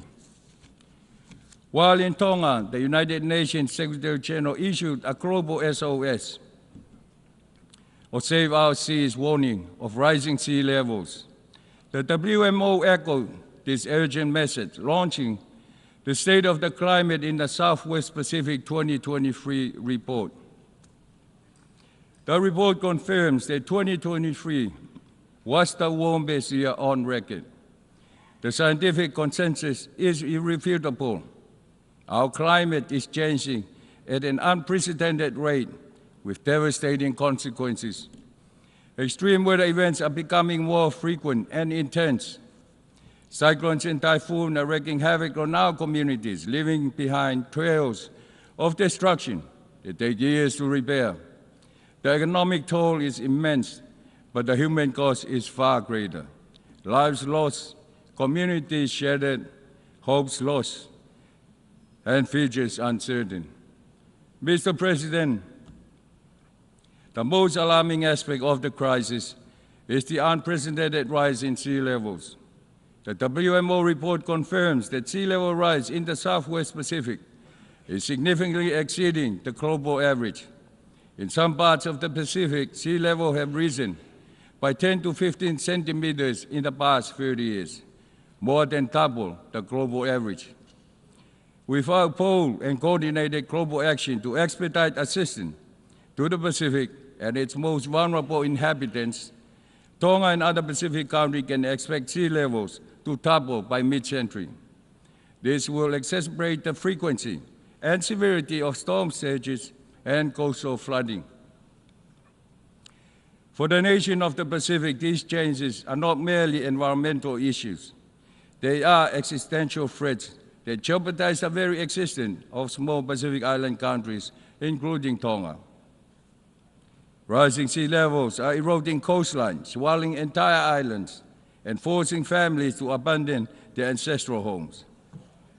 This is not just about losing land, it's about our very identities, losing heritage and culture. We issued a strong call for including sea level rise as a standalone and permanent agenda in the UNGA.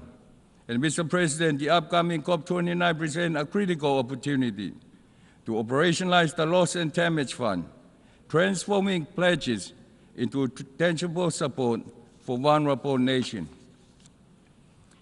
Mr. President, our ocean, seabed, and land are simply who we are. As I mentioned earlier, the severe and irreversible threats posed by climate change-related sea level rise will disproportionately impact the lives, livelihoods, food security, ecosystem, and the well-being of our people. We have established key declarations. For example, the 2023 Declaration on the Continuity of Statehood and Protection of Persons Amid Sea Level Rise, and the 2021 Declaration on Preserving Maritime Zones Against Climate Impacts.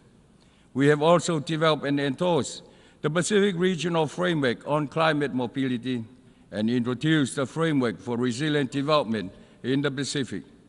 The latter is the world's first regional framework linking climate change and disaster risk. Now we need to act now.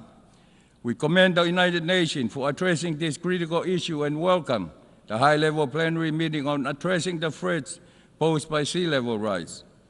The 2023 Fifth Declaration on the Continuity of Statehood takes a clear stance on protecting Pacific people's rights and sovereignty. By asserting the continued existence of Pacific Island Forum members' statehood, sovereignty, and rights and duties, the Declaration underscores our determination to safeguard both the territorial and human dimension of our states under international law. The Declaration commits to protecting persons affected by climate change, ensuring that human rights, political status, cultural heritage, identity, and dignity are upheld. We call for global cooperation to achieve the Declaration objectives in line with international principles of fairness, equity, and shared responsibility. Mr. President, yes, the challenges we face are immense, but they are not insurmountable. The resilience of the Pacific people is legendary. Through centuries, our communities have weathered countless storms, adapted to changing conditions, and preserved our rich culture through adversity. Now more than ever, we must draw upon this resilience. It is now that our Forum Islands countries urgently require timely, predictable, and scale-up access to climate finance to protect our communities. Tonga is proud to announce the establishment of the Pacific Resilient Facility, or PRF, a Pacific-led, member-owned, and managed climate and disaster resilience financing facility. Tonga will host the PRF office, and we acknowledge the commitment and contribution received from our development partners and friends of the Pacific thus far. We call upon global partners to support our Pacific-led solutions, the PRF. The key goal is to bridge the financing gap for smaller, high-impact adaptation projects. I would like to once again thank the United Nations Secretary General for his leadership and commitment in supporting the Pacific Island Forum by convening a global pledging event for the PRF in 2025. We again urge multilateral climate funds, such as Green Climate Fund and Adaptation Fund, to establish dedicated climate finance access windows tailored to the conditions and needs of vulnerable countries like the Pacific Small Island developing states. Mr. President, we appreciate the support for the new 10-year blueprint recognized the special case of small island developing states, the Antigua and Barbuda Agenda for SIDS, or APAS. This agenda goes beyond being a merely policy framework.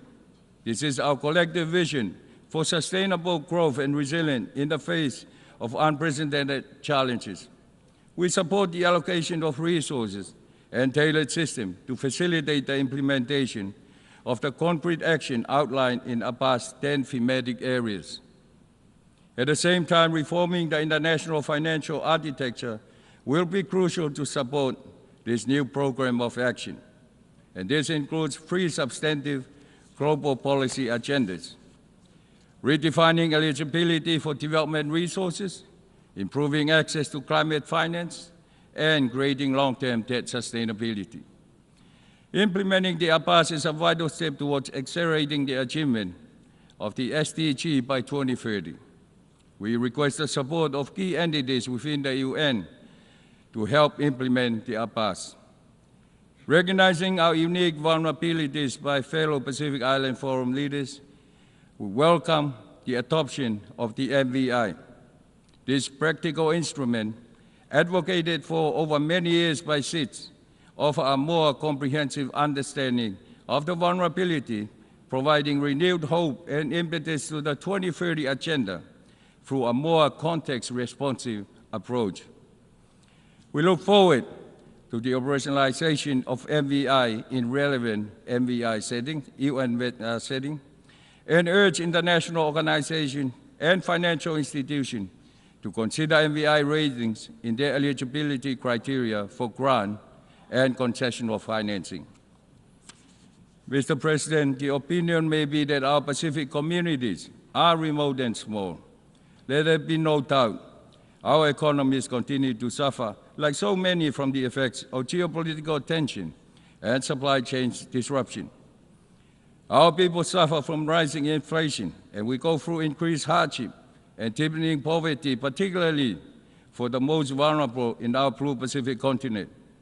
However, at such critical times, the Pacific Island Forum is steadfast in its commitment to building a resilient Pacific region, a region of hope and prosperity that ensures all Pacific people can lead productive lives. We invite all partners to support our development aspiration outlined in our 2050 strategy for the Blue Pacific continent and our forthcoming Pacific Roadmap for economic development. Resilient transformation demands for Pacific peoples to have access to quality, affordable, accessible, and inclusive health and education services. Our Blue Pacific region will focus on improving climate-resilient healthcare and education infrastructures and digital platforms to mitigate risks, manage climate-sensitive diseases and NCTs effectively, and ensure continuity and equity in learning across our Blue Pacific continent. We remain resolute in our commitment to the global fight against NCT. We reaffirm our commitment to building stronger partnerships between government sectors and other relevant sectors to address the root causes of NCTs through a holistic whole-of-government and whole-of-society approach. Addressing the global plastic pollution problem, especially in the marine environment, is a priority. This is a threat to our ecosystem and health, and the Pacific Ocean is our Pacific identity. It is a vital resource for food and livelihoods, and a healthy ocean will aid in our fight against climate change. Mr. President, the actions of the government of Tonga focus on three key thematic areas: national resilience, quality services and affordability, and progressive economic growth. Our goal is to enhance national resilience by creating stronger platforms to tackle natural disasters and address the persistent issues brought about by climate change. We aspire to alleviate related poverty and improve the quality of social protection measures. We will also mobilize national and international responses to reduce the supply and use of illicit drugs and address harm reduction processes. We aim to enhance education for everyone, prioritizing safer schools, tackling dropout rates, advocating for gender equality, and expanding vocational training opportunities, all while ensuring quality services and affordability. Our efforts are also directed towards improving access to health care that is both affordable and of high quality, with a particular emphasis on addressing COVID-19, NCTs, and preventative measures. Our focus is on development governance services that are of exceptional quality and can be easily accessed by all. This entails enhancing access to high-speed broadband technology and ensuring that energy, communication, drinking water, and a clean environment are more affordable. Our main objective for fostering progressive economic growth include giving priority to trade and private sector development, enhancing the quality and accessibility of public infrastructure, and forging stronger partnerships to drive development. Mr. President, as I conclude, allow me to close the circle and come back to the critical element of this session's theme, leaving no one behind. This aspiration must be our guide for eradicating poverty, ending discrimination, and upholding the fundamental rights of individuals, reducing inequalities and vulnerabilities that not only undermine our shared humanity, but also leaves too many without hope. The advancement of one community or nation cannot occur in isolation from the well-being of others. By embracing a fair and equitable playing field, we foster a more resilient and harmonious global society, advancing peace, sustainable development, and human dignity. We must travel the path to ensuring peace and sustainable development with a sense of urgency, just as others have done before us. In this, let us be guided by shared values of justice and human dignity. Our collective endeavor to leave no one behind must ensure every person's potential is recognized, their rights upheld, and so we must bridge gaps, dismantle barriers, and amplify voices that have historically been marginalized. This is what we owe present and future generations. I thank you, Mr. President, and may God bless Tonga, and may God bless the United Nations.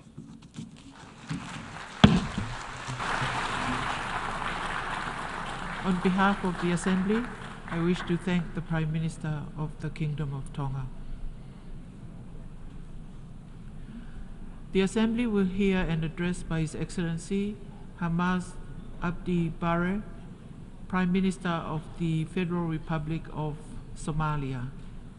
I request protocol to escort His Excellency and invite him to address the Assembly.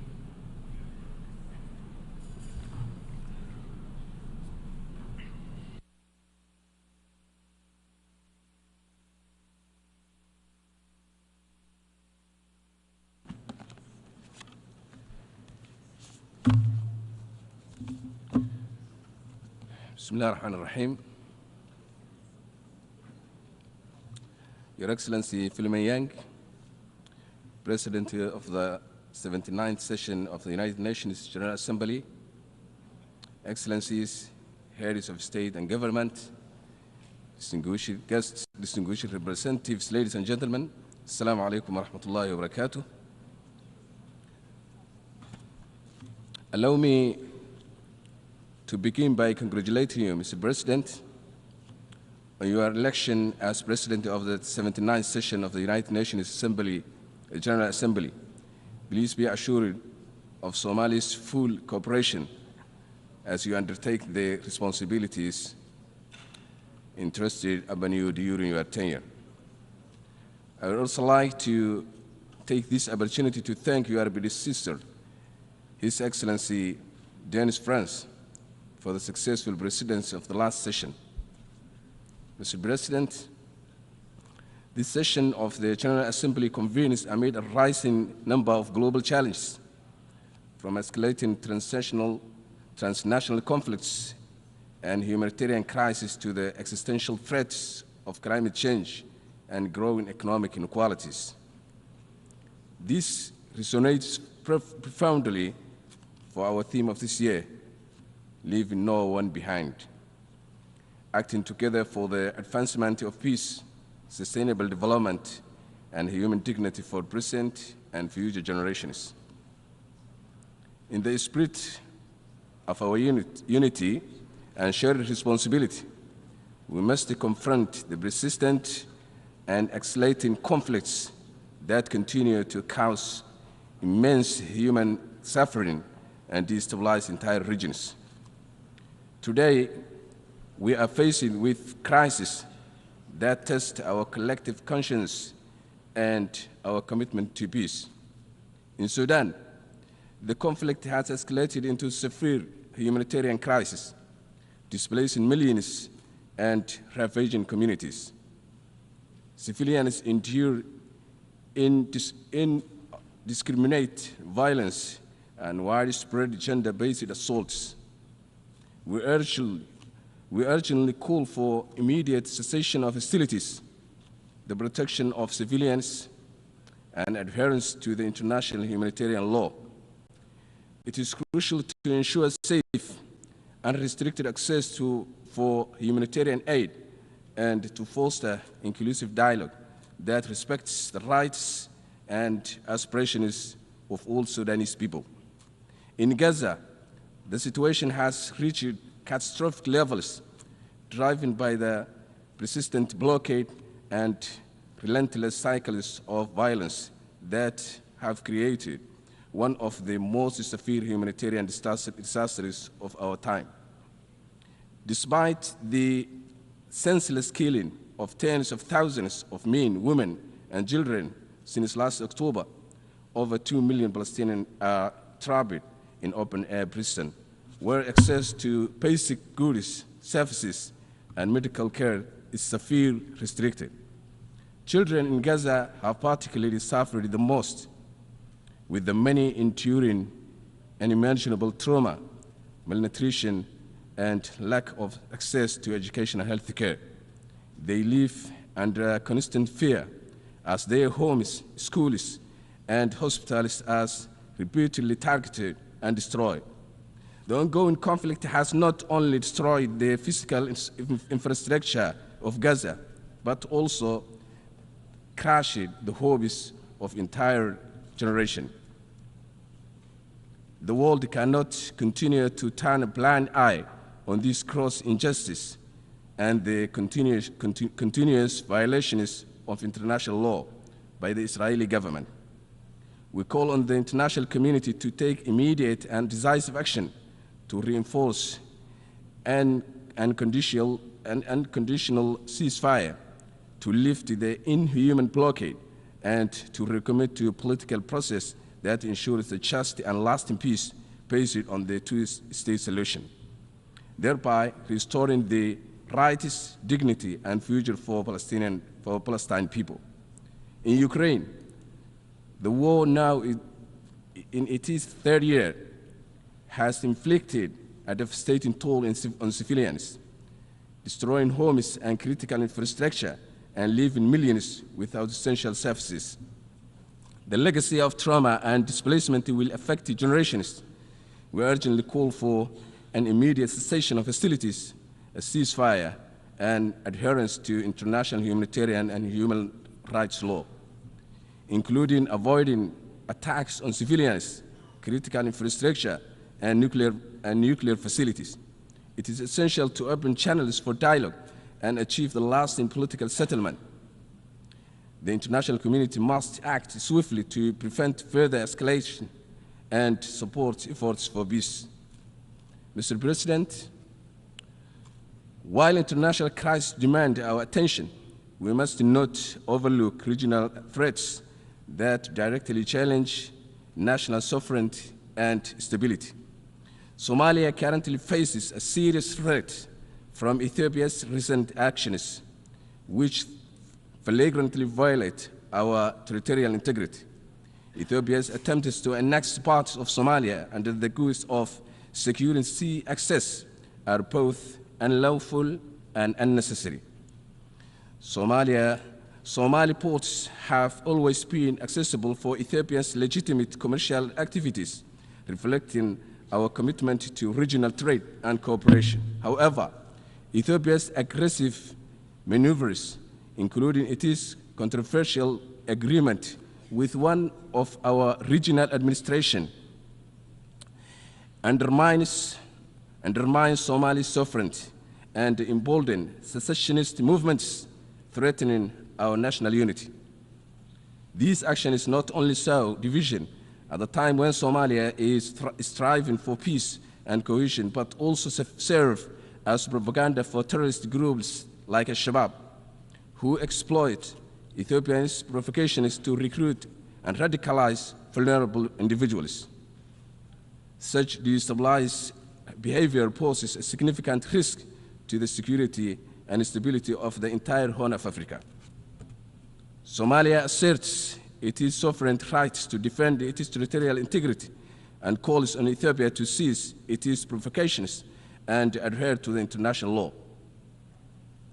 We urge the international community to stand with Somalia in condemning these violations and upholding the principles of international sovereignty and territorial integrity, which are the cornerstones of international peace and security. Regional stability depends on mutual respect for these principles, and Ethiopia must be held accountable for actions that threaten to destabilize the Horn of Africa. Mr. President, while the conflict may capture the headlines, we must not lose sight of other pressing global challenges that demand our immediate attention and collective action. Somalia's experience underscores the importance of sustainable funding for peacekeeping.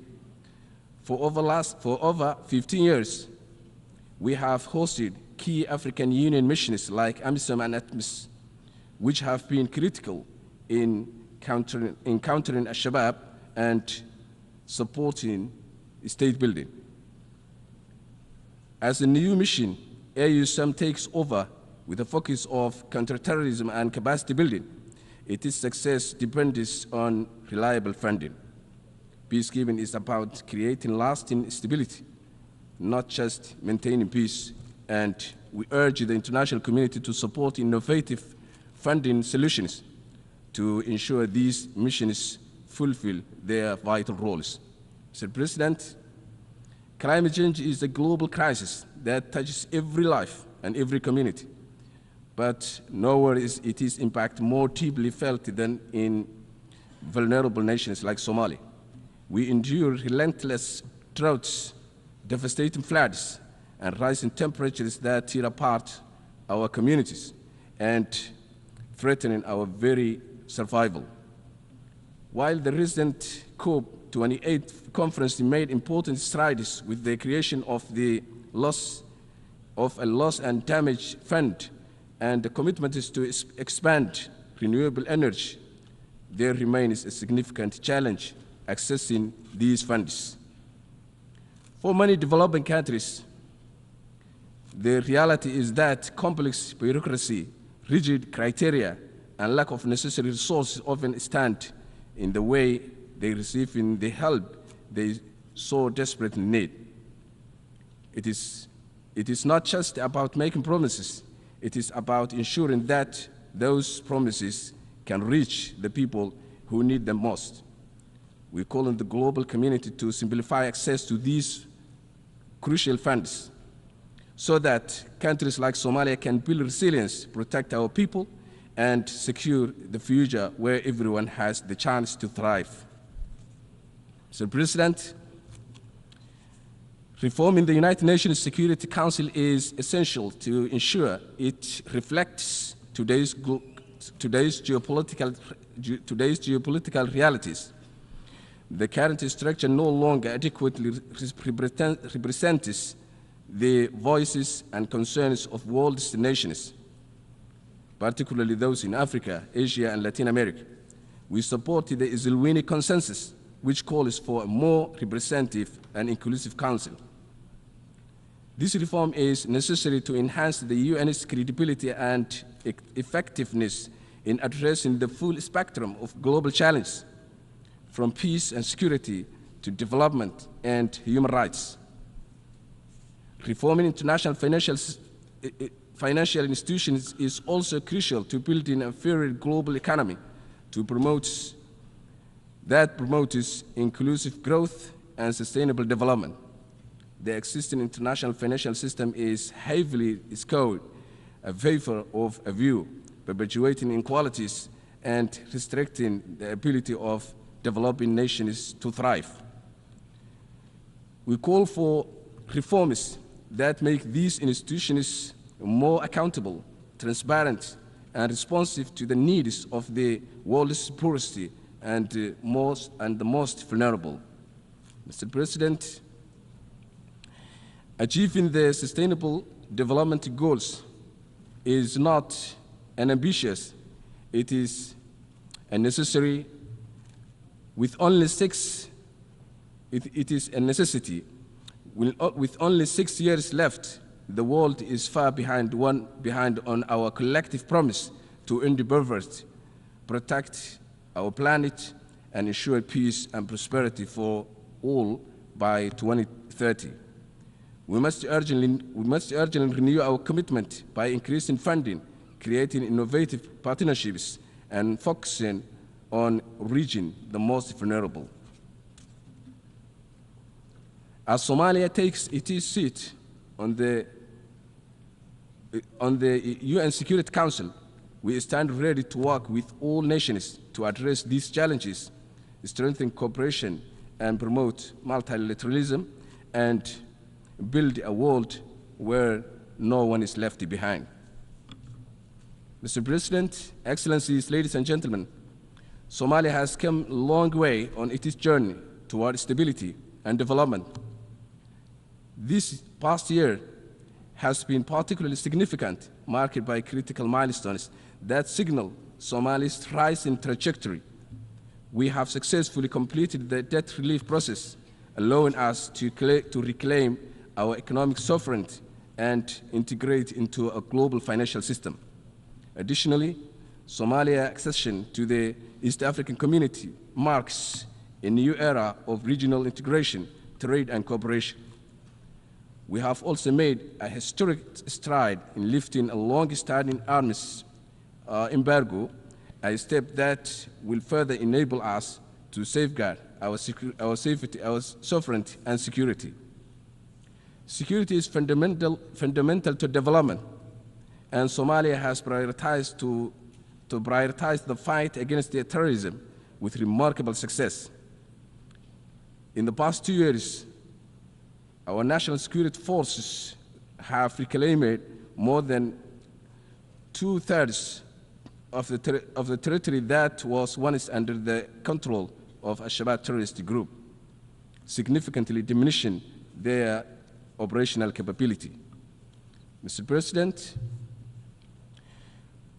with marked progress in governance, democratization, and political stability, Somalia stands on the brink of significant economic growth, with vast and untapped resources and strategic location along major maritime trade routes.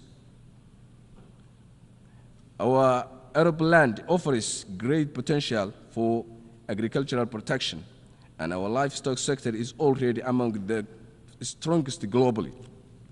We also have one of Africa's highest potentials for renewable energy, particularly on onshore wind power. And our extensive coastline provides rich opportunity for sustainable fishing and other sectors of blue economy. To capitalize on these assets, we are drafting a national transformation plan that outlines our vision for leveraging our resources to achieve stability, self-reliance, and prosperity. And we welcome international investment and cooperation to help us realize this potential, integrate into the global economy, and contribute to regional peace and stability through strong partnerships. Mr. President, as we look ahead, Somalia is determined to be defined not by the hardships of its past, but by the possibilities of its future. Let us act now to build a future where every nation, every community, and every person can thrive in dignity and peace. I thank you for your attention.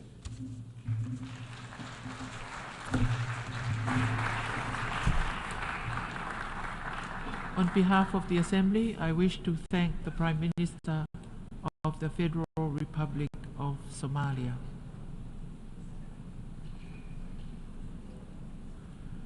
The Assembly will hear an address by His Excellency Christian Nitze, Prime Minister and Head of Government of the Republic of Madagascar.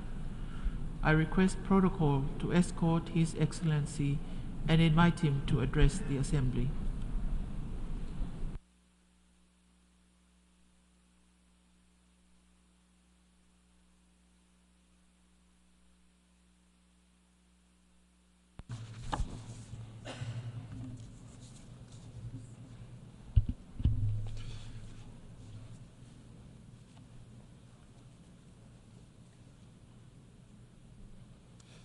Excellence,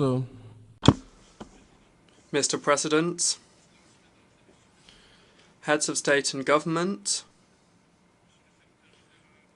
United Nations Secretary General, distinguished delegates, ladies and gentlemen. I have come here with a profound sense of honour and responsibility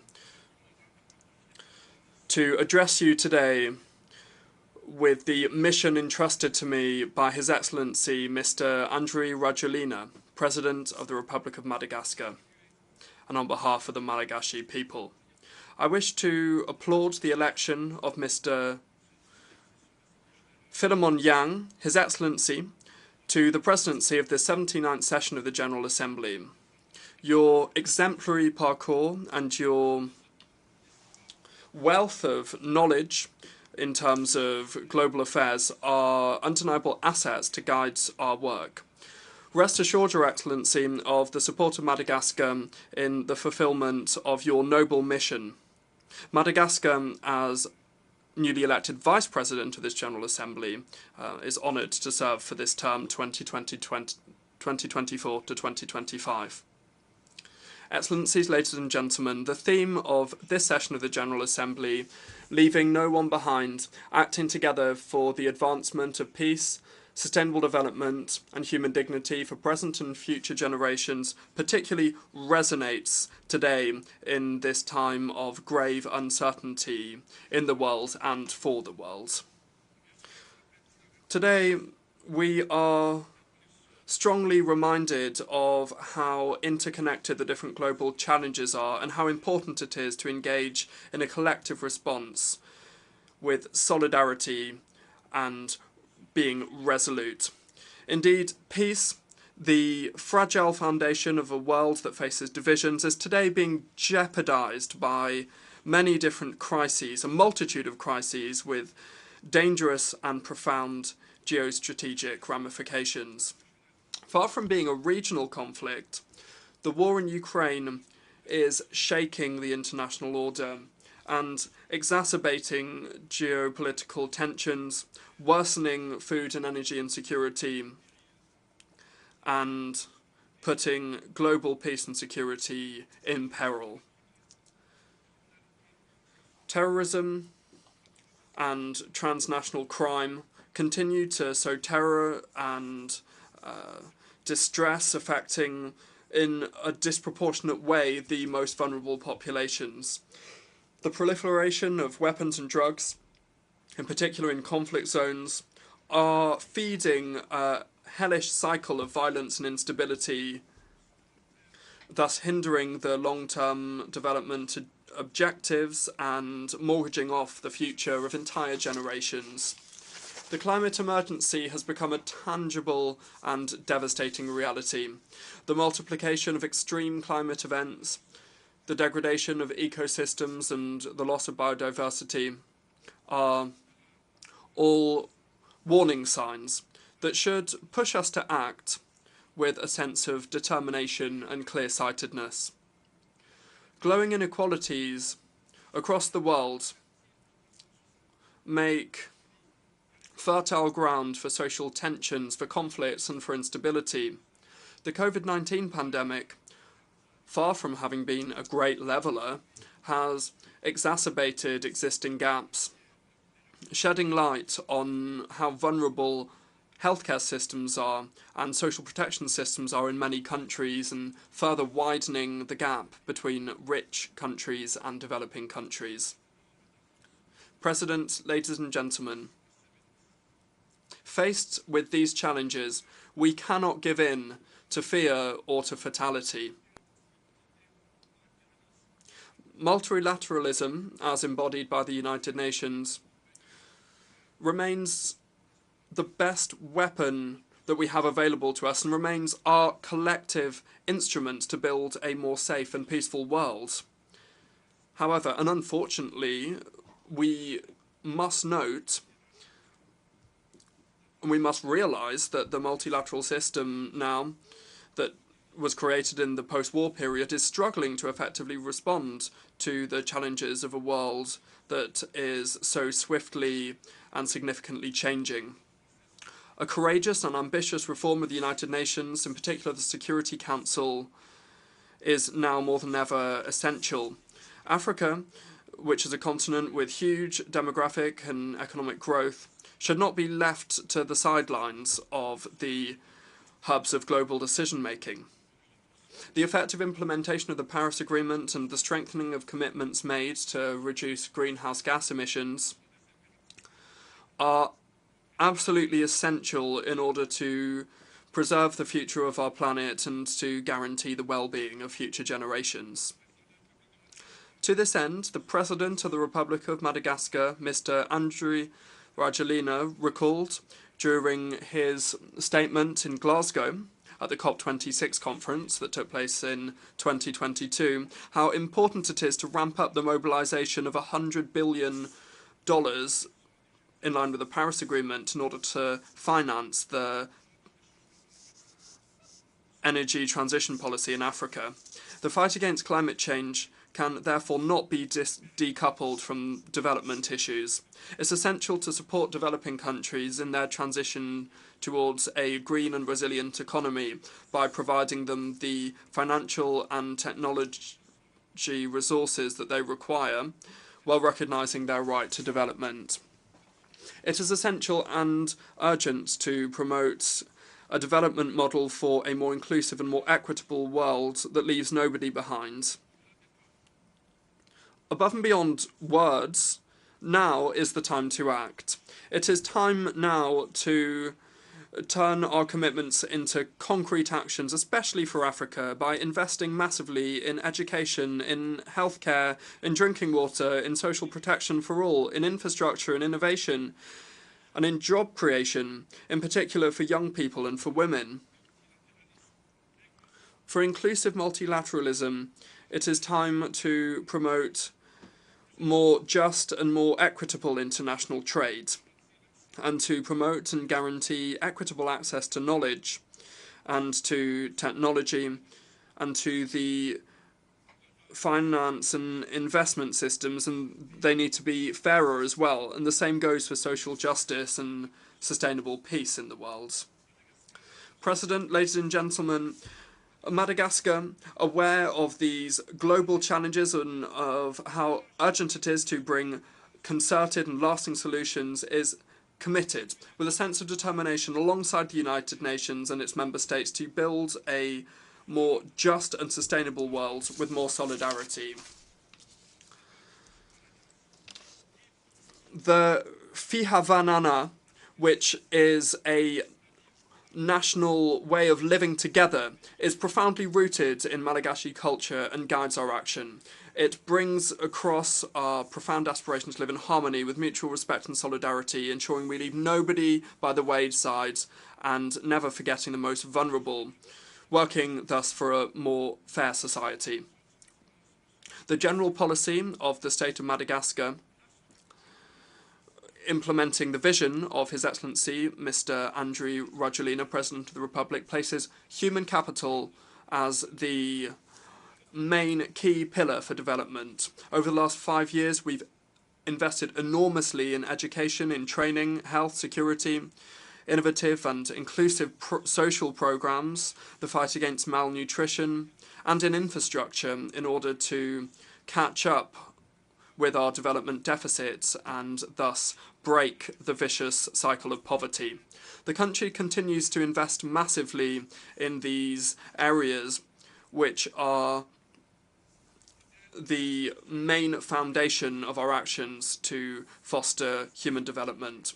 True to our country's tradition of being a peaceful and tolerant people, Madagascar has made democracy, the respect for the rule of law and good governance key tools to maintain stability, to strengthen peace and security, and to consolidate our path towards sustainable development. And of course,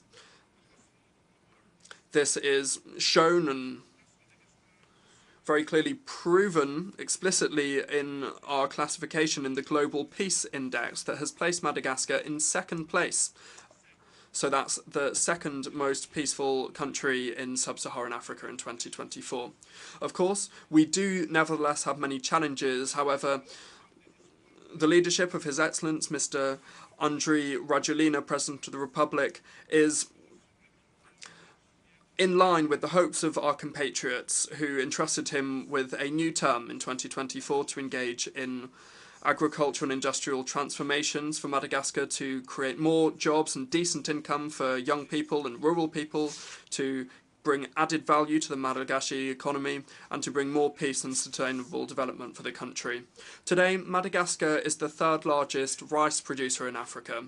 However, our ambition is to become #1 with new policy guidance for regional development coming from the government to optimize farming in the rice paddies of our country, focusing on new knowledge and new technology in terms of using agricultural inputs for all farmers and to improve irrigation infrastructure in order to double, even triple productivity on the short term, focusing on the so-called agricultural aggregation to better attract private investment in intensive rice production and also other crops like potatoes and dry grains, etc. When it comes to development challenges, Madagascar intends to bolster its tireless efforts to improve our road network by building the flagship Sunshine Road project, the Route du Soleil, that connects the regions on the east side of our Great Islands, and this is going to bring about more growth and investment, public and private investment, more fluid trade, to develop tourism in our regions and to rapidly transform regional economies and strengthen peace and security in the country. These efforts on our road network are also part of our government's priority actions to carry out large infrastructure projects. Renewable energy is thus one of the priorities that my government has today to achieve its industrialization plan and its many actions seeking to improve the living conditions of our population, in particular the rural population, by substantially reducing the state budget in a lasting way by subsidizing the cost of electricity production to carefully support the development projects. In this regard, we are now ramping up our solar energy project with 47 different solar panel projects in the country, and we are also starting to build hydroelectric power stations and solar power stations with private investors and development partners that will allow us to reach additional production of more than 500 megawatts over the next 4 to 5 years. The goal that we seek is to double the shares of the agricultural and industrial sectors in Madagascar's GDP in order to bring about real growth that creates jobs and sustainable income for youth and for rural people, thus transforming our economy and substantially reducing poverty to enable the development of our great island to soar. Aware of the climate change challenges and the challenges that that causes for peace, security and development, Madagascar, although we are one of the most vulnerable to climate change, is a very low greenhouse gas emitter, and we are facing harsh blows from cyclones, drought, coastal erosion and loss of biodiversity, and this risks considerably reducing, even annihilating, economic and social progress made through agricultural and industrial transformations that we've been engaging in thus far. Since Madagascar is one of the few countries that is actually saving the planet with a negative carbon footprint thanks to our forests, we're actually one of the real green lungs of the African continent. In light of this, I urge the international community to ramp up and to accelerate climate adaptation finance for the most vulnerable countries, in particular island countries like Madagascar. Madagascar is determined to preserve our precious natural assets for future generations. President, ladies and gentlemen, by way of conclusion, Madagascar more than ever now is appealing for strengthened multilateralism that is more just and that is based on dialogue, cooperation and solidarity. Madagascar will continue to work tirelessly alongside the United Nations and its member states to build a world of peace, development and dignity for all. Thank you for your attention. On behalf of the Assembly, I wish to thank the Prime Minister and Head of Government of the Republic of Madagascar.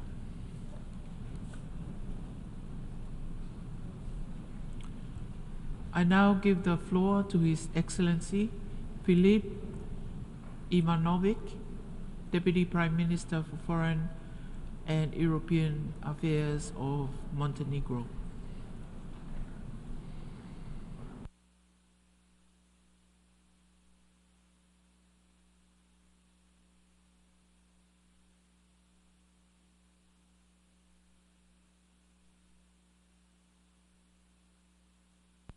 Madam Chair, Excellencies, ladies and gentlemen, it is my pleasure to address to you today on behalf of Montenegro and to reiterate our unequivocal support and commitment to the goals and principles of the UN Charter, as well as the overall mission of the World Organization, as we are confronted with unprecedented challenges across the globe, not only in terms of international peace and security, but in other domains as well.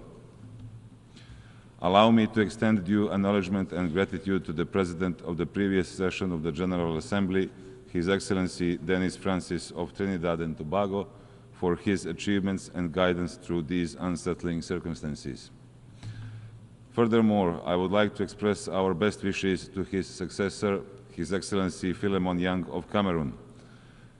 We wish him a successful tenure, and we welcome the choice of this year's debate theme, as it faithfully portrays the very mission of the United Nations, and you can count on the full support of the Montenegrin delegation.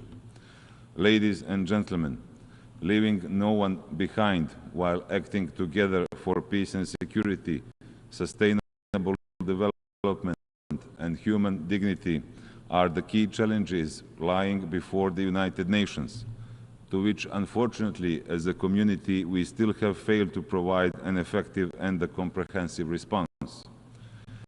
Achievement of a peaceful and sustainable future against the backdrop of one-sided, arbitrary and authoritative actions of a handful of international actors, but whose actions are jeopardizing the peace and welfare of the majority, will insist on our full-scale vigilance and awareness and put our words and our rhetoric to a practical test.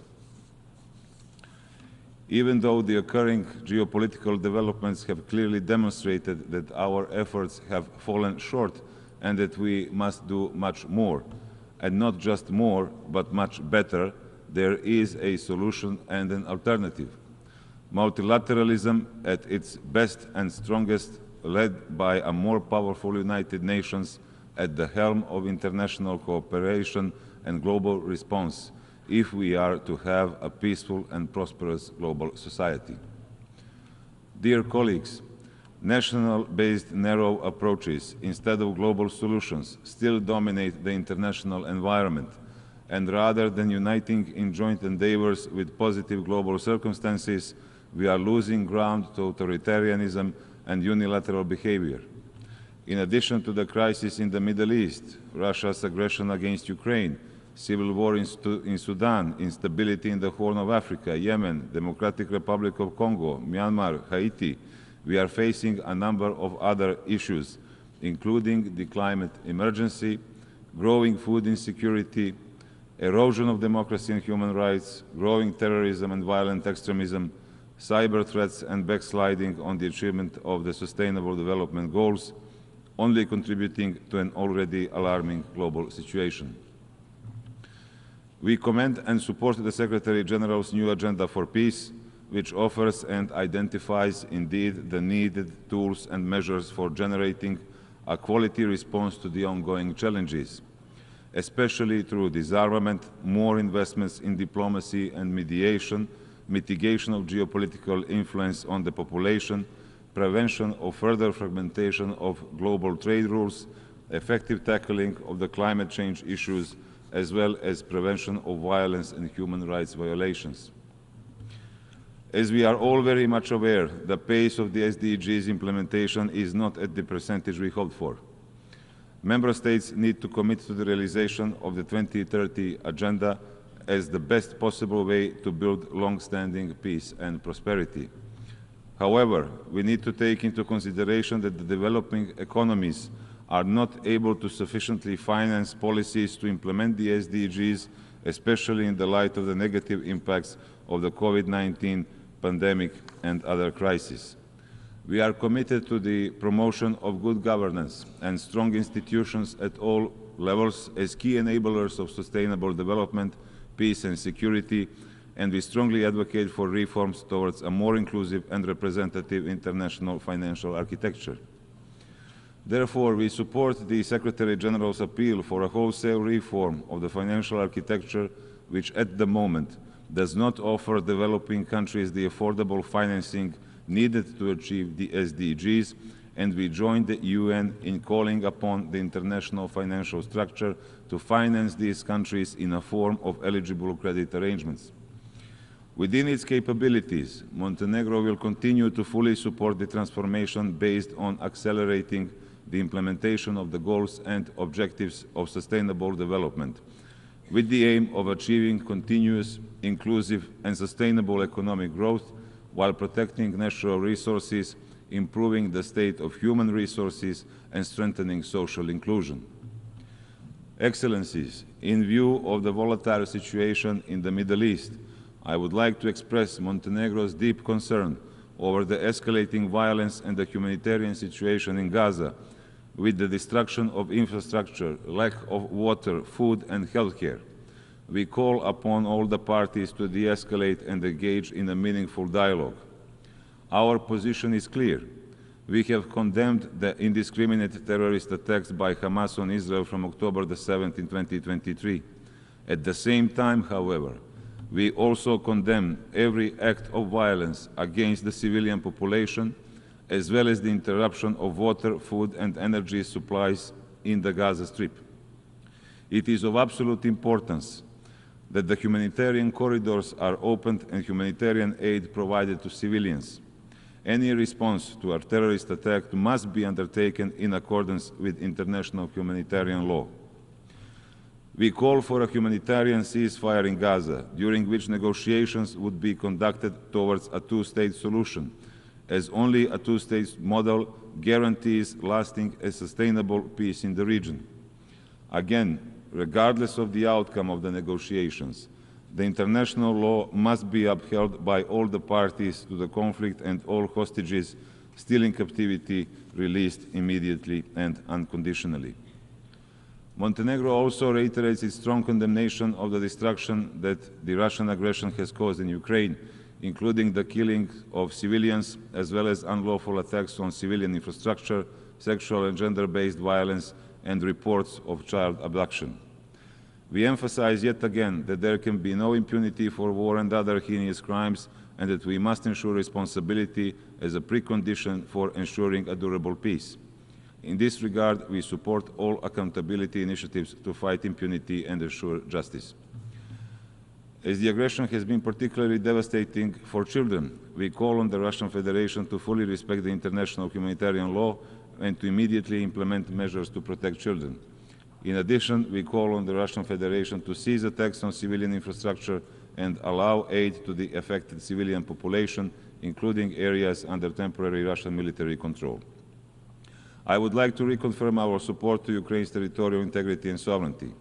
Montenegro will continue to support Ukraine and will continue to provide financial, humanitarian, military and diplomatic aid. Like the entire international community, we want to see a comprehensive, just and lasting peace in Ukraine in accordance with the UN Charter and the adopted resolutions of the UN General Assembly. Dear colleagues, I believe we can all agree that the ongoing global crisis represents one of the gravest challenges to international peace and security since the creation of the World Organization. The world ought to be united as ever before in defending democracy, human rights, the freedom of choice, rule of law, and ensuring peace and prosperity, but above all preserving human lives. The international community must also do significantly more in the fight against climate change, with decisive actions much needed, such as the full implementation of the Paris Agreement and the resolution of the interconnections between the triple planetary crisis of climate change, biodiversity loss and pollution are needed while strengthening climate action. Sustainable development goals and the fight against climate change are fundamentally linked to peace and security and human rights. Without peace, all other goals, from human rights and gender equality to addressing climate change, water and energy and food security will not be achieved. The increasing number of conflicts, as well as ever-growing threats to international peace and security, require a change in the current global practice and the application of a holistic and coordinated approach within the UN system based on prevention. It is in this context that we must take a better advantage of the preventive capacity of the Human Rights Council. As a member of the Council for the term of 2022 to 2024, we fully recognize its contribution to the early warning system when it comes to prevention of violence and mass violations of human rights. Unfortunately, as it is the case with other forums, I am afraid we do not use them properly and to the fullest scope of their potential. Nevertheless, Montenegro remains a dedicated defender and promoter of human rights and freedoms, their universality and indivisibility, which we must not take for granted. Advancing and supporting the integration of human rights and the gender perspective in all aspects of the work of the United Nations and preserving the universality and independence of the human rights system remain our absolute priority, and in that light, further strengthening of the Human Rights Council role in responding to situations of serious human rights violations globally. Excellencies, there are still far too many places in the world where peace, stability, human rights, and even basic necessities are a luxury. This is something which we cannot be proud of. On the contrary, we more often place emphasis on reactionary humanitarian response rather than on a preventive one. Nevertheless, although of vital importance for the affected population, the humanitarian aid needs to be followed by an adequate political solution representing the best way to sustainably end violence and to establish long-term peace. Montenegro is firmly committed and determined to actively and constructively contribute and support collective efforts to preserve world peace and security, and in this line supports the new agenda for peace as an opportunity to shape new responses to old and emerging threats, including strengthening prevention, adapting UN peacekeeping forces to this new environment, and strengthening the peace-building architecture, including ensuring adequate, predictable, and sustainable financing for peace-building and implementation of Agenda Women, Peace and Security in all its dimensions, as well as the Agenda Youth, Peace and Security. At the same time, Montenegro continues to actively participate in peacekeeping missions, aware that only a safe neighborhood can provide a guarantee of our own security and prosperity. Furthermore, we hope the new Agenda for Peace will contribute to the preservation, implementation, and further strengthening of the global architecture for arms control, disarmament, and non-proliferation, as well as multilateral export control regimes, strengthening at the same time multilateral capacities to address the challenges of terrorism and violent extremism, hybrid threats, as well as cyber risks.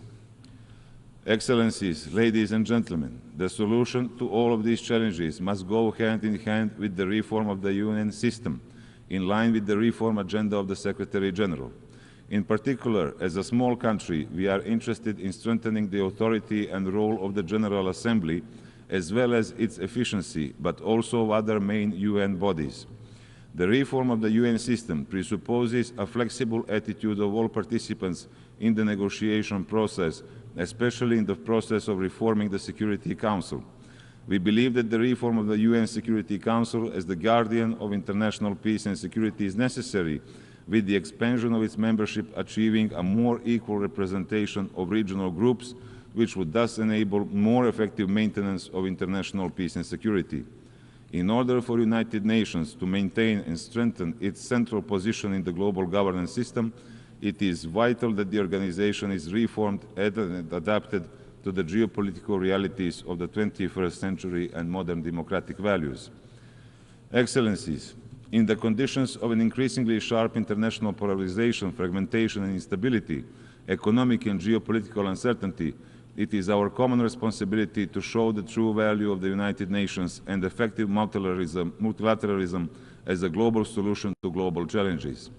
We can either choose further isolationism and erosion of trust, growing xenophobia, nationalism, and extremist ideas, or we can make a breakthrough by choosing a future based on the highest civilizational values of equality, justice, responsibility, and solidarity, and not on retrograde ideologies, selfishness, and unscrupulous populism. As John Adams once said, every problem is an opportunity in disguise.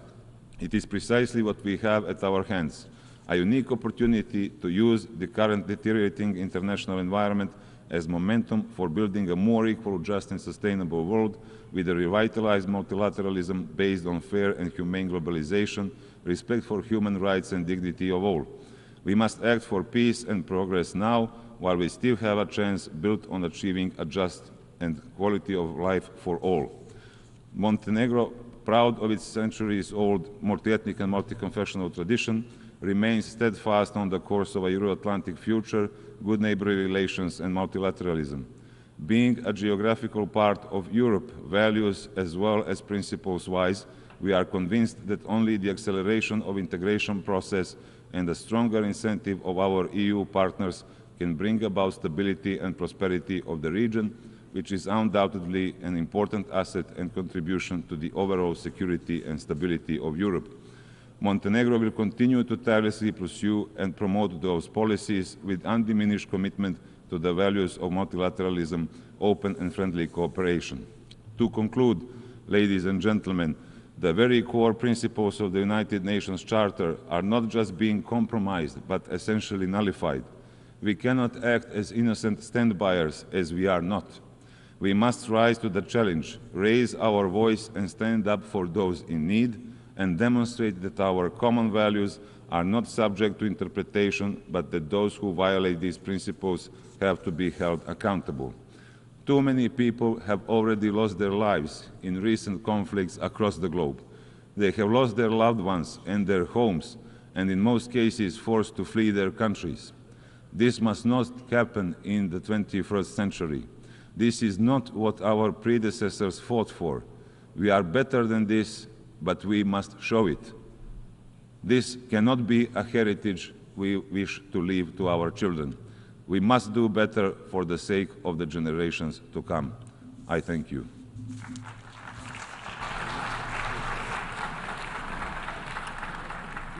I thank the Deputy Prime Minister for Foreign and European Affairs of Montenegro. I now give the floor to His Excellency Rashid Meredov, Deputy Chairman of the Cabinet of Ministers and Minister for Foreign Affairs of Turkmenistan.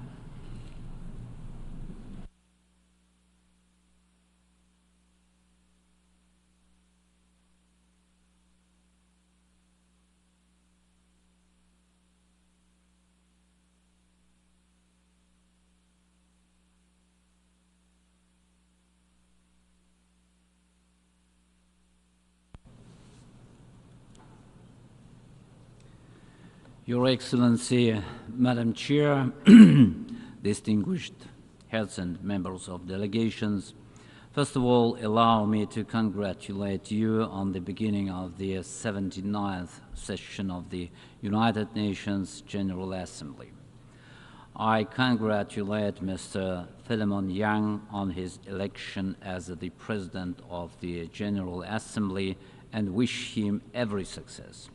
I would also like to express my gratitude to Ambassador Denis Francis for his effective leadership of the General Assembly during the 78th session.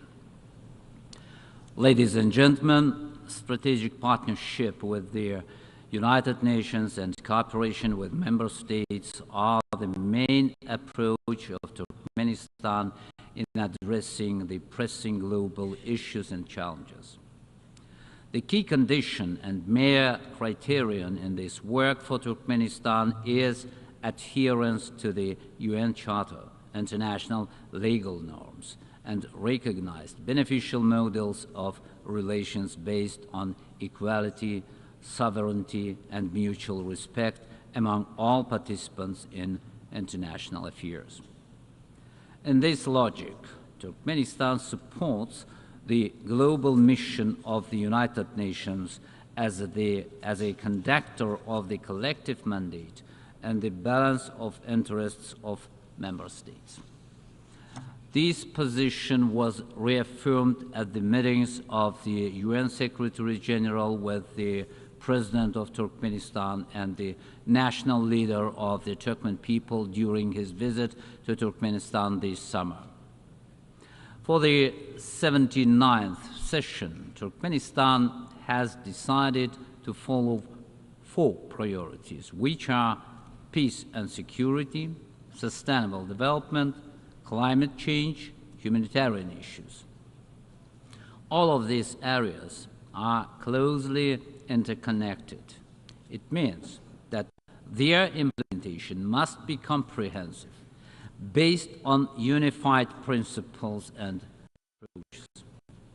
In this context, Turkmenistan advocates for equal, fair, and balanced approach that would ensure the UN pays same attention to all key areas of the international agenda.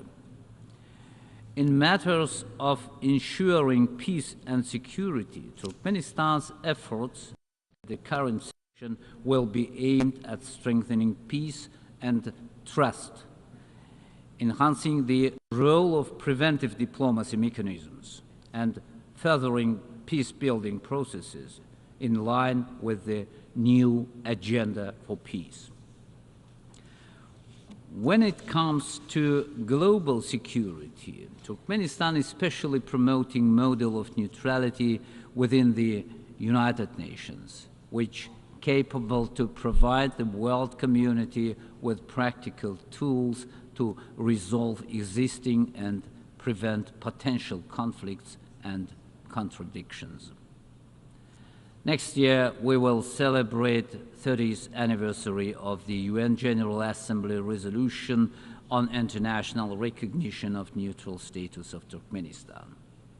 Over the past years, our neutrality has demonstrated its alignment with the high ideals, basic principles, and goals of the United Nations. The unanimous adoption in 2015 of the corresponding resolution of the General Assembly has demonstrated that neutrality became a heritage of the entire world community. During the 79th session, our country will be promoting further support of the political and legal foundations of neutrality and their application across a broad range of UN activities. Preventive diplomacy holds an important place here. We are convinced that the time has come to reflect on the significance of neutrality for global politics and its potential in the current strategic landscape. In this regard, Turkmenistan puts forward the initiative to provide neutral countries the status of priority partnership with the United Nations in its peacekeeping efforts. We are confident that this will serve as an effective impetus for the international community to more actively utilize the tools of neutrality and preventive diplomacy. One of the essential aspects of the United Nations security agenda is the practical implementation of the General Assembly resolution declaring 2025 as the International Year of Peace and Trust. Naturally, as the country that initiated the resolution, Turkmenistan will take on the leading role in organizing relevant events next year. At the same time, we rely on the support of all member states, the UN Secretariat, and its leadership to ensure that the International Year of Peace and Trust becomes a manifestation of the goodwill of the international community its desire for peace and harmony, overcoming differences, conflicts, and rejection of dividing lines. In the regional dimension, the most important aspect of ensuring security is cooperation in the Afghan direction and support for the people of Afghanistan in their aspirations to begin peaceful, constructive work to rebuild the economy and social sphere and solve humanitarian problems.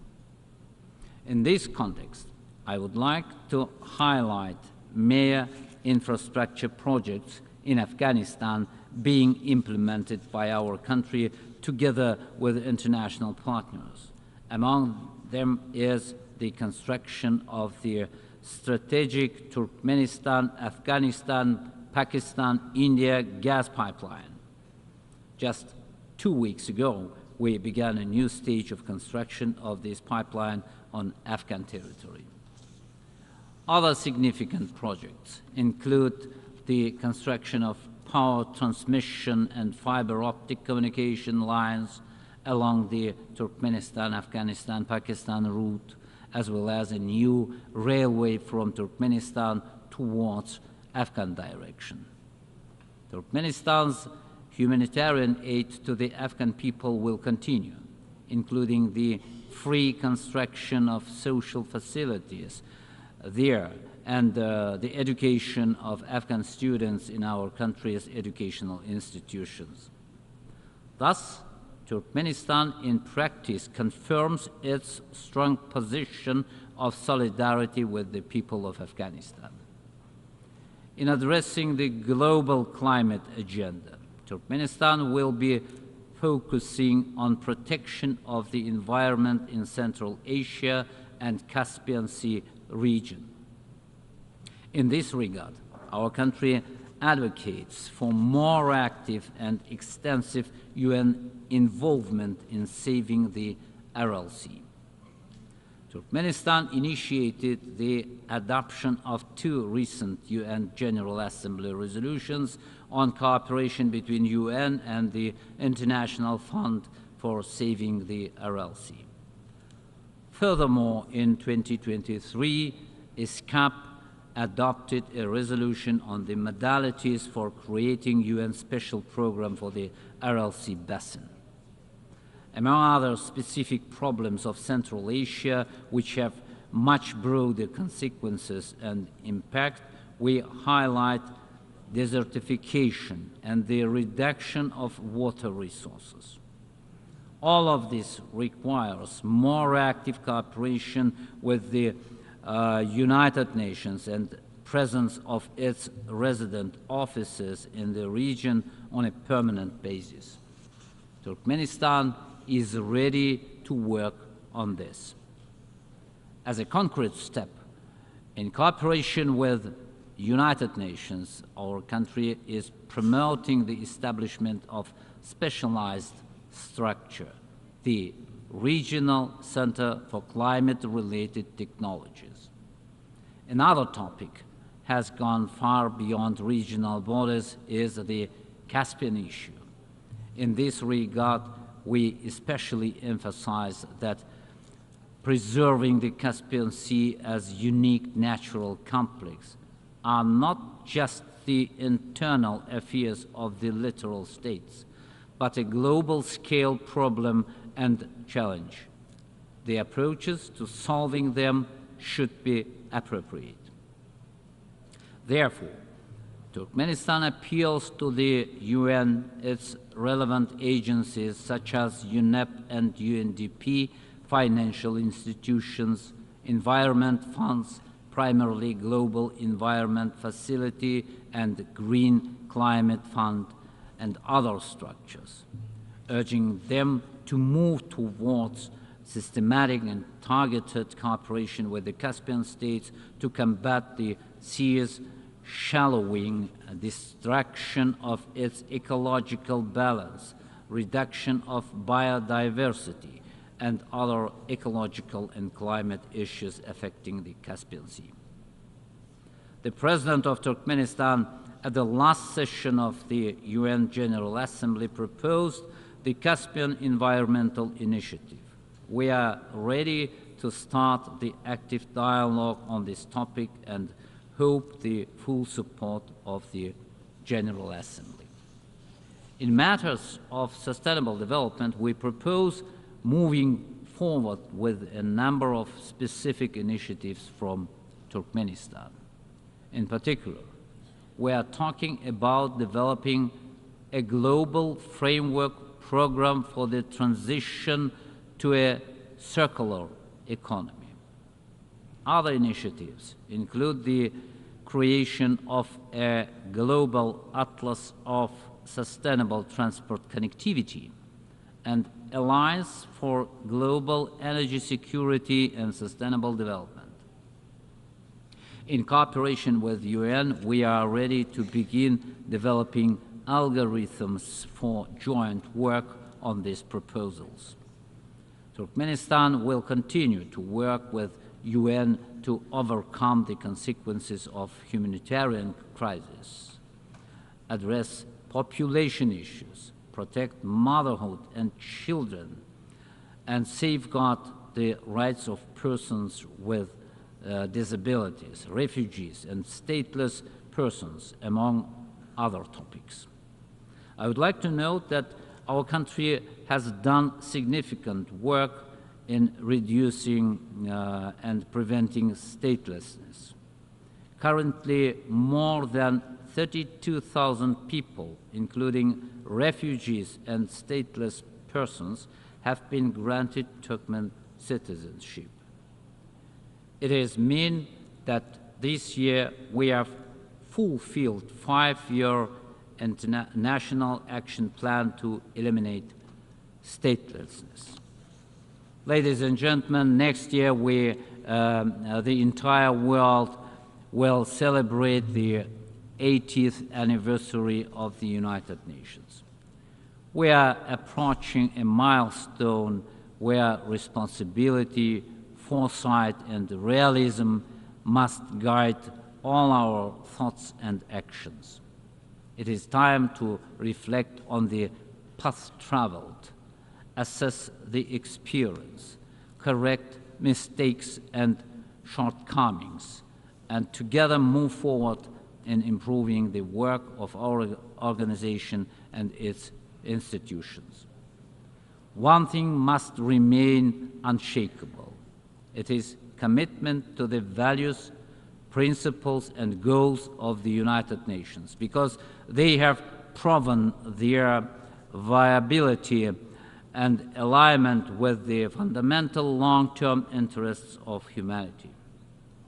Around this fact, now more than ever, it is necessary to combine all responsible forces. Turkmenistan believes in the United Nations and its huge creative potential. For our country, the United Nations has always been and remains the unique international organization with universal legal status. The voice of the United Nations must remain strong in ensuring global peace and security, sustainable development, and solving humanitarian problems. Turkmenistan will continue to contribute its efforts in addressing the global challenges for the future of the world through realization of its priorities. Thank you for your attention.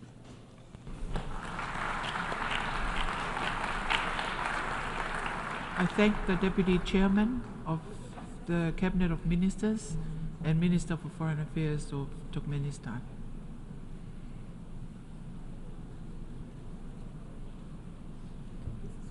I now give the floor to His Excellency Cho Tae-yo, Minister for Foreign Affairs of the Republic of Korea.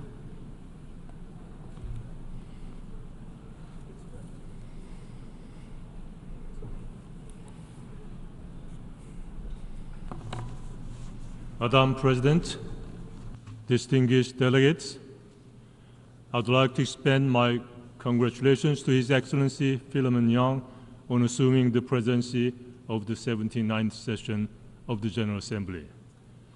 Let me also pay tribute to Secretary General Antonio Guterres for his dedication to global peace and prosperity. The year 2024 has sadly earned the distinction of being the most conflict-ridden year since World War II. Across the globe, from Ukraine to the Middle East, conflict and division have torn at the fabric of human dignity. 2 billion people, or roughly 1 in 4, reside in conflict zones. 310 million people require humanitarian assistance worldwide, and more than 120 million, or 1 in 70, are refugees. Meanwhile, records suggest that we are brushing dangerously close to the critical threshold of 1.5 Celsius degrees. Most worrying of all, the international community seems to be losing the sense of what these numbers really stand for. Real lives disrupted, families displaced, futures lost, and a planetary crisis looming.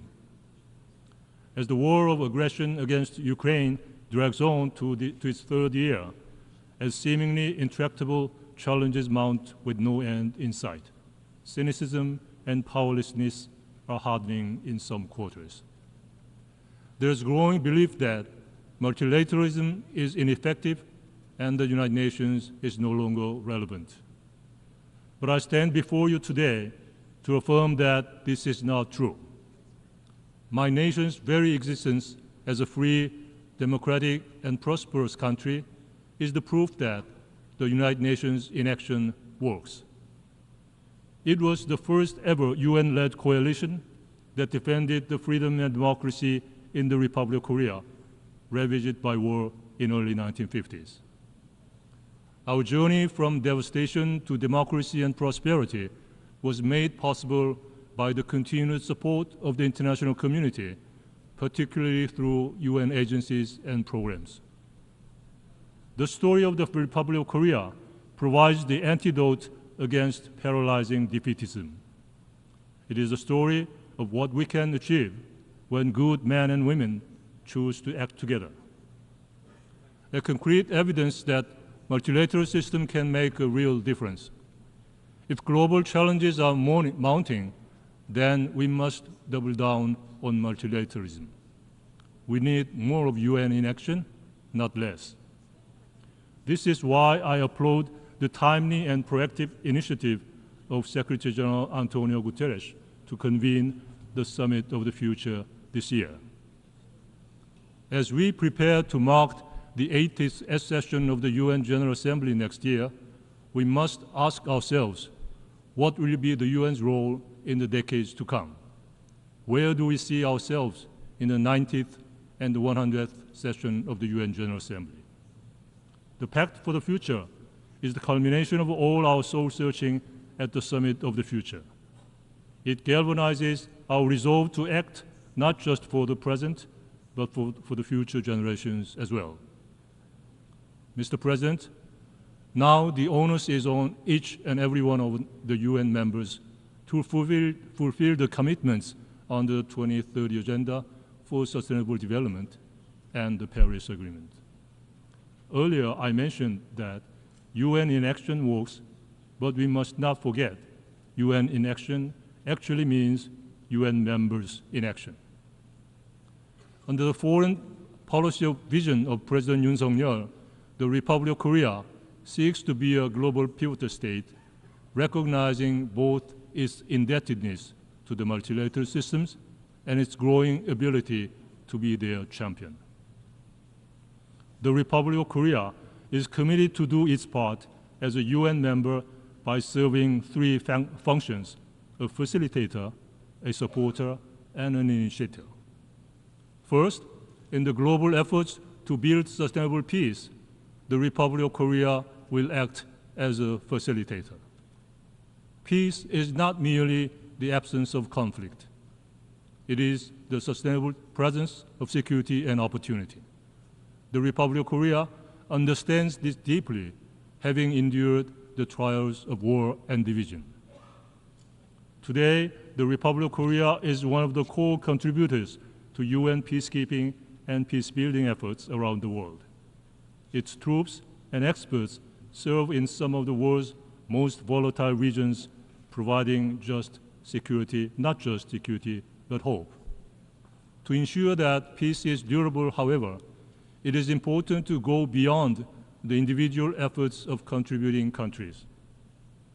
The Republic of Korea advocates strengthening the UN's peacebuilding architecture with the Peacebuilding Commission at its core, fulfilling its unique mandate to bridge all three pillars of the United Nations to bring greater coherence and a more integrated approach. We will actively participate in the peacebuilding architecture review next year with a focus on how to strengthen the humanitarian, development, and peace nexus. We will also align our humanitarian aid and development cooperation programs with the United Nations activities to promote peace and security around the world, and collaborate with the United Nations to identify multifaceted challenges and address their root causes in a coherent and holistic manner. At the heart of our mission as a facilitator is our role as an elected member of the Security Council for the 2024 through 25 term. Our focus is on peacekeeping and peacebuilding, advancing the UN peace and security agenda, and addressing the complex relationship between climate and security. However, we must also face the dysfunctions that have hampered the Council's effectiveness. It is increasingly difficult to justify the current structure when a permanent member continues its war of aggression on its neighbor, challenging the fundamental tenets of the UN Charter it is tasked with upholding. The misuse of its right to veto is putting deadlocks on important and urgent work.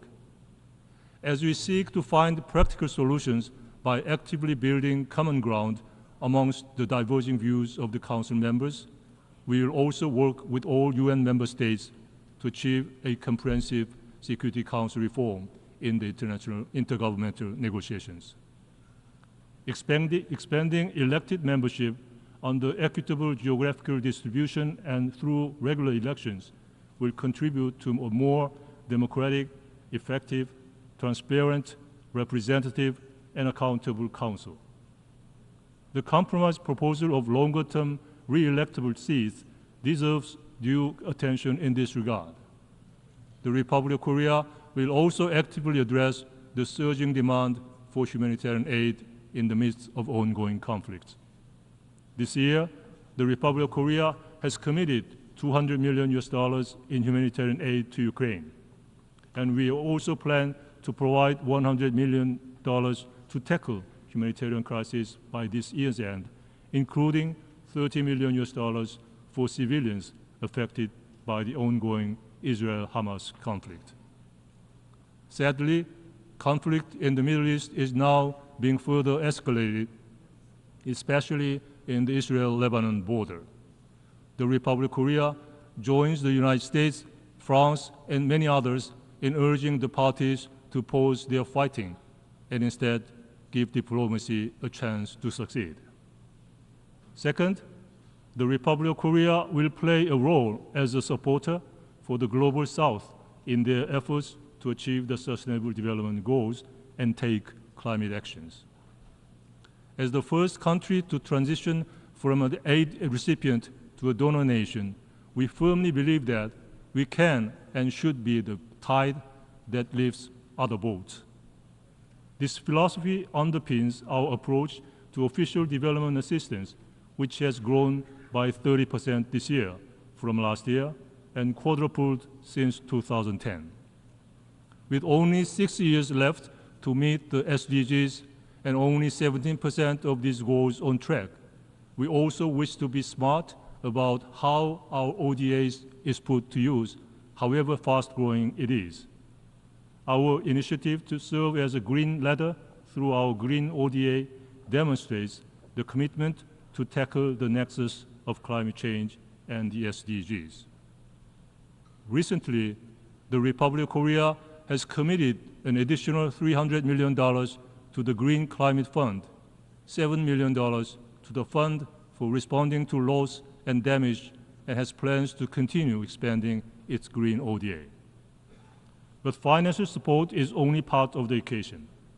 We are buttressing our funding with intangible support by sharing our unique developmental know-how and by building wider and more sustained partnerships. The inaugural Korea-Pacific Islands Summit held last year, as well as the first ever Korea-Africa Summit held in June this year, were landmark events which highlighted our commitment to deepening mutually enriching partnerships with these regions. At the June Korea-Africa Summit, we pledged to increase our ODA to Africa up to $10 billion by 2030 and to collaboratively address global challenges such as climate change, food insecurity, and supply chain disruptions. We put a particular focus on empowering the youth of Africa, the youngest continent in the world, to drive sustainable development through initiatives like Tech for Africa. Next year, we plan to organize the inaugural Korea Central Asia Summit, where sustainable development will again take center stage. All of this would only be a half measure without Korea's own green transition. We will remain fully committed to carbon-free energy initiative. Third, the Republic of Korea will act as an initiator in the global efforts to install new norms and governance for human dignity and well-being. The exponential growth of technology, particularly in the field of artificial intelligence, has not only opened new frontiers, but also poses potential risks to human rights and dignity. Meeting such a new challenge requires new norms and governance fit for our time. To that end, my president, standing in this very hall last year, pledged to lead the global discussions on AI governance, and we have since spearheaded efforts to establish frameworks that ensure AI is developed and used in service of humanity. The Seoul Declaration for Safe, Innovative, and Inclusive AI, adopted during the AI Seoul Summit in May, marked a significant milestone in building the norms for civilian AI. The adoption of Blueprint for Action during the second summit on responsible AI in the military domain earlier this month in Seoul further laid the groundwork for norms for military use of AI. We are also dedicated to addressing cyber threats and promoting an open, free, and safe cyberspace that respects human rights. Leveraging its expertise in cybersecurity, the Republic of Korea has actively participated in global efforts to establish comprehensive norms, including the UN Convention Against Cybercrime. Our work extends to the UN Security Council, where, as an elected member, the Republic of Korea is helping to lay a solid foundation for the Council's effective and agile response to cybersecurity issues. Another area of concern is plastic pollution, a global crisis that threatens both ecosystems and human health. The Republic of Korea will host the fifth and the last session of the Intergovernmental Negotiating Committee on Plastic Pollution in Busan in November this year, where we hope to work with the UN members to reach a binding agreement to end this pollution. Mr. President and Madam President, the heartbreaking tragedy is that just miles from Seoul, we find cynicism at its bleakest.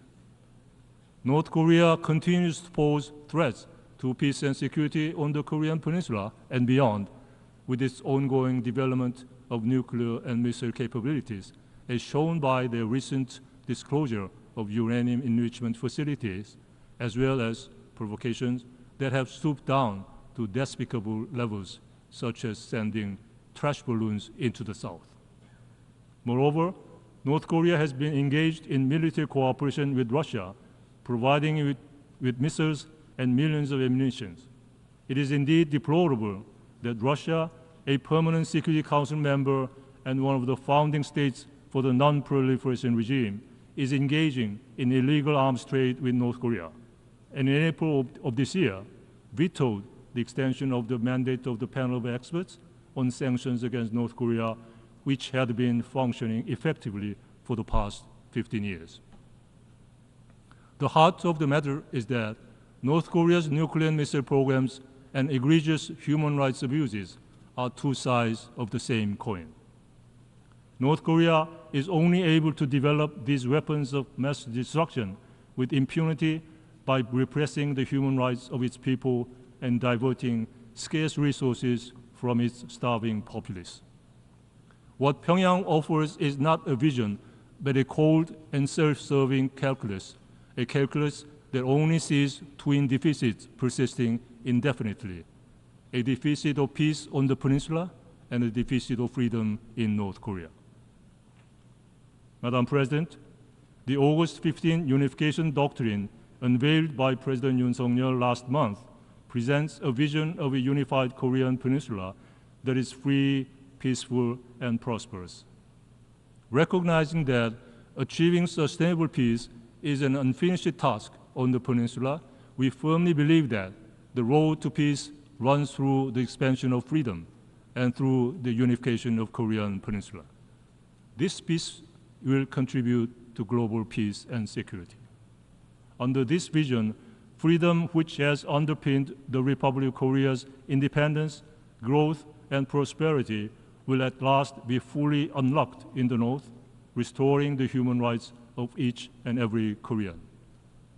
Achieving this vision requires the international community to advocate the freedom and human rights of North Koreans who have no voice. The Republic of Korea is committed to working together with the international community to steer North Korea towards making the right decisions. Madam President, nearly 75 years ago, founders of the United Nations stood together, bound by faith in multilateralism, to defend freedom and sovereignty and uphold the UN Charter. As we approach the 80th session of the General Assembly next year, we must recommit ourselves to the principles that brought us together. Multilateralism is not an outdated concept. It is the only path forward. To stand idle in the face of today's challenges would be to abandon both the vulnerable today and the generation of tomorrow. Thank you very much.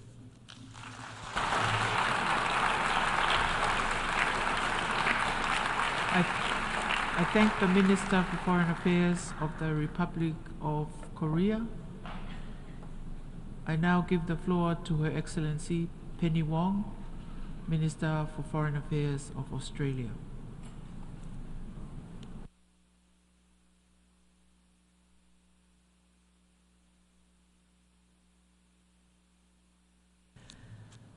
President, friends, steeled by the horror of the most catastrophic conflict in history, humanity forged our United Nations. Its purpose often defined not as taking us to heaven, but saving us from hell. Yet we convene this week with so much of the human family enshrouded in darkness.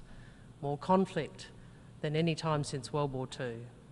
Russia's invasion of Ukraine, Sudan, Myanmar, Yemen, Gaza, and now Lebanon. Brutal, degrading conflict, ingraining hate and division, pushing peace into the unseeable distance and pulling neighbours into an endless, reflexive cycle of blame and retaliation. Such entrenched violence has its own gravity. More violence becomes the path of least resistance. Seeing past hatred is hard. Building trust is hard. Compromise is hard. Making peace is hard. But the future otherwise is not worthy of our children and the present not worthy of ourselves. We must remember why we built this institution. The United Nations system is where the world comes together to agree and uphold standards and rules to protect all of the world's peoples and the sovereignty of all nations. These rules always matter, and never more so than in times of conflict, when they help guide us out of darkness back toward the light, back on a path towards peace, stability, and prosperity. Not long after we last gathered here, Israel was attacked by the terrorist group Hamas, which killed 1,200 people. This was the greatest loss of Jewish life in a single day since the Holocaust, and Hamas continues to hold hostages. It was an attack that cannot and should not be justified. Like many countries, Australia has imposed sanctions on Hamas, its leaders and financial facilitators.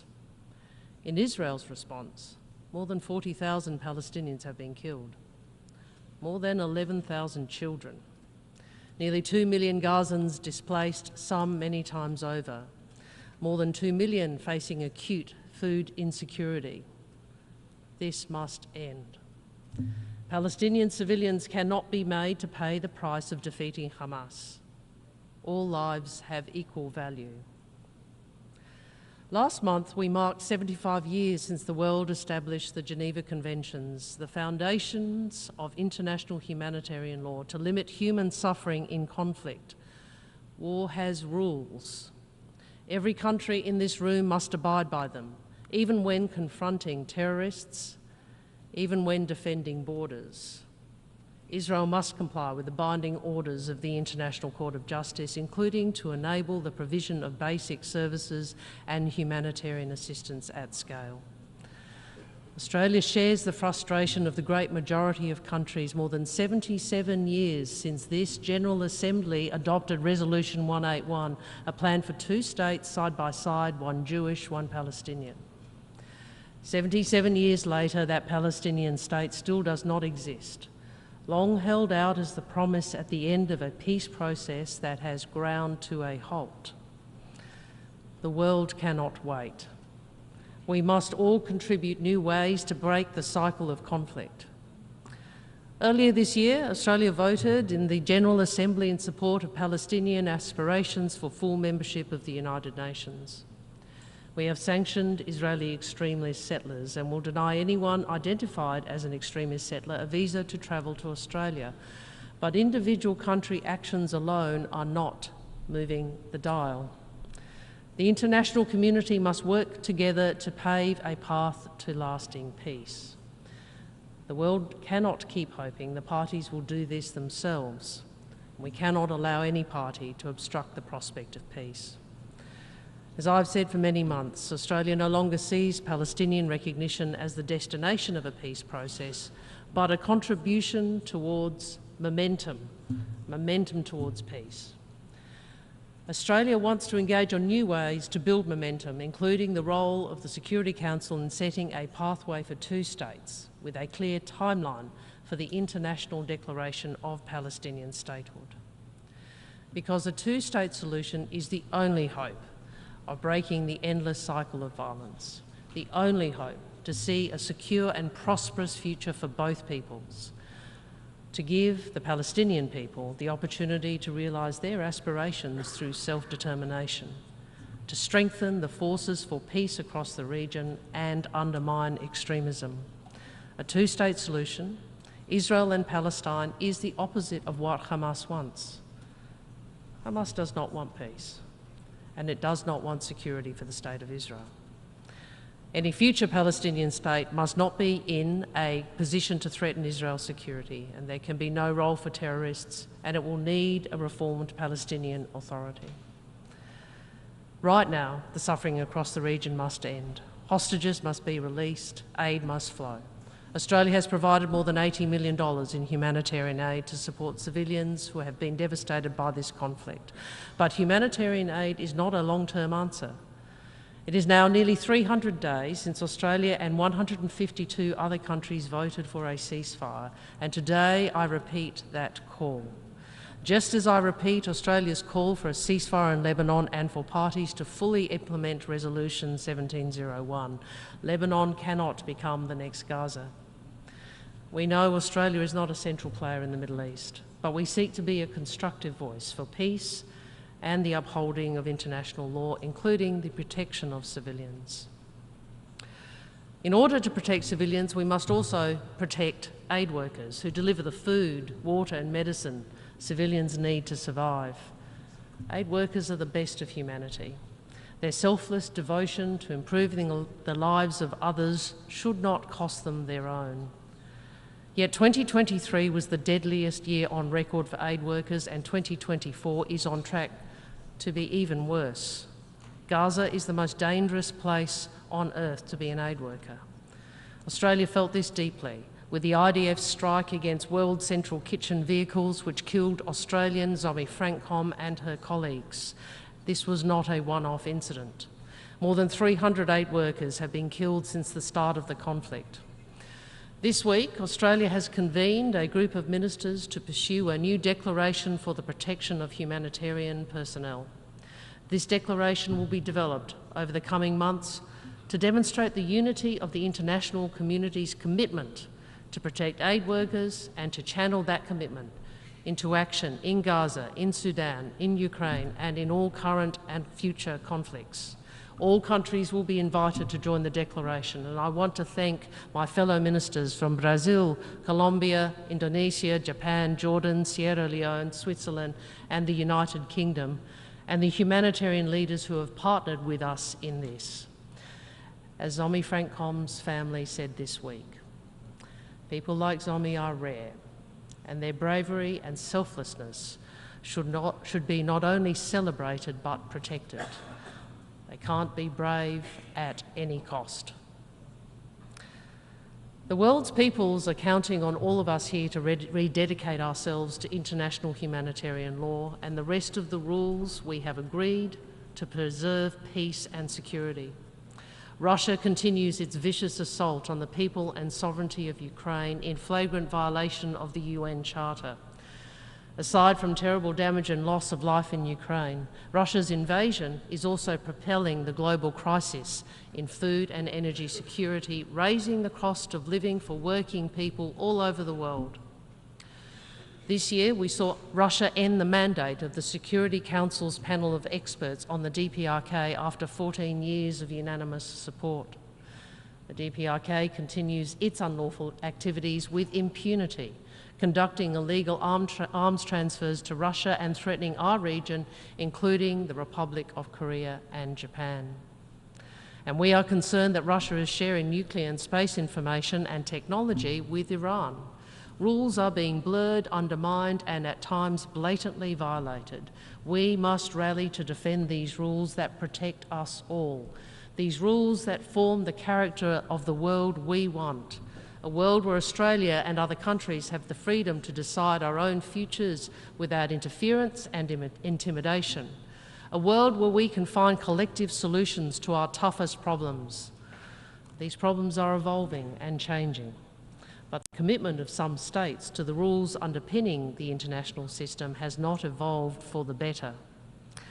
Whether cyber attacks, interference, disinformation, or economic coercion, some states circumvent the rules, putting further out of reach collective approaches to counter new and emerging threats. Pressing challenges like climate change, technology, poverty, reform of financial architecture, and increasingly necessary peace-building work.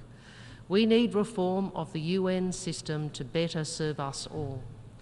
But reform cannot become a means for disruptors to dismantle protections for smaller countries.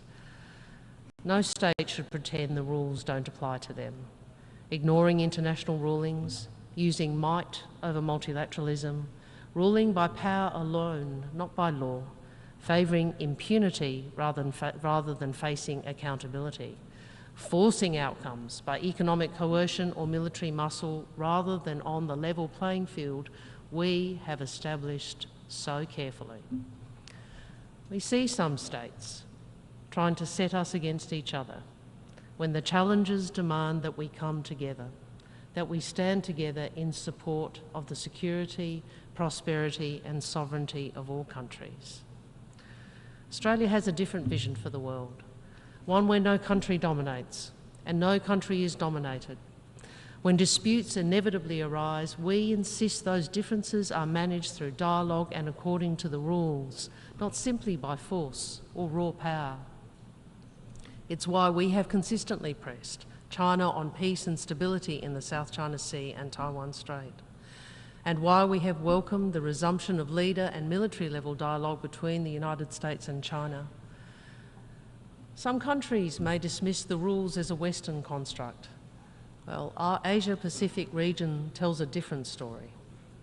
Take the agreement between Vietnam and Indonesia to delimit their exclusive economic zone after 12 years of negotiations, an example of how long-standing maritime disputes can be resolved in accordance with international law. Take Vanuatu's landmark International Court of Justice initiative on climate change, or Fiji and Solomon Islands maritime boundary agreements. Take the Bay of Bengal arbitration, where states peacefully resolved long-standing and sensitive claims under UNCLOS, the UN Convention on the Law of the Sea. Or Australia and Timor-Leste, initiating the first ever compulsory conciliation under UNCLOS, leading to the resolution of our maritime boundary dispute. We see it in the Philippines' decision to go to the arbitral tribunal constituted under the UNCLOS and its unanimous clear ruling in the South China Sea arbitration between the Philippines and China, which is final and binding on the parties. These cases in our region illustrate how international law has been built, defended, and promoted by small and medium countries from different traditions. The countries of our region have embedded the rules that serve us all, and we make an ongoing contribution to maintaining and promoting them. And together we want to pursue peaceful ways to resolve disputes. We know this doesn't happen on its own. All of us help make it happen. Australia is doing this by being active, by exercising agency, and by contributing our efforts to the balance of power in our region and in the world.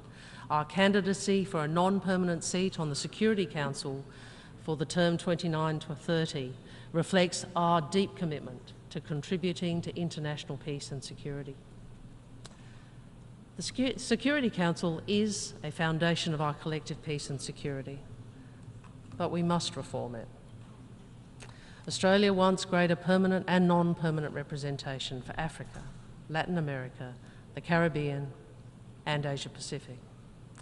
This body must represent the world as it is in the 21st century. We must also reform the peace-building and conflict prevention architecture. It's not working. That will be the focus of our coming term on the Peace-Building Commission. We will support national prevention strategies in our term, essential for local peace-building, and we are providing additional resources and staff to the PBC's support and secretariat bodies. We will increase our voluntary contribution to the UN Peacebuilding Fund to $15 million a year, because we are committed to doing all we can to de-escalate and prevent conflict. We do this by responding when we or our neighbours are coerced or have sovereignty threatened. We do this by supporting our region's security, as we did at the Pacific Islands Forum this month, when we stood side by side with Pacific leaders to announce a Pacific-led, Australia-backed Pacific policing initiative. We do this by backing the call of Fiji's president for a cessation of ballistic missile testing in the Pacific. We do this by combining reassurance and deterrence, by working with our friends and partners openly and transparently, so no potential aggressor thinks the pursuit of conflict is worth the risk. But there is so much more to do. Friends, for peace to be truly durable, it must be built by and for all of society, including women. Yet here in the world's premier peace forum, only about 1 in 10 speakers at this dais so far this week have been women. Gender equality is a primary predictor of peace, even more so than a state's wealth or political system. And that is why Australia champions the Women, Peace and Security agenda. We support initiatives we know are working, like the Southeast Asia Women Peace Mediators, who link stakeholders to enhance the potential for constructive dialogue, like the Pacific Women Mediators Network, a locally led, vibrant, inclusive platform to support women's political leadership. And earlier this week, with Germany, Canada and the Netherlands, Australia invoked Afghanistan's responsibility under international law for the violations of the rights of women and girls. The Taliban have erased women from Afghanistan's self-portrait, effectively imprisoning half their society's population immediately halves their country's potential, depleting the soul and the prospects of a nation. Any country that wants to develop fully must encourage the full participation of all its people. So we can't pursue only parts of the 2030 agenda. We must achieve all of the Sustainable Development Goals. And yet, with just over 5 years to 2030, over a third of the SDGs are stalled or regressing, and finance targets are not being met. In times of scarcity, we need every development dollar to count. And this is why we need to strengthen the global financial architecture. And this is why Australia is backing the multidimensional Vulnerability Index and the Bridgetown Initiative. This is why Australia is championing reforms that make the MDBs more responsive to global shocks and build sustainability and resilience, particularly in the smallest and most vulnerable countries.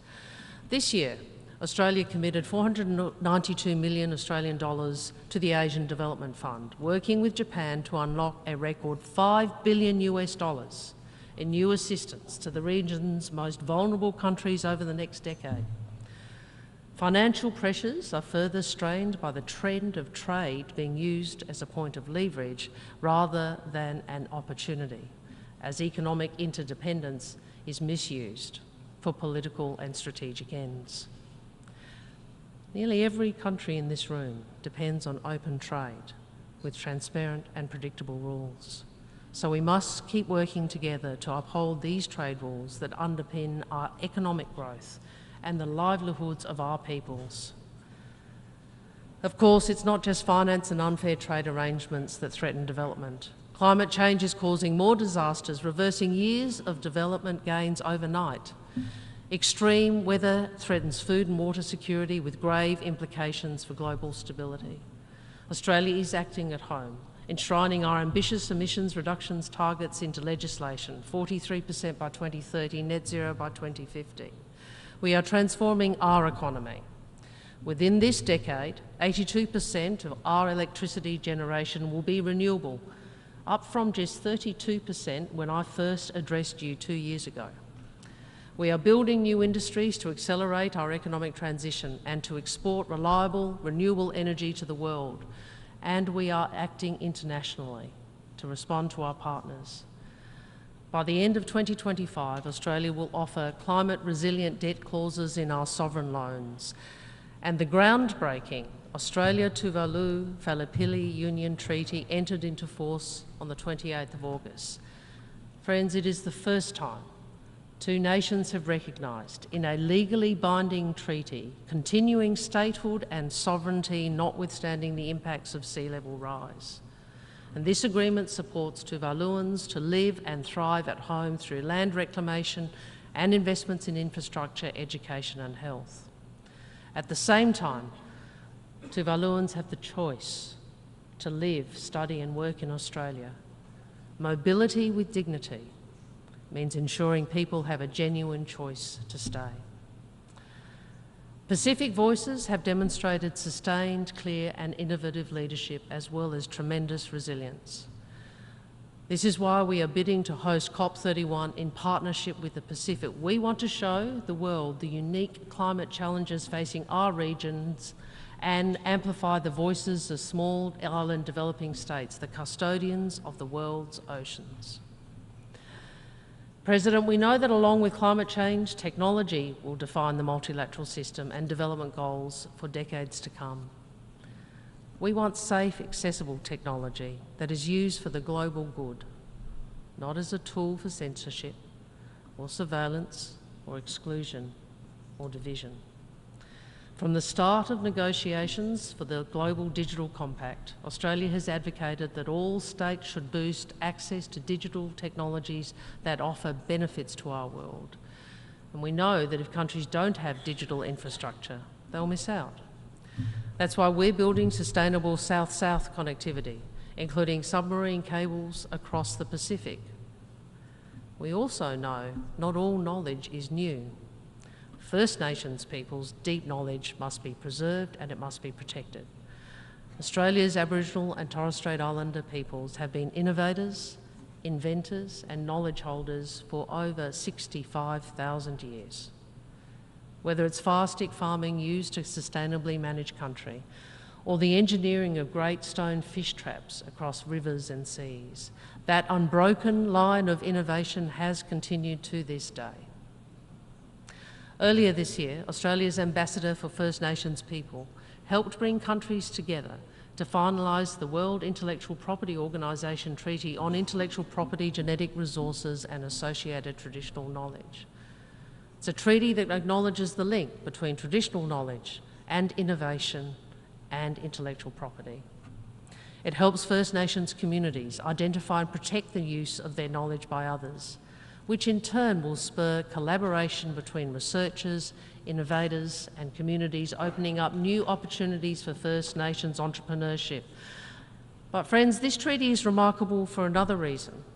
You see, it serves as a source of optimism. 193 member states agreed on new rules to the world's intellectual property system. That's an extraordinary achievement. As I said at the outset, the international outlook is framed by entrenched division, where consensus often seems a lost cause. But we collectively move the intellectual property system a step forward, just as we collectively move forward this week with the Pact for the Future. And these recent wins remind us of the gains we've made that we all need to protect, of the ways our lives are better because of the United Nations, of the ways our world is better because of our collective contribution to the international system. It promotes economic development and makes trade more fair, together supporting job creation, overcoming poverty and enabling small and medium countries to resist coercion. It guards against the spread of nuclear weapons. It sets the standards that keep food safe. It assigns the satellite orbits that take the internet to the most remote reaches. It sets the standards that keep 120,000 flights and 12 million passengers safely in the sky every day. It is resolving and preventing conflicts in 53 peacekeeping and political missions. And each year, it saves more than 350 million children from malnutrition. And most of all, let us always remember this.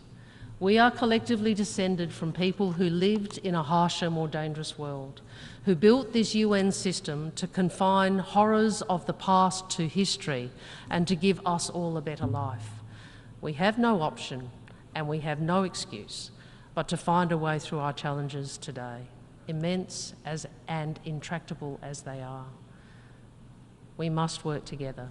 We must drive change where it is needed transparently, together. We must drive change to include all the world's peoples, to deploy the collective agency this forum provides so we combat climate change, poverty and coercion, so we negotiate peace. President, friends, we must not allow others to divide us for their own gain, to dilute the protections that are inherent in the UN Charter, that are codified in the Geneva Conventions. Rather, we have to reinforce those protections in the interest of all states and civilians. That is what Australia is for. A peaceful, stable, prosperous world for all, where sovereignty is respected and where civilians are protected. I thank you.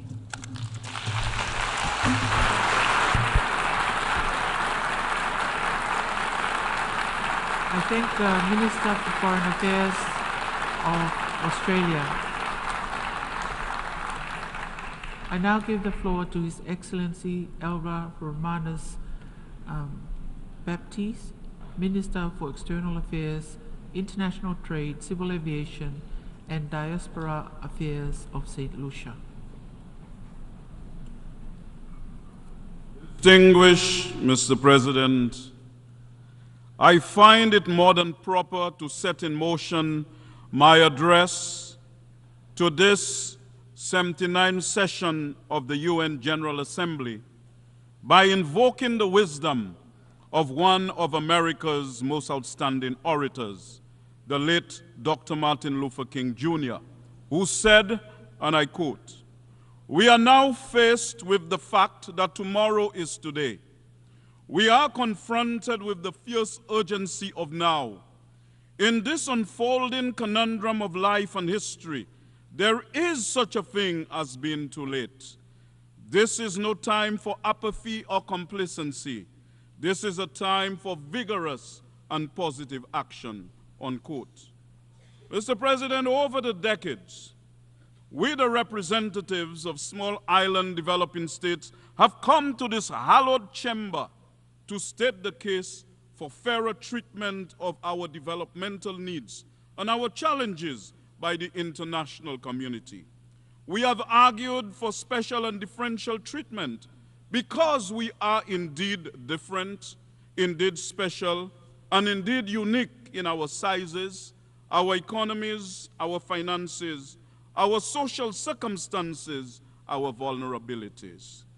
Mr. President, we are indeed severely disadvantaged by an unfair global financial system that has amplified inequities by the measurements and standards it has employed to assess our development. And despite our best efforts, it seems that we were simply engaging in odes to the deaf, because there has hardly been the type of concrete and fundamental responses and actions to change the rules and the systems that have been suppressing our developmental aspirations. However, Mr. President, we have persisted in our advocacy. We have not abandoned our faith in the strength and advantages of multilateralism. And so today, we are pleased to applaud two recent decisions by the international community that provide an expectation that the unique vulnerabilities and special circumstances of St. Lucia and other small island developing states will receive the particular attention they deserve. I speak first of the 4th International Conference on Small Island Developing States, recently held in Antigua and Barbuda, which adopted a new 10-year plan of action for seeds.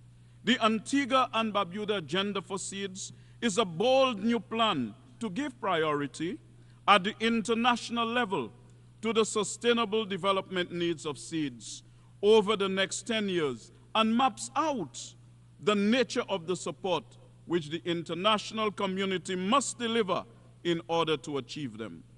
Through this agenda, the economies of seeds can be transformed, and so there must be absolutely no delay in its implementation and in delivering on the commitments made to bring life to its provisions. This cannot wait. The second decision that we applaud is the recent adoption by the United Nations of the Multidimensional Vulnerability Index, MVI. While we note that the resolution advancing the MVI calls for its voluntary adoption, St. Lucia urges the international community to speedily adopt and implement the MVI. It took the international community 32 years to develop and adopt this vital and necessary tool for sustainable development and global equity. Let us not wait another 32 years to test and implement it. The MVI must be brought into use today. This cannot wait. It is urgent because the challenges facing our small, open, and vulnerable economies are quite complex. Caribbean economies have, over the past 2 decades, been plagued by a number of interrelated and interlocking factors, including persistent fiscal deficit and high debt, stubborn and persistent structural rigidities. These interrelated factors have been significantly exacerbated by external shocks, including frequent and major fluctuations in energy prices, financial crisis, and more recently, the COVID pandemic and the Russia-Ukraine war, not to mention the planet's greatest existential threat, climate change. In this regard, there is a pressing need for immediate action to halt and reverse the slow progress that is being made on the issue of climate change and climate justice. This General Assembly needs no reminders of the violent and destructive impact of climate change and the extent of the peril in which the world, particularly seeds, finds itself as a result.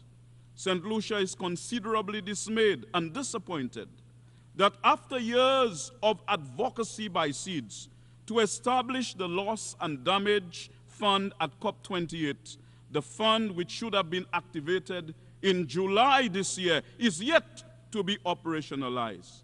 St. Lucia therefore urges those concerned to swiftly and urgently operationalize the Loss and Damage Fund so that seeds can receive timely support and on the scale required to recover from the disastrous impact of climatic events on their small economies and societies.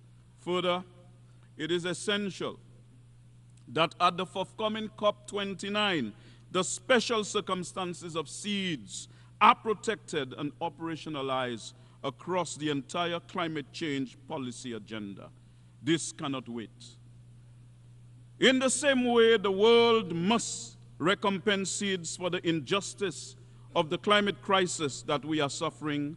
Those countries which propel their economies, the economic development through the unholy and inhumane transatlantic slave trade and slavery of our African ancestors must pay reparations for this crime against humanity, which they inflicted upon the people they brought from Africa to the Caribbean and the Americas, as well as on the indigenous peoples of those regions.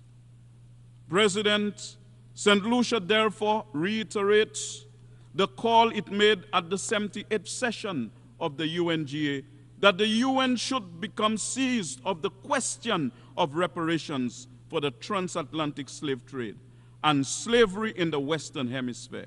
This is why, in part, our Caribbean civilization resents the current carnage in Gaza and the West Bank.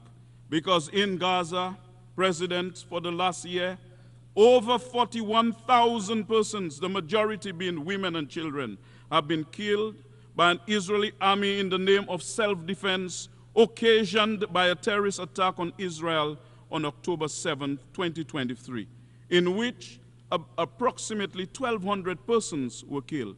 St. Lucia condemns terrorism in all its forms and manifestations, by whomever and whatever commits it. But humanitarianism has been lost in the carnage. Since October last year, 289 aid workers, including 207 UNRWA team members, have been killed in Gaza. In addition, more than 110 journalists have been killed.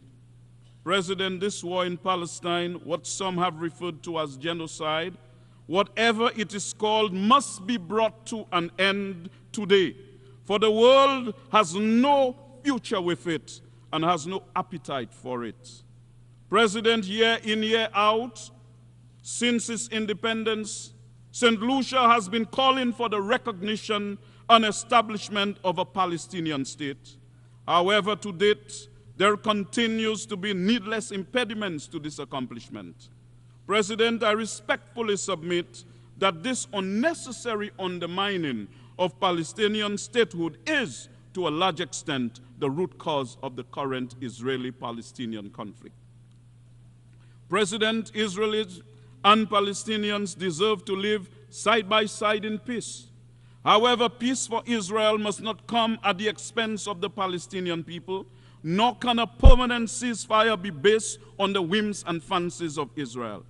President, it must be predicated upon meaningful and honest negotiations utilizing the tools of diplomacy.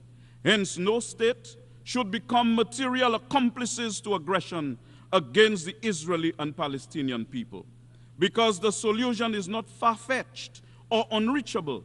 The Palestinians must be allowed to exercise their right to self-determination, to have their own state and full membership of the United Nations, alongside the state of Israel, in accordance with UN resolutions that go back to 181 of 1947 and include Resolution 3236 of 1974, which reaffirm the inherent rights of the Palestinian people to self-determination, national independence, and sovereignty, and the right of the Palestinians to return to their homes and property.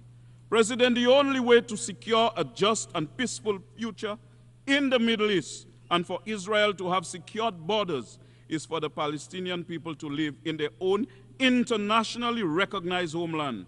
The right to self-determination is a universal right, and the Palestinians are no exception. The people of Palestine cannot wait. It is this same right which says that the people of Ukraine must be allowed to choose their own destiny, and that Russia must end this unwarranted war against Ukraine and restore and respect the territorial integrity of Ukraine. It is this same right of self-determination which dictates that the heroic people of Cuba have a right to determine their own path to political, economic, and social development, and that the economic embargo imposed on Cuba for over 6 decades by the United States is illegal, unjust, and inhumane. It must be ended forthwith, in accordance with the many resolutions of the UN General Assembly from 1992, which have rejected that embargo totally and overwhelmingly. The people of Cuba cannot wait. Further, Cuba's emphasis on medical internationalism as its central foreign policy objective, as well as its non-involvement in armed conflicts abroad, invalidate Cuba's inclusion on the US's list as a state sponsor of terrorism. Instead, President, given that it is well established that Cuba's alternative model of development has provided important social benefits to the Cuban people, coupled with its emphasis on medical internationalism, it should be on a list of countries acting together for the advancement of peace, sustainable development, and human dignity for present and future generations. No one must be left behind. It is the same right to self-determination that says that the 23.5 million people of the Republic of China and Taiwan have the right to be a member of the United Nations and other international organizations. And the UN Resolution 2758 of 1971 does not preclude Taiwan's inclusion and participation in the United Nations system. We believe that Taiwan, with the 20th largest economy in the world, and with its important role in technological development and world trade, has much to offer from which the international community can benefit. No one must be left behind. It is this same right to self-determination that says that the people and government of Venezuela must be allowed to conduct their internal affairs without sanctions imposed upon them by other states. In Haiti, the situation remains unstable and deeply concerning, although some political advances have been registered through the efforts of CARICOM's Eminent Persons Group of 3 former prime ministers. However, the international community has only provided 14% of the resources required for the multilateral security support mission for Haiti. We welcome the announcement from the President of Kenya this week that it will deploy 600 more security forces to Haiti by November, and we thank the government of Kenya for its support of the Haitian people. The funding required for humanitarian assistance in Haiti is also woefully short of its target. We therefore call upon all other countries which had pledged to assist Haiti to urgently and immediately fulfill their commitments to do so. Haiti cannot wait. In view of the foregoing, to safeguard the future, we have to be prepared to take action now, this moment, this very minute, at this time, on certain issues that are essential for a peaceful and sustainable future, and we cannot and must not be selective about which declarations of the pact or of the principles of the Charter of the UN that we will respect and when we will do so.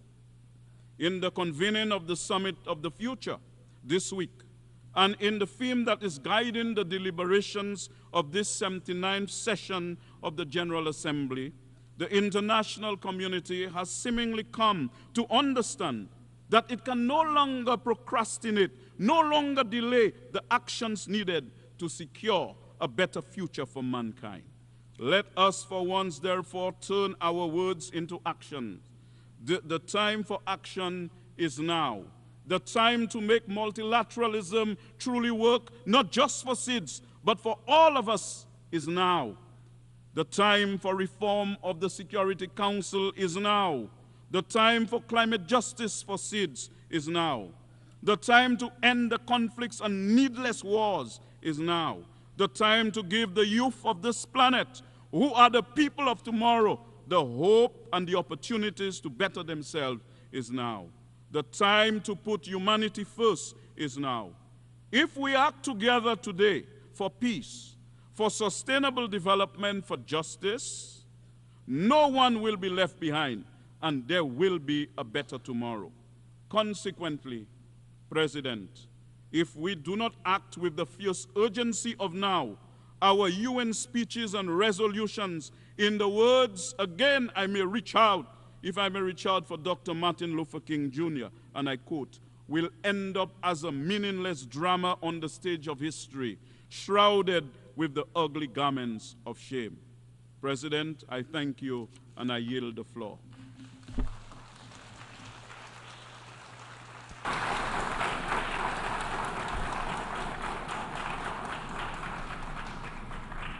I thank the Minister for External Affairs, International Trade, Civil Aviation, and Diaspora Affairs of St. Lucia.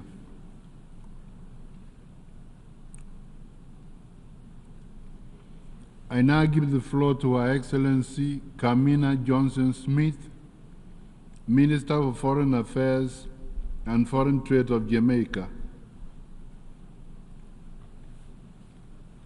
Thank you, Mr. President. I extend Jamaica's congratulations on your election to the leadership of this distinguished body. You can be assured of our full commitment to the successful execution of your mandate for the 79th session. I also commend your predecessor, Ambassador Dennis Francis of Trinidad and Tobago, a fellow CARICOM national, for his successful tenure.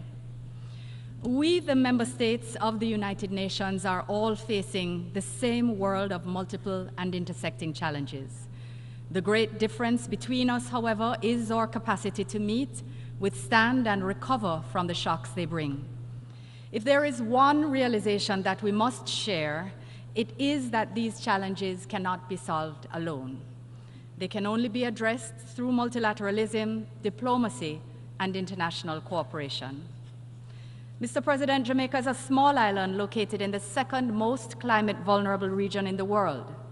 We emerged from a brutal history of slavery and colonization, achieving political independence a mere 62 years ago.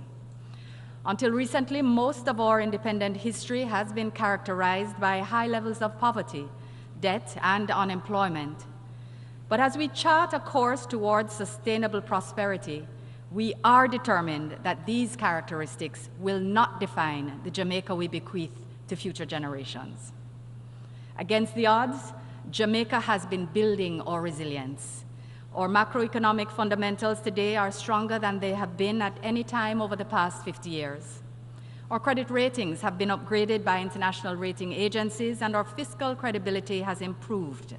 Jamaica is now an attractive destination for investment. Over the last 10 years, in spite of the pandemic, we have more than halved our debt-to-GDP ratio, significantly reduced our poverty rate, brought unemployment to historic lows, and increased our minimum wage by more than 100%. Our management of the economy has created fiscal space that has allowed us to invest more into social welfare, national security, health, and education. Through our National Broadband Network project, we have increased internet penetration to 77% and internet user penetration to 85.1%. We're closing our domestic digital divide, providing more and better services online. We've also embarked on Jamaica's largest ever expansion and upgrade of infrastructure, using a mixture of pure budgetary financing and public-private partnerships. Mr. President, these advancements have been hard-won. Our effort has required social, political, and international partnership, measured policy, and strategic management. Even as we acknowledge the sacrifices made to enable our achievements, we recognize that many of our successes can be easily eroded by exogenous shocks, including climate change, which we view as a clear and present danger to humanity. As a small island developing state, Jamaica is severely affected by higher temperatures, warmer seas, sea level rise, and the increased intensity and frequency of natural disasters. Hurricane Beryl, which impacted the Caribbean in July this year, was the earliest Category 5 hurricane on record. Beryl resulted in the dislocation of families and communities, along with significant damage to infrastructure, houses, schools, and farms. Damage was most severe in our agricultural belt, wiping out crops, killing livestock, and triggering knock-on effects on higher food prices and inflation. Our new climate-smart agricultural practices were no match for the hurricane. Her winds took the panels for solar-powered irrigation pumps and flattened 70% of our greenhouses. We experience almost a half of every year in the uncertainty of a hurricane season. Natural and climate-based disasters continue to set back efforts to attain the SDGs and realize sustained inclusive growth and development. We've therefore sought to strengthen our ability to respond to and recover from such disasters through a risk-layered approach to disaster response financing. Jamaica, therefore, has significantly increased resources to our contingency fund and the National Natural Disaster Reserve Fund. We've established the National Disaster Fund, triggered by measured impact on GDP, and become the first small island developing state to independently sponsor a catastrophe bond. Additionally, we participate in the Caribbean Catastrophe Risk Insurance Facility.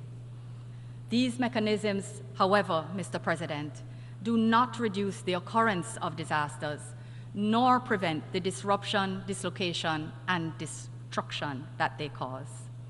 It bears repeating that no country can combat the effects of climate change on its own.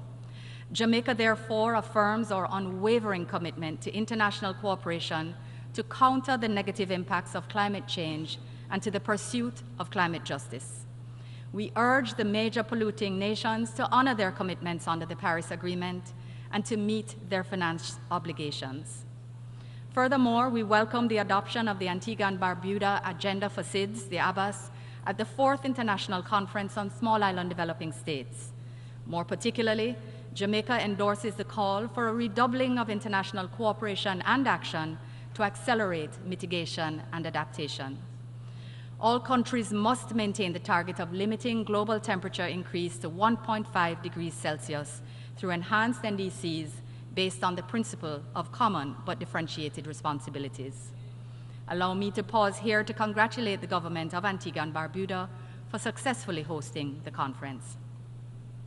Jamaica calls on the UN and international financial institutions to adopt a new climate finance goal at COP29. We further call for urgent and accelerated mobilization of international action and resources.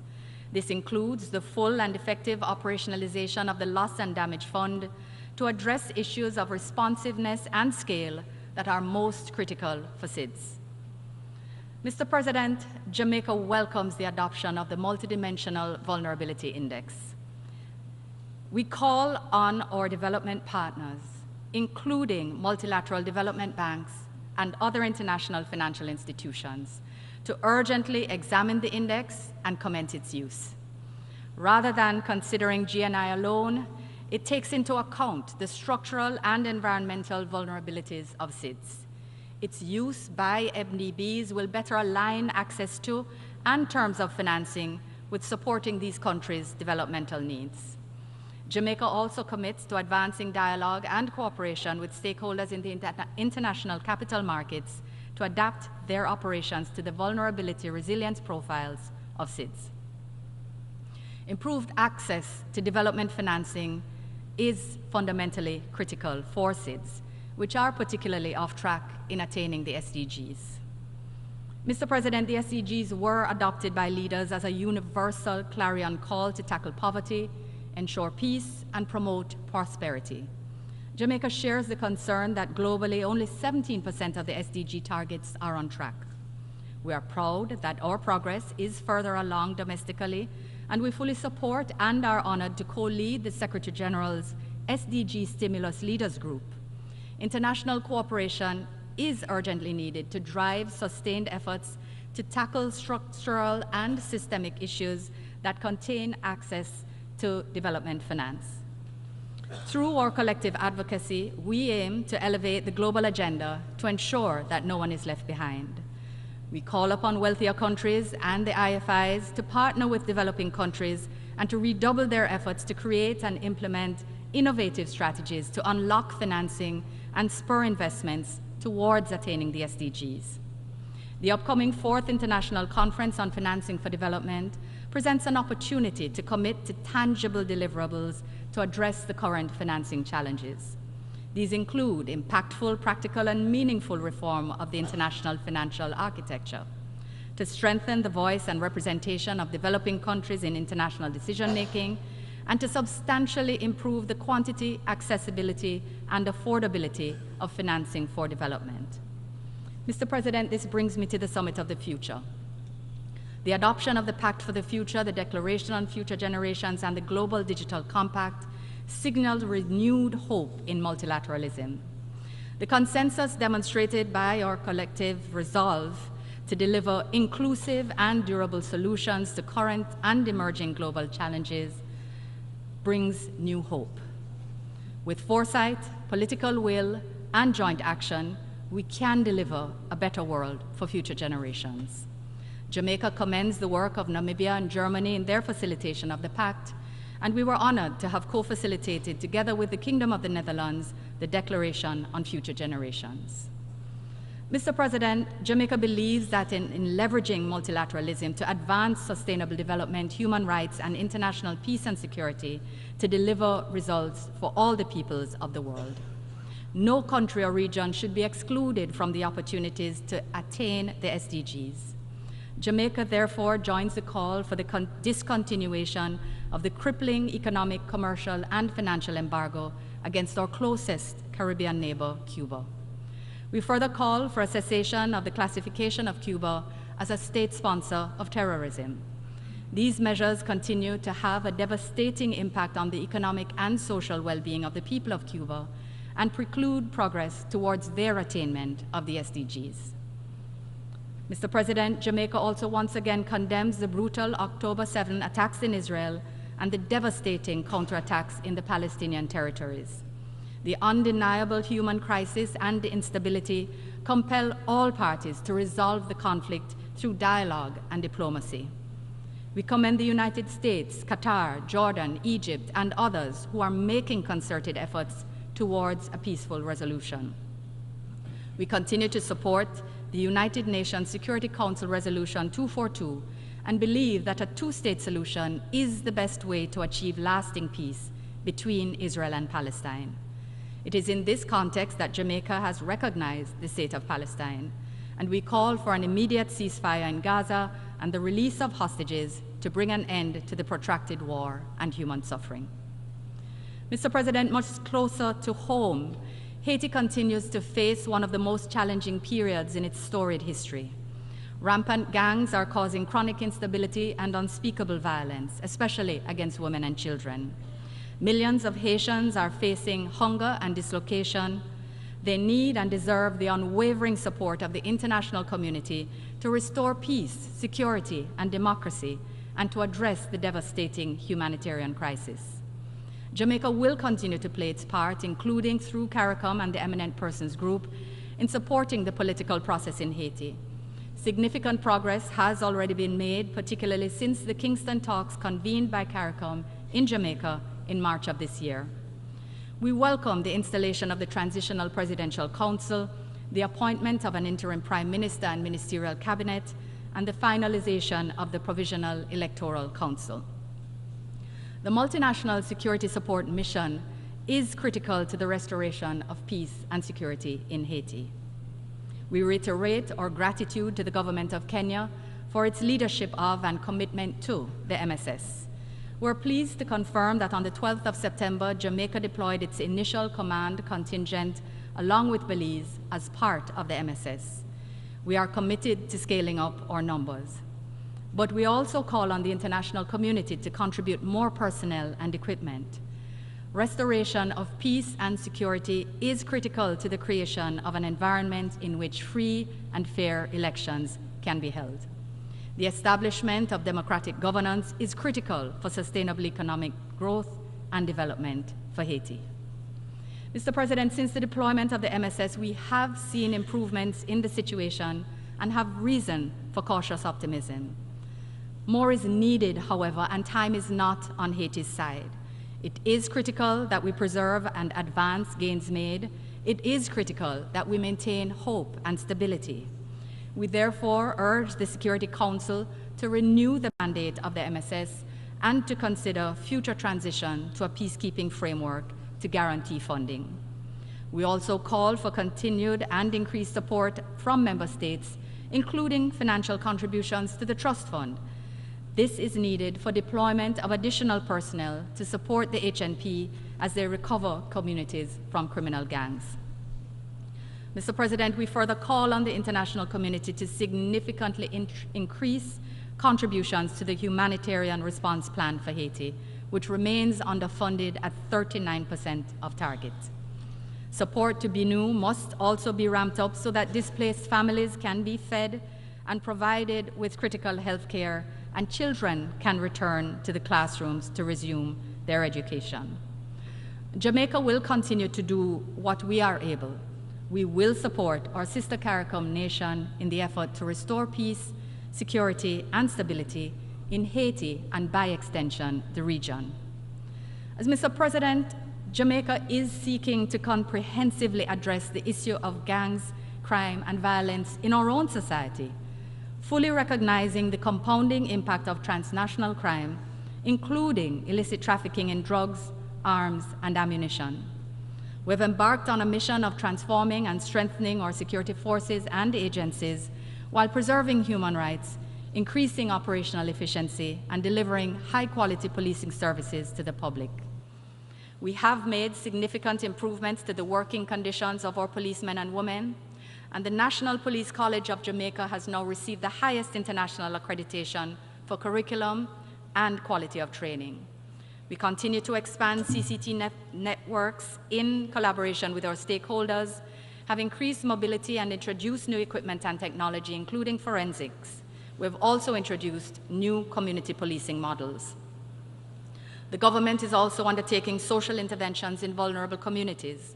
We've trained and certified approximately 40,000 at-risk youth and enrolled approximately 81,000 parents in parenting programs.